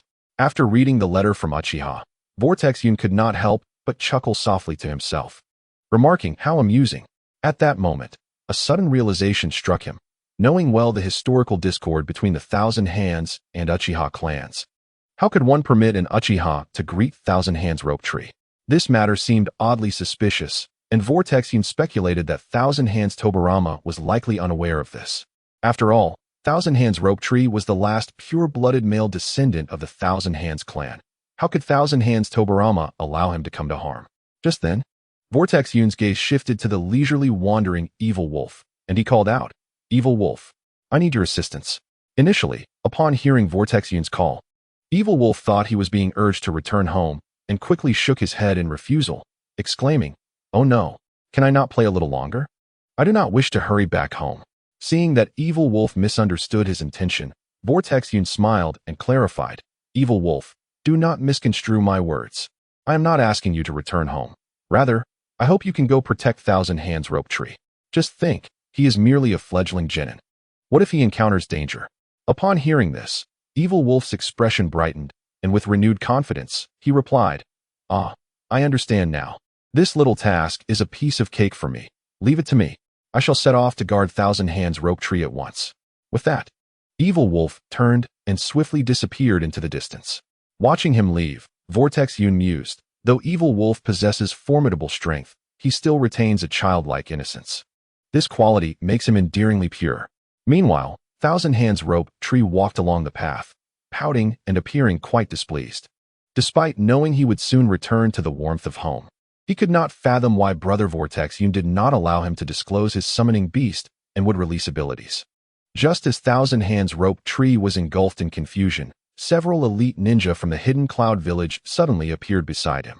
One of them, with a mocking tone, remarked, "Hee, how intriguing. If we could capture this little member of the Thousand Hands clan, it would be quite the amusing endeavor." Meanwhile, Uchiha Hakadai, ever vigilant, quickly sensed that something was amiss. He swiftly reached out to stop Thousand Hands Rope Tree, lowering his voice to say, "Rope Tree, do not rush ahead. Stop." Thousand Hands Rope Tree looked up at Uchiha Hakadai. Anxiety etched on his face as he asked, "Brother Hakadai, what is happening? Are we truly being followed?" Uchiha Hakadai nodded. "Indeed, there are individuals tracking us, but do not worry. I am a Jonin and can adequately protect you." Thousand Hands Rope Tree nodded in understanding. But just as he was about to speak further, 3 elite ninjas emerged. Uchiha Hakadai was taken aback to find that there were indeed 3 of them. "So you are from the Hidden Cloud Village. Are you seeking to become enemies of Konoha?" The ninjas from the Hidden Cloud Village regarded Thousand Hands Rope Tree and declared, "We seek only this child of the Thousand Hands clan. You are of no concern to us. Depart." They aimed to acquire the eyes of the Uchiha clan, but were wary of their prowess, thus reluctant to engage with anyone from the Thousand Hands clan. Uchiha Hakadai was aware of the current status of the Uchiha clan in Konoha and had intended to ease tensions, so he could not afford to fail. In truth, when Uchiha Hakadai had set out, the clan had convened numerous meetings regarding this matter, and many members hoped that Hakadai would eliminate Thousand Hands Rope Tree on his return journey. However, just before his departure, Uchiha Fugaku had found Uchiha Hakadai and said, "Hakadai, I am unaware of the mission the clan has given you, but I have but one condition. You must protect Thousand Hands Rope Tree. This is our best opportunity to maintain relations with the Thousand Hands clan and Vortex Village. Do you understand?" Uchiha Hakadai merely nodded, saying nothing, for his life had been saved by the young clan leader, and he naturally would heed the young leader's wishes. Uchiha Hakadai faced the 3 ninjas from the Hidden Cloud Village and warned, "Do you comprehend what it means to act against us?" The Hidden Cloud ninjas laughed derisively at Uchiha Hakadai, saying, "Are you foolish? Do you think we fear Konoha?" The ninjas from the Hidden Cloud Village were somewhat anxious. Their hesitation to attack stemmed from the fact that they had actually sent 4 ninjas. The 3 present intended to intimidate them, while the 4th had been dispatched for a surprise attack, knowing the Uchiha clan's eyes were formidable. However, time passed without the 4th ninja emerging. Just as their patience waned, a figure appeared. Just when Uchiha Hakadai braced for misfortune, the Hidden Cloud ninjas anticipated that as soon as he moved, the 3 would rush in. Instead, they were met with Evil Wolf, who emerged carrying the corpse of a Hidden Cloud ninja, a formidable Jonin himself, intended for the purpose of capturing Thousand Hands Rope Tree. The Thousand Hand Rope Tree naturally recognized the Evil Wolf. Initially, he intended to say something, but upon catching the Evil Wolf's gaze, he refrained from speaking further. The inhabitants of the Hidden Cloud Village, taken aback by the sudden murder of one of their own, confronted the Evil Wolf, questioning his allegiance to Konoha and inquiring about his motives for attacking them. The Evil Wolf chuckled, declaring, "I do as I please. What does it concern you? I cannot abide your numbers bullying the few. If you disapprove, then come at me and let us see who is stronger." Although Uchiha Hakadai was unfamiliar with the figure before him, he recognized that this stranger was aiding him. Thus addressing the ninjas of the Hidden Cloud Village, "We are nearly ready. You go ahead." Chapter 72. The assistance of the Evil Wolf. The ninjas from the Hidden Cloud exchanged glances, silently acknowledging that the situation had reached an impasse. A delicate balance of power established between them. After a moment, one of the ninjas whispered, "It seems our mission has failed. We should retreat swiftly." The others nodded in agreement, responding in unison, "Yes." Known for their strict discipline and obedience, the ninjas of the Hidden Cloud promptly followed the order to withdraw, their forms vanishing like phantoms, leaving only a whisper of wind in their wake. Meanwhile, a man clad in black shook his head but said nothing, opting instead to retreat.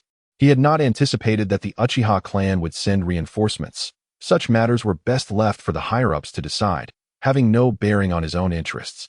Uchiha Hakadai maintained a vigilant watch on the Evil Wolf, pondering his identity and origins. After a brief moment, he could not restrain his curiosity any longer and inquired, "Might I ask which village you hail from?" The Uchiha clan was known to investigate notable ninjas from various villages, Yet this individual was utterly unfamiliar. He bore no insignia to indicate his allegiance, prompting Hakadai's desire to uncover his identity. However, the evil wolf, oblivious to the affairs of the villages, merely smiled and replied with nonchalance, "My village is of little significance. I must take my leave now." Without waiting for Hakadai's response, he turned to depart. Seeing this, Hakadai was about to call out for the evil wolf to inquire further, but hesitated, swallowing his words. At that moment, Thousand Hand Rope Tree, smiling, urged, "Brother Hakadai, we should return to the village. It is unsafe out here." Aware of the necessity to safeguard this pivotal figure, Hakadai reflected briefly and resolved not to pursue the matter further, hastily escorting Thousand Hand Rope Tree back on their journey. Thousand Hand Rope Tree felt a wave of relief wash over him as Hakadai abandoned his quest for the evil wolf's identity. He understood that as long as the evil wolf was providing covert protection, his safety was assured. Consequently, as they traveled, Rope Tree walked lightly, his spirits lifted, appearing remarkably at ease.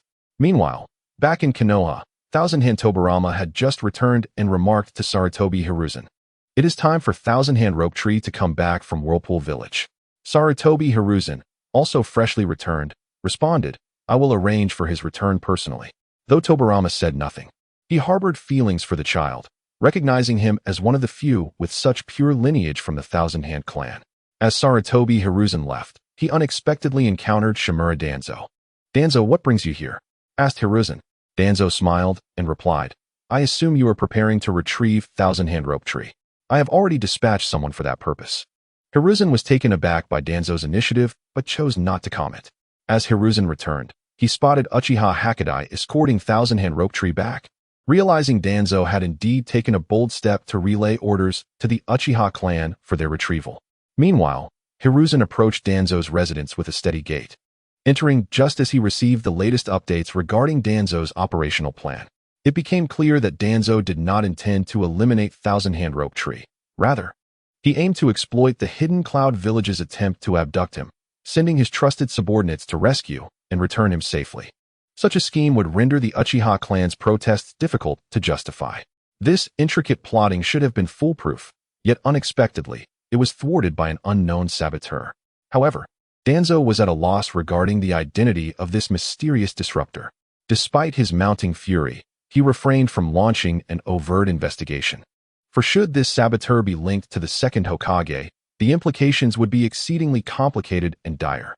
Understanding that he needed to devise another strategy, Danzo recognized the necessity of eliminating the Uchiha clan, whose mere existence posed a significant threat. In the midst of his fury, Sarutobi Hiruzen arrived unexpectedly. He entered the room, fixing a stern gaze upon Danzo, and questioned, "Why have you acted in such a manner? Even if you harbor disdain for the Uchiha clan, you should not gamble with Thousand Hand Rope Tree's life." Danzo feigned ignorance, looking at Hiruzen. "Hiruzen, you have returned from your mission with the teacher. There were no other incidents along the way, I trust?" Hiruzen, sensing Danzo's attempt to divert the conversation, nodded. "Danzo, what I mean to say is, why did you instruct the Uchiha clan to retrieve Thousand Hand Rope Tree? If something were to go awry, are you not aware that it could incite conflict within Konoha?" Danzo chuckled, meeting Hiruzen's gaze. "Hiruzen, how could I allow Thousand Hand Rope Tree to come to harm? In addition to the Uchiha clan's personnel, I have also dispatched several root members to ensure his protection. You need not worry, he will be safe." Hiruzen refrained from responding, choosing instead to leave, for Danzo's reasoning, while flawed, held a certain validity that he could not publicly contest. Danzo watched Hiruzen's retreating figure, fully aware of the man Hiruzen was, even if others did not grasp his true nature. Thousand Hand Tobarama observed Thousand Hand Rope Tree and noted his considerable growth, yet chose to remain silent, permitting Rope Tree to attend school. Days turned into weeks, and as a year passed since Thousand Hand Rope Tree's departure, Kushina had begun to call him brother. Each time Uzumaki Yum returned from a mission and heard Kushina's call, fatigue faded away. Uzumaki Yum looked at Kushina and asked, "Kushina, have you listened to your mother today?" Kushina, still learning to articulate her words, crawled slowly toward Uzumaki Yum, calling out, "Brother, brother." Uzumaki Yum lifted Kushina into his arms, and as usual, she grabbed his hair playfully. Chapter 73. A return to Konoha. At that moment, the door creaked open, and a graceful figure stepped inside. It was Uzumaki Mai. With a smile, she said, "Yum, you have finally returned." Yum had undertaken what appeared to be a perilous mission, yet fortune favored him, and he encountered no obstacles along the way. Upon hearing her voice, Yum turned and nodded gently, his gaze resting on Uzumaki Mai. Although they had been apart for merely half a month, he keenly noticed the subtle lines that had begun to etch themselves upon her once smooth brow. In recent days, Uzumaki Cloud has been entrusted with numerous significant tasks, frequently navigating through perilous situations. After enduring countless life and death trials, his strength has seen a remarkable enhancement. Uzumaki Miko gazes sorrowfully at the fresh scars adorning her son's body, her heart aching as if it were being torn apart. However, she understands that such is the price of growth, and thus she refrains from voicing her concerns, burying them deep within her heart. "All right, my child, let us have our meal first. Your father is waiting for you in the study. He specifically instructed that you should eat heartily upon your return before seeking him out. It seems he has already arranged a new task for you." As she speaks, Uzumaki Miko gently takes little Kushina from Uzumaki Cloud's embrace. Though the little one is somewhat reluctant to part from her brother's warm hold, she ultimately obeys her mother with grace. Uzumaki Cloud is acutely aware that his father's directives are both pressing and vital, and thus he nods in agreement, replying, "Mother, I understand." After relishing a delicious meal, Uzumaki Cloud bids a brief farewell to his mother and strides purposefully towards his father's study. He approaches the door to Uzumaki Masashi's room with a light step, raising his right hand to gently rap on the closed door, softly announcing, "Father, it is Uzumaki Cloud." From within, Uzumaki Masashi's deep, steady voice responds, "Come in." As the door swings open, Uzumaki Cloud steps into the room, his gaze settling directly upon Uzumaki Masashi, who is seated at the table. He respectfully inquires, "Father, may I ask what task you have arranged for me this time? It seems that it requires your personal oversight." Uzumaki Masashi smiles slightly, explaining, "In truth, this is not a particularly arduous or critical task. Our village needs to send a batch of gifts to Konoha. Originally, I was to undertake this mission myself, but given the recent instability in Yuzu village, I must remain here to maintain order. Therefore, I can only assign this mission to your team." Upon hearing this, Uzumaki Cloud silently muses to himself. They call it delivering gifts, but in reality, it is merely paying a so-called protection fee to Konoha. Nevertheless, he conceals any dissatisfaction, responding with a smile, "Ah, I see. However, even if it is just to deliver some items, can't we simply send Uncle Yu and Uncle Peng? I still have my own tasks to attend to." Uzumaki Masashi gazes at Uzumaki Cloud, imparting gravely, "Uzumaki Cloud, apart from delivering these gifts, there is another matter of great importance that requires your attention. It has been a full year since your last meeting with Tsunade. You must take this opportunity to strengthen the bond between you." Understanding his father's intent, Uzumaki Cloud silently nods, yet he refrains from uttering further words. He recognizes that although Uzumaki Masashi has not explicitly stated it, the current situation is markedly different from before, and a cataclysmic conflict could erupt at any moment. At this moment, Uzumaki Cloud contemplates that this journey to Konoha should be relatively safe. Moreover, it provides an excellent opportunity to investigate the recent circumstances of the Uchiha clan. Thus, apart from himself, only Chiharu and Chihai accompany him on this expedition. As for the others, they are merely ordinary villagers. Uzumaki Cloud thinks it unnecessary to summon an excessive number of ninjas, lest it complicate matters. After all, Yuzu village is in a phase of vigorous development, with resources being rather scarce. The next morning, as sunlight spills over the land, Uzumaki Cloud gazes at the numerous items he carries, furrowing his brow at the considerable load. At that moment, he feels the concerned gazes of his parents and sister Yukiwi upon him, and with resolute determination, he turns and embarks on his journey. Uzumaki Cloud walks leisurely at the rear of the group, with Chiharu and Chihai flanking him on either side. This arrangement is purposeful. Should they encounter unforeseen dangers, they can swiftly support one another in defense. As they proceed, Chiharu suddenly turns to Chihai, inquiring curiously, "Chihai, do you know the true purpose of our journey?" Hearing this, Chihai looks at Chiharu in astonishment, responding somewhat curtly, "Chiharu, have you lost your wits? We are merely transporting supplies to Konoha. Could there possibly be another motive?" Chiharu chuckles at Chihai's naive demeanor, remarking, "Chihai, you still don't comprehend? This minor task wouldn't necessitate the clan's young leader unless it was also to facilitate a meeting between him and Tsunade." Chihai opens his mouth to respond, But upon seeing Uzumaki Cloud's cheerful expression, he hesitates, fearing the repercussions of speaking out of turn, unaware of how the young master has been trained.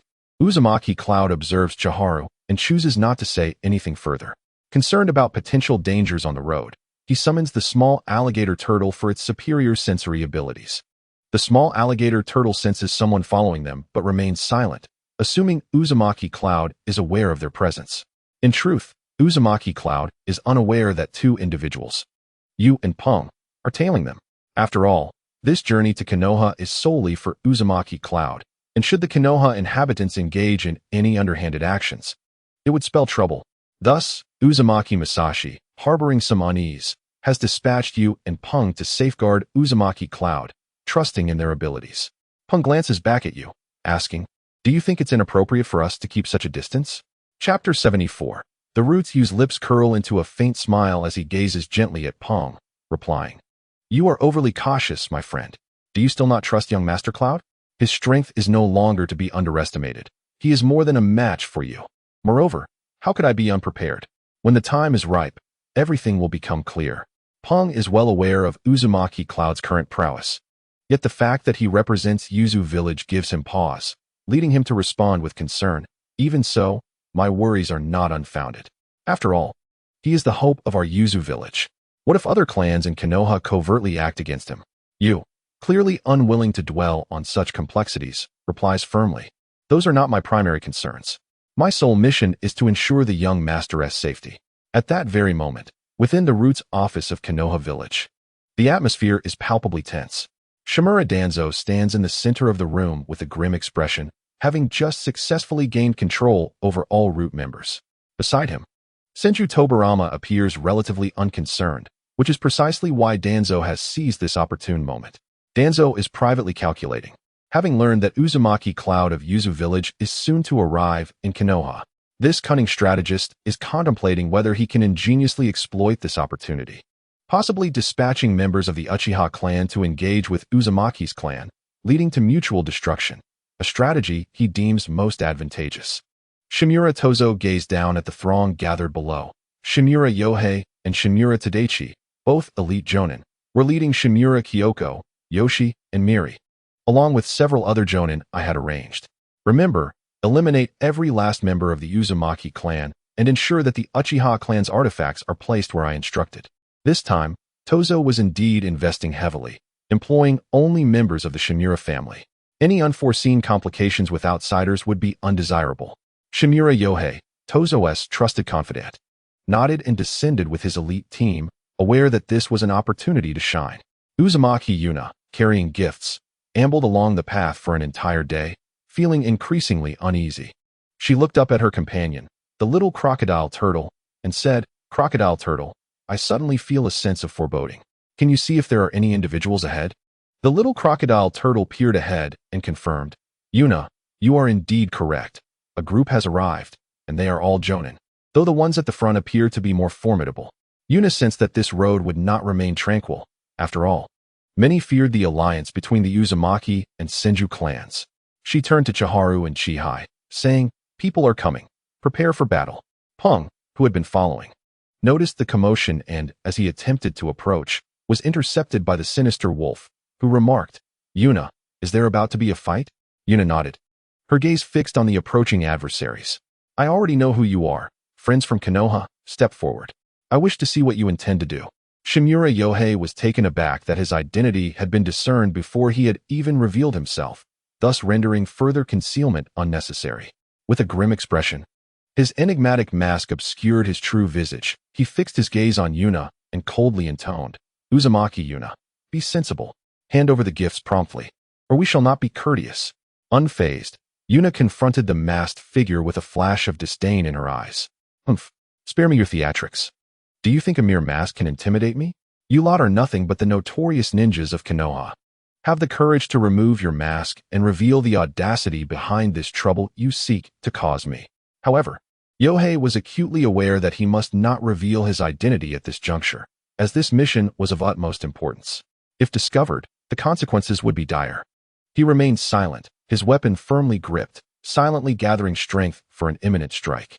Just as the standoff lingered, reinforcements from the Uchiha clan, led by clan leader Uchiha Fugaku, arrived swiftly. With their formidable strength and extensive intelligence network, the Uchiha were well aware of Yuna's arrival. Upon learning that a contingent of Konoha ninjas had mobilized, Fugaku promptly deduced that they were likely targeting Yuna. Despite any existing tensions, the Uchiha clan resolved to offer their assistance against external threats. Uchiha Fugaku led the charge, flanked by several elite jonin, all bearing fierce expressions and charging towards the battlefield like a pack of ferocious tigers. In this moment, Yuna remained composed, keenly observing the unfolding situation. Turning to her companion Chiharu, she instructed, "Chiharu, quickly arrange for the evacuation of the common folk. Their presence here serves no purpose and may only lead to needless loss of life. Go now."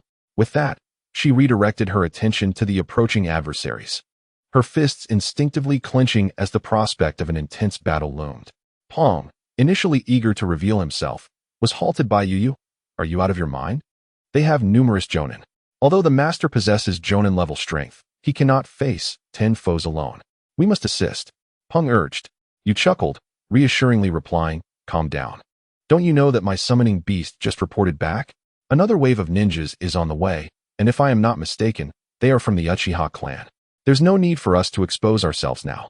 Though Pong grasped Yu's reasoning, he cautiously edged forward, concerned about potential complications. Yu followed closely behind him. Meanwhile, on the battlefield, Yohei was surprised that Yuna had discerned his origins, and he smirked. "Yuna, you know far too much. Attack." With that, he charged forward, prompting Yuna to engage as well, resulting in a one-on-one confrontation between her and Shimura Kyoko, a recently promoted jonin. In an instant, the two were embroiled in a fierce battle, the air crackling with the power of their strikes. At that moment, a root ninja clad in black and masked rushed in, urgently whispering, "This is bad. Our scouts just reported that a large contingent from the Uchiha clan is heading this way." While the Uchiha clan currently operated under Konoha's jurisdiction, they were notoriously arrogant, and only the Hokage could keep them in check. The potential absence of Hokage Sarutobi Hiruzen worried him greatly. Hearing this, Yohei's heart sank as he realized he was uncertain of the Uchiha's intentions. Recognizing that the situation was precarious, he resolved to order a retreat. However, unexpectedly, in his moment of indecision, his younger brother Kyoko inadvertently left an opening, which Yuna seized, delivering a decisive blow. Though Yohei was pained, he understood that the mission could not be completed and ordered a retreat, leaving the reasons for failure to the Uchiha clan, knowing full well that Tozo held a grudge against them. As for Kyoko, revenge would have to wait. Meanwhile, on another part of the battlefield, the sinister wolf moved with agility, ghosting between enemies, swiftly dispatching one with a single strike, displaying remarkable prowess. Though Chiharu and Chihai fought valiantly, they ultimately succumbed to their adversaries, sustaining injuries that would require time to heal. Initially unaware of the enemy's sudden retreat, Yuna's understanding dawned when she spotted the Uchiha clan approaching with menacing intent. Quickly, she gestured to Chiharu and Chihai, instructing them to temporarily hold off the Uchiha's advance. Without hesitation, they moved forward to engage the Uchiha clan. Seizing the opportunity, Yuna deftly employed sealing techniques to secure the bodies of the two fallen foes. A smirk crept across her lips as she mused. "Ah, this shall serve as a splendid gift for that old fox, Shimura Tozo." Without needing to speculate, she recognized that Tozo was behind this, having sensed his malice during her previous visit to Konoha. Once everything was in order, Yuna turned to leave. Upon discovering that Uchiha Fugaku was leading the Uchiha clan, she inwardly reflected, well, it appears this individual has taken the field personally, yet maintaining a facade of nonchalance. She greeted him with a smile. "Ah, Fugaku, my apologies for the delay. I encountered a minor injury earlier, which set me back. I was unaware of your presence here." Fugaku's gaze fell upon Yuna, observing her feigned ignorance, and inquired, "Uzumaki Yuna, I did not expect to find you here. What brings you to this place?" The swirling clouds had initially intended to speak further, yet he keenly sensed that nearby, some leaf ninjas were covertly observing their every move. Thus, with a slight upturn of his lips, he offered a polite smile and replied, "Ah, I am here representing the land of whirlpools to present a precious gift to the leaf. Pray tell, what brings you here?" Uchiha Fugaku, taken aback by the astuteness of the swirling clouds, realized he had unwittingly revealed a deeper meaning in his words. He chuckled softly, and explained, "To be candid, the son of an elder in our clan has unfortunately been abducted. Fortunately, he has successfully awakened his Sharingan. I am out here seeking his whereabouts." Merely passing through this location, the swirling clouds nodded thoughtfully, indicating his understanding. A moment of silence fell between them, the atmosphere growing slightly awkward. After a brief pause, Uchiha Fugaku, seeing no further topics to discuss, clasped his hands in farewell and turned to depart. Once the Uchiha clan members had moved a distance away, the swirling clouds glanced back at Chiharu and Chihai, who were both grievously injured and pale. Frowning slightly, he made a decision. In that case, let us rest here for a while, allowing Chiharu and Chihai to recuperate and regain their strength. At that moment, the Wicked Wolf stepped forward and said to the swirling clouds, "Cloud, after the fierce battle we just endured, my chakra has been severely depleted. I must return to recuperate." Without waiting for a reply, he vanished swiftly from sight. Chiharu had more to say, but the swirling clouds did not beckon them to speak, as rest was paramount. Observing the retreating figure of Uchiha Fugaku, he chuckled softly, surprised that Fugaku had concocted such a rationale. Considering the vigilance of the Uchiha clan regarding the abduction of an elder's child, looking at the injuries on Chiharu and Chihai, he felt helpless and called out, "Uncle Yu, why do you not come over and tend to Chiharu and Chihai's wounds?" Peng glanced at Yu, questioning, "Do you think the swirling clouds are deceiving us? We are at a considerable distance, and they can only see me. He cannot sense us from so far away." Yu shook his head. "Have I not told you? Young Master Cloud is no longer weaker than you. Now, let us bring the medical ninjas over. I wonder why the Uchiha clan would assist young Master Cloud." Just as the swirling clouds was about to say something, Yu approached and addressed him, "Young Master Cloud, you are aware that our mission is to protect you, which is why we did not appear immediately." The swirling clouds understood this was both a protective measure and a test of his abilities. So he nodded without uttering a word and began to recuperate. Peng took on the task of guarding the perimeter, and as twilight descended, Uchiha Fugaku returned, leading a child. They exchanged a glance, speaking volumes without words, for everything remained unspoken. In Shimura Danzo's office in the Leaf Village, he glared at Shimura Yohei, who was kneeling before him. "Speak plainly, why did you fail? If you cannot provide a satisfactory explanation, you know what punishment awaits you." Yohei, well aware of Danzo's wrath, replied, "It was the Uchiha clan. They came in great numbers, forcing us to retreat. If they recognized us, it would have been dire." Danzo's expression twisted with rage as he fixated on Yohei. "What did you just say? The Uchiha clan? Humph. They all deserve to perish. Not a single one shall survive." Trembling, Yohei bowed his head deeply, afraid to utter a word, silently kneeling, even holding his breath. Seeing his demeanor, Danzo understood that he dared not lie, and his expression softened slightly, revealing a cold smirk. "Very well, stand up. It is merely the loss of 2 clan members. It is of no great consequence. Now, be gone." Yohei sprang to his feet, as if granted a reprieve, and hurried out of the room. Once he departed, Danzo approached the window, gazing out at the scenery, murmuring, "Master, you were too merciful in your time. I have always said that the Uchiha clan are a blight, unworthy of existence in this world." Danzo was aware that the Uchiha clan had ventured out, as the son of one of their elders had been abducted by ninjas from another village. Yet, it appeared that was a ruse. The truth was that the Uchiha clan was aiding the Whirlpool clan. However, he could not disclose that to his mentor. He could not admit that he had been suppressed by the Uchiha clan due to his attempts to assassinate the swirling clouds. Danzo recognized he had suffered a silent defeat, but he was not one to concede easily. Next time, he would seek vengeance on the Uchiha clan. Meanwhile, the swirling clouds noted that Chiharu and Chihai had fully recovered, a smile of relief gracing his face. "Uncle Yu, Uncle Peng, since you are both here, let us set forth together. It is time for the Leaf to witness our true strength."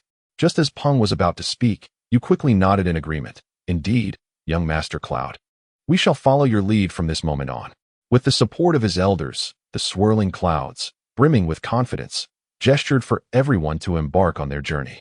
Aware that their destination was still some distance away, the group understood the urgency of their mission and the need to avoid any delays. After all, had it not been for the Uchiha clan's intervention, this operation could have been far more disastrous. As they prepared to depart, Yu approached with a box, "Young Master Cloud. Since we are nearing the Leaf, this is a gift from the clan leader, along with a letter for you." The swirling clouds accepted the letter from Uncle Yu and opened it. "Cloud, If you are reading this letter, it signifies that you have endured hardships. However, this is an essential path to becoming a formidable ninja. Inside this box lies one of the 4 great sealing techniques of our Whirlpool clan, the Reaper Death Seal. Deliver it to the Hokage. It is our offering to the leaf. Do you understand? The swirling cloud said nothing, instead incinerating the letter. Chiharu and Chihai, sensing its significance, refrained from inquiring further. Approaching the box, the swirling clouds opened it to reveal the Reaper Death Seal, albeit limited to ninjutsu. He chuckled. Father can be quite cunning, providing only the ninjutsu to the leaf, yet withholding the Reaper's mask, which would require the sacrifice of one's soul.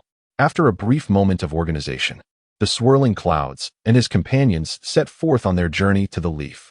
Though the journey would take time, they carried with them a sense of purpose and anticipation, their steps determined and resolute.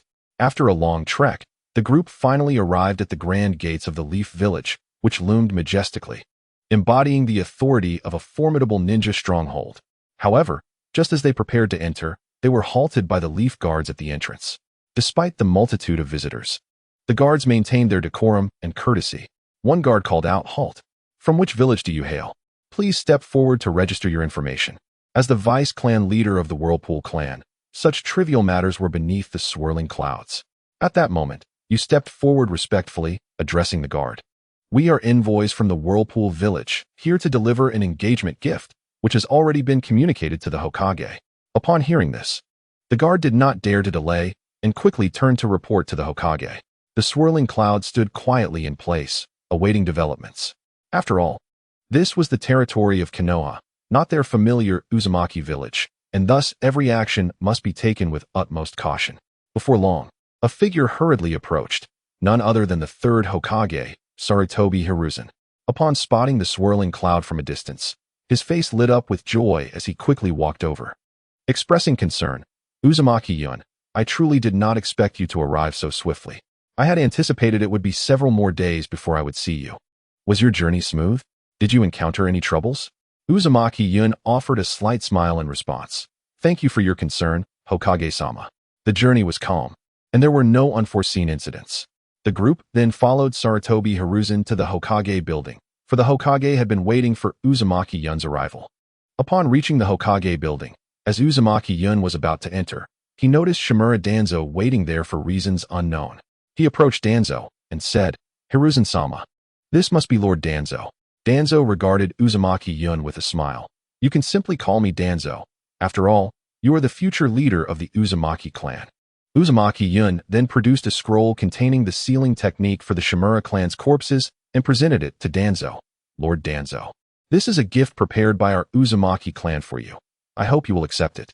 Danzo had already surmised its contents, and though anger boiled within him, he accepted the scroll nonetheless. Following Sarutobi Hiruzen, Uzumaki-yun entered the Hokage's office, while Danzo examined the scroll to see if it contained what he suspected. Senju Tobarama was busy managing affairs when he heard the knock and welcomed Uzumaki-yun and the others inside. Uzumaki-yun addressed Tobarama with the same imposing presence, "Hokage-sama." Tobarama smiled. "Indeed, at such a young age, you have already become a jounin. The future truly rests in the hands of the younger generation." Uzumaki-yun produced a letter. "Hokage-sama, this is a letter from my father. He intended to come himself, but due to some matters in Uzumaki village, he entrusted it to me." He handed the letter to Sarutobi Hiruzen, who then passed it to Senju Tobarama. Chapter 77. The gift. Senju Tobarama sat quietly at his desk, focused as he picked up the letter and slowly unfolded it to read each word. Meanwhile, back in his office, Shimura Danzo carefully opened the scroll that Uzumaki-yun had handed him. Initially filled with anticipation of uncovering crucial secrets or powerful jutsu, he was taken aback to find merely a seemingly ordinary sealing technique inscribed within. Danzo had originally intended to open the scroll himself, but reconsidered, fearing that Uzumaki-yun might have set a trap or tampered with it. Thus, he summoned a ninja. It was clear that Uzumaki-yun had an untrustworthy demeanor, and caution was warranted to avoid falling into a snare. The ninja approached Danzo respectfully and, following instructions, performed the unsealing technique to carefully release the scroll's seal. As the seal was lifted, 3 cold corpses tumbled out with dull thuds. revealing themselves to be the very members of the team that had previously conspired to harm Uzumaki Yun. Upon witnessing this scene, Danzo trembled with rage, his face turning a deep shade of anger. He clenched his fists, his teeth grinding together, as fury threatened to erupt. However, despite his seething anger, he ultimately restrained his impulses, knowing that this was not the optimal moment to sever ties with the Uzumaki clan. Danzo yearned to eliminate Uzumaki Yun. Cognizant of the losses he had already incurred due to the Uzumaki clan, previous attempts to seize Kushina, and now this. He thought to himself, Uzumaki Yun, do not be so arrogant. One day you will perish by my hand, along with the Uchiha clan. You all deserve to meet your demise. After venting his frustration for a while, Danzo exited the room as if nothing had transpired. However, had anyone entered his office, they would have seen the disarray that reflected Danzo's tumultuous emotions. Meanwhile, Senju Tobarama had swiftly perused the letter in hand. A faint smile graced his lips as he softly remarked, Uzumaki Yun, you arrived so suddenly. There is no need for such formality, especially with such a generous gift. Hearing this, Uzumaki Yun smiled in return but refrained from further explanation. At this moment, Senju Tobarama turned to Sarutobi Hiruzen with a calm demeanor, instructing, Hiruzen, you and the others may withdraw for now. When the time is right, I will summon you back in. Hiruzen nodded in agreement, leaving the room without hesitation. Observing this, Uzumaki Yun gestured to his companions, signaling them to exit and wait together. Soon, only Senju Tobarama and Uzumaki Yun remained in the room, and the atmosphere grew somewhat tense. After they had stepped out, Uzumaki Yun pointed towards a box with a serious expression. Hokage-sama, I trust you are familiar with Uzumaki Village. Our village is renowned for its formidable sealing techniques. Today, I have brought forth one of our finest, the Reaper Death Seal. This jutsu is a privilege reserved for the clan leaders of Uzumaki Village. We wish to present it to you as a precious gift. Recognizing the necessity of strengthening ties with Konoha, Uzumaki Yun understood that, given the current limitations of his clan's power, this was the only viable course of action. Senju Tobarama felt a surge of joy upon hearing this, astonished by Uzumaki Village's generosity in offering such a rare treasure. He had always harbored a desire for the sealing techniques of Uzumaki Village, as the scrolls in his possession had all been meticulously crafted by the Uzumaki clan. Tobarama nodded slightly, stepping forward to gaze at the box before gently opening the lid to inspect its contents. After a brief examination, confirming that it was indeed the Reaper Death Seal, a barely concealed joy spread across his face, though he remained silent. Afterward, Senju Tobarama closed the box and instructed Sarutobi Hiruzen to take Uzumaki Yun on a tour of the village, also calling for Tsunade. As they exited, Tobarama reminded Uzumaki Yun, do not forget about tonight's banquet. Upon leaving, Uzumaki Yun caught sight of Danzo approaching from a distance. He hastened forward with a smile, inquiring, Lord Danzo, I hope the gift I presented has met your satisfaction? Danzo lowered his head slightly, a flicker of barely concealed irritation flashing in his eyes. However, faced with the representative of the entire Uzumaki clan, he felt powerless to express his discontent. The circumstances dictated his restraint. He could only suppress his anger, forcing a smile as he replied, Yun, I am very pleased with this gift. Sarutobi Hiruzen understood that Uzumaki Yun and Danzo had matters to discuss. Yet he refrained from prying, as he had his own responsibilities to attend to. As Uzumaki Yun sought to say something further, Danzo turned to Hiruzen. Hiruzen, I have matters to attend to. I shall take my leave. Hiruzen nodded but chose not to comment. Uzumaki Yun, shall we take a stroll? At this moment, Tsunade approached Sarutobi Hiruzen and said, Teacher, I have arrived. I wonder what tasks you have arranged for me. Sarutobi Hiruzen smiled gently, glancing at Tsunade and Uzumaki Cloud. There are no tasks at hand. Uzumaki Cloud has just arrived and is unfamiliar with Konoha. You can accompany him for a stroll. Tsunade looked at Uzumaki Cloud, eager to say something, but remained silent, merely smiling. Uzumaki Cloud sensed Tsunade's hesitation and said, Tsunade, I wonder how Shoto has been lately. Tsunade nodded. Shoto knows you are here, but he has school today. He will come to find you after classes, and he is quite grateful to you. Uzumaki Cloud wanted to say more, but Tsunade turned to Sarutobi Hiruzen, asking, Teacher Hiruzen, may I take Uzumaki Cloud for a walk? I have something to discuss with him. Chapter 78. Tsunade discovers the secret. A gentle smile graced Sarutobi Hiruzen's lips as he regarded Tsunade. his eyes filled with the warmth of a mentor's concern and expectations for his student. He then turned his gaze to Uzumaki Cloud, a hint of admiration shimmering in his eyes. "Well, this is a matter for you young ones. I have pressing matters to attend to," he said softly before turning and walking away with steady steps. With many responsibilities awaiting him, he hurried off, particularly eager to ascertain the situation between Uzumaki Cloud and Shimura Danzo. Once Sarutobi Hiruzen's figure faded from view, Tsunade slowly turned to face Uzumaki Cloud. Gratitude sparkled in her enchanting eyes as she spoke softly. "Cloud, I truly owe you a debt of gratitude regarding Shoto." Initially, Uzumaki Cloud misinterpreted her words as referring to his teaching of Shoto's ninjutsu. Just as he was about to respond, he noticed Tsunade's unwavering gaze upon him as she continued. "I have learned that Shoto possesses the first Hokage before she could finish." Uzumaki Cloud swiftly stepped forward, covering her mouth with his hand. Startled by this sudden action, Tsunade instinctively attempted to resist, but Uzumaki Cloud leaned in closer, lowering his voice. "Tsunade, please trust me. For your brother Shoto's safety, it is best not to speak of this matter lightly." Uzumaki Cloud was aware that Sarutobi Hiruzen had acquired a small orb capable of revealing scenes from afar. Unsure if it could transmit sound, he felt compelled to silence Tsunade. Although Sarutobi Hiruzen might not directly harm Shoto, he would undoubtedly relay the information to Shimura Danzo by any means necessary. Uzumaki Cloud understood that Sarutobi Hiruzen was not to be underestimated, and Danzo was a fool, believing himself capable of outsmarting the Hokage when he was merely a pawn. Despite her confusion and lack of full understanding of Uzumaki Cloud's intentions, Tsunade ultimately chose to heed his advice, prioritizing her brother's safety above all else. Thus, Tsunade and Uzumaki Cloud strolled side by side through the bustling streets of Konoha. Although Uzumaki Cloud was a few years younger than Tsunade, their heights appeared remarkably harmonious as they walked together. A gentle breeze occasionally rustled their hair, creating an ethereal dance in the air. Sunlight bathed them, illuminating their youthful faces, as if time itself had momentarily paused. Just as Tsunade was about to speak, Shoto appeared before Uzumaki Cloud. "Brother, you truly came. I thought I was dreaming." Uzumaki Cloud smiled, addressing Shoto. "How has your recent studies been?"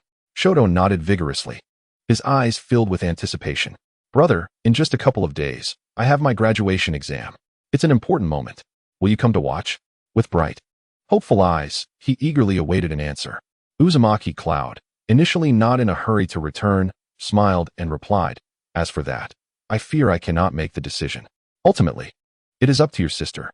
He then turned to Tsunade. At this moment, Tsunade wore a gentle smile as she said, "If he truly wishes to go, then let him. Now, let us return quickly. I suspect the Hokage is becoming anxious." With his sister's approval, Shoto was filled with excitement, swiftly joining Uzumaki Cloud like a joyful bird. However, as he approached Uzumaki Cloud, a fleeting expression crossed his face, but he quickly regained composure, smiling as he said, "Brother, I mentioned something to my sister." Uzumaki Cloud merely smiled reassuringly, saying, "It's all right. After all, you are family, and she will know in due time. Let us not dwell on that. Shall we enjoy a nice meal first?" Hearing his brother's open-minded words, Shoto's worries dissipated. It had been a full year since they last met, and during this time, Shoto had diligently honed his skills in various ninjutsu, improving significantly. Naturally, he was overjoyed to reunite with his long-lost brother and eager to share his experiences. Tsunade felt a twinge of jealousy watching Shoto and Uzumaki Cloud grow so close. Upon reaching the family banquet, only Senju Tobarama was present, while Sarutobi Hiruzen and Shimura Danzo were absent. Senju Tobarama looked at Uzumaki Cloud with a smile. "Uzumaki Cloud, your father, Uzumaki Masashi, mentioned in his letter that your village is in danger. Do you require assistance from Konoha?" Uzumaki Cloud stood, addressing Senju Tobarama, "Lord Hokage, some bandits are causing unrest in our village, but my father is already handling the situation. I believe it will be resolved shortly." Tobarama merely mentioned it casually, so he did not press further. "Cloud, this is a family gathering. There is no need for formality. By the way, Uzumaki Cloud, it seems the betrothal gifts have arrived. Is it time for a wedding?" Before Uzumaki Cloud could respond, Tsunade's cheeks flushed. After all, Uzumaki Cloud was still a child and did not indulge in drinking. After a simple meal and some brief conversation, Uzumaki Cloud returned to rest, for he had significant matters to attend to. Once he departed, Senju Tobarama turned to Tsunade. Tsunade, there are no outsiders here. Speak honestly with me. What do you think of Uzumaki Cloud? Tsunade pondered for a moment. Aside from being slightly younger, she found him quite admirable and nodded. I am willing to heed the Hokage's wisdom. Chapter 79. Cooperation. Senju Tobarama, a man seasoned by life's trials, discerned Tsunade's true feelings with his keen insight and extensive experience. His profound gaze seemed capable of piercing through all facades, reaching the essence of the matter.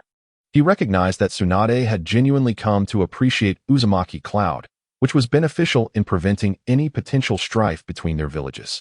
After all, the ninja world was increasingly unstable, with other villages engaging in subtle maneuvers against Konoha. Konoha's ally, the Uzumaki village, must remain intact as a vital support against impending warfare. The number of allies for Konoha is already scarce, and the bond between Konoha and Uzumaki village has endured through generations. Meanwhile, Uzumaki Yun hurriedly returned to Konoha, heading for the room prepared for him. Upon entering, his gaze fell upon Chiharu and Chihai, and with a solemn expression, he instructed, Chiharu, please step outside and keep watch. Ensure that no unwanted individuals approach this place. Understanding the gravity of the situation, Chiharu nodded and promptly left to carry out his orders. Once Chiharu departed, Uzumaki Yun turned to Chihai, urgency flickering in his eyes as he inquired, have you completed the task I entrusted to you? Chihai, fully aware of the utmost confidentiality surrounding the matter, nodded without hesitation, assuring, rest assured, my lord, I have acted precisely according to your directives without any oversight. Hearing this affirmation, Uzumaki Yun felt a slight relief, yet remained vigilant.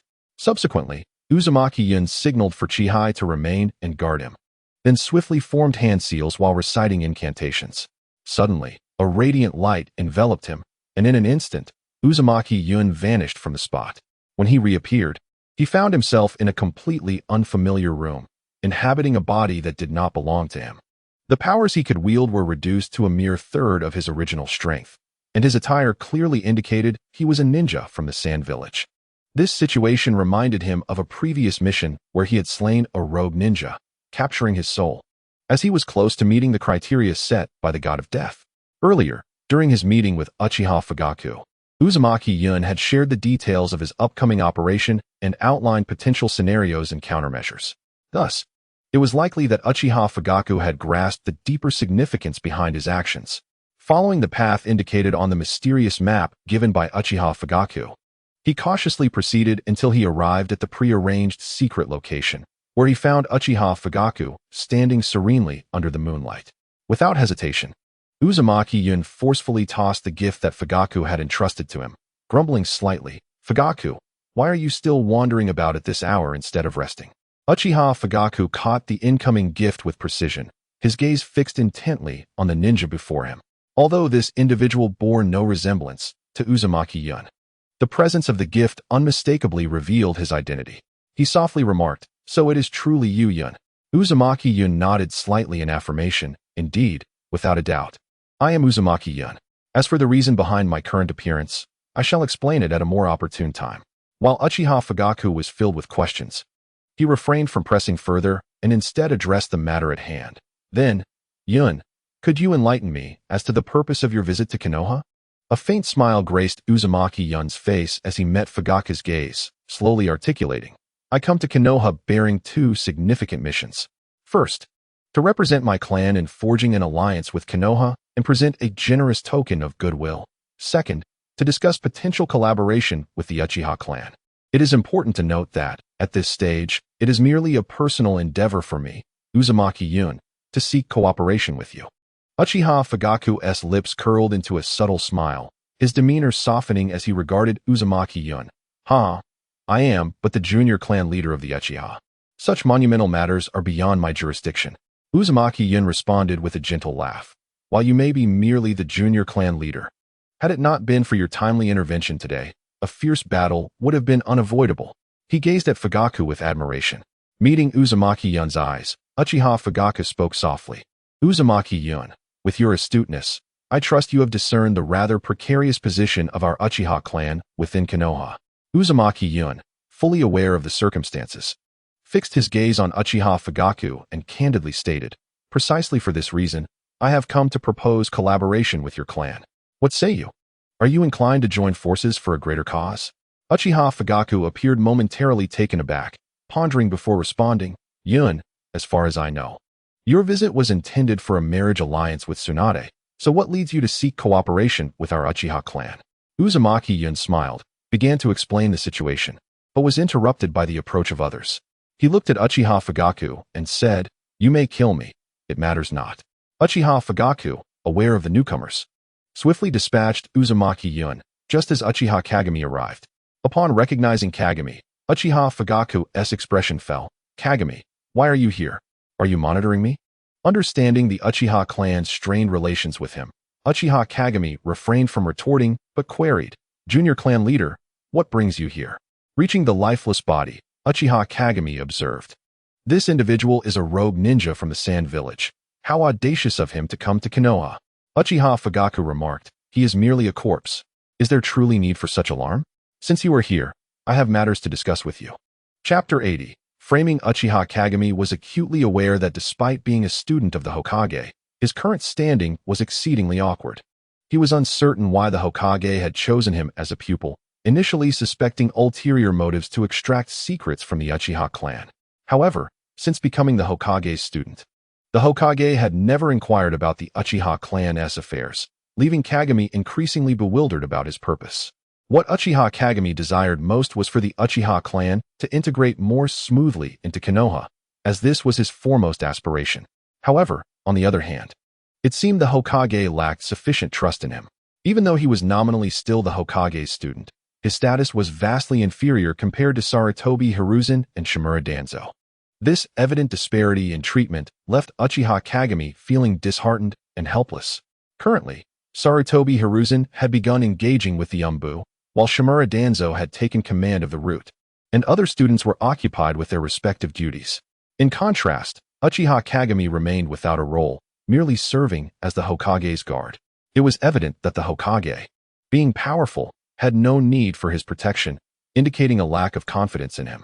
Additionally, the relationship between the Uchiha clan and the Senju clan had become exceedingly tense.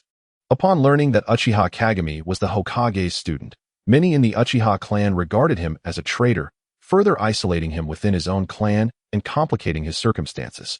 Confronted with such a convoluted predicament, Uchiha Kagami felt utterly lost, unsure of how to navigate the situation. Just then, Uchiha Fugaku appeared before him. Seeing this, Uchiha Kagami quickly exclaimed, "Junior clan leader, I am a member of the Uchiha clan. If you have any instructions, please do not hesitate to convey them." Uchiha Fugaku silently gazed at Uchiha Kagami before him, finding it difficult even for himself to fathom the condition of the other. After a moment's hesitation, he simply uttered, "Kagami, I wish for you to understand one thing. No matter when or where, you shall always be a member of our Uchiha clan." With those words, Uchiha Fugaku turned and departed, leaving Uchiha Kagami standing alone, gazing up at the vast, boundless sky. As for the thoughts swirling in his heart, perhaps no one could truly comprehend them. At this moment, Uchiha Kagami found himself at a loss. Torn between betraying his mentor or his clan, this was the most challenging dilemma he faced. Meanwhile, Uzumaki Kumo suddenly awakened from her slumber. She opened her eyes wide, noticing Shirhai quietly sitting beside her, completely still, vigilantly watching over her. Feeling somewhat fatigued from expending much of her chakra, Kumo nodded slightly, saying, "Shirhai, you should rest. By the way, has Uncle Yu returned?" Shirhai shook his head, replying, "Young master, I have been here keeping watch over you. No one else has entered." Kumo nodded in acknowledgement. "All right, please call in Chiharu. After all, we are in Konoha, not our Uzumaki village. We must be prepared for certain matters, do you understand?" After Shirhai left the room, Chiharu did not enter as expected. Instead, Yu slowly strolled in. He wore a look of concern and softly asked, "Young master, is our course of action truly prudent?" Uzumaki Kumo's lips curled into a slight smile as she replied, "How dare Shimura Danzo act with such impunity? I cannot be blamed for my lack of mercy. The situation in Konoha is already intricate and fraught with danger, and our purpose here is to stir the waters thoroughly. If the waters are not muddied, how can one frolic freely?" Upon hearing this, Yu pondered briefly before nodding in agreement with Kumo's words. He then stated, young master. All the tasks you assigned me have been successfully completed. Kumo gazed at you with concern, inquiring, Uncle Yu, have they detected your presence? You confidently nodded, assuring her, Young master, rest assured, I will handle these minor details flawlessly. They will not perceive my movements. Seeing Yu's unwavering confidence, Kumo felt a sense of relief and nodded lightly. He then turned his gaze toward the window, murmuring, Since you are intent on targeting Konoha, I shall make the first move and observe how you respond.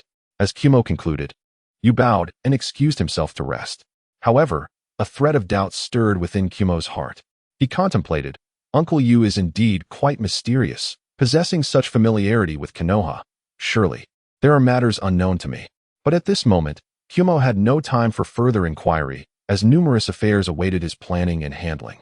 In truth, when Kumo visited the Uchiha clan, he had entrusted Uncle Yu with a small task, to locate the scent of 3 corpses, which should lead to the roots of Konoha.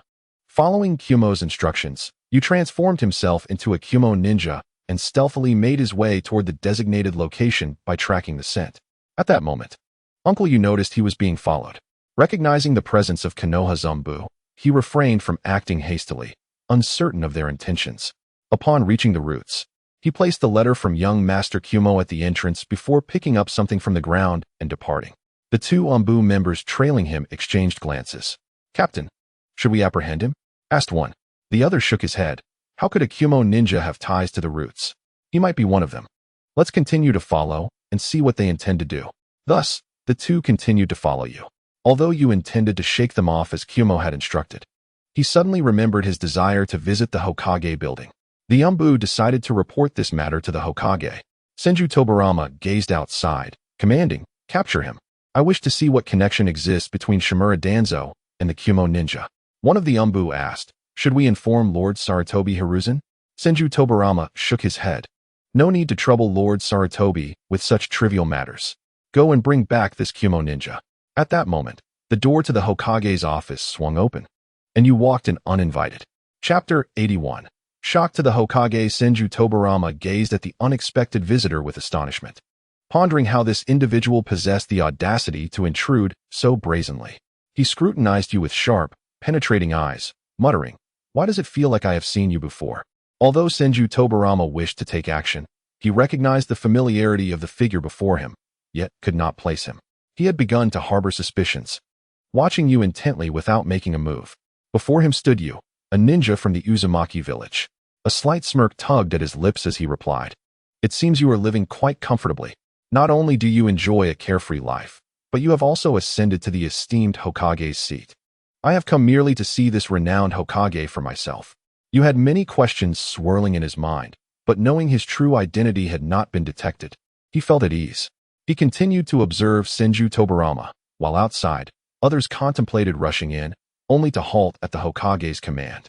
Senju Tobarama believed that retaining him would be the best outcome, something they would all prefer. Before he could react, however, you vanished in an instant, leaving no trace behind. The sudden turn of events left everyone present dumbfounded, especially the Umbu members tasked with guarding. They exchanged bewildered glances, realizing only now that the figure who had just appeared was merely a shadow clone. Yet, they could not fathom when or how you had executed such a masterful jutsu. Seeing this, Senju Tobarama waved his hand lightly, signaling the still-stunned Umbu to withdraw. Once they had departed, he slowly raised his head, casting his gaze toward the ceiling. Lost in thought as he murmured, Could it truly be you? But how could you possibly reappear here? In truth, Senju Tobarama had once known a friend, but had lost track of him.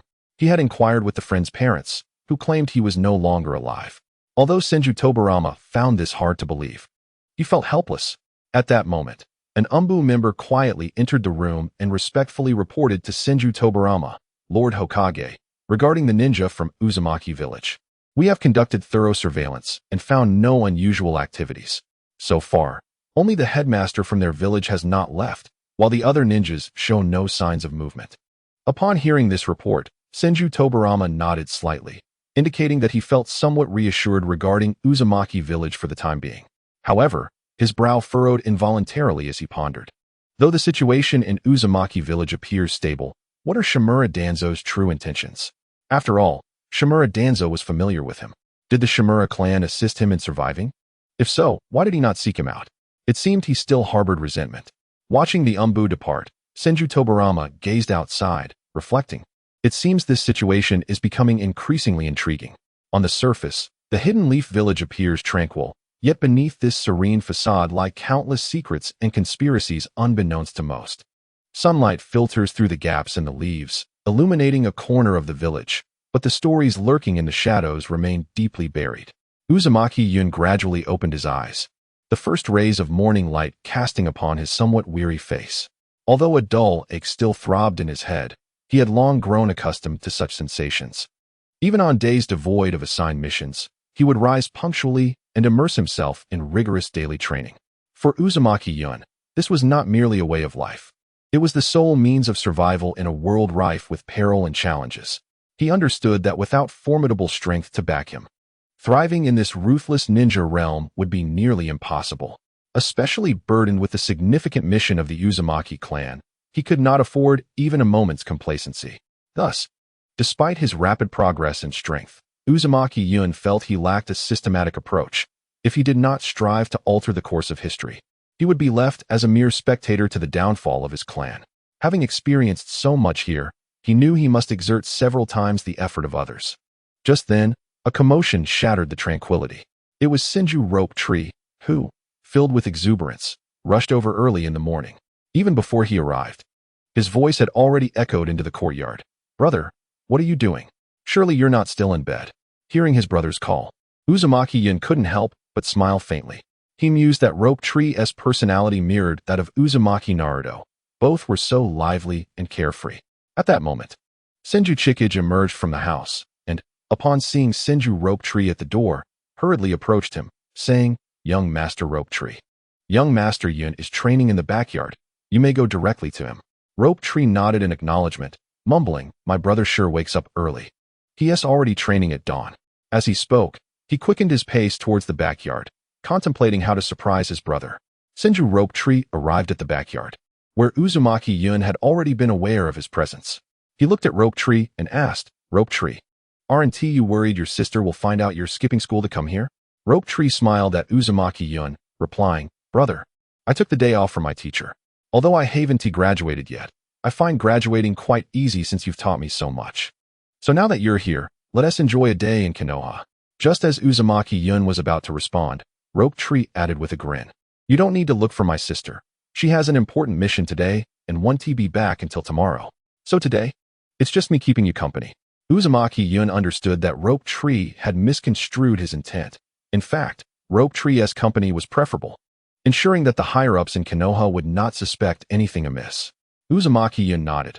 "All right, I'm actually quite hungry, so let us go for a stroll. I've come here several times, but haven't truly explored." Rope Tree was elated, having earlier asked his sister for some money for their outing.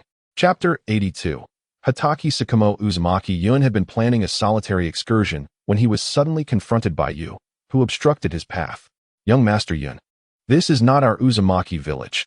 It may not be prudent for you to venture out alone," Yu said gravely. Although he was unaware of how Uzumaki Yun had become acquainted with the Uchiha clan, he understood that they were in Konoha, where the Umbu and root operatives were always lurking. If anything were to happen to Uzumaki Yun, it would spell trouble, so it would be best if he stayed safe. Despite Uzumaki Yun's strength as a jonin, he was still a child, and children naturally longed for adventure. Hence, Yu felt compelled to follow them, ensuring their safety. Uzumaki Yun inwardly lamented, wishing to avoid being shadowed by someone like Uncle Yu. Having him around would certainly dampen the spirit of any fun. Thus, he devised a cunning ruse, looking up at Uncle Yu with feigned innocence and saying, "Uncle Yu, don't worry, I'll be out with Chikage and others. Besides, before I came, my father specifically instructed you to minimize your movements." Yu paused, momentarily taken aback, before quickly grasping the underlying meaning. He nodded slightly in agreement. "Very well, but please exercise caution." Just as he began to say more, he seemed to recall something and fell silent. Meanwhile, Uzumaki Yun was about to inquire further, but Rope Tree had already impatiently grabbed his arm, pulling him along outside. With Rope Tree leading the way, Uzumaki Yun's train of thought was abruptly interrupted. As he walked briskly alongside his brother, he pondered the significance of Uncle Yu's unfinished sentence. He couldn't fathom why his father would issue such an odd command. urging you to limit his movements in Konoha. Did you have acquaintances here, or were there undisclosed reasons behind this? Uzumaki Yun had long sensed that Uncle Yu's identity was shrouded in mystery. After all, he was a jonin from Uzumaki village. And he had once overheard his father mention that you possessed strength akin to that of a Kage. As Uzumaki Yun delved into his thoughts, Rope Tree turned to him, exclaiming, "Brother, stop daydreaming. I'm taking you to see our school. It's enormous." Upon hearing this, Uzumaki Yun snapped back to reality, nodded gently, and quickened his pace to catch up with Rope Tree. They arrived at Rope Tree's school, and Uzumaki Yun noted its vastness compared to the Uzumaki clan's institution. He chose not to comment, as the Uzumaki school, while smaller, was still adequately equipped with various facilities. Though Rope Tree wished to elaborate further, he spotted his teacher and quickly pulled Uzumaki Yun away, saying, "Brother, I told them I was sick to take a day off. If the teacher sees me, I'll be in trouble."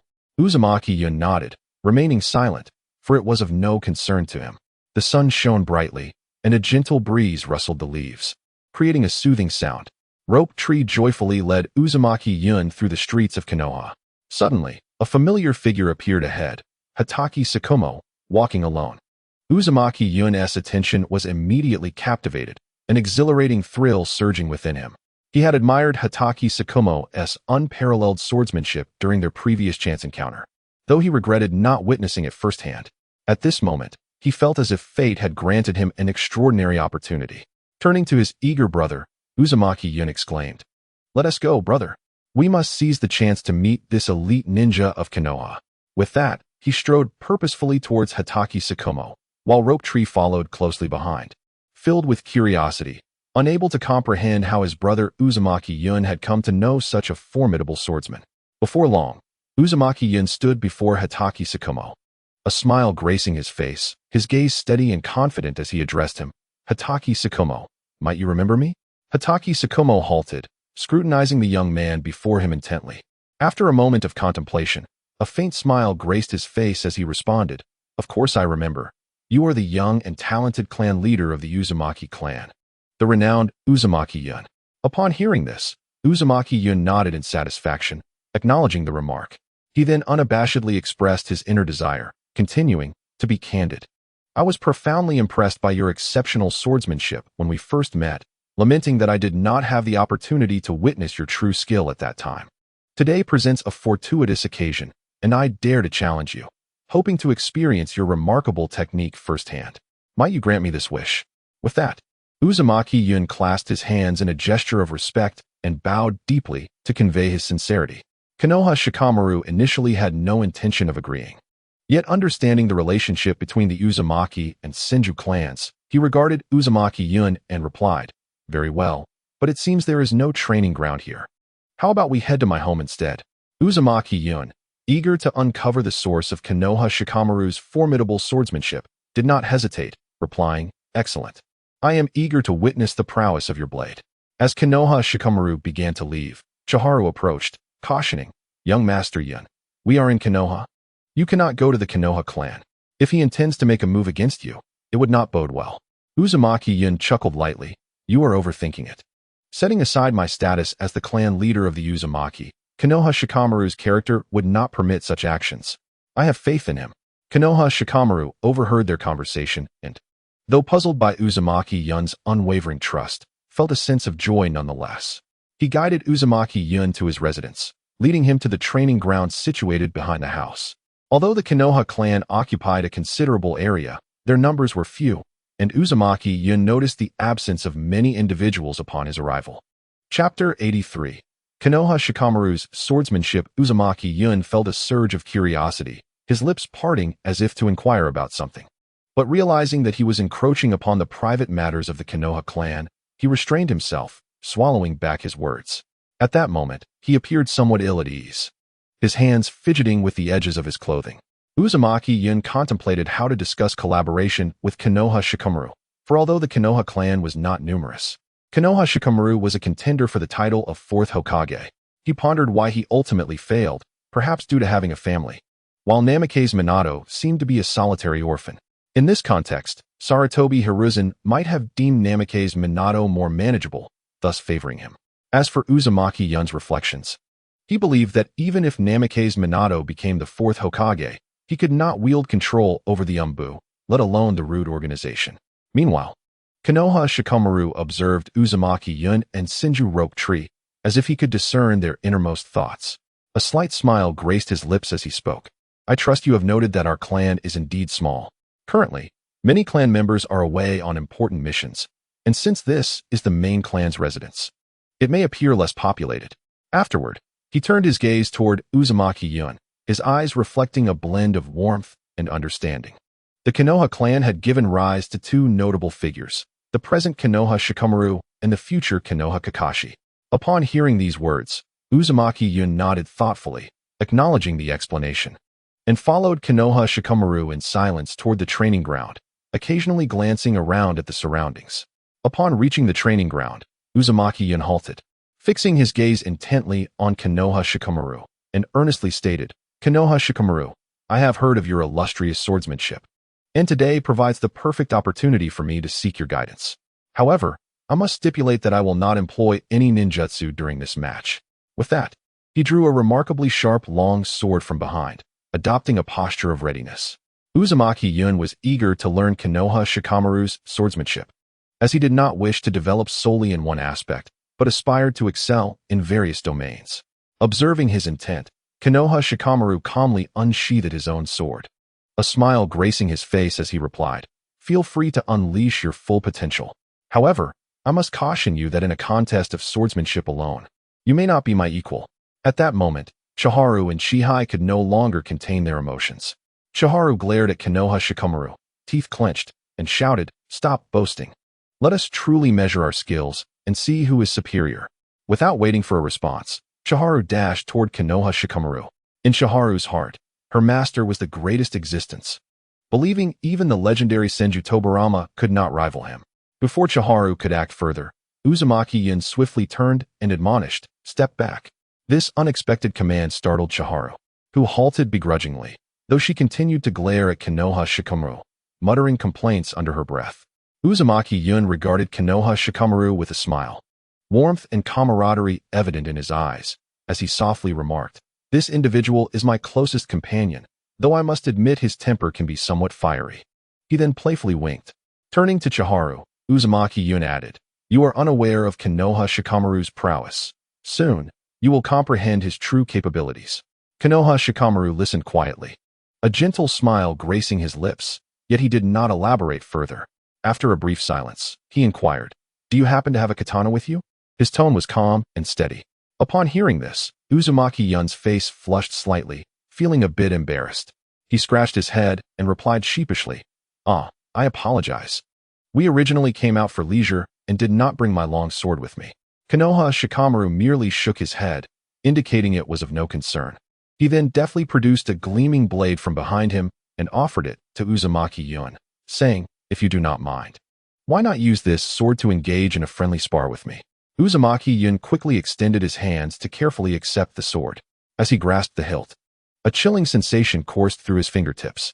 He examined the blade closely, noting its extraordinary sharpness and the cold light it emitted. The smooth, elegant curves of the blade seemed to harbor boundless power. Uzumaki Yun silently marveled, Truly, this is an exceptional sword. He then looked up at Konoha Shikamaru, nodding vigorously as he expressed, Thank you. In that case, let us commence. To be honest, my swordsmanship is quite formidable as well. His words exuded confidence. It is worth noting that this exquisite swordsmanship was imparted to Uzumaki Yun by his uncle, honed through extensive practice and real combat, reaching a level of mastery. Consequently, he approached this contest with unwavering confidence.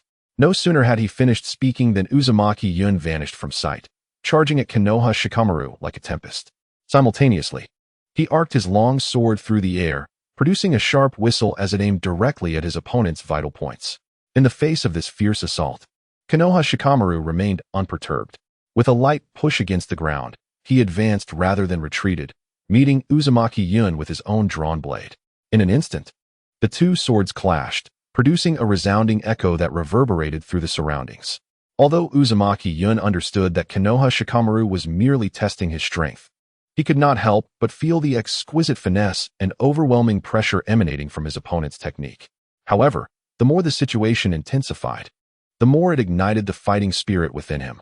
Konoha's white Fong, Kakashi Hitaki, had not anticipated that the swordsmanship of Uzumaki Cloud would prove to be so formidable. He had assumed that Uzumaki Cloud was solely proficient in ninjutsu. Now, it was evident that he had to exert himself fully.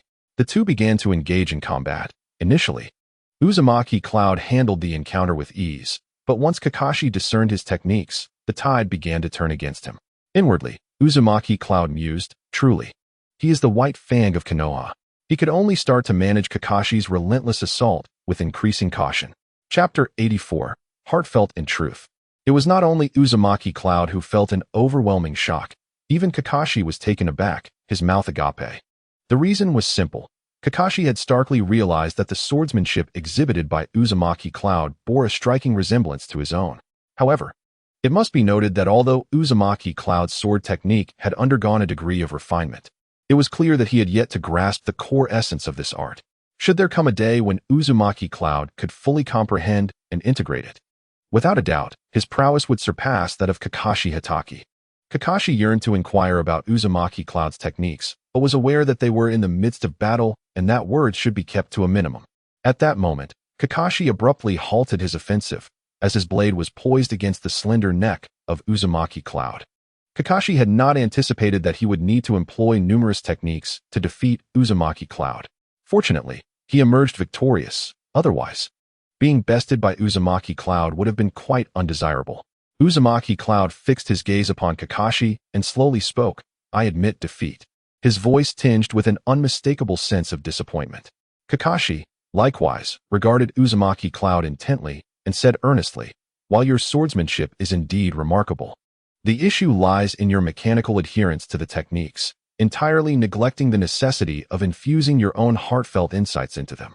Consequently, your swordsmanship ultimately struggles to achieve its zenith." Uzumaki Cloud listened silently to Kakashi's words, rendered speechless for a moment, standing there in a daze.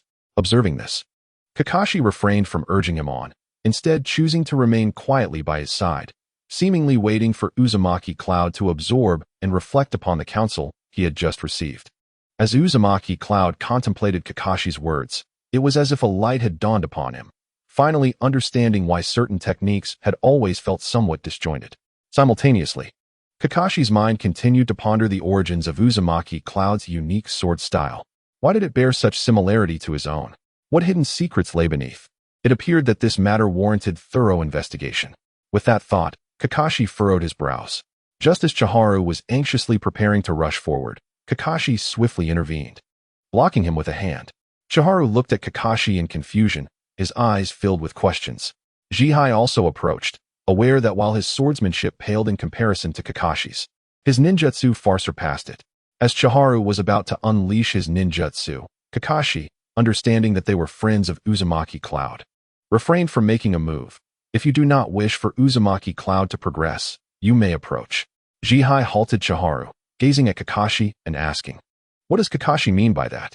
Kakashi, initially reluctant to speak, found himself compelled to elaborate slightly due to their connection to Uzumaki Cloud. "You do not understand.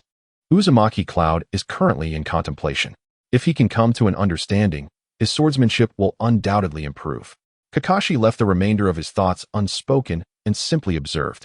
Meanwhile, in the solemn and imposing office of the Hokage, a member of the Umbu, clad in dark attire and wearing a mask, stood respectfully before Tobarama Senju.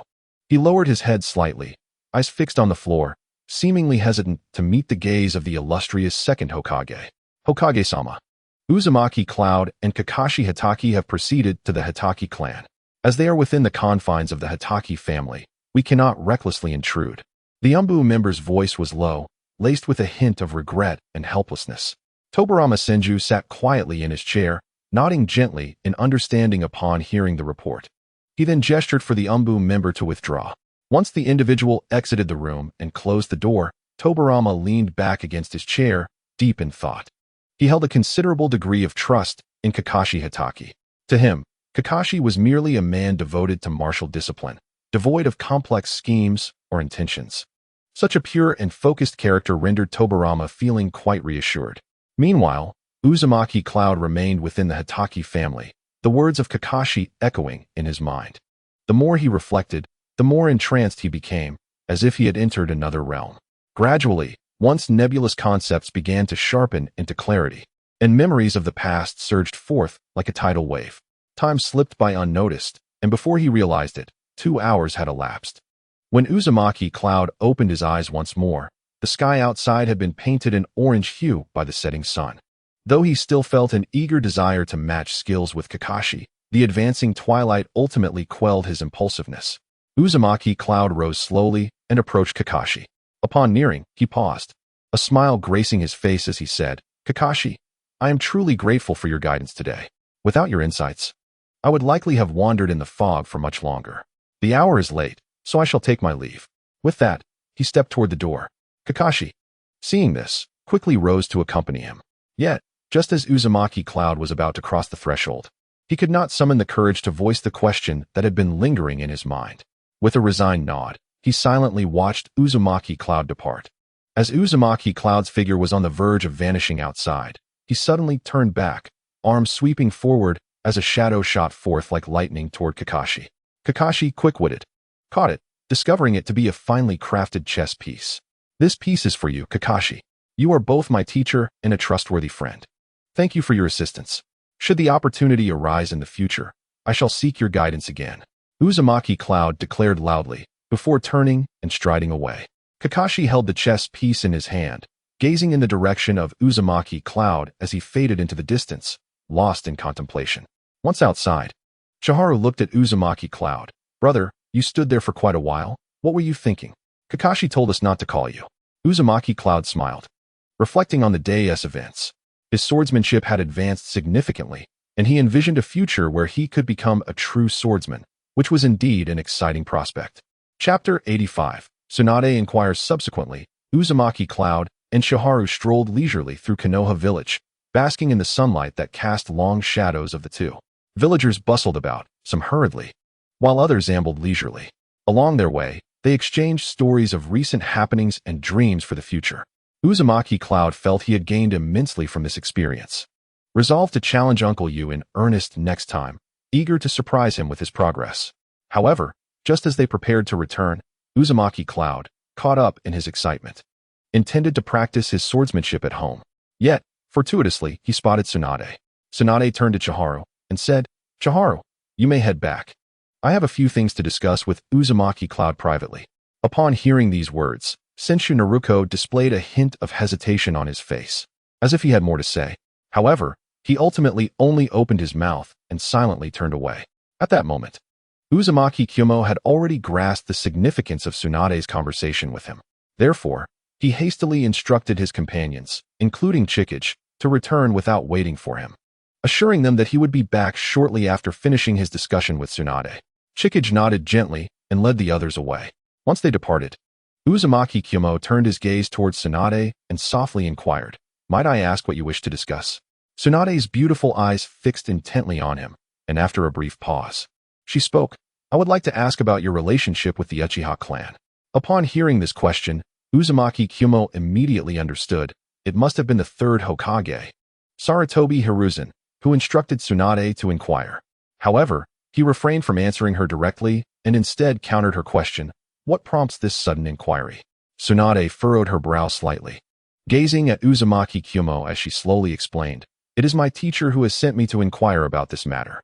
Furthermore, are you not aware of the intricate historical ties between the Senju and Uchiha clans?" Uzumaki Kyumo was well aware that Tsunade would pose such a question. Thus, he maintained a calm demeanor, meeting her gaze and responding, "Lady Tsunade, the true mastermind behind this matter is Uchiha Obito. As for myself, my relationship with Uchiha Fugaku is merely that of ordinary friends, with no further entanglements." Tsunade felt an inexplicable trust in Uzumaki Kyumo despite the sensitive nature of the topic. In truth, she was reluctant to ask, as she felt that she had little personal rapport with him. Yet her teacher had insisted that failing to inquire would be inappropriate. Upon hearing this, Tsunade appeared somewhat puzzled and was about to press further when Uzumaki Kyumo interjected, "Lady Tsunade, have you considered whether Senshu Naruko could potentially succeed the Hokage after the passing of the first Hokage?" Tsunade was taken aback by this remark. Her attention riveted on Uzumaki Kyumo as she struggled to comprehend why he had suddenly broached such a topic. Noticing her confusion, Uzumaki Kyumo inwardly sighed, realizing that her reaction speed and quick-wittedness were rather inadequate for the position of Hokage. Nevertheless, he maintained a gentle smile and patiently elaborated, Lady Tsunade. Consider this. The second Hokage refrained from annihilating the Uchiha clan precisely due to their formidable power. Should Senshu Naruko ascend to the Hokage seat in the future, and I maintain a strong friendship with Uchiha Fugaku, would the Uchiha clan not contemplate a collaboration with the Senju clan? Such an alliance would undoubtedly be more beneficial for the village. Tsunade gazed at Uzumaki Kyumo in astonishment, completely unprepared for the depth of his insight. A wave of guilt washed over her as she looked at him and softly confessed, Uzumaki Kyumo, I sincerely apologize for my earlier misjudgments. I am truly sorry. Uzumaki Kyumo smiled serenely, observing Tsunade in silence. After a moment, he turned his gaze towards her and gently asked, Lady Tsunade, if I were to meet an untimely demise, would you feel sorrow? Tsunade was momentarily taken aback, unable to grasp why Uzumaki Kyumo had suddenly introduced such a heavy topic. Yet she responded without hesitation, her eyes brimming with concern. How could you say such a thing? We need you now more than ever. I cannot bear the thought of losing you. Unaware of why she had expressed such sentiments, Tsunade felt her face flush after speaking. However, Uzumaki Kyumo merely smiled gently, seemingly unfazed by her reaction. At that moment, a ninja hurriedly approached, speaking urgently to Tsunade in hushed tones. Tsunade's expression shifted to one of gravity as she conversed with the ninja, while Uzumaki Kyumo watched her, noting her increasing anxiety. Finally, unable to contain his concern, Uzumaki Kyumo stepped forward and asked, Lady Tsunade, is something urgent occurring? If you require assistance, please do not hesitate to inform me. Tsunade hesitated briefly, torn between her desire for Uzumaki Kyumo's help and her fear of endangering him. Ultimately, she shook her head lightly, feigning calmness. It's merely a minor inconvenience. I can handle it myself without troubling you. As Uzumaki Kyumo opened his mouth to inquire further, Tsunade had already departed, leaving him silent. Upon entering, Uzumaki Kyumo found Senshu Naruko just about to leave. He observed Naruko and remarked, Naruko, I noticed your sister hurried away just now. Do you think something is amiss? Would you like my assistance? Senshu Naruko, deeply concerned for his sister, who was his only family in this world, rushed off without delay. Uzumaki Kyumo realized that he was no longer in Konoha and understood the need for discretion in his actions. He could not afford to act recklessly on impulse. After returning home, Uzumaki Kyumo collapsed onto his bed, soon drifting into slumber. However, beside him, Uchiha remained wide awake, troubled by the earlier encounter with Uzumaki Kyumo. Sensing something was amiss yet unable to articulate it, Uchiha believed that Uzumaki Kyumo must have encountered a significant event, as he felt a distinct change in him. Unable to sleep, Uchiha ventured out to Chikage and Chihai's room. Knocking on the door, Chikage, are you all resting? Chikage was engaged in conversation with Chihai about the earlier events of the day, lamenting how Flagwood Tsukumo had shown little regard for his master. Chihai chuckled, acknowledging Chikage's observation about their master's swift progression in swordsmanship. At that moment, hearing Uchiha's voice, Chikage approached and opened the door. Lord Uchiha, what brings you here? Uchiha smiled, glancing at the two, aware that they had grown up alongside Uzumaki Kyumo and thus knew everything. Chikage, where did you accompany Lord Kyumo today? Chikage was taken aback by the question, responding, we merely wandered around Konoha. Uchiha, unconvinced, noticed Chikage glance at Chihai and pressed, come now, spare me the pretense. Where did you go? I perceive a significant change in Uzumaki Kyumo. Chikage, surprised that Uchiha had discerned something amiss, replied, Lord Uchiha, did you truly notice a change in Lord Kyumo? I failed to detect anything. Uchiha regarded Chikage intently. Speak plainly, where did you go? Realizing he had inadvertently revealed too much, Chikage smiled awkwardly. Lord Uchiha, today he visited the home of Flagwood Tsukumo. After losing, Flagwood Tsukumo had much to say. Uchiha was skeptical that a few words could lead to such a transformation in Uzumaki Kyumo, urging, tell me what this Flagwood Tsukumo said.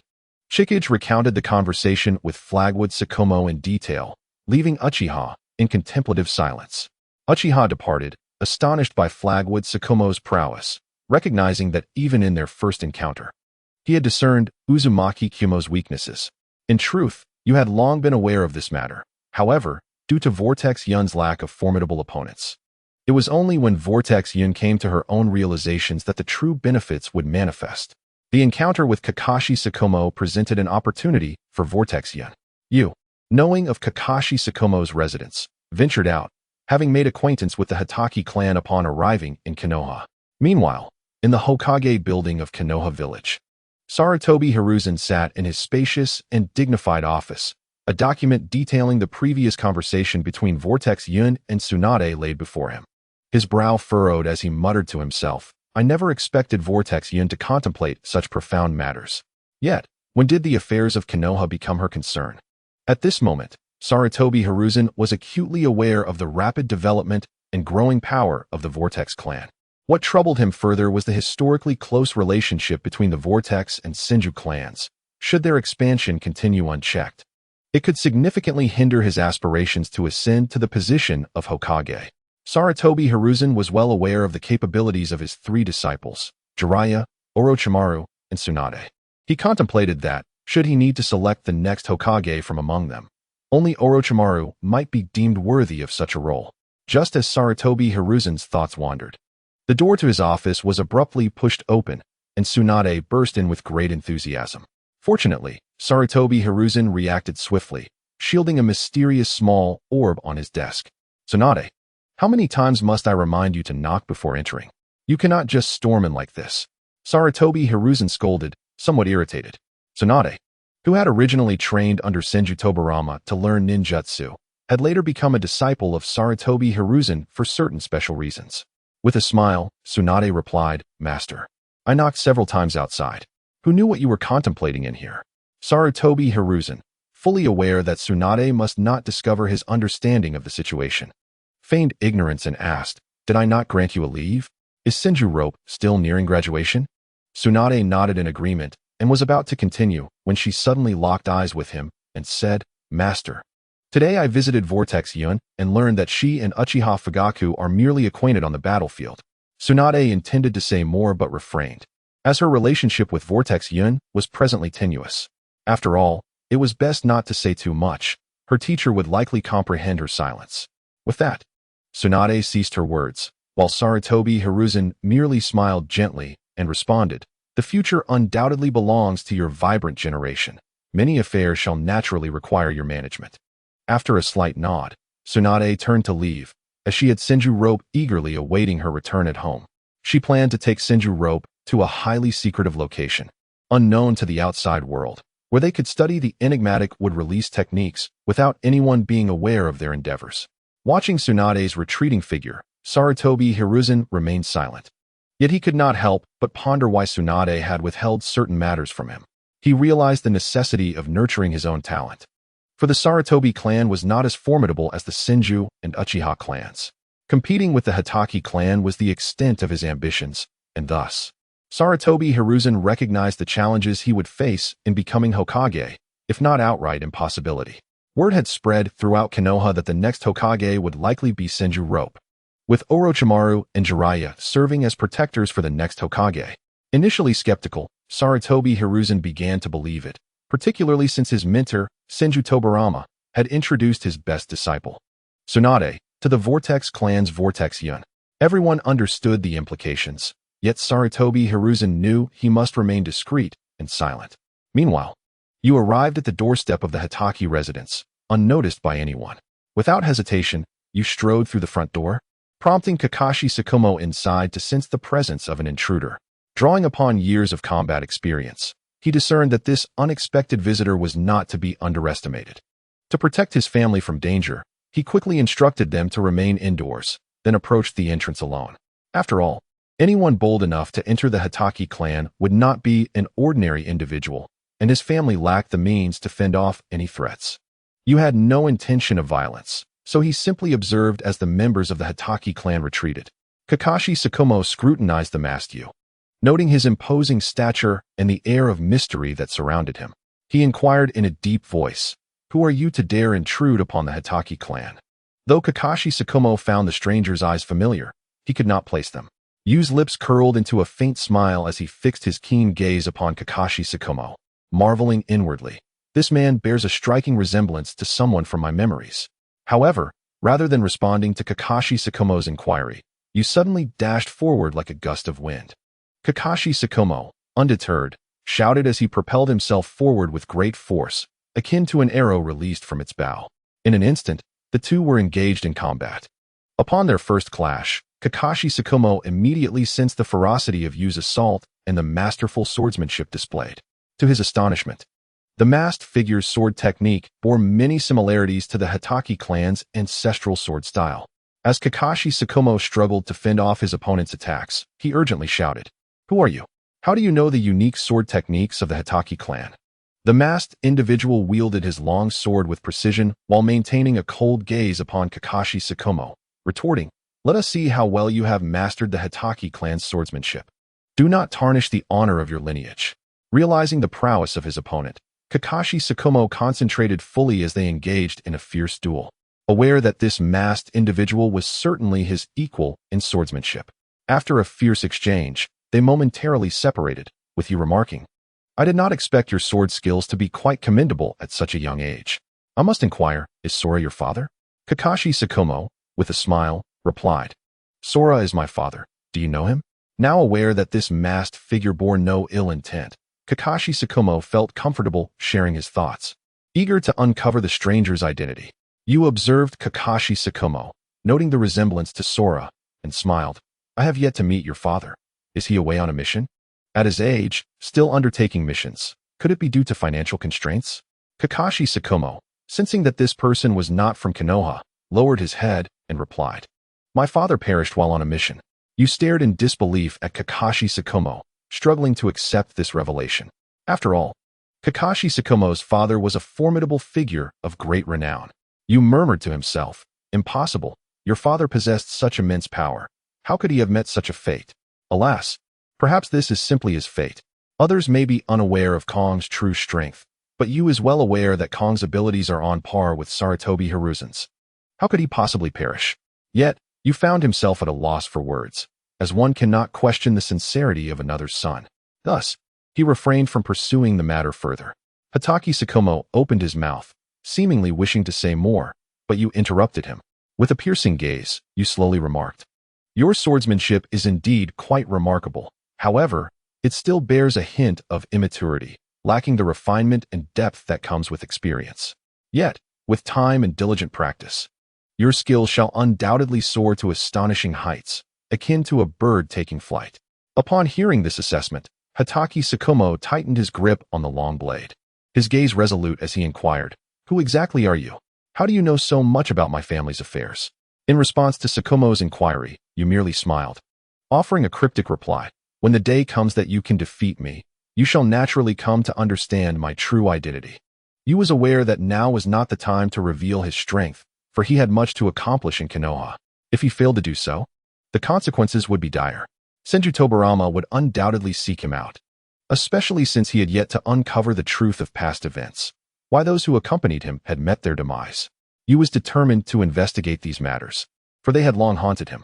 While he had identified a target for inquiry, he chose not to disclose this to anyone, as Sarutobi Hiruzen was a figure of great suspicion. Hitaki Sakumo, hearing this, hastily pressed on, "How shall I find you when that time comes?"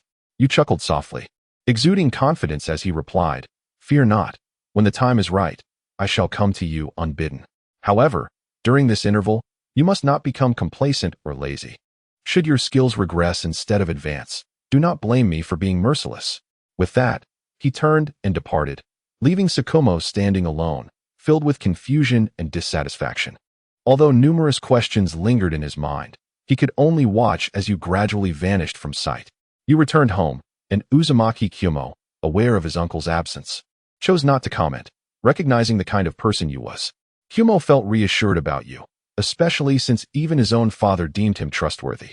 As for Yu's reasons for leaving, Kyumo suspected he belonged to Konoha, as he had displayed considerable familiarity since arriving. His suspicion stemmed from a previous mission, where he had forgotten to provide you with a map, yet you appeared to have no need for it whatsoever. Days swiftly passed, and one day, Yu and Peng approached Uzumaki Kyumo. Upon halting, they directed their gazes toward the peculiar Kyumo, inquiring, "Young Master Kyumo, when can we embark on our return journey?" Peng was indeed anxious, for upon returning, he could undertake another mission. Here, he felt utterly idle and uncertain of how to pass the time. Yu, however, remained unhurried. Having accomplished much in Konoha over the past few days, particularly guiding Hatake Tsukumo in honing his swordsmanship, which had advanced remarkably, Yu had been diligently training Tsukumo, who grew increasingly curious about Yu's identity, having inquired with his elders, all of whom claimed ignorance of such a figure. Tsukumo understood that he could only master his sword techniques before uncovering Yu's identity. He was certain that Yu belonged to his clan, or perhaps was a friend of his father. Tsukumo yearned to learn more about this enigmatic individual, especially now that the Hatake clan rested upon his shoulders. He was acutely aware of the pressure he bore, yet felt powerless, for he was the sole capable member of his family at present. Uzumaki Kumo smiled faintly, glancing at Yu, and remarked, "Uncle Yu, you have not paused for a moment in these past few days." Yu was taken aback, not expecting Kumo to be so perceptive of his actions, but seeing no further probing from him, he relaxed slightly. Nevertheless, he wished to explain himself, but was interrupted by Kumo's playful interjection. "Uncle Yu, this is your private matter. When you deem the time is right to share, I shall await your word." Kumo understood that Yu was wholly dedicated to the Uzumaki clan, and that everyone harbored secrets. There was no need for him to pry into matters that did not concern him. Kumo was solely focused on enhancing his abilities to elevate the Uzumaki clan to the pinnacle of the ninja world, ensuring that no village would dare to provoke them. Of course, this endeavor would not be possible without Uncle Yu's assistance. Thus they needed to strive for the development of their clan. Hearing Kumo's words, Yu chuckled softly and nodded in agreement. Though Peng was aware of the underlying reasons, he remained silent. As the conversation reached a lull, he turned his attention back to Kumo, inquiring once more, "Young Master Kumo, when shall we set forth?" Kumo continued to smile, responding with composure. "Tomorrow marks the graduation ceremony of Senju Rope Tree. The day after, we shall begin our journey home. How does this arrangement suit you?" Yu remained non-committal, silently departing, clearly preoccupied with pressing matters. Peng intended to follow suit, but was unexpectedly halted by Kumo's voice. "Uncle Peng, please hold on. I have a few questions for you." Peng paused, a flicker of apprehension crossing his face, for he felt a degree of trepidation in the presence of the esteemed Kumo. Uncertain of Kumo's inquiries, especially regarding Yu, he replied, "Young Master Kumo, what is it you wish to know?" Kumo observed Peng's slightly evasive demeanor and comprehended his unease. Yet he had no desire to pry into matters that did not concern him. Redirecting his gaze to Peng, he spoke gently, "Uncle Peng, I have come to inform you of something. Please keep a close watch on Uncle Yu in the coming days, as we are soon to return home. It is imperative that he does not encounter any unforeseen circumstances." Upon hearing this, Peng was momentarily taken aback, but then a look of relief spread across his face as he replied, "Young Master Kumo, you need not worry. Do you not trust in Yu's capabilities? He will undoubtedly navigate any situation with ease." Kumo nodded in agreement, yet found himself at a loss for further words. Thus he addressed Peng once more, "Uncle Peng, please take your leave for now. Tomorrow, when I go to school, you and the others need not accompany me. The day after, we shall set out together for home." Peng acknowledged with a nod and, without further comment, turned to leave. Once Peng had departed, Kumo turned to Chiharu and Chihai, speaking firmly, "Tomorrow, you two must not follow. I shall go alone." Chihai's expression turned urgent, as if he wished to contest this decision. However, Chiharu was quick to intervene, tugging at Chihai's sleeve and preemptively stating, "Young master, rest assured, I will not disobey your orders and follow without permission." Kumo nodded slightly and gestured for them to withdraw. After Chiharu and Chihai had turned to leave, Chihai could no longer contain himself and glanced back at Chiharu, a worried expression crossing his face. "Chiharu, have you forgotten the important mission we bear? Our primary objective on this journey is to ensure the safety of the young master."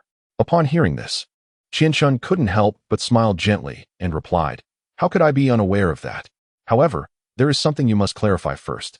Tomorrow, accompanying the young master will be Miss Tsunade from Konoha village. Given this, how much do you think we can contribute?"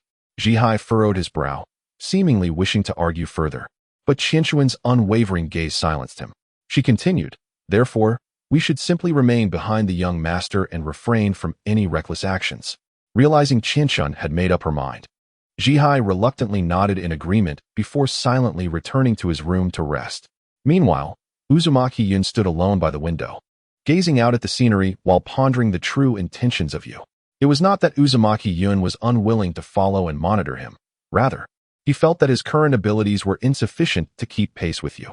After all, this was a unique skill possessed solely by Uncle Yu.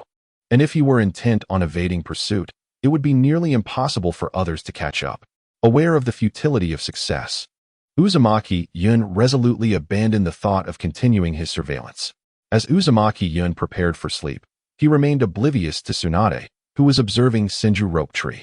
Rope Tree, tomorrow marks your graduation, and today you must go to a specific location. After this, you will have to enter on your own. Remember, this matter must remain a secret. Understood? Senju Rope Tree opened his mouth, seemingly wanting to say something, but upon seeing Tsunade's serious expression, he swallowed his words. Tsunade fixed her determined gaze upon him and solemnly stated, "Remember, this matter must not be disclosed to anyone, understood?" Tsunade was not foolish. After her previous conversation with Uzumaki Yun, she realized that within Konoha, there was not a single person from the Senju clan capable of shouldering the responsibility. Her sole focus now was on Rope Tree's growth, hoping that he would lead their clan towards development. Aware that she, as a girl, could not inherit the Senju clan, she entrusted this responsibility to Rope Tree. Rope Tree was not a fool. He understood the gravity of the situation and its significance. He nodded earnestly, responding, "Sister, I understand. I won't tell anyone." With her brother's affirmative reply, Tsunade felt a measure of relief. She then led Rope Tree to a secret place within their family. Throughout the journey, Rope Tree was filled with curiosity and confusion, unable to restrain himself from asking, "Sister, I remember that when I wanted to come to this place before, you never allowed me to enter." Tsunade smiled slightly, turning to Rope Tree to explain, "That was because you were still too young and did not understand many things. But now, you are about to graduate and have matured enough to enter here." As they spoke, they arrived at their destination. Rope Tree followed Tsunade inside. Instantly awed by the sight before him, it was a world entirely composed of trees. Towering trees blocked out the sun, making him feel as if he were immersed in a verdant ocean. With wide eyes and a face full of astonishment, he turned to Tsunade and asked again, "Sister, what is this place?" With a gentle smile, Tsunade looked at him warmly and softly responded, "Rope Tree, this place was specially reserved for you by grandfather. He once said that once you mastered the wood release, you would be able to learn even more powerful ninjutsu here." Upon hearing this, Rope Tree was filled with exhilaration, his face glowing with joy. Eagerly, he took a step forward into the depths of the mysterious forest. Tsunade watched him enter before stepping out, knowing well that this was not a place for her to linger, as it held many secrets that could not be revealed. The only solution to this matter, she realized, was to remain oblivious to everything, as if to ensure no one could investigate further. Rope Tree noticed a table inside, and as he approached it, he found several scrolls. Upon unrolling one, he discovered it contained various wood release techniques. He was eager to share this with his brother, Uzumaki Yun, but since Tsunade forbade him from disclosing it, he resolved to wait until their next visit to the village. As Rope Tree immersed himself in these enigmatic techniques, he initially thought wood release was not particularly formidable, yet he soon realized its true power. Sitting upright at the desk, he held a hefty tome tightly, engrossed in the dense text, determined to utilize the night to review his studies. However, whenever he glanced up at the calendar on the wall, the weight of the upcoming graduation exam loomed over him like a heavy mountain. With a sigh, he ultimately closed the book, decided to rest early to gather his strength for the challenge ahead. Meanwhile, Tsunade remained awake, standing quietly in the shadows not far from the house, her gaze fixed intently on the closed door. Though the area was relatively safe, she could not shake her unease, fearing an unknown intruder might suddenly appear. As time passed, the surroundings remained tranquil until Rope Tree finally emerged from his room, without a single suspicious figure in sight. Only then did Tsunade's anxious heart begin to settle, and she turned to return to her dwelling, finally able to rest peacefully. At the same time, Tsunade may not have realized that during her interactions with Uzumaki Yun, a subtle, indescribable feeling had begun to stir within her heart, an emotion akin to flowers quietly blooming in the spring, though not yet apparent. It had already taken root within her. Now, whenever Tsunade faced an insurmountable problem, her first instinct was not to seek out Orochimaru or Jiraiya, nor even her own mentor, but rather Uzumaki Yun. In her mind, he seemed to possess knowledge of everything, as if there was nothing he did not understand. Moreover, he always seemed to find solutions, leading Tsunade to increasingly rely on him. an inclination she was not even aware of. As the night slipped away, the first rays of morning sunlight streamed through the window, awakening Uzumaki-yun. He opened his eyes, but instead of rushing into his usual routine, he carefully selected his attire for the day and tidied his somewhat disheveled hair. Today was a momentous occasion for Senju Rope Tree, marking his graduation examination. Once prepared, Uzumaki-yun stepped outside. Just a few paces away, he keenly sensed someone following him. Turning around, he saw it was Chin-chun and Ji-hai. He smiled slightly, fully aware that their intentions were to protect him discreetly. Thus, he continued walking as if nothing were amiss, refraining from uttering a word. Upon reaching a corner, he suddenly spotted a familiar figure ahead. It was Senju Rope Tree. He quickened his pace, approaching with a smile. "Rope Tree, you certainly woke up early today." Rope Tree, noticing Uzumaki-yun strolling through Konoha, assumed he had something important to attend to, and approached him, asking, "Brother, what are you up to?" The Whirlpool Cloud recognized that Senju Rope Tree had misunderstood him. So he chose not to explain, but instead gazed at Senju Rope Tree and said, "I am not preparing to bid farewell to Lord Hokage. After all, I have stayed here for quite some time, and it is time to return to the Whirlpool Village." Chapter 90. Graduation. Senju Rope Tree looked at the Whirlpool Cloud with great joy, a radiant smile illuminating his face. He had initially thought that the Whirlpool Cloud had forgotten about the significance of his graduation examination. He softly spoke, "Brother, have you forgotten something important?" His tone carried a hint of teasing. Senju Rope Tree was genuinely anxious and could only think of ways to remind the Whirlpool Cloud not to overlook this matter. The Whirlpool Cloud understood his brother's sentiments. A sly smile crept onto his lips as he feigned ignorance and replied, "Oh dear, I haven't forgotten anything." After saying this, he winked at Senju Rope Tree. Just as Senju Rope Tree was about to press further, the Whirlpool Cloud suddenly slapped his forehead as if struck by a revelation, exclaiming, "Oh, right. I seem to have forgotten something indeed." His expression was exaggerated, as if he had only just remembered. Senju Rope Tree was delighted. Knowing that the Whirlpool Cloud would not forget such an important matter, he eagerly leaned closer and asked, "Brother, what is it? Please tell me." His big eyes were fixed on the Whirlpool Cloud, brimming with curiosity and anticipation. The Whirlpool Cloud chuckled and replied nonchalantly, "Oh, it's nothing of great importance. Just that I need to say goodbye to your sister." Tsunade had been following Senju Rope Tree closely.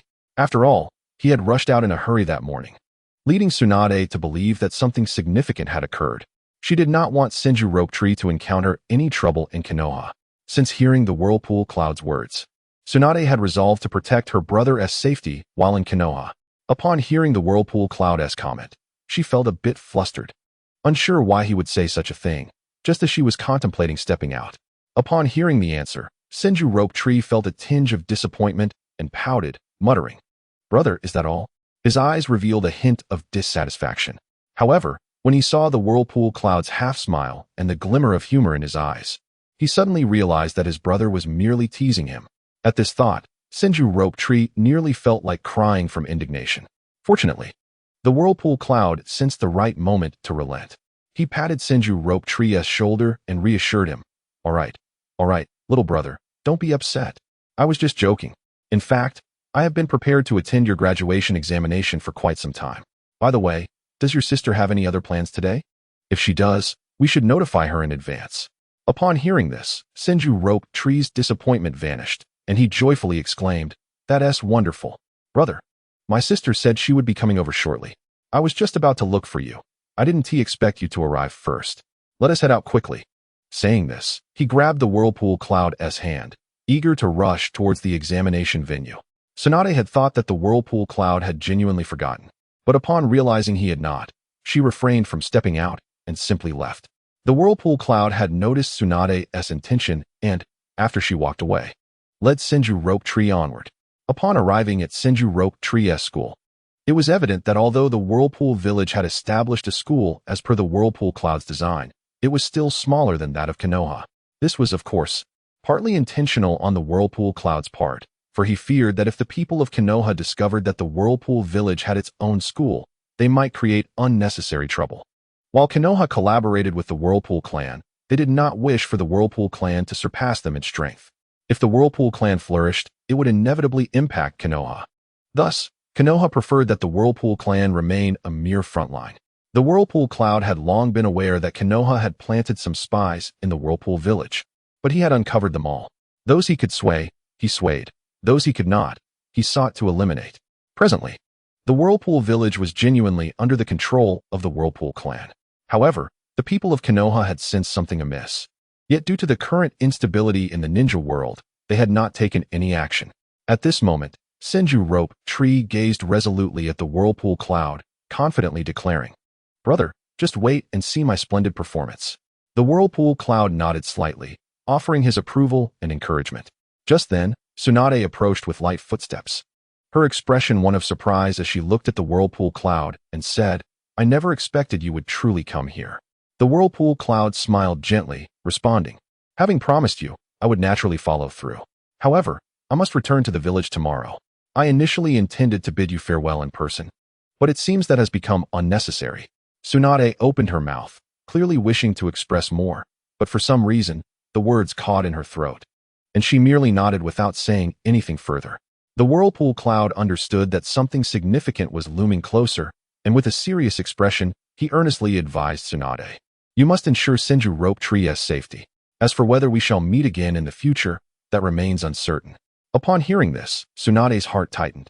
She wanted to inquire about the urgency and mystery surrounding the matter, but the words remained lodged in her throat, unable to be spoken. The Whirlpool Cloud was about to say more when the Hokage began to speak, marking a distinction between the present and the future. The children graduating now were required not only to demonstrate the most basic of 3 ninja techniques, but also to engage in battle with a lower-ranked ninja. Those who defeated their opponents, those who achieved a draw, and those who managed to endure for the duration of a single incense stick would all become lower-ranked ninjas. However, the teachers assigned would differ, and thus their growth would naturally diverge. Every student was determined to perform well, for this was pivotal to their future. Consequently, each put forth their utmost effort. Tsunade watched anxiously as Senju Rope Tree took the stage. After all, he was her only family. The Whirlpool Cloud, however, was less anxious. Knowing that Senju Rope Tree's strength was already close to that of a lower-ranked ninja from his training in the Whirlpool Village. After a year of training in Konoha, Senju Rope Tree had undoubtedly reached the level of an elite lower-ranked ninja, more than capable of handling an average lower-ranked opponent. Chapter 91. The Senju clan. Senju Rope Tree was eager to showcase his abilities in front of the Whirlpool Cloud, his idol. He aimed to defeat his opponent swiftly within the brief time allowed, thus winning this crucial match. True to form, leveraging his impressive skills and seamless teamwork, Senju Rope Tree successfully achieved his objective, finishing the battle with remarkable speed. Having studied in the Whirlpool Village for some time, combined with the formidable talents of the Senju clan, Senju Rope Tree approached the Whirlpool Cloud, his eyes sparkling with excitement as he proudly declared, "Brother, I am now a genuine lower-ranked ninja. Isn't that impressive?" Though he had not yet received his ninja headband, he was among the few who had successfully defeated a lower-ranked ninja, and thus there were no issues regarding his status. The Whirlpool Cloud smiled at his brother, gently patting his shoulder and praising, "You are truly remarkable, my brother. However, now that the competition has concluded, shall we not begin the class assignments?" The thousand-hand rope tree slightly shook its head and replied, The class division ceremony will likely take place tomorrow, brother. I fear I won't be able to see you off." The swirling cloud, still wearing a smile, consoled, "It's all right.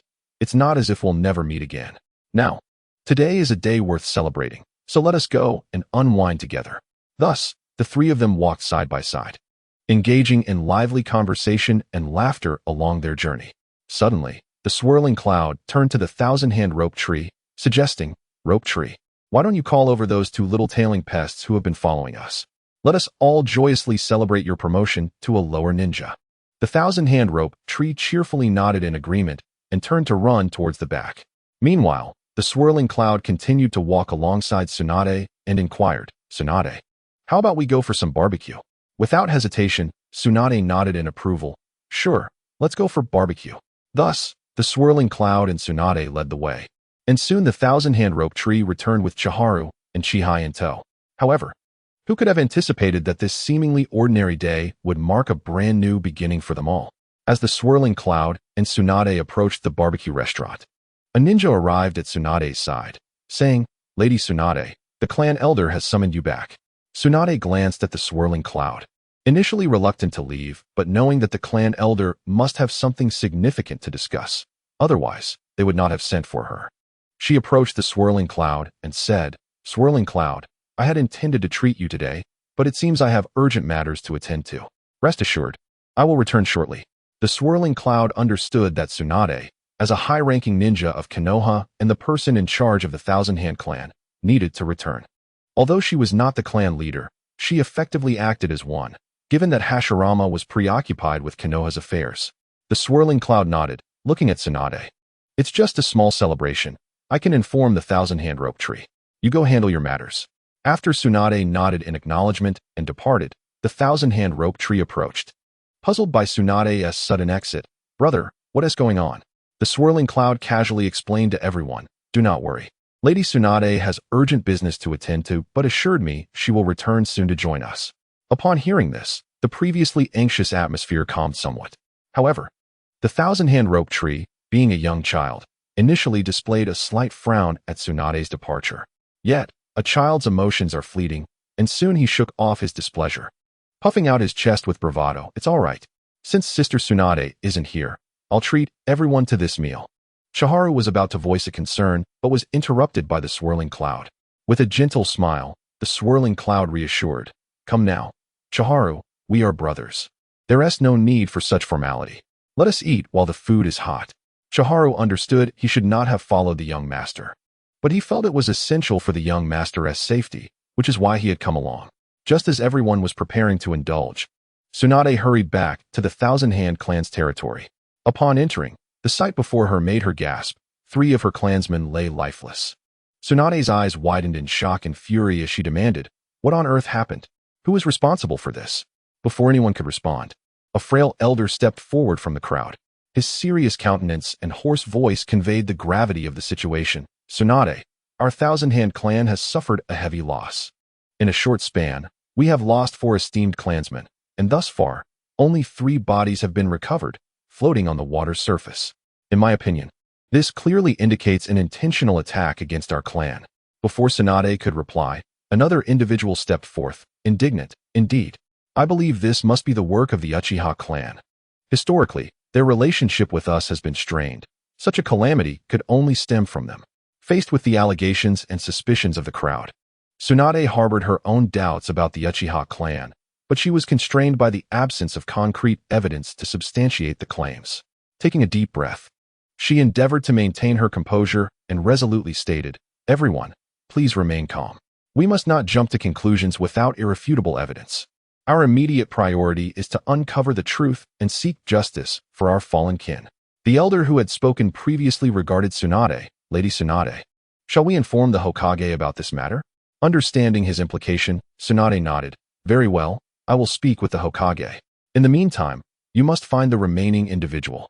Whether alive or dead, I demand to know who dares to lay a hand on my clan." The group dispersed to investigate, while Tsunade sealed the 3 bodies, contemplating who would dare attack the Thousand Hand clan and how they had perished, for that was the crux of the matter. Chapter 92. Investigations with a grave expression. Tsunade hurriedly sought out a mysterious figure responsible for investigating causes of death. She understood the significance of this matter and needed to ascertain whether these individuals had indeed fallen victim to the Uchiha clan. Although she had previously heard Swirling Cloud mention some related matters, a sliver of doubt lingered in her heart regarding the Uchiha clan. After all, this family had committed numerous acts that rendered them untrustworthy. As she recalled the brutal murder of Hashirama at the hands of Madara, a pang of anguish struck her heart. That event loomed over her like a heavy shadow, making it difficult for her to find peace. Tsunade bit her lip, vowing to uncover the truth. Addressing the investigator, she spoke with unwavering determination, "Thoroughly investigate this matter. We must ascertain whether the Uchiha clan is indeed responsible." Given the long-standing discord between the Uchiha and Thousand Hand clans, Tsunade's first suspicion naturally fell upon them. However, Tsunade was no fool. She knew many others in Konoha also had their eyes on the Thousand Hand clan, thus necessitating a thorough investigation. She could not act blindly, risking giving an opportunist the upper hand without confirming the Uchiha's involvement. After relaying her instructions, Tsunade glanced at the sky, realizing time was of the essence. Today was supposed to be a special day, and she still needed to celebrate with the Thousand Hand rope tree. She swiftly turned and departed, contemplating whether she should discuss this matter with Swirling Cloud upon their next meeting.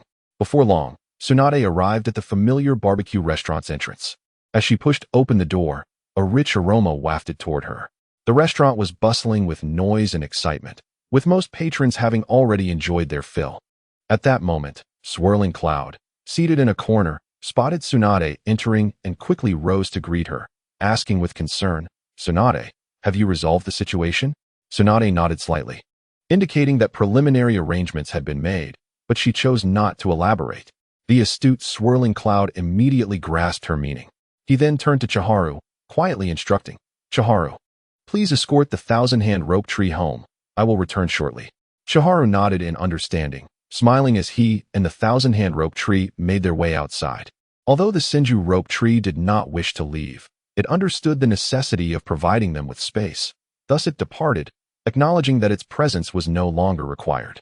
After they exited, Vortex Cloud turned to Tsunade and inquired, "Tsunade, is there something troubling you? Feel free to share. Perhaps I can offer some insight." Tsunade was at a loss for words, contemplating for a moment before gazing at Vortex Cloud. "During the recent match of Senju Rope Tree, 3 of my clansmen perished, and 1 has gone missing. The clan is profoundly distressed and is now bent on avenging against the Uchiha clan." Vortex Cloud regarded Tsunade, pondering whether the second Hokage was aware of this situation. Tsunade shook her head. "The Hokage is overwhelmed with numerous responsibilities daily. I intend to investigate this matter personally." Vortex Cloud's expression turned grave as he fixed his gaze on Tsunade. To be candid, this incident may not necessarily be the doing of the Uchiha clan. Presently, their primary focus is on genuinely integrating into our village and coexisting harmoniously. Vortex Cloud's assertion held merit, as Uchiha Fugaku had always strived for such harmony, albeit with less than favorable outcomes. Tsunade looked back at Vortex Cloud, her lips parted as if she wished to speak but hesitated. Yet, before she could voice her thoughts, Vortex Cloud, having discerned her intentions, interjected, "I surmise you wish to discuss matters concerning your grandfather, the first Hokage?" Taken aback, Tsunade had not anticipated Vortex Cloud's astute insight into her thoughts. After a brief moment of hesitation, she gently nodded in affirmation. Vortex Cloud then redirected the conversation towards the 2 most powerful clans in Konoha, the Uchiha and Senju clans. He paused momentarily, then continued his analysis. "Consider this. Under the shadow of these 2 formidable clans, how could anyone else possibly ascend to the position of Hokage?" Upon hearing this, Tsunade furrowed her brow, appearing to harbor a differing opinion. Yet, as she began to respond, Vortex Cloud interrupted her once more, his gaze unwavering on her. "In my view, this matter should be brought to the Hokage's attention. After all, the Hokage not only bears the title but also hails from the Senju clan." At this revelation, Tsunade finally understood Vortex Cloud's reasoning, realizing his ulterior motives. He recognized that only by plunging Senju Tobarama into turmoil, leaving him preoccupied with clan affairs, could Vortex Cloud secure greater opportunities for Vortex Village to thrive. After exchanging a few more words with Tsunade, Vortex Cloud escorted her home before returning.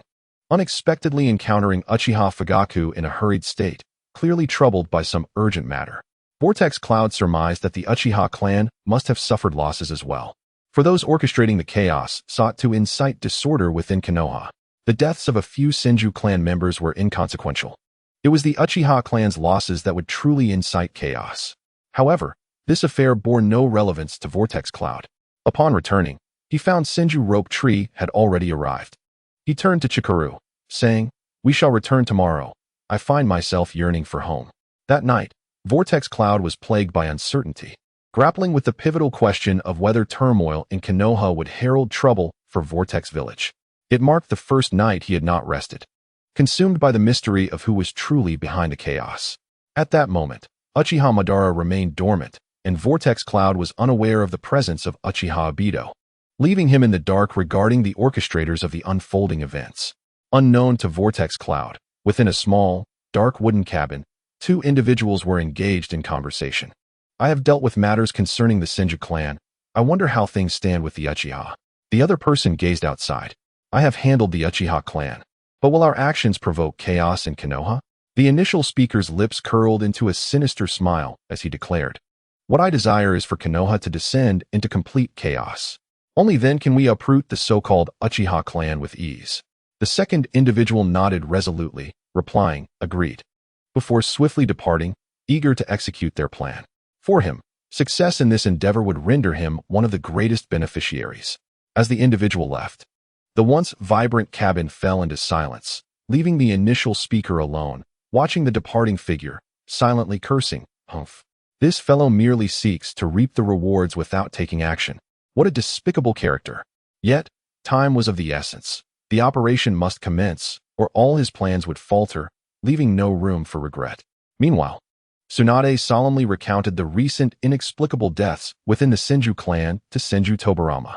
After listening intently, Tobarama furrowed his brow, contemplating the implications.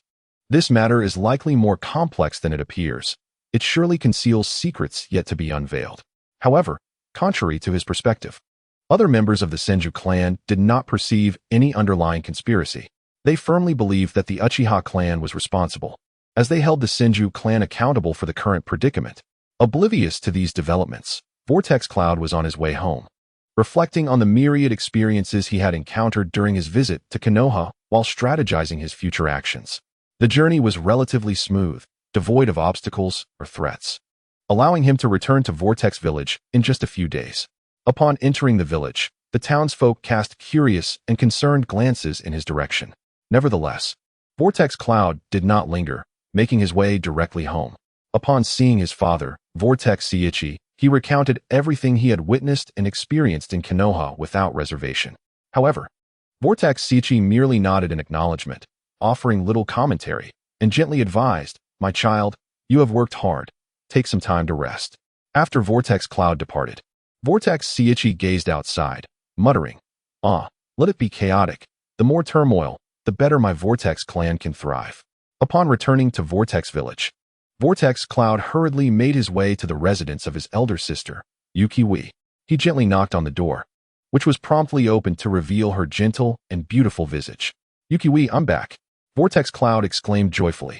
Yuki smiled softly, her eyes reflecting a myriad of complex emotions.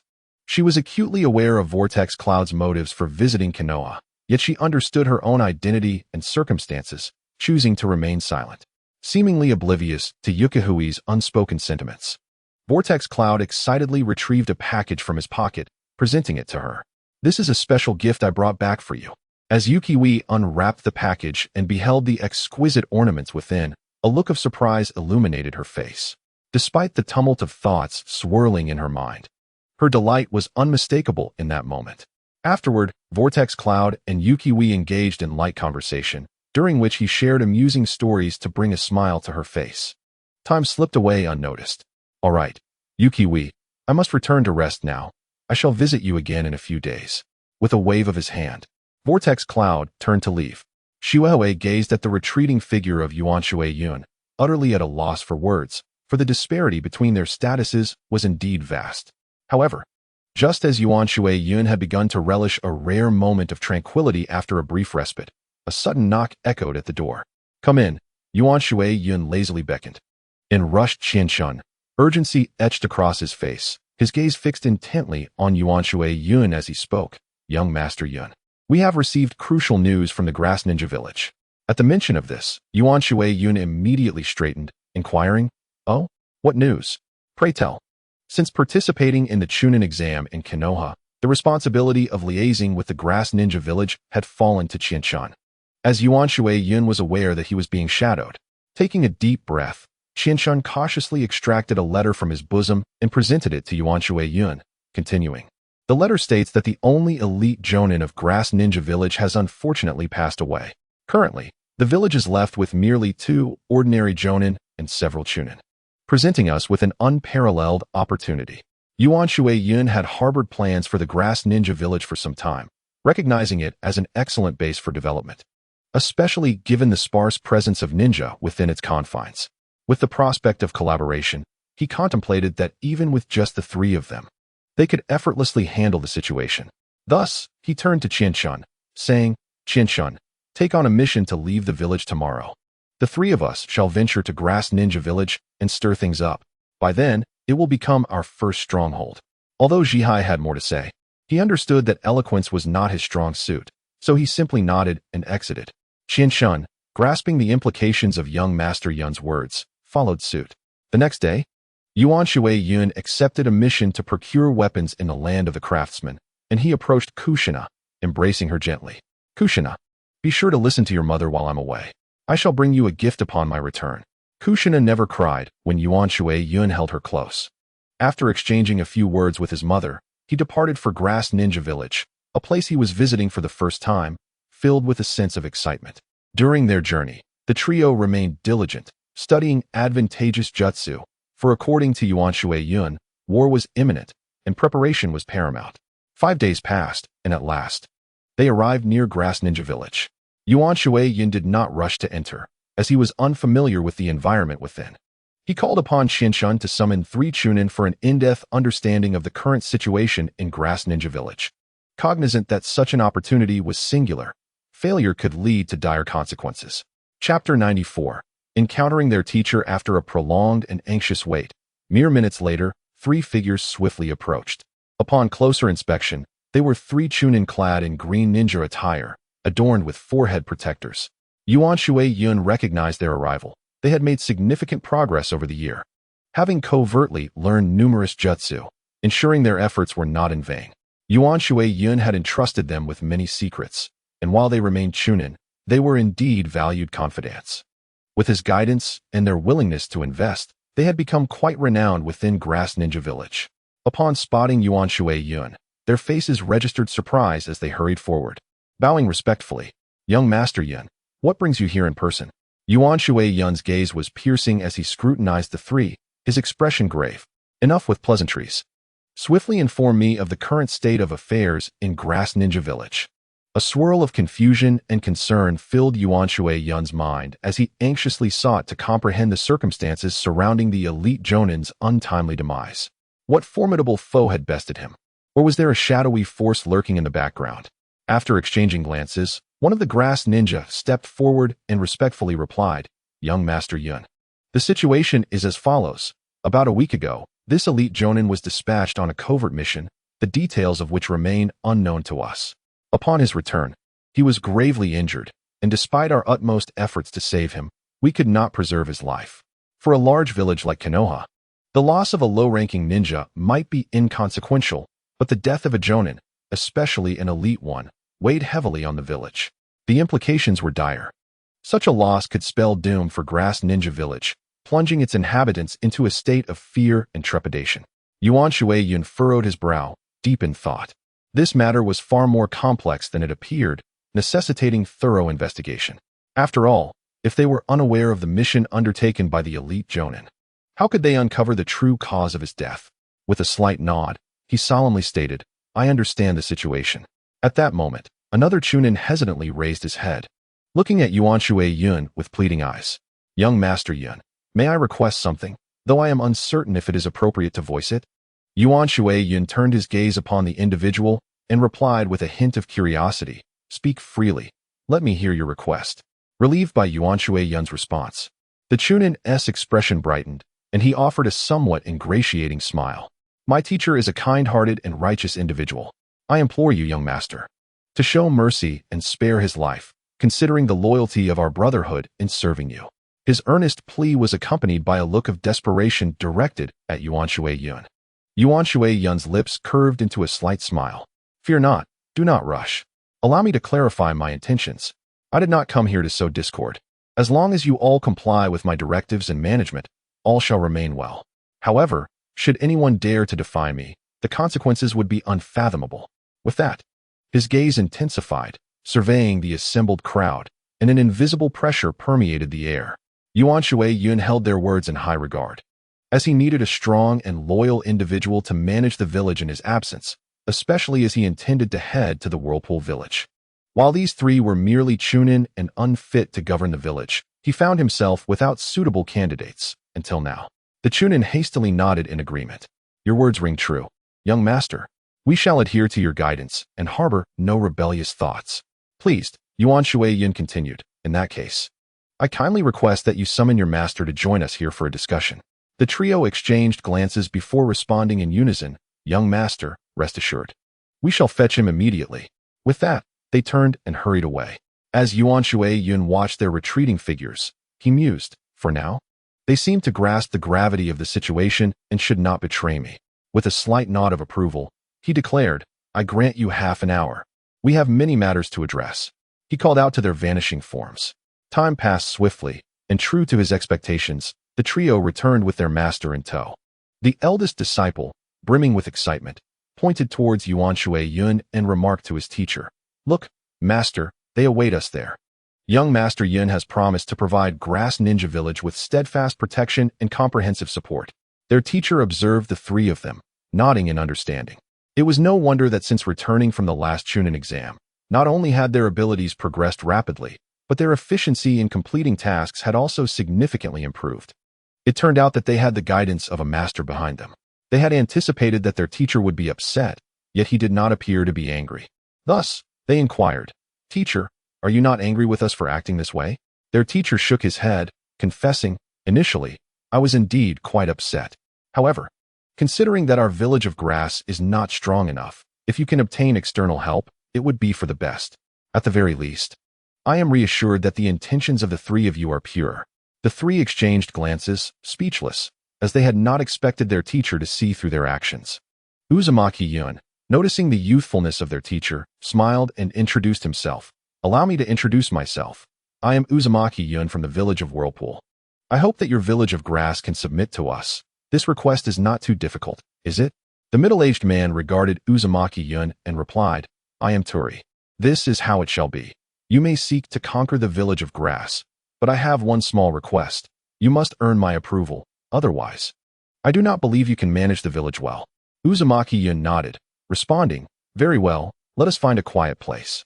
Chapter 95.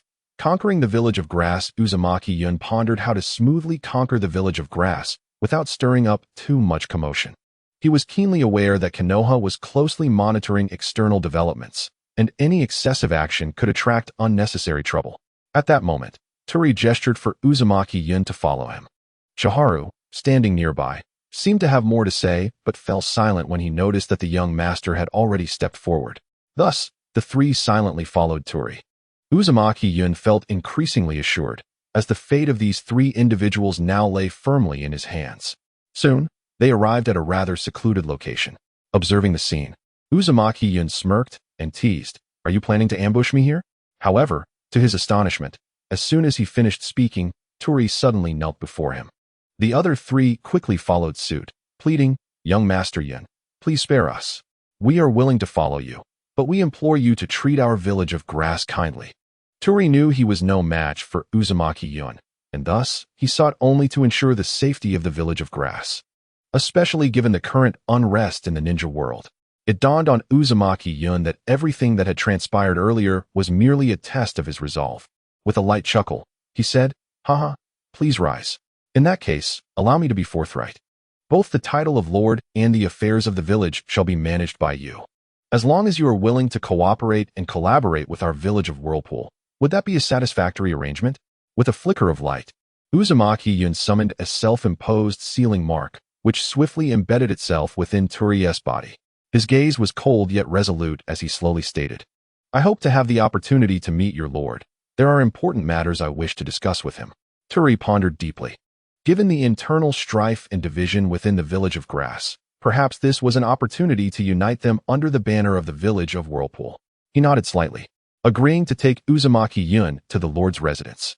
Upon arrival at the lord's estate, they found it eerily quiet, devoid of any ninja presence. Uzumaki Yun looked at Turi and remarked, Is this estate so deserted that there isn't a single ninja in sight? You aren't trying to set a trap for me, are you? Turi replied, Young Master Yun, I would never dare to set a trap for you. This was not entirely Turi's fault. The village of grass had few ninjas, and the lord, believing himself to be a chunin, had not established any defenses. Seeing the situation, a glint of cunning flashed in Uzumaki Yun's eyes.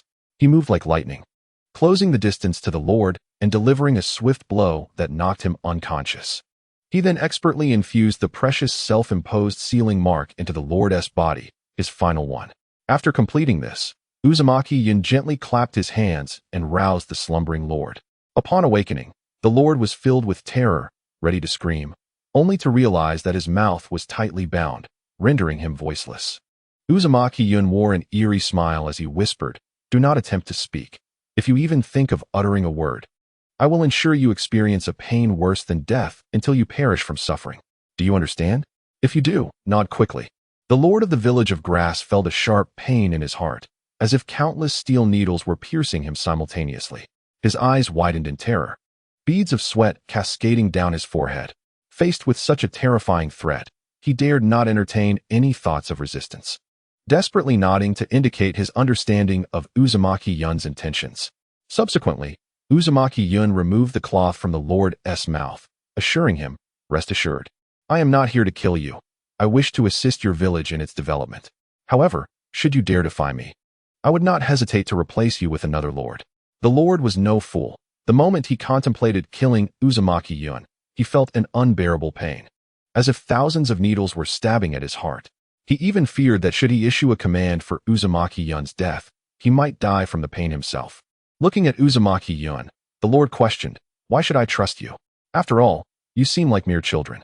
Uzumaki Yun anticipated their skepticism, but replied, "It is quite simple. Your life is in my hands. Should you disobey me, I would not mind your demise and appointing another lord in your place. I wonder if you would still doubt me then." The lord of the village of grass found himself at a loss for words, realizing the truth in Uzumaki Yun's assertion.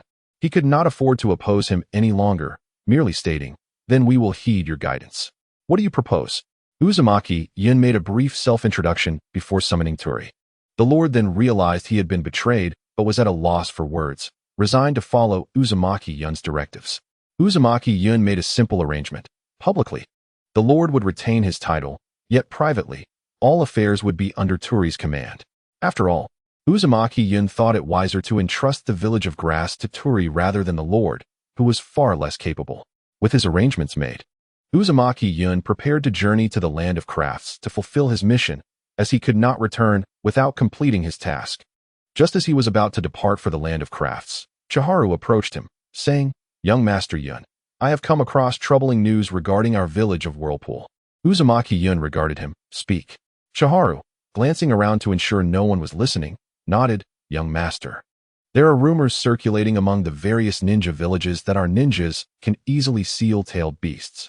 I do not know who has spread such information. Should we inform the clan leader?" Uzumaki Yun gazed at the sky.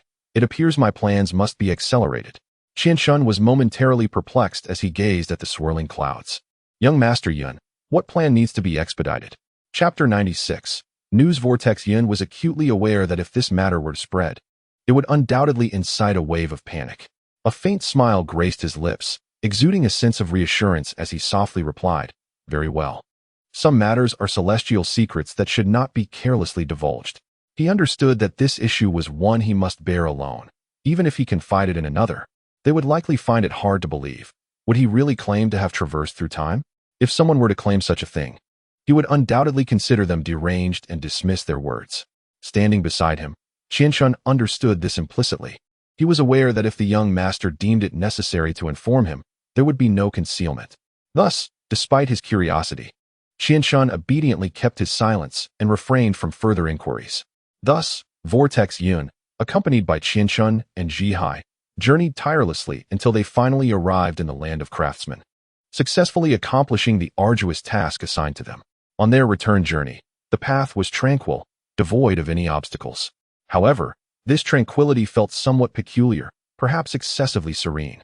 Vortex Yun harbored a lingering suspicion that someone was orchestrating events from behind the scenes, which fueled his eagerness to return, for he remained uncertain of the occurrences awaiting him. Upon re-entering Guoqiao village, he promptly instructed Qianshun and Jihai to report the results of their mission. He himself proceeded directly to the office of the clan leader, as a critically important matter awaited his disclosure. Vortex Yun approached the familiar door, raising his hand to gently knock, his voice steady and clear. "Father, it is Vortex Yun." From within, a voice responded, "Come in." Vortex Jingi was well aware of the circumstances outside. However, he was preoccupied with numerous pressing matters. Given the plethora of troubling news circulating, much of which was detrimental to Guoqiao village. Thus, he remained busy but held hope that his son might possess a solution. Upon receiving permission, Vortex Yun entered the room, where he found Vortex Jingyi seated at his desk, his gaze fixed intently on the door. As Vortex Yun stepped inside, Vortex Jingyi inquired, "Yun, how did your mission in the land of craftsmen progress?" Vortex Yun respectfully nodded, meeting his father's gaze as he replied, "Father, all has gone relatively smoothly. However," he paused momentarily before continuing, "during my recent travels, I happened upon some unfavorable rumors regarding our Guoqiao village. I wonder if you have heard of them as well." Vortex Jingyi regarded Vortex Yun with calm eyes, softly asking, "Oh, what sort of rumors are we discussing? Please elaborate." Vortex Yun lifted his gaze to meet his father's, pondering whether he was truly unaware of the situation. Taking a deep breath, he slowly articulated, "Father, there are whispers that our Vortex clan possesses an innate talent for ceiling-tailed beasts. Moreover," he paused again, gauging his father's reaction.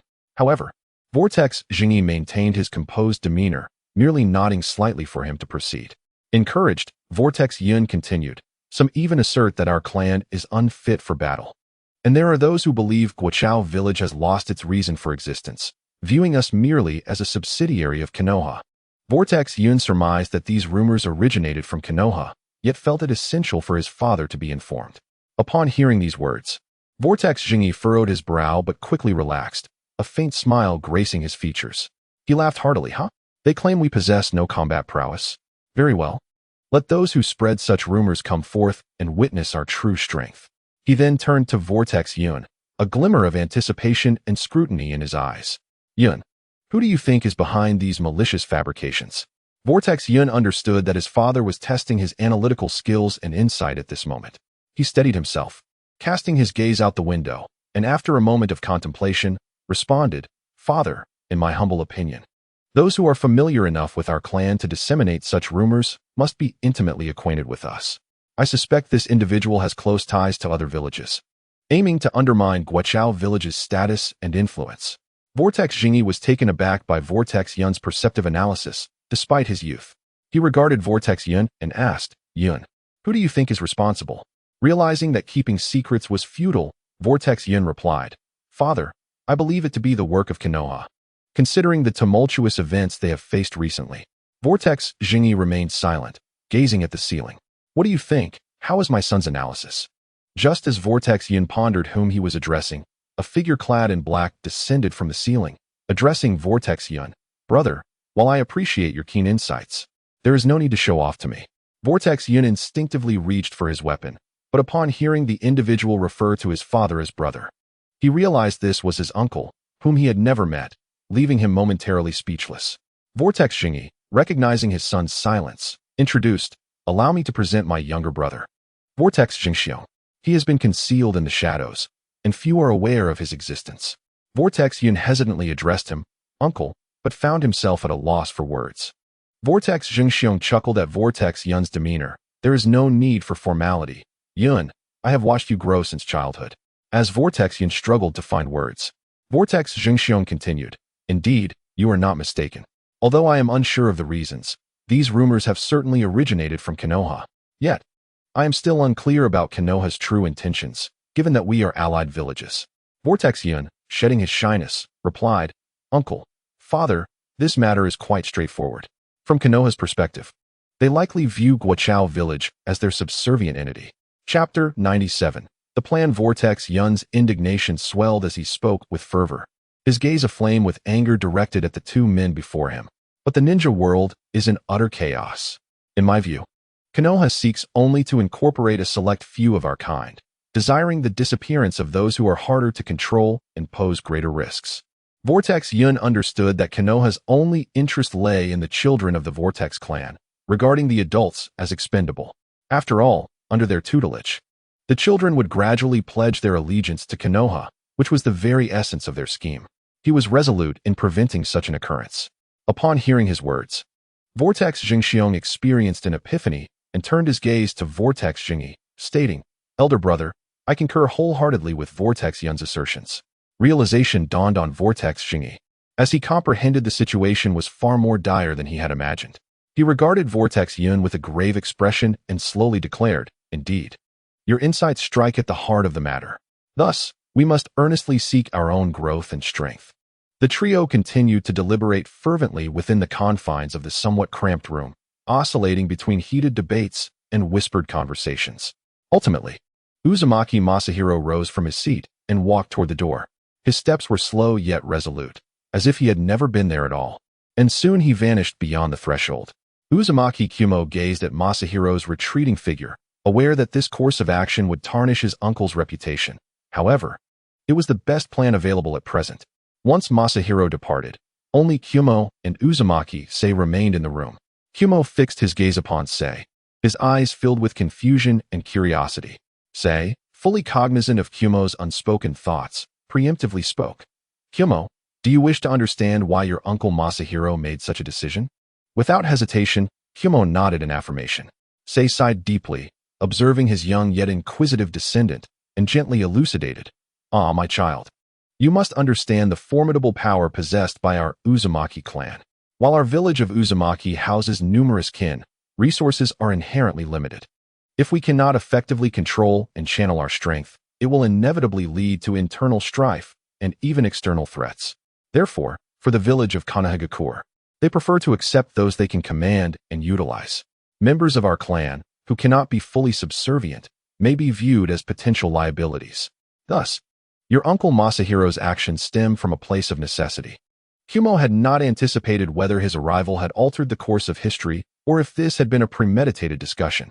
Sei recognized that Kumo needed time to process this information, and thus he refrained from further comment. Sei regarded Kumo with a sense of gravity. After all, Kumo was still but a child, yet the weight of the clan's burdens would soon rest upon his shoulders. Suddenly, Kumo appeared as if struck by a bolt of lightning, a crucial thought racing into his mind. He exclaimed, "Father, how goes your research on the mysterious stone I brought back last time?" His gaze was filled with eager anticipation as he looked at Sei. Sei slightly turned his head, directing his attention to Kumo, and replied slowly, "My dear Kumo, through our relentless efforts and in-depth investigation, we have come to understand that this stone possesses a remarkable power. It can enable an ordinary person to unleash strength equivalent to that of a genin, and a genin using this stone may exhibit abilities on the level of a chunin." Upon hearing this news, Kumo could not contain his delight and exuberantly exclaimed, "Wow, this means we could potentially cultivate a plethora of jonin-level warriors." He became increasingly animated, envisioning a village filled with formidable experts, commanding respect far and wide. However, Sei gently shook his head, dousing Kumo's fervent enthusiasm with a splash of cold water. "Kumo, do not indulge in overly optimistic fantasies. In truth, this stone holds no benefit for jonin, even though slightly disheartened."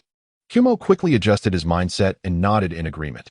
"Even if it only elevates us to chunin level, at that point, with an increased number of chunin, we could launch a collective assault, and even the most powerful jonin would likely find it arduous to cope." A confident smile returned to his face. At that moment, Sei gazed intently at Kumo and earnestly inquired, "Kumo, I know that the village of Kusagakur is now firmly under your control, but can you truly ensure its absolute security? This matter is of great significance and allows no room for error." Kumo initially wondered how his father was privy to this information, but upon recalling his uncle Masahiro's elusive nature, he swiftly comprehended that this information must have come from him. Without hesitation, Kumo nodded, his gaze resolute as he responded, "Father, rest assured, Kusagakur is entirely within my effective jurisdiction and there will be no issues." As he paused for a moment, he fixed his gaze on Sei, awaiting further instructions. Sei regarded Kumo. "Although I am uncertain how you have gained control over Kusagakur, it is time for our plan to commence." Kumo nodded, looking at his father. "Father, you need not worry. I will instruct Chiharu to head to Kusagakur immediately to oversee the completion of that task. When it is done, it will be a paradise concealed from all." Sei felt a sense of trust in his son, yet anxiety lingered. He looked at Kumo. "Kumo, news from Konoha has emerged. I believe it is best for you to send Chiharu to Kusagakur without delay. As for matters concerning Uzumaki village, we must deliberate slowly." Kumo nodded, recognizing the urgency of the situation, and he had heard that Konoha was also in a state of turmoil. Sei nodded in acknowledgement, and Kumo departed, directly seeking out Chiharu. "Chiharu, you are to go to Kusagakur immediately. Remember, this matter must only be known to you, Zihai, and the three of you. As for others, you know what to do." Chiharu initially wished to say something, but Zihai nodded, Young master, rest assured, we will handle this promptly. Chapter 98. Turmoil in Konoha. Uzumaki Kumo understood that such actions were not the most prudent, yet for the safety of his kin, he had no alternative. Presently, he was wholly absorbed in examining the detailed map in his hands, his gaze ultimately settling upon the open expanse behind Kusagakure. He mused to himself, if a formidable barrier could be established in this location, it would surely safeguard our clan members. Kumo was aware that Konoha sought the lives of all Uzumaki clan members, as well as their jutsu. Thus, he understood that in this situation, it was impossible to protect everyone.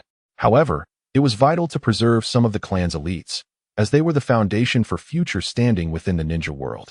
As for the notion of saving the entire clan, Kumo had contemplated every possible strategy, but had yet to conceive a viable plan. He racked his brain, endeavoring to think of ways to protect even a single clan member, yet he found himself at a loss. Meanwhile, far away in Konoha, a tumultuous scene unfolded, filled with the clamor of voices. It turned out that the leader of the Senju clan had successfully located both Tsunade and Senju Rope Tree. It is worth noting that in recent days, Rope Tree's research into wood release techniques had made remarkable strides, yet this progress had remained hidden from public view. Upon seeing the clan leader before him, Rope Tree felt a sudden tension in his chest and hurriedly inquired, "Leader, your haste suggests that something monumental has transpired?" The leader initially shifted his gaze to Tsunade, recognizing that her recent focus on training had prevented her from informing him of the details, and he subtly nodded in understanding. Then, he turned his serious expression back to Rope Tree and said, "Rope Tree, there are matters you may not yet be aware of. Our Senju clan has inexplicably suffered several losses of life in recent days. However, thus far, the identity of the assailant remains a mystery." Tsunade had initially wished to keep this matter from Rope Tree, but it was now evident that it could not be concealed any longer, and she had no choice but to disclose all the circumstances to him. Rope Tree stared at Tsunade in shock, his lips trembling as he asked, "Sister, is this truly happening?" Tsunade, her expression grave, nodded and replied, "Indeed, the leader has begun to suspect that the Uchiha clan may be involved. Yet Uzumaki Kumo firmly asserts that this matter has no connection to them." Rope Tree furrowed his brow, his hands instinctively clenching into fists, and he resolutely declared to Tsunade, "Sister, I believe in my brother's judgment. In my view, this incident could not possibly be the work of the Uchiha clan." The thousand-handed Rope Tree harbored a profound trust in Vortex Cloud, for their bond had weathered numerous tempests. At that moment, hurried footsteps echoed, and a clan member rushed into the room, visibly agitated. He addressed the clan leader of the Thousand Hands with urgency. "Leader, it is dire. Another member of our clan has met with a tragic fate today, their body discarded by the riverside. How shall we address this matter?" Upon hearing this, the leader's expression darkened as he cast a cold glance at the clan member and sternly commanded, "Immediately summon all clan members for an assembly. Inform them that I have significant matters to discuss. There must be no errors. Go swiftly." The clan member nodded hastily and departed. Seeing this, Tsunade, filled with concern, looked towards the leader and inquired, "Leader, why the sudden assembly of the clan?" The leader sighed lightly, shaking his head in resignation, and explained, "Tsunade, I am aware that this incident may not have been instigated by the Uchiha clan. However, in light of such a grievous situation, if we take no action, it could leave our clansmen feeling despondent." Startled, Tsunade grasped the gravity of the situation as she watched the leader rush out, his figure swiftly disappearing from view. She understood that the leader's intent was to reassure the members of the Thousand Hands clan, as they were undoubtedly seething with anger. Beside her, the thousand-handed Rope Tree immediately prepared to follow. In his eyes, the Uchiha clan was utterly reprehensible, deserving of their fate. He had long believed that his beloved grandfather had fallen victim to Uchiha Madara's hand. At this moment, the flames of vengeance blazed fiercely within him, propelling him recklessly toward the adversary. Although Vortex Cloud had asserted that this incident bore no relation to the Uchiha clan, he felt that the presence of the Uchiha in Konoha was unwarranted. After all, the Uchiha clan had always been a source of calamity in Konoha. Thus, it seemed an opportune moment to eliminate them. The thousand-handed Rope Tree was filled with unwavering confidence in his current abilities, having recently mastered several wood release techniques. Yet, Tsunade stood as a formidable barrier before him, extending her hand to halt his advance, her gaze resolute and grave as she stated, Rope Tree, you absolutely must not go. The thousand-handed Rope Tree's eyes widened in desperation as he pleaded, Sister, as a member of the Thousand Hands clan, how can I stand idly by? Why may I not accompany you? Tsunade gazed at him intently, and, with a steady yet unyielding tone, explained, Rope Tree, you bear a heavy responsibility. It is imperative that you hasten to the Hokage building to seek out Lord Hokage. Should a conflict erupt between the Thousand Hands and Uchiha clans, it would be detrimental to the long-term welfare of Konoha. We must consider the greater good and refrain from acting on impulse. Upon hearing her words, the urgency in the thousand-handed Rope Tree's steps faltered. Though his heart brimmed with rage, he recognized the wisdom in his sister's counsel. After a brief internal struggle, he nodded in agreement and turned to race toward the Hokage building. Seeing him depart, Tsunade felt a slight relief but remained anxious, fearing that a violent confrontation might indeed unfold. Thus, she followed closely behind the members of the Thousand Hands clan, all heading toward the Uchiha's domain. On their path, the Thousand Hands clan moved with a fierce momentum, akin to a surging torrent, advancing towards the Uchiha clan. The Uchiha clan members had received word of the Thousand Hands approach, and Uchiha Fugaku had not anticipated such impulsiveness from them. Chapter 99. Confrontation. Uchiha Fugaku was inundated with the words Vortex Cloud had spoken before departing, a wave of unease washing over him. He hurried toward the leader's residence, his heart racing with anxiety. The Uchiha clan's position in Konoha was already precarious. A confrontation with the Thousand Hands clan would be untenable. Would they then be forced to seek another place to reside? This notion stirred within him, largely influenced by his conversations with Vortex Cloud, as he mused whether a visit to Vortex Village might yield different experiences. Upon reaching the leader's door, he paused, hearing a cacophony of chaos from within. Uchiha Fugaku halted, straining to listen. Inside, a voice cried out, Leader, it is grave. The Thousand Hands clan approaches us with great ferocity. The tone was rife with panic and fear. The leader furrowed his brow, glancing at the messenger, and commanded, Speak slowly. Do not panic. Clarify the situation for me. Why have the Thousand Hands come upon us so suddenly? Taking a deep breath to steady himself, the clan member recounted what he had heard. Leader, reliable sources indicate that the Thousand Hands harbor suspicions regarding those deaths. They come with a great force, and their intentions may be ill. He suggested, in my view, we should summon all clan members at once to prepare for any potential crisis. Just as the leader was about to respond, Uchiha Fugaku burst through the door, striding into the room and proclaiming, Leader, we must not act in haste. Recalling Vortex Cloud's words, Uchiha Fugaku sensed that there were hidden motives at play. The leader turned to him, a glimmer of confusion in his eyes, and asked, Fugaku, what do you mean? Speak. Uchiha Fugaku, his gaze firm, addressed the superior shinobi with a serious tone. For now, we must maintain our position, until I give explicit instructions. No one is to act rashly or impulsively, understood? The shinobi glanced at the leader, who gave a slight nod of agreement, before responding respectfully, Yes. I shall obey your orders. The Uchiha leader furrowed his brow, his eyes fixed anxiously on Fugaku, asking, Fugaku, what do you suggest we do in this situation? We cannot simply stand by while the detestable Thousand Hands clan bullies us. This leader was well aware of Fugaku's exceptional intellect, having relied on him for many significant matters within the clan. Although Fugaku's heart seethed with anger, he suppressed his fury and calmly addressed the leader. This situation is far from simple. I believe someone is covertly instigating discord between the Uchiha and Thousand Hands clans. The leader nodded thoughtfully, acknowledging, indeed. But now that the Thousand Hands are at our doorstep, do you have any strategies? The Uchiha leader was solely focused on demonstrating the strength of the Uchiha clan to the people of Konoha. Fugaku inhaled deeply, his gaze unwavering as he looked at the leader and said, Leader, allow me to handle this matter. What do you think? The leader nodded slightly, his eyes reflecting trust in Fugaku, responding, Very well, I shall rely on you. With the leader's consent, Uchiha Fugaku turned to leave, his steps steady, accompanied by only a few guards. After all, this outing was not meant to spark a fierce battle with the Thousand Hands. However, as Fugaku stepped outside, he was taken aback to find the Thousand Hands clan had already surrounded the Uchiha clan. The leader among them, brimming with arrogance, shouted, Quickly summon your clan leader to appear. Uchiha Fugaku stepped forward slowly, his resolute figure standing tall under the sunlight, with arms crossed and an expression devoid of emotion. He fixed his gaze upon the members of the Senju clan and spoke in a clear voice. Senju clan leader, if there are matters to discuss, please state them plainly. Our clan leader is currently in need of rest due to injuries. Upon hearing this, the members of the Senju clan turned their attention towards Uchiha Fugaku.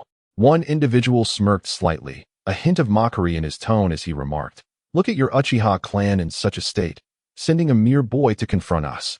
How pitiful." Another chimed in, "Indeed. In the past, your Uchiha clan was so formidable." Faced with the scorn of the Senju clan, the Uchiha representatives felt a surge of anger. However, they held their tempers in check, knowing that the young clan leader, Uchiha Fugaku, had yet to respond. Despite the fury brewing within him, Uchiha Fugaku took a deep breath, striving to maintain his composure. He locked his eyes on the members of the Senju clan and spoke solemnly. "May I inquire as to the purpose of your visit today?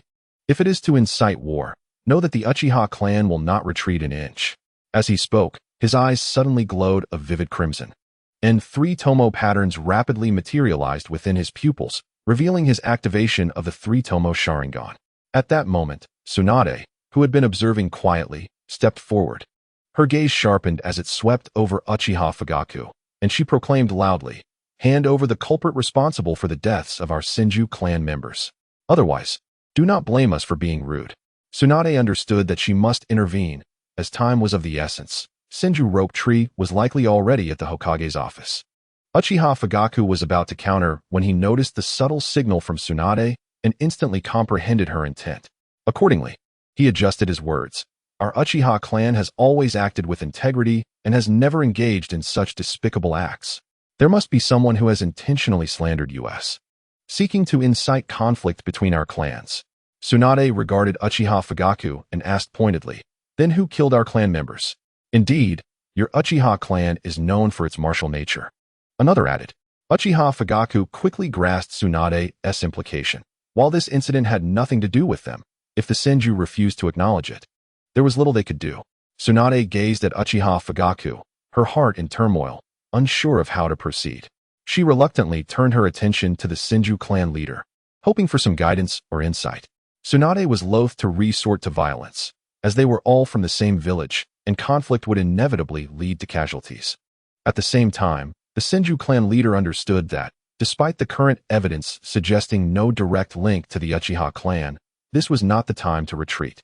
Tsunade was acutely aware that if action was not taken soon, the situation would spiral further out of control. Gritting her teeth, she shot a fierce glare at Uchiha Fugaku and declared loudly, "Humph. I suggest you focus on yourself. I refuse to believe I cannot handle you." As her words fell, she readied herself for battle, her aura intensifying with each passing moment. Understanding that the time for confrontation had come, Uchiha Fugaku would not back down. He recognized that conflict was unavoidable today, and with a swift hand sign, he shouted, "Fire style, fireball jutsu." In an instant, a massive fireball hurtled towards Tsunade, its flames illuminating half the sky. However, just as Tsunade prepared to unleash her own jutsu in defense, a deep voice rang out. "Wood style, wood wall." Countless sturdy trees erupted from the ground, forming an impenetrable green barrier in front of Tsunade. Startled, Tsunade turned to see Senju Rope Tree standing nearby, solemnly controlling the trees. Her frustration boiled over, and she marched up to Rope Tree, demanding angrily, "Rope Tree, what in the world are you doing?" Tsunade had not anticipated that Rope Tree would reveal his wood-style abilities at such a critical moment, which could spell disaster. She contemplated whether she should consult Uzumaki Naruto about how to proceed. Meanwhile, Uchiha Fugaku temporarily halted his assault, feeling a twinge of anxiety upon noticing the formidable Senju Tobirama following closely behind Rope Tree. Tobirama himself was taken aback. He had merely come to assess the situation and had not expected to witness Rope Tree utilizing wood-style techniques. For a moment, he forgot his purpose. Staring in astonishment at Rope Tree, "You can use wood style?" Rope Tree was filled with regret, realizing he had acted too hastily, failing to allow Tsunade the chance to speak. At that moment, Tobirama, too, was momentarily stunned into silence by the revelation. His eyes fixed intently on Rope Tree, he questioned, "When did you learn wood style?" Just then, Tsunade quickly moved to stand before Tobirama, her expression grave as she stated, "Lord Hokage, the Senju clan and Uchiha clan are currently at an impasse ahead. How should we address this situation?" Tsunade considered how best to navigate this terrifying predicament. Upon hearing her words, Tobarama awoke to the gravity of the situation. He worked to calm his tumultuous emotions and swiftly approached the gathered Senju members. Raising his voice, "Is there anyone among you who can explain exactly what has transpired?" Tsunade followed closely behind, her tone filled with righteous anger as she reported to Tobarama, "Lord Hokage, 4 members of our Senju clan have tragically lost their lives. All at the hands of the Uchiha clan."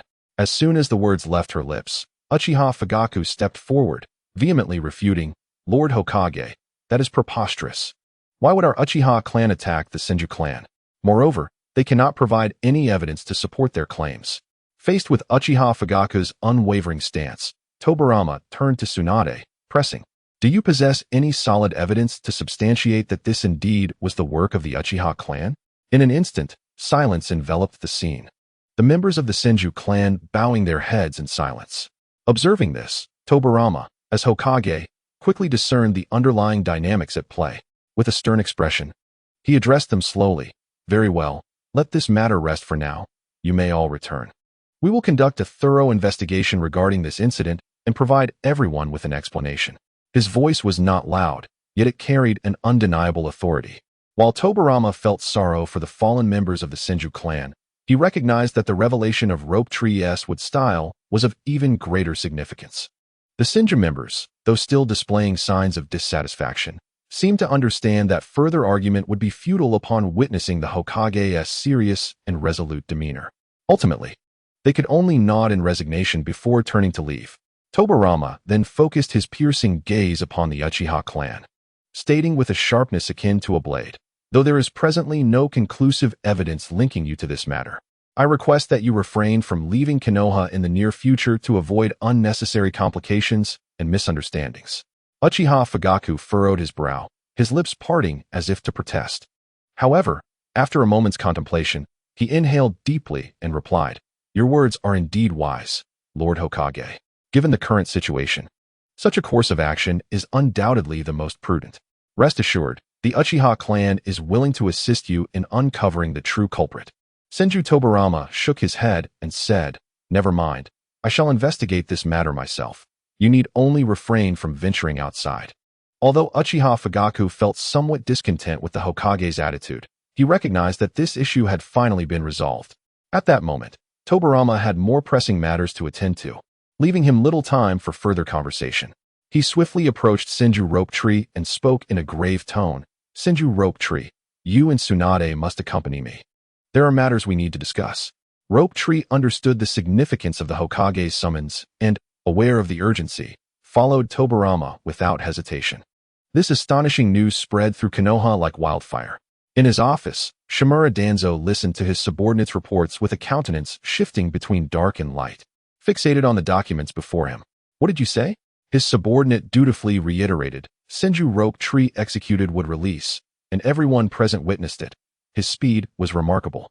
Chapter 101. The confrontation between Senju Rope Tree and Senju Tobarama Danzo had intended to summon reinforcements, but at that moment, a thought flashed through his mind, causing the corners of his mouth to curve into a sly smile. "Very well, there is no need to rush. Let the news spread gradually." He understood that this revelation was even more formidable than the Uzumaki clan's ability to seal-tailed beasts, for in this world, no one dared to challenge Senju Hashirama. After all, Hashirama had once kept tailed beasts as pets. Otherwise, why would other villages possess them? Thus, the present populace not only feared Hashirama, but also the terrifying would-release technique. Just as one of his subordinates prepared to depart and execute the orders, Danzo suddenly called him back. "Remember, when the news spreads, we must assert that Senju Rope Tree possesses strength comparable to the first Hokage. Do you understand?" Although the subordinate found this request perplexing, he nodded in compliance, promising to carry out the orders without fail before hastily exiting the room. Danzo watched his subordinate leave, chuckling to himself, "It seems we need not act. Soon, the excitement will unfold." In the shadows stood a figure who, if Uzumaki Yun were present, would undoubtedly recognize as the one who had clashed with him earlier. "Should I eliminate this troublemaker, Senju Rope Tree? I assure you, it would only add to the commotion." Danzo shook his head. "No, there is no need for you to intervene. Others will take care of it, and soon, Senju Rope Tree will face the consequences. The cloaked figure remained silent, aware that no one could impede his intentions. Although Tobarama was formidable, escaping him would be a simple matter.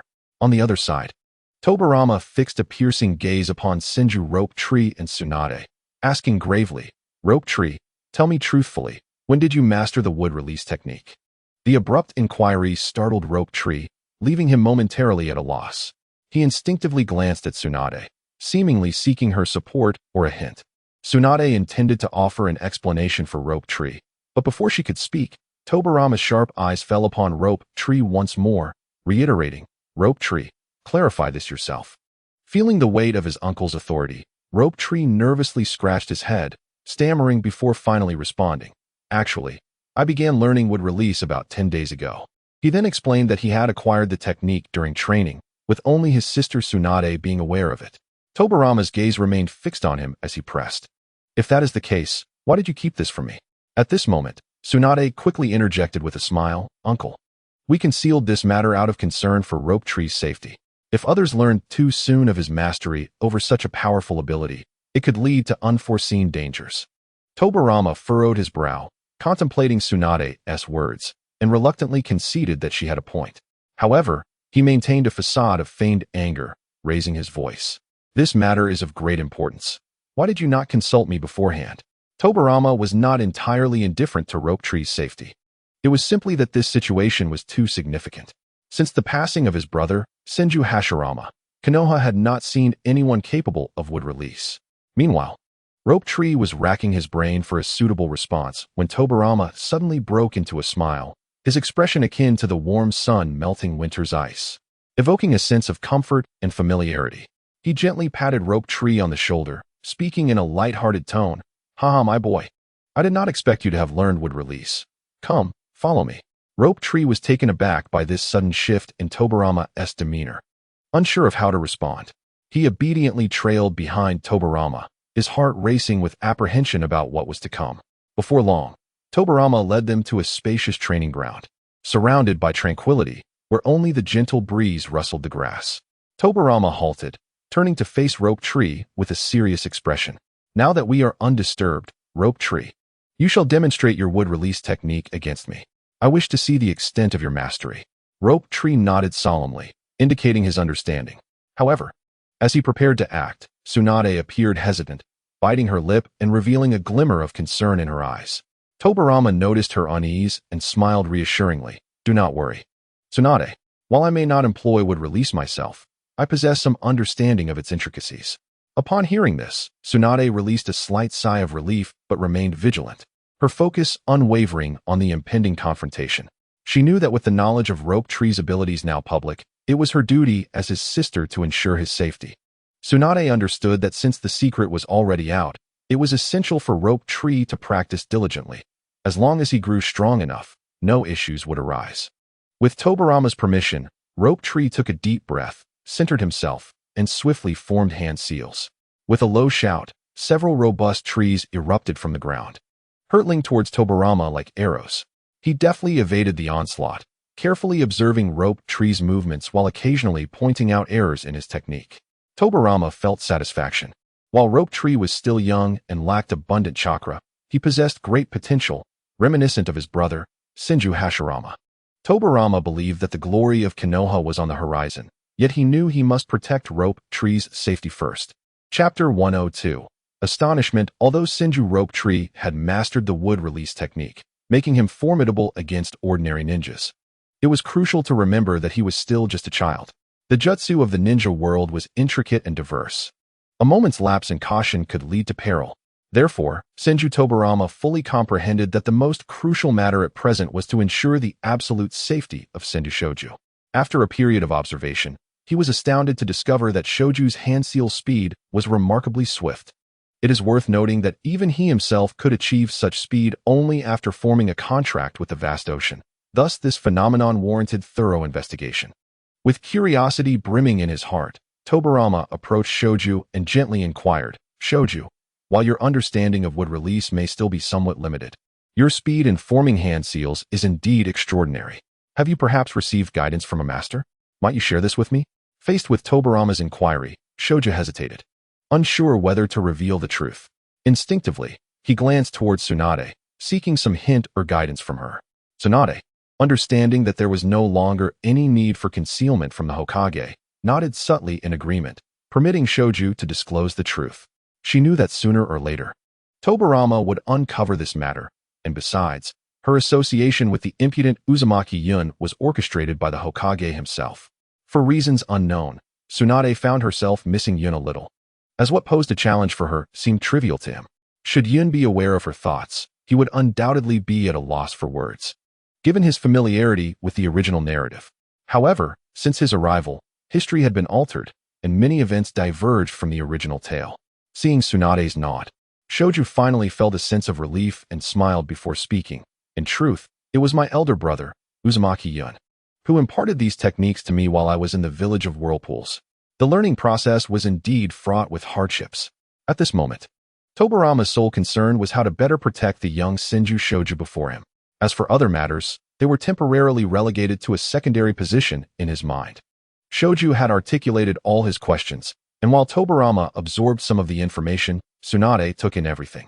Tsunade felt a deep gratitude towards Uzumaki Yun, for it was evident that he treated Shoju with the care of an elder brother. After gently questioning Shoju with a series of inquiries, Tobarama softly remarked, "My child, you must be tired today. Return and rest early." Shoju obediently nodded and turned to leave with his sister, Tsunade. Once they had departed, Tobarama's expression became serious as he hurriedly walked towards a somewhat concealed office. Upon entering, he found several individuals clad in black attire, their faces obscured by masks. These were members of the Anbu whom Tobarama had meticulously trained. They were solely beholden to him, exhibiting unwavering loyalty and reliability. Tobarama stood firm, his piercing gaze sweeping over the assembled figures as he spoke in a grave tone. "Gentlemen, I have summoned you today to assign you a mission of paramount importance. From this moment forth, your singular task is to ensure the personal safety of Senju Shoju. Should anyone dare to bring harm upon him, you are to eliminate them without seeking permission and report back to me afterward." As soon as he finished speaking, the assembled members responded in unison, "Understood." They promptly rose and exited the room with unwavering determination. Tobarama was acutely aware that the resurgence of wood release would undoubtedly attract numerous covetous eyes. However, with this trained cadre of Anbu safeguarding Shoju, he felt somewhat reassured. As anticipated, news of Shoju's mastery over wood release spread like wildfire throughout Konoha. The entire village was abuzz with excitement. Within the Nara clan's residence, the leaders of the Yamanaka and Akimichi clans hastily converged. The Akimichi clan leader, his face a mask of disbelief, turned to the others and trembled as he asked, "Is what you just said true? That little rascal, Senju Shoju, has genuinely learned the legendary wood release technique?"